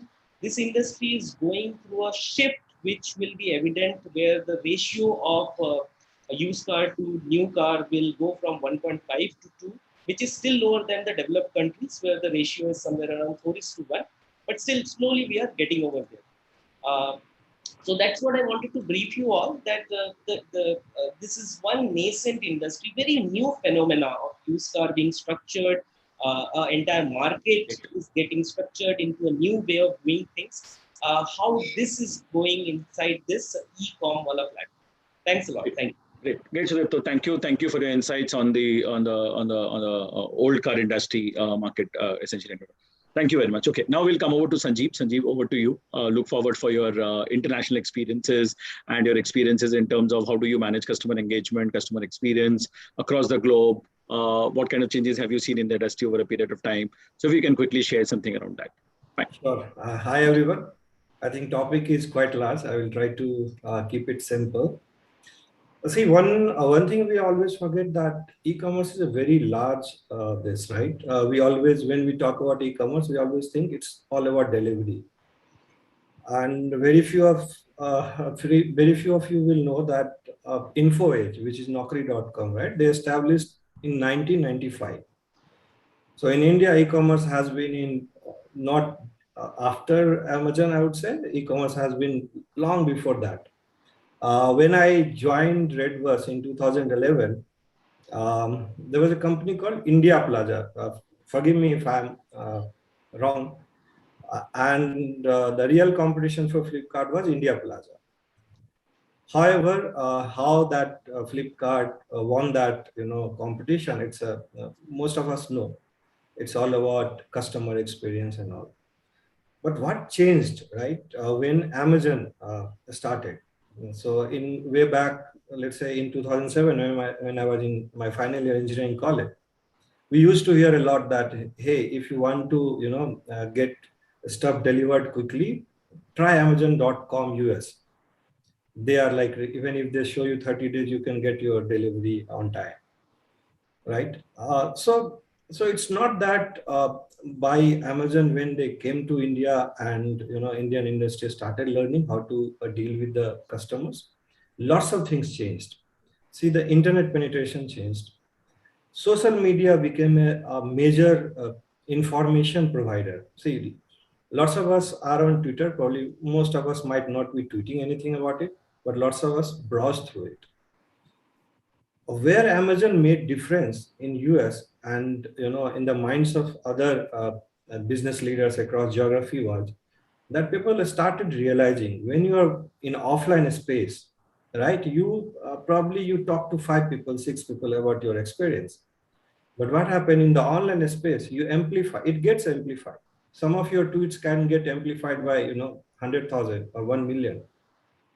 And the kind of impact it has, it can be a positive or negative. If you convert that into brand experience, which you did, it's humongous. Right now, I will try to look at the pointers, which I think it's a very interesting pointers which were provided. If you look at in getting new customers, right? So when I joined Redbus, one thing which we were not doing, and we had from day zero that ratings systems, and it was working very nicely. Actually, lots of people will come on Redbus, see the rating, and buy on offline. Because they know that, okay, this bus is good, I should take this service. However, why to buy online? Let me buy from the offline player. when we got acquired in 2014 by Naspers, which is again some of you might not know, Naspers had invested in Tencent, which is like a large conglomerate in China. Just before that, inside Redbus, we started tracking NPS, and that's the first time I heard in 2013 or 14. And when I researched that, what is this NPS, which is Net Promoter Score, I found lots of articles about NPS, which talks about what Amazon did. So we all have in our minds that, hey, Amazon is a gold standard for the customer service. However, even in Indian startups, founders were doing something right way back 2000, from way back 2006 itself. Post, I think InfoEdge got listed in India. For a new customers, right? The challenge which you have in the current scenario, I will not go back the old times. It's all about when they buy, right? And especially in India, right? Currently, if you look at post-COVID, there are around 200 million transacting users, right? I'm not talking about internet users, which will be probably 700 million. Now, these transacting users, lots of them would have transacted once. They would have got good experience or bad experience. Imagine next 500 is waiting to transact. 500 million, sorry. When they will transact on your website or any website, first thing they look at is their research online. And that's where the first indicative point is very crucial, that does it help you in acquiring new customer, or your brand, which is talked about in social media or over TV ads, does it discourage people to buy, or does it encourage people to buy? Eventually, when you deliver a good, right? If someone buys from Flipkart or someone buys from Redbus, right? If you buy a ticket from Redbus, we don't deliver anything, right? It's just everything digital. So it's not about that, you got your product, whether it is defective, at what price you got.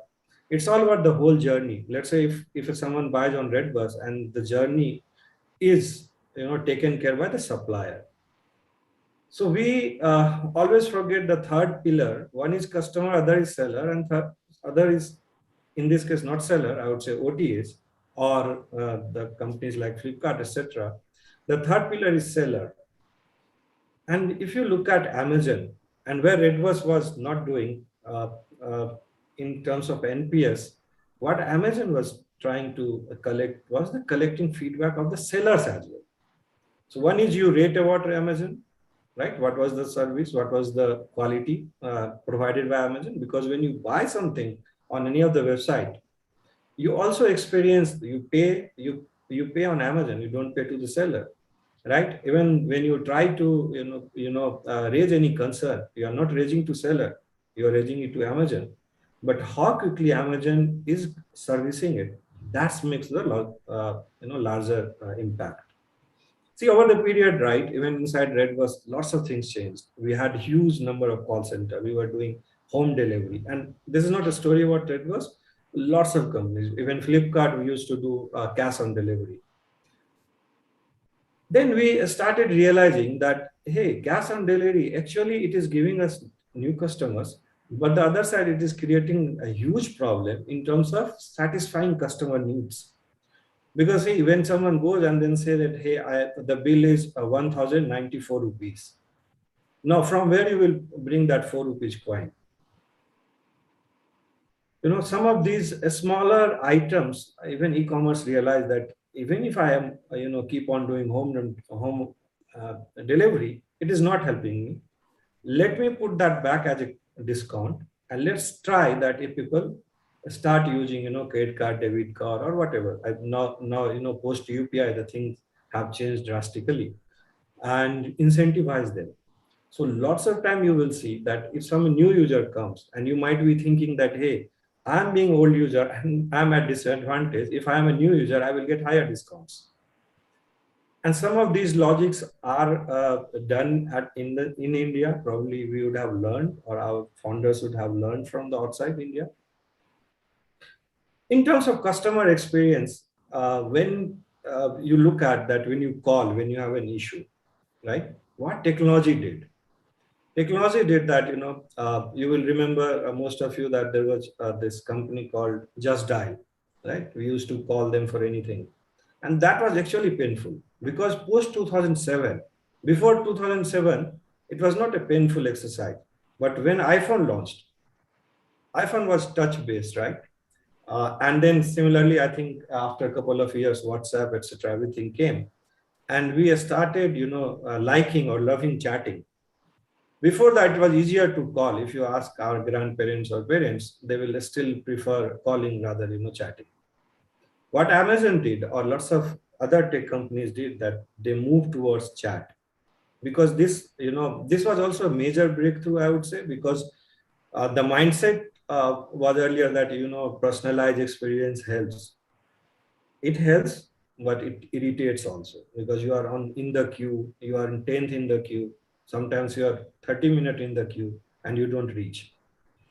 A very simple example, let's say, if why you call Amazon, or why will you call Redbus? You will call Redbus that, hey, I canceled my bus ticket, I want my refund. And if you call to the call center, that person will look at you, hey, what is your phone number? And probably now people will not ask, because your phone number is already into the system. However, in earlier days, people used to ask, what is your phone number and all. Now what happens, that person will look at your ticket and he will give you answer. In the current setup, what happens? You just put in your phone number and you come to know that, hey, your refund is already initiated. Probably you will get into bank, and it happens within 1 minute. No, imagine earlier it might take 15 to 20 minutes. See, some of these things are enabled by tech. Lots of you will, when you will graduate, I think there will be a huge amount of work happen in this.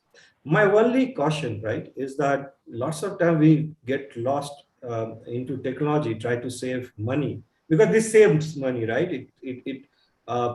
As much as human costs, right, and especially skilled human. But when you get into technology, now imagine lots of companies are not even showing the call center numbers. And when you will look at data, and as a business manager, you should look at those data, that what kind of people are trying to reach your call center. Still, there are crazy like us who will try to reach to the call center, see, number will always be there. You will be in IVR, you will click 0, 1, 2, eventually you will get connected to the call center guy. But companies should always remember that if it is a new user and no one is crazy to try to get into the call, let's not make it so difficult that everything is chat. Okay, for new users, probably personalized experience will help. And a country like India, right, which we call it India, right, and most of you know that it is, the population is coming combination of whole European Union plus USA and probably plus few more countries. So this is not one geography to solve. So if your user base is a new user base in north or east, people have a different understanding of e-commerce. So that you need to cater. I will just quickly add my international experience. See, human behavior is similar. Okay, actually, you will be surprised that a bus ticket, when and before that, right, Redbus is one of those companies which is very started in India. Everyone copies. Mostly, see, startups, what happens that someone has developed in US and we learn and we adopt in India. But Redbus is one company which was conceptualized and it was taken outside. Now, when we look at Singapore, Malaysia, Indonesia, the user behavior is same. Everyone wants personalized help. However, some things which we made change, right? When we entered in Malaysia, we saw that customers were given customer service from 10 a.m. to 7 p.m. People forget that the e-commerce business is 24/7, right? That's one major difference we made into that market. Then we realized that if you book a bus ticket, you have to carry a hard copy of ticket. Imagine in Singapore, I'm not saying any other, lots of time we think that, it's a very developed country, we are very poor behind and all that.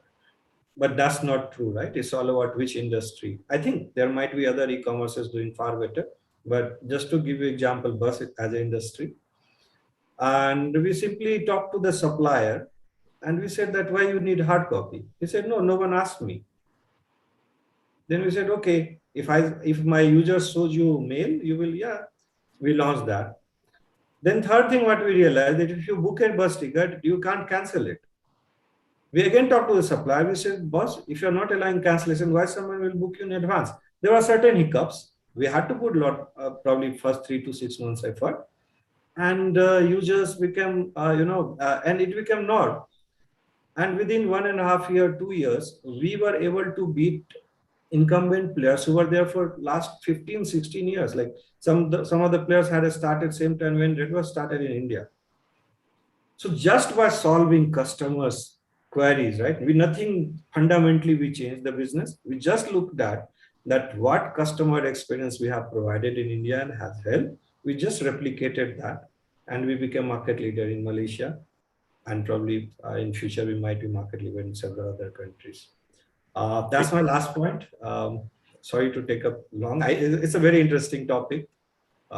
Happy to hear. Thank you, Sanjeev. Thank you very much. I know this is, and all of you have got a rich experience, a lot of things to share. So I know if we can have a longer session with you, I'm sure each one of you can go for hours and hours and hours and hours and can keep on sharing your experiences. Now, I think I've really got few very good words from all of you. And I think many of the common words are coming up, and I'm really very happy with that. I think Vineet also spoke about personalization. I think Sanjeev is also speaking about personalization. So I think that's a very common word.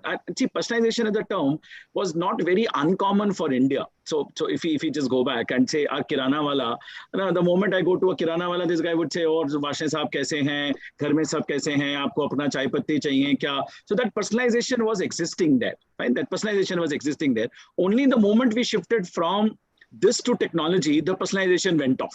Now we are again going back to the personalization, and we're saying, "Boss, now let me personalize." Huh? So I think that's a flip we have made now, and we're coming back and saying, "No, boss, the earlier thing was better, and we probably need to go back to that thing once again."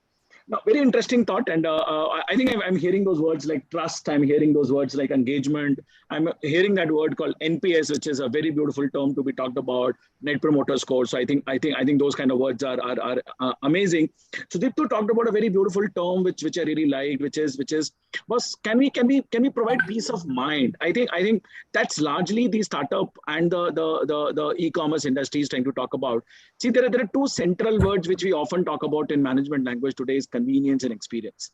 But can I provide you convenience in whatever I do? So can I cancel? Can I cancel my red bus ticket? Can I actually go without a hard copy? No, these are simpler things which make a life of a customer far more convenient. Can we actually go back and do that? Right.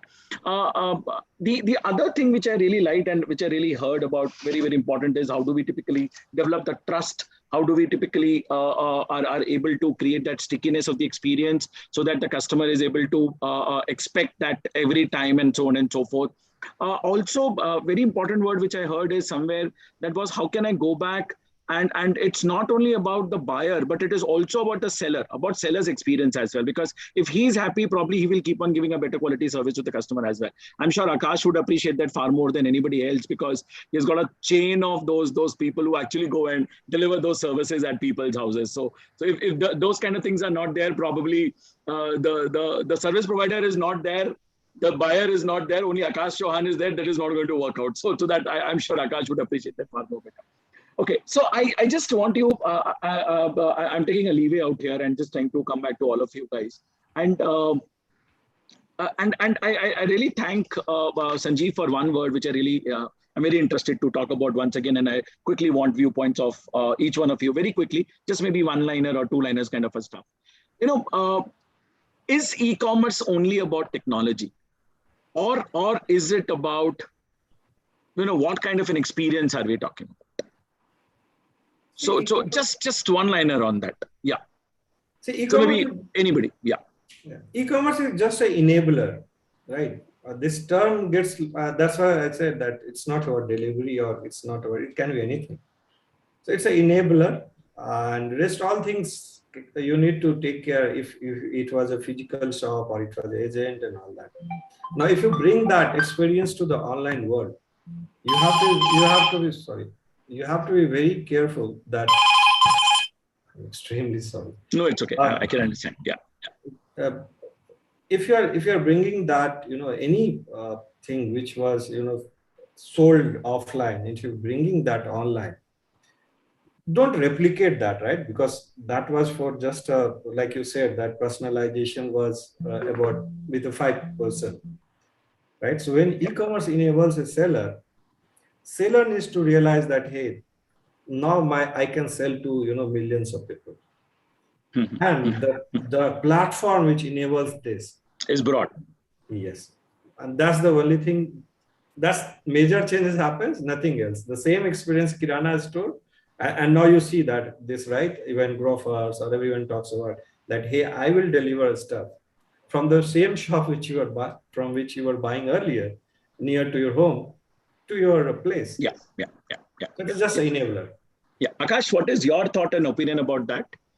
I completely agree with Sanjeev. I think technology helps you achieve scale. And I think it is going to be far more difficult for the e-commerce industry to replicate what a Kirana guy does. And at the end, India, I'm sure it is true for other geographies also, but we are a relationship-driven society. Bringing that relationship over technological platforms is currently also very difficult, and it will continue to be very, very difficult to do it at scale.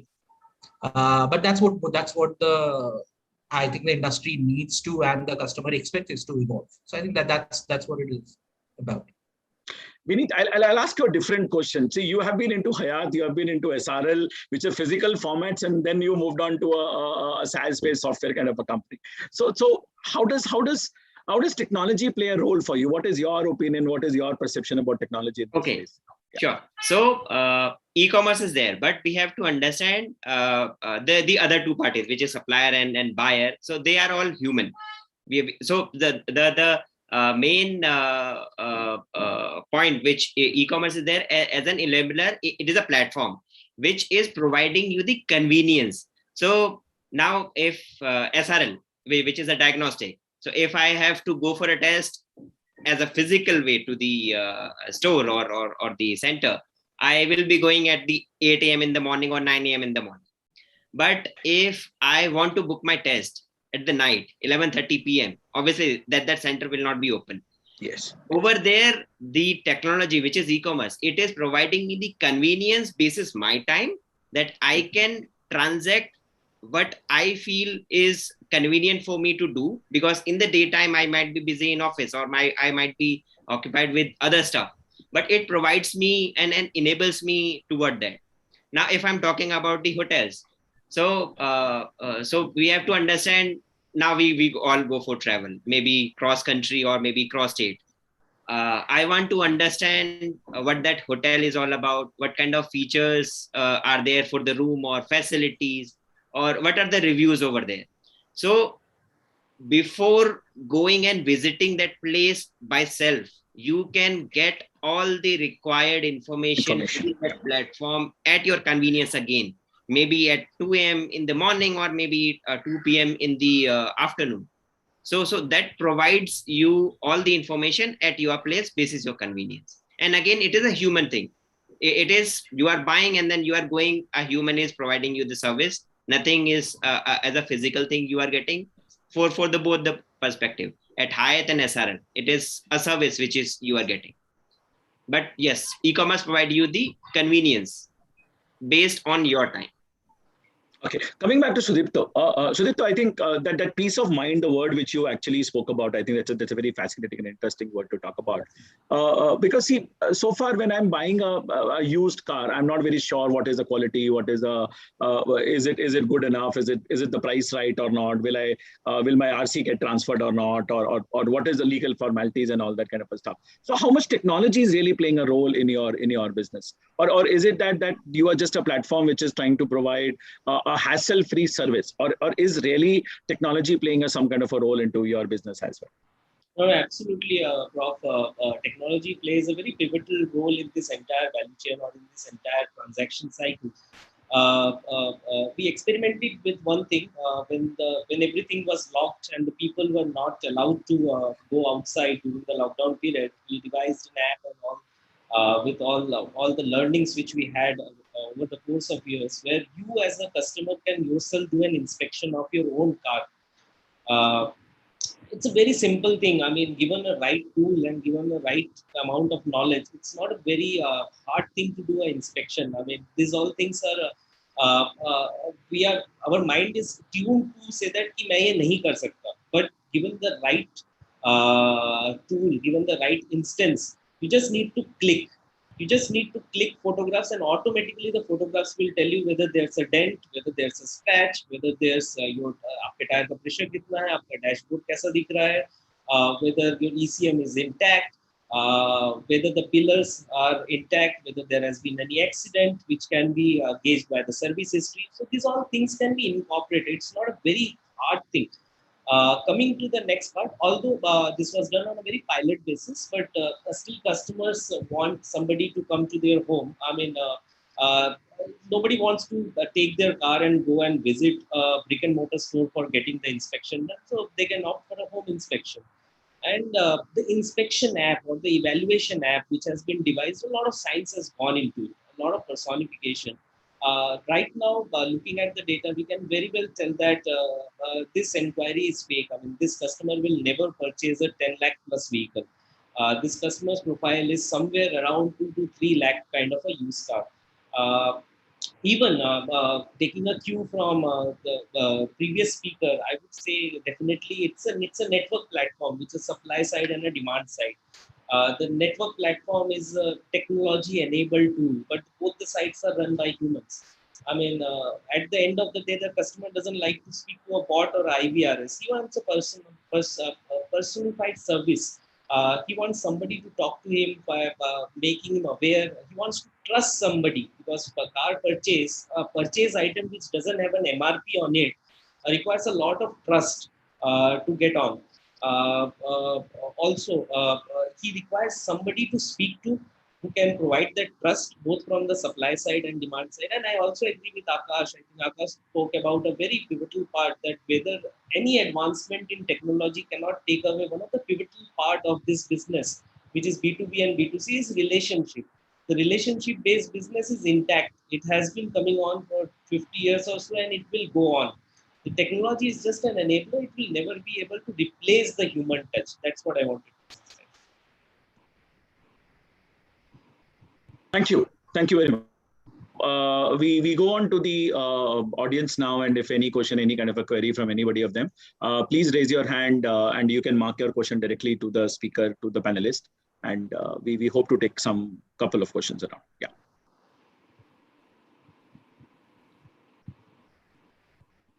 Okay, Priyanka, just go ahead.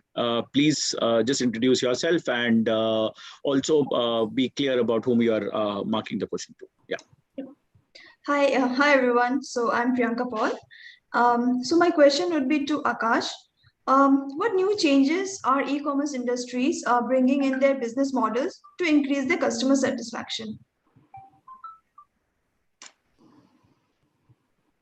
So I think it is, I would say, like what we're discussing, right, is the fact that we have solved for convenience, right?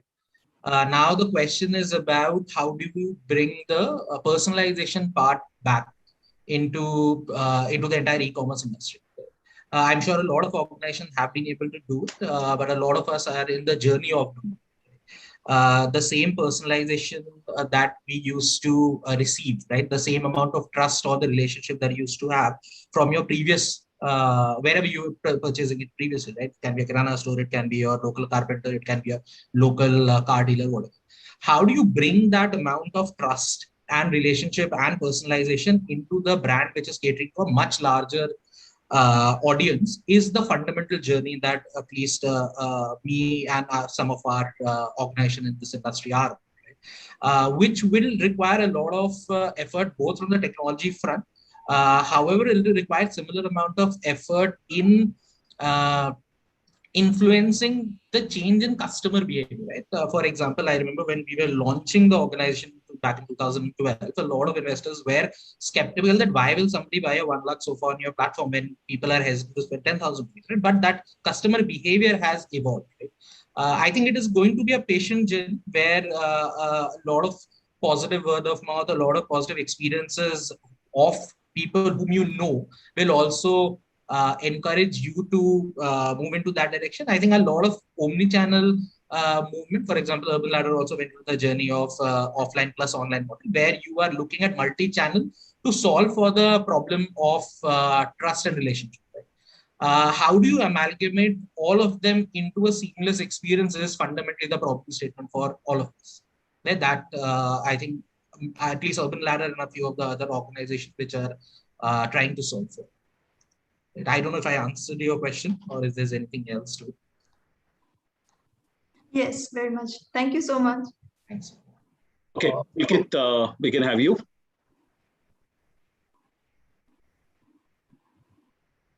Sure, sir. So firstly, I would like to thank all the panel members for taking out the time and joining us today. It has really been an enlightening session. So I would like to ask a question to Vineet Walia, sir, that how has been the competition in this industry and what value proposition is offered by different players that give them this competitive edge? In terms of the competition, so it is right, again increasing day by day. If you are asking, so e-commerce is it not about only the service provider which is providing the product? It is the service as well itself apart from the product.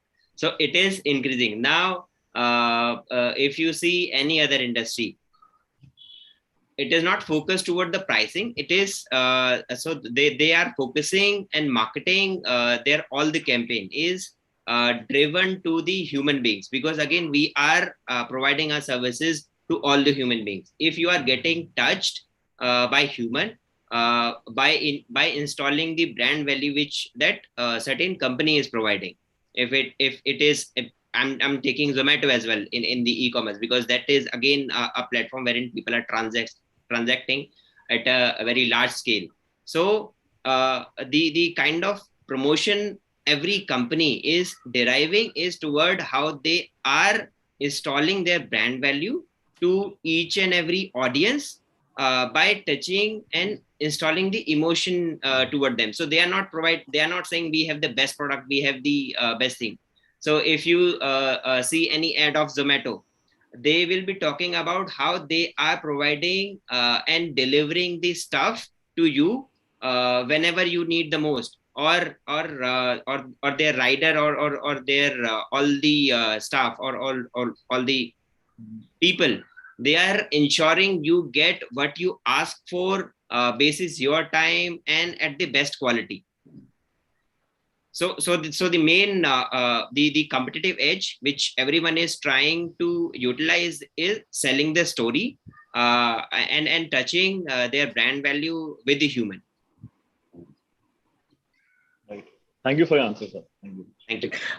Maybe I'll just bring in one more question out here, and that is to all of you, and maybe all of you can answer, or maybe whoever feels comfortable with that.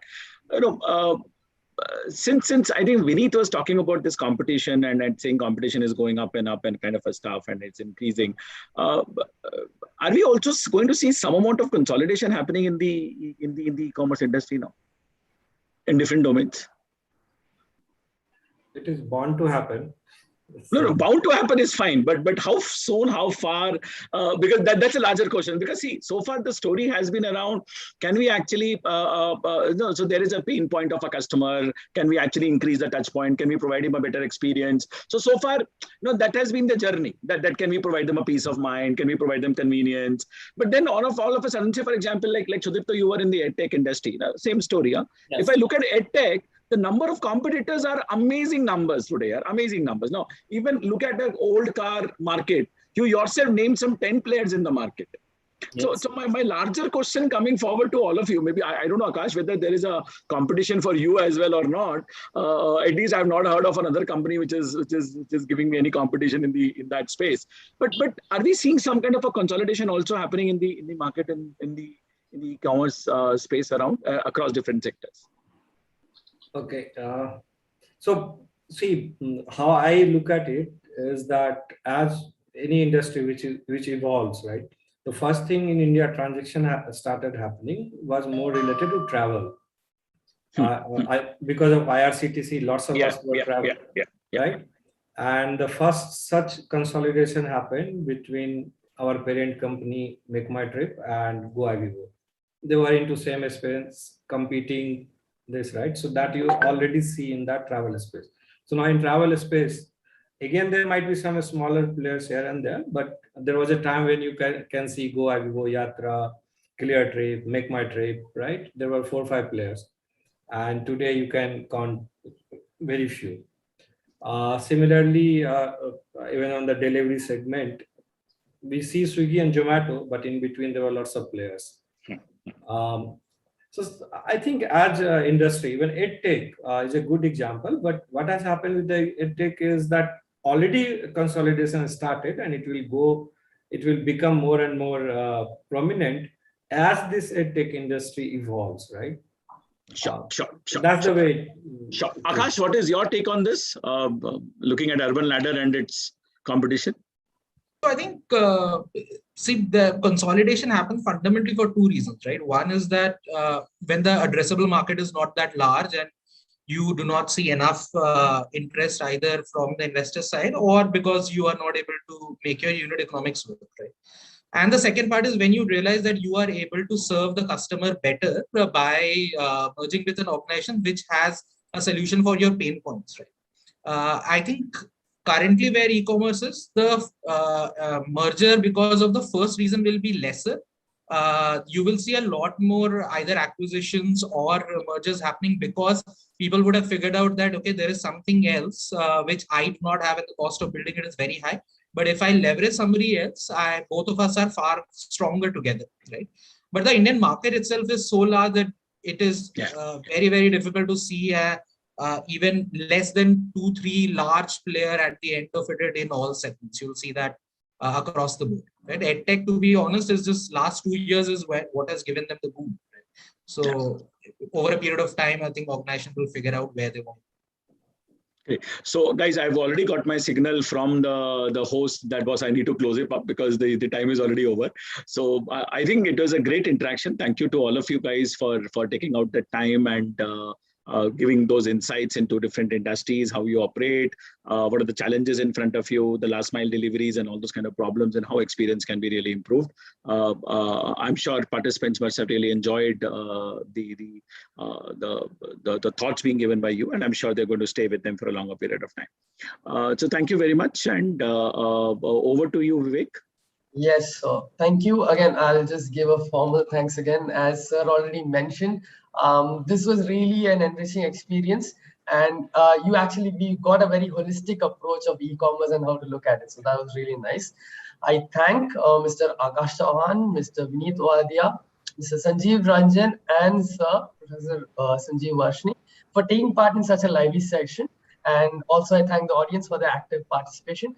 It was really helpful for us, and we do hope to look forward. We do look forward to having you more in the upcoming sessions ahead. Thanks a lot for your time. Thank you. Thanks, everyone. Thank you so much, everyone. Take care. Bye-bye. I hope to remain in touch with all the panelists somehow, one way or the other. Sudipto, anyway, we can't leave. Sudipto is a part of us. Absolutely. Thank you very much. Thank you, Sanjeev. Thank you, Akash. Thank you, Vineet, very much. Bye-bye. Bye-bye. Have a nice day.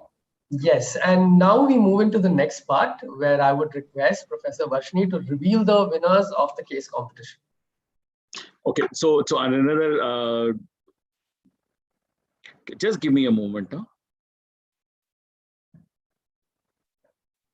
Okay, so that's another duty which has been given to me. I'm sure the case competition must have been a good experience for most of you, and you must have really put in a lot of effort. As a cliche, I'm sure it's a journey which all of you go through. You all of being management graduates, you participate in a lot of competitions. Some you win, some you lose. But I think more important is the journey part of it, the learning part of it, as to what is the kind of process you're adopting for solving your case and to come out with a solution. It's not about a solution, but it's all about the process, right? So the winners for the competition, which have been forwarded to me, is from the ISB. Winner team is from ISB, team named Statos, and the members are Anvita Mahajan, Shreya Gandhi, and Prabhu Sachdeva. So congratulations, guys, and wish you all the luck for your life and your career. I'm sure you and all those people who participated would have a very bright life and a bright career. Fine. So all the best, guys. So are you guys there? Shreya, Anvita, Prabhu, are you guys there in the program, as a part of the program today? No, so the team has not joined in today. No, that doesn't matter. Doesn't matter. I can understand that. Fine. So there is a fatigue which is coming from the online medium as well. Anyway, all the best, guys. So I'm sure the winners would be communicated, and great to great to see a good amount of participation. Great. Thank you very much, and have a nice day and a nice evening. Bye bye. Thank you, sir, and congratulations to all the winners and the participants. Now I would invite the placement committee to take it forward from here. Thank you.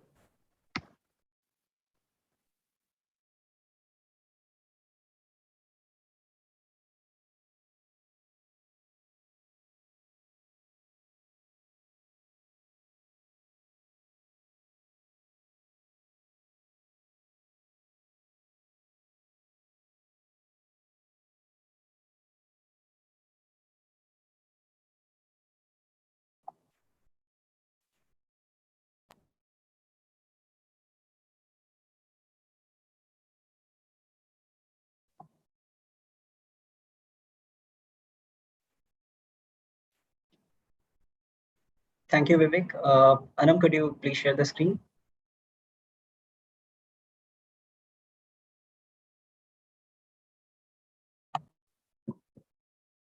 Sure, Tushar.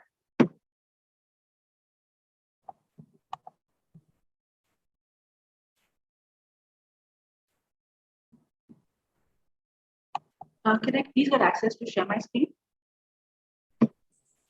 You must be having the access now. Yes, thank you.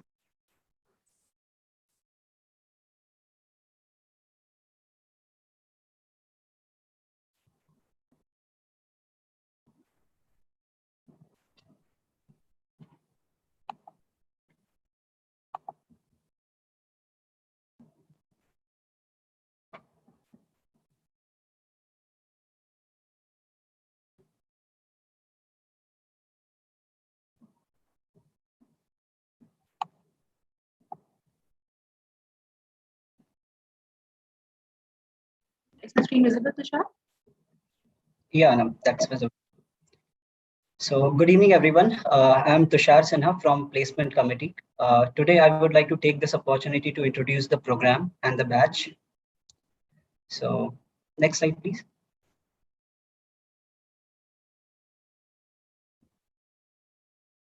Yeah. So ExPGDM is XLRI's flagship full-time one-year residential program. This also happens to be India's first one-year program. The program is accredited with AICTE, AMBA, and AACSB accreditation. And this also hosts a talented and diverse cohort of minimum 5 years of experience who are being currently nurtured as responsible leaders. Now, moving to batch introduction. Next slide, please. This time, the XPGDM batch of 21-22 has a striking gender diversity with 61% male and 39% females, one of the best gender diversity in one-year programs across the country. The cohort has also an average of 6 years of work experience across different industries, coupled with various national and international exposure. In terms of functional diversity, the cohort constitutes a mix of 46% non-IT and 54% IT professionals who bring rich experience from different companies such as Fortune 500, Big Fours, startups, and also other leading organizations. And these professionals happen to have worked as a mid and top management roles across various sectors. Now, further into the professional experience of the batch in core sectors, non-IT, we have representation from automobile, consulting, manufacturing, construction, and retails, to name a few. Under non-IT experience, we have professionals who have worked on ERP, consulting, BFSI, e-commerce, and so on. Now, talking about the program in detail, the program is curated to create the future leaders. It has the right blend of classroom learning, industry experience, which can be seen in 3 verticals. The first vertical, classroom learning. XPGDM has a cutting-edge curriculum which continuously evolves pedagogy to meet the corporate needs. We have a right mix of core subjects, electives to match the student aspiration as well as industry demands. A great emphasis is also laid on ethical and social aspects of the management. Now, the important part about the second vertical, industry learning. So at XPGDM, the students are given industry exposure through various programs. First of them is mentorship program, wherein student gets to choose the mentors from a list of 200 mentors, aligning their career aspiration. These mentors come from varied backgrounds, from different industry, different sectors, who also happen to be alums of XLRI. XLRI XPGDM also hosts a series of leadership talks, conclaves. One of the conclaves is happening today, e-Vartan, and wherein students get to interact directly with industry stalwarts. In industry learning, we also have corporate workshops, which are necessary for upskilling students to take up the upcoming roles. Now the third vertical, application of learnings. Post classroom learning and industry interaction, the student also gets opportunity to have the real-time application through virtual internship opportunities and corporate competitions.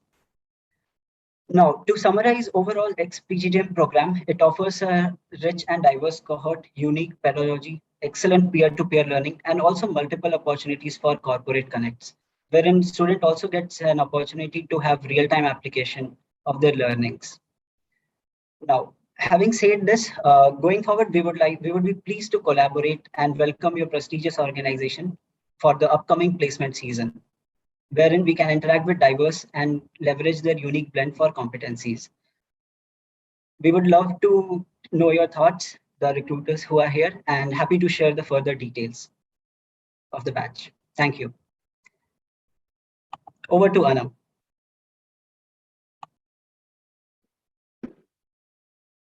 Thank you, Tushar. I would like to take this opportunity to extend the vote of thanks on behalf of the XLRI ExPGDM cohort 2021-2022 as we conclude this amazing and absolutely enriching day.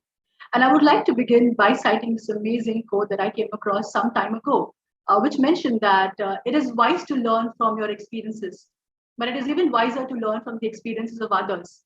And I don't think it would be an understatement to mention that today we had the opportunity to learn from the who's who of the e-commerce industry, who not only familiarized us with their experiences on the nuances of the space, but also made us understand how this industry is going to go moving forward, wherein even global connectedness being the most important factor for the world, inclusion is something which does not have to be left behind.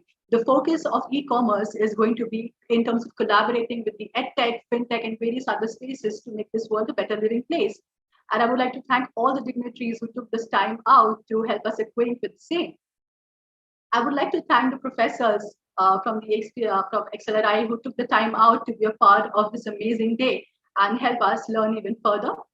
Now, such an event of a great magnitude and caliber cannot happen in the blink of an eye. It takes efforts of weeks to put up something like this. And I'm extremely filled with gratitude. And I would like to thank the team behind this whole process. Thank you for all the efforts you took in coming up with such an amazing event. Every bit and every iota of effort that you put has, furthered fruitful results. Finally, I would like to mention that no event is successful without the active participation of the ones it is meant for. So a big thank you to the audience today for coming up with an inquisitive mindset and active participation throughout the course of this session and coming up with questions which helped us even grow further. So overall, it was an amazing day for all of us.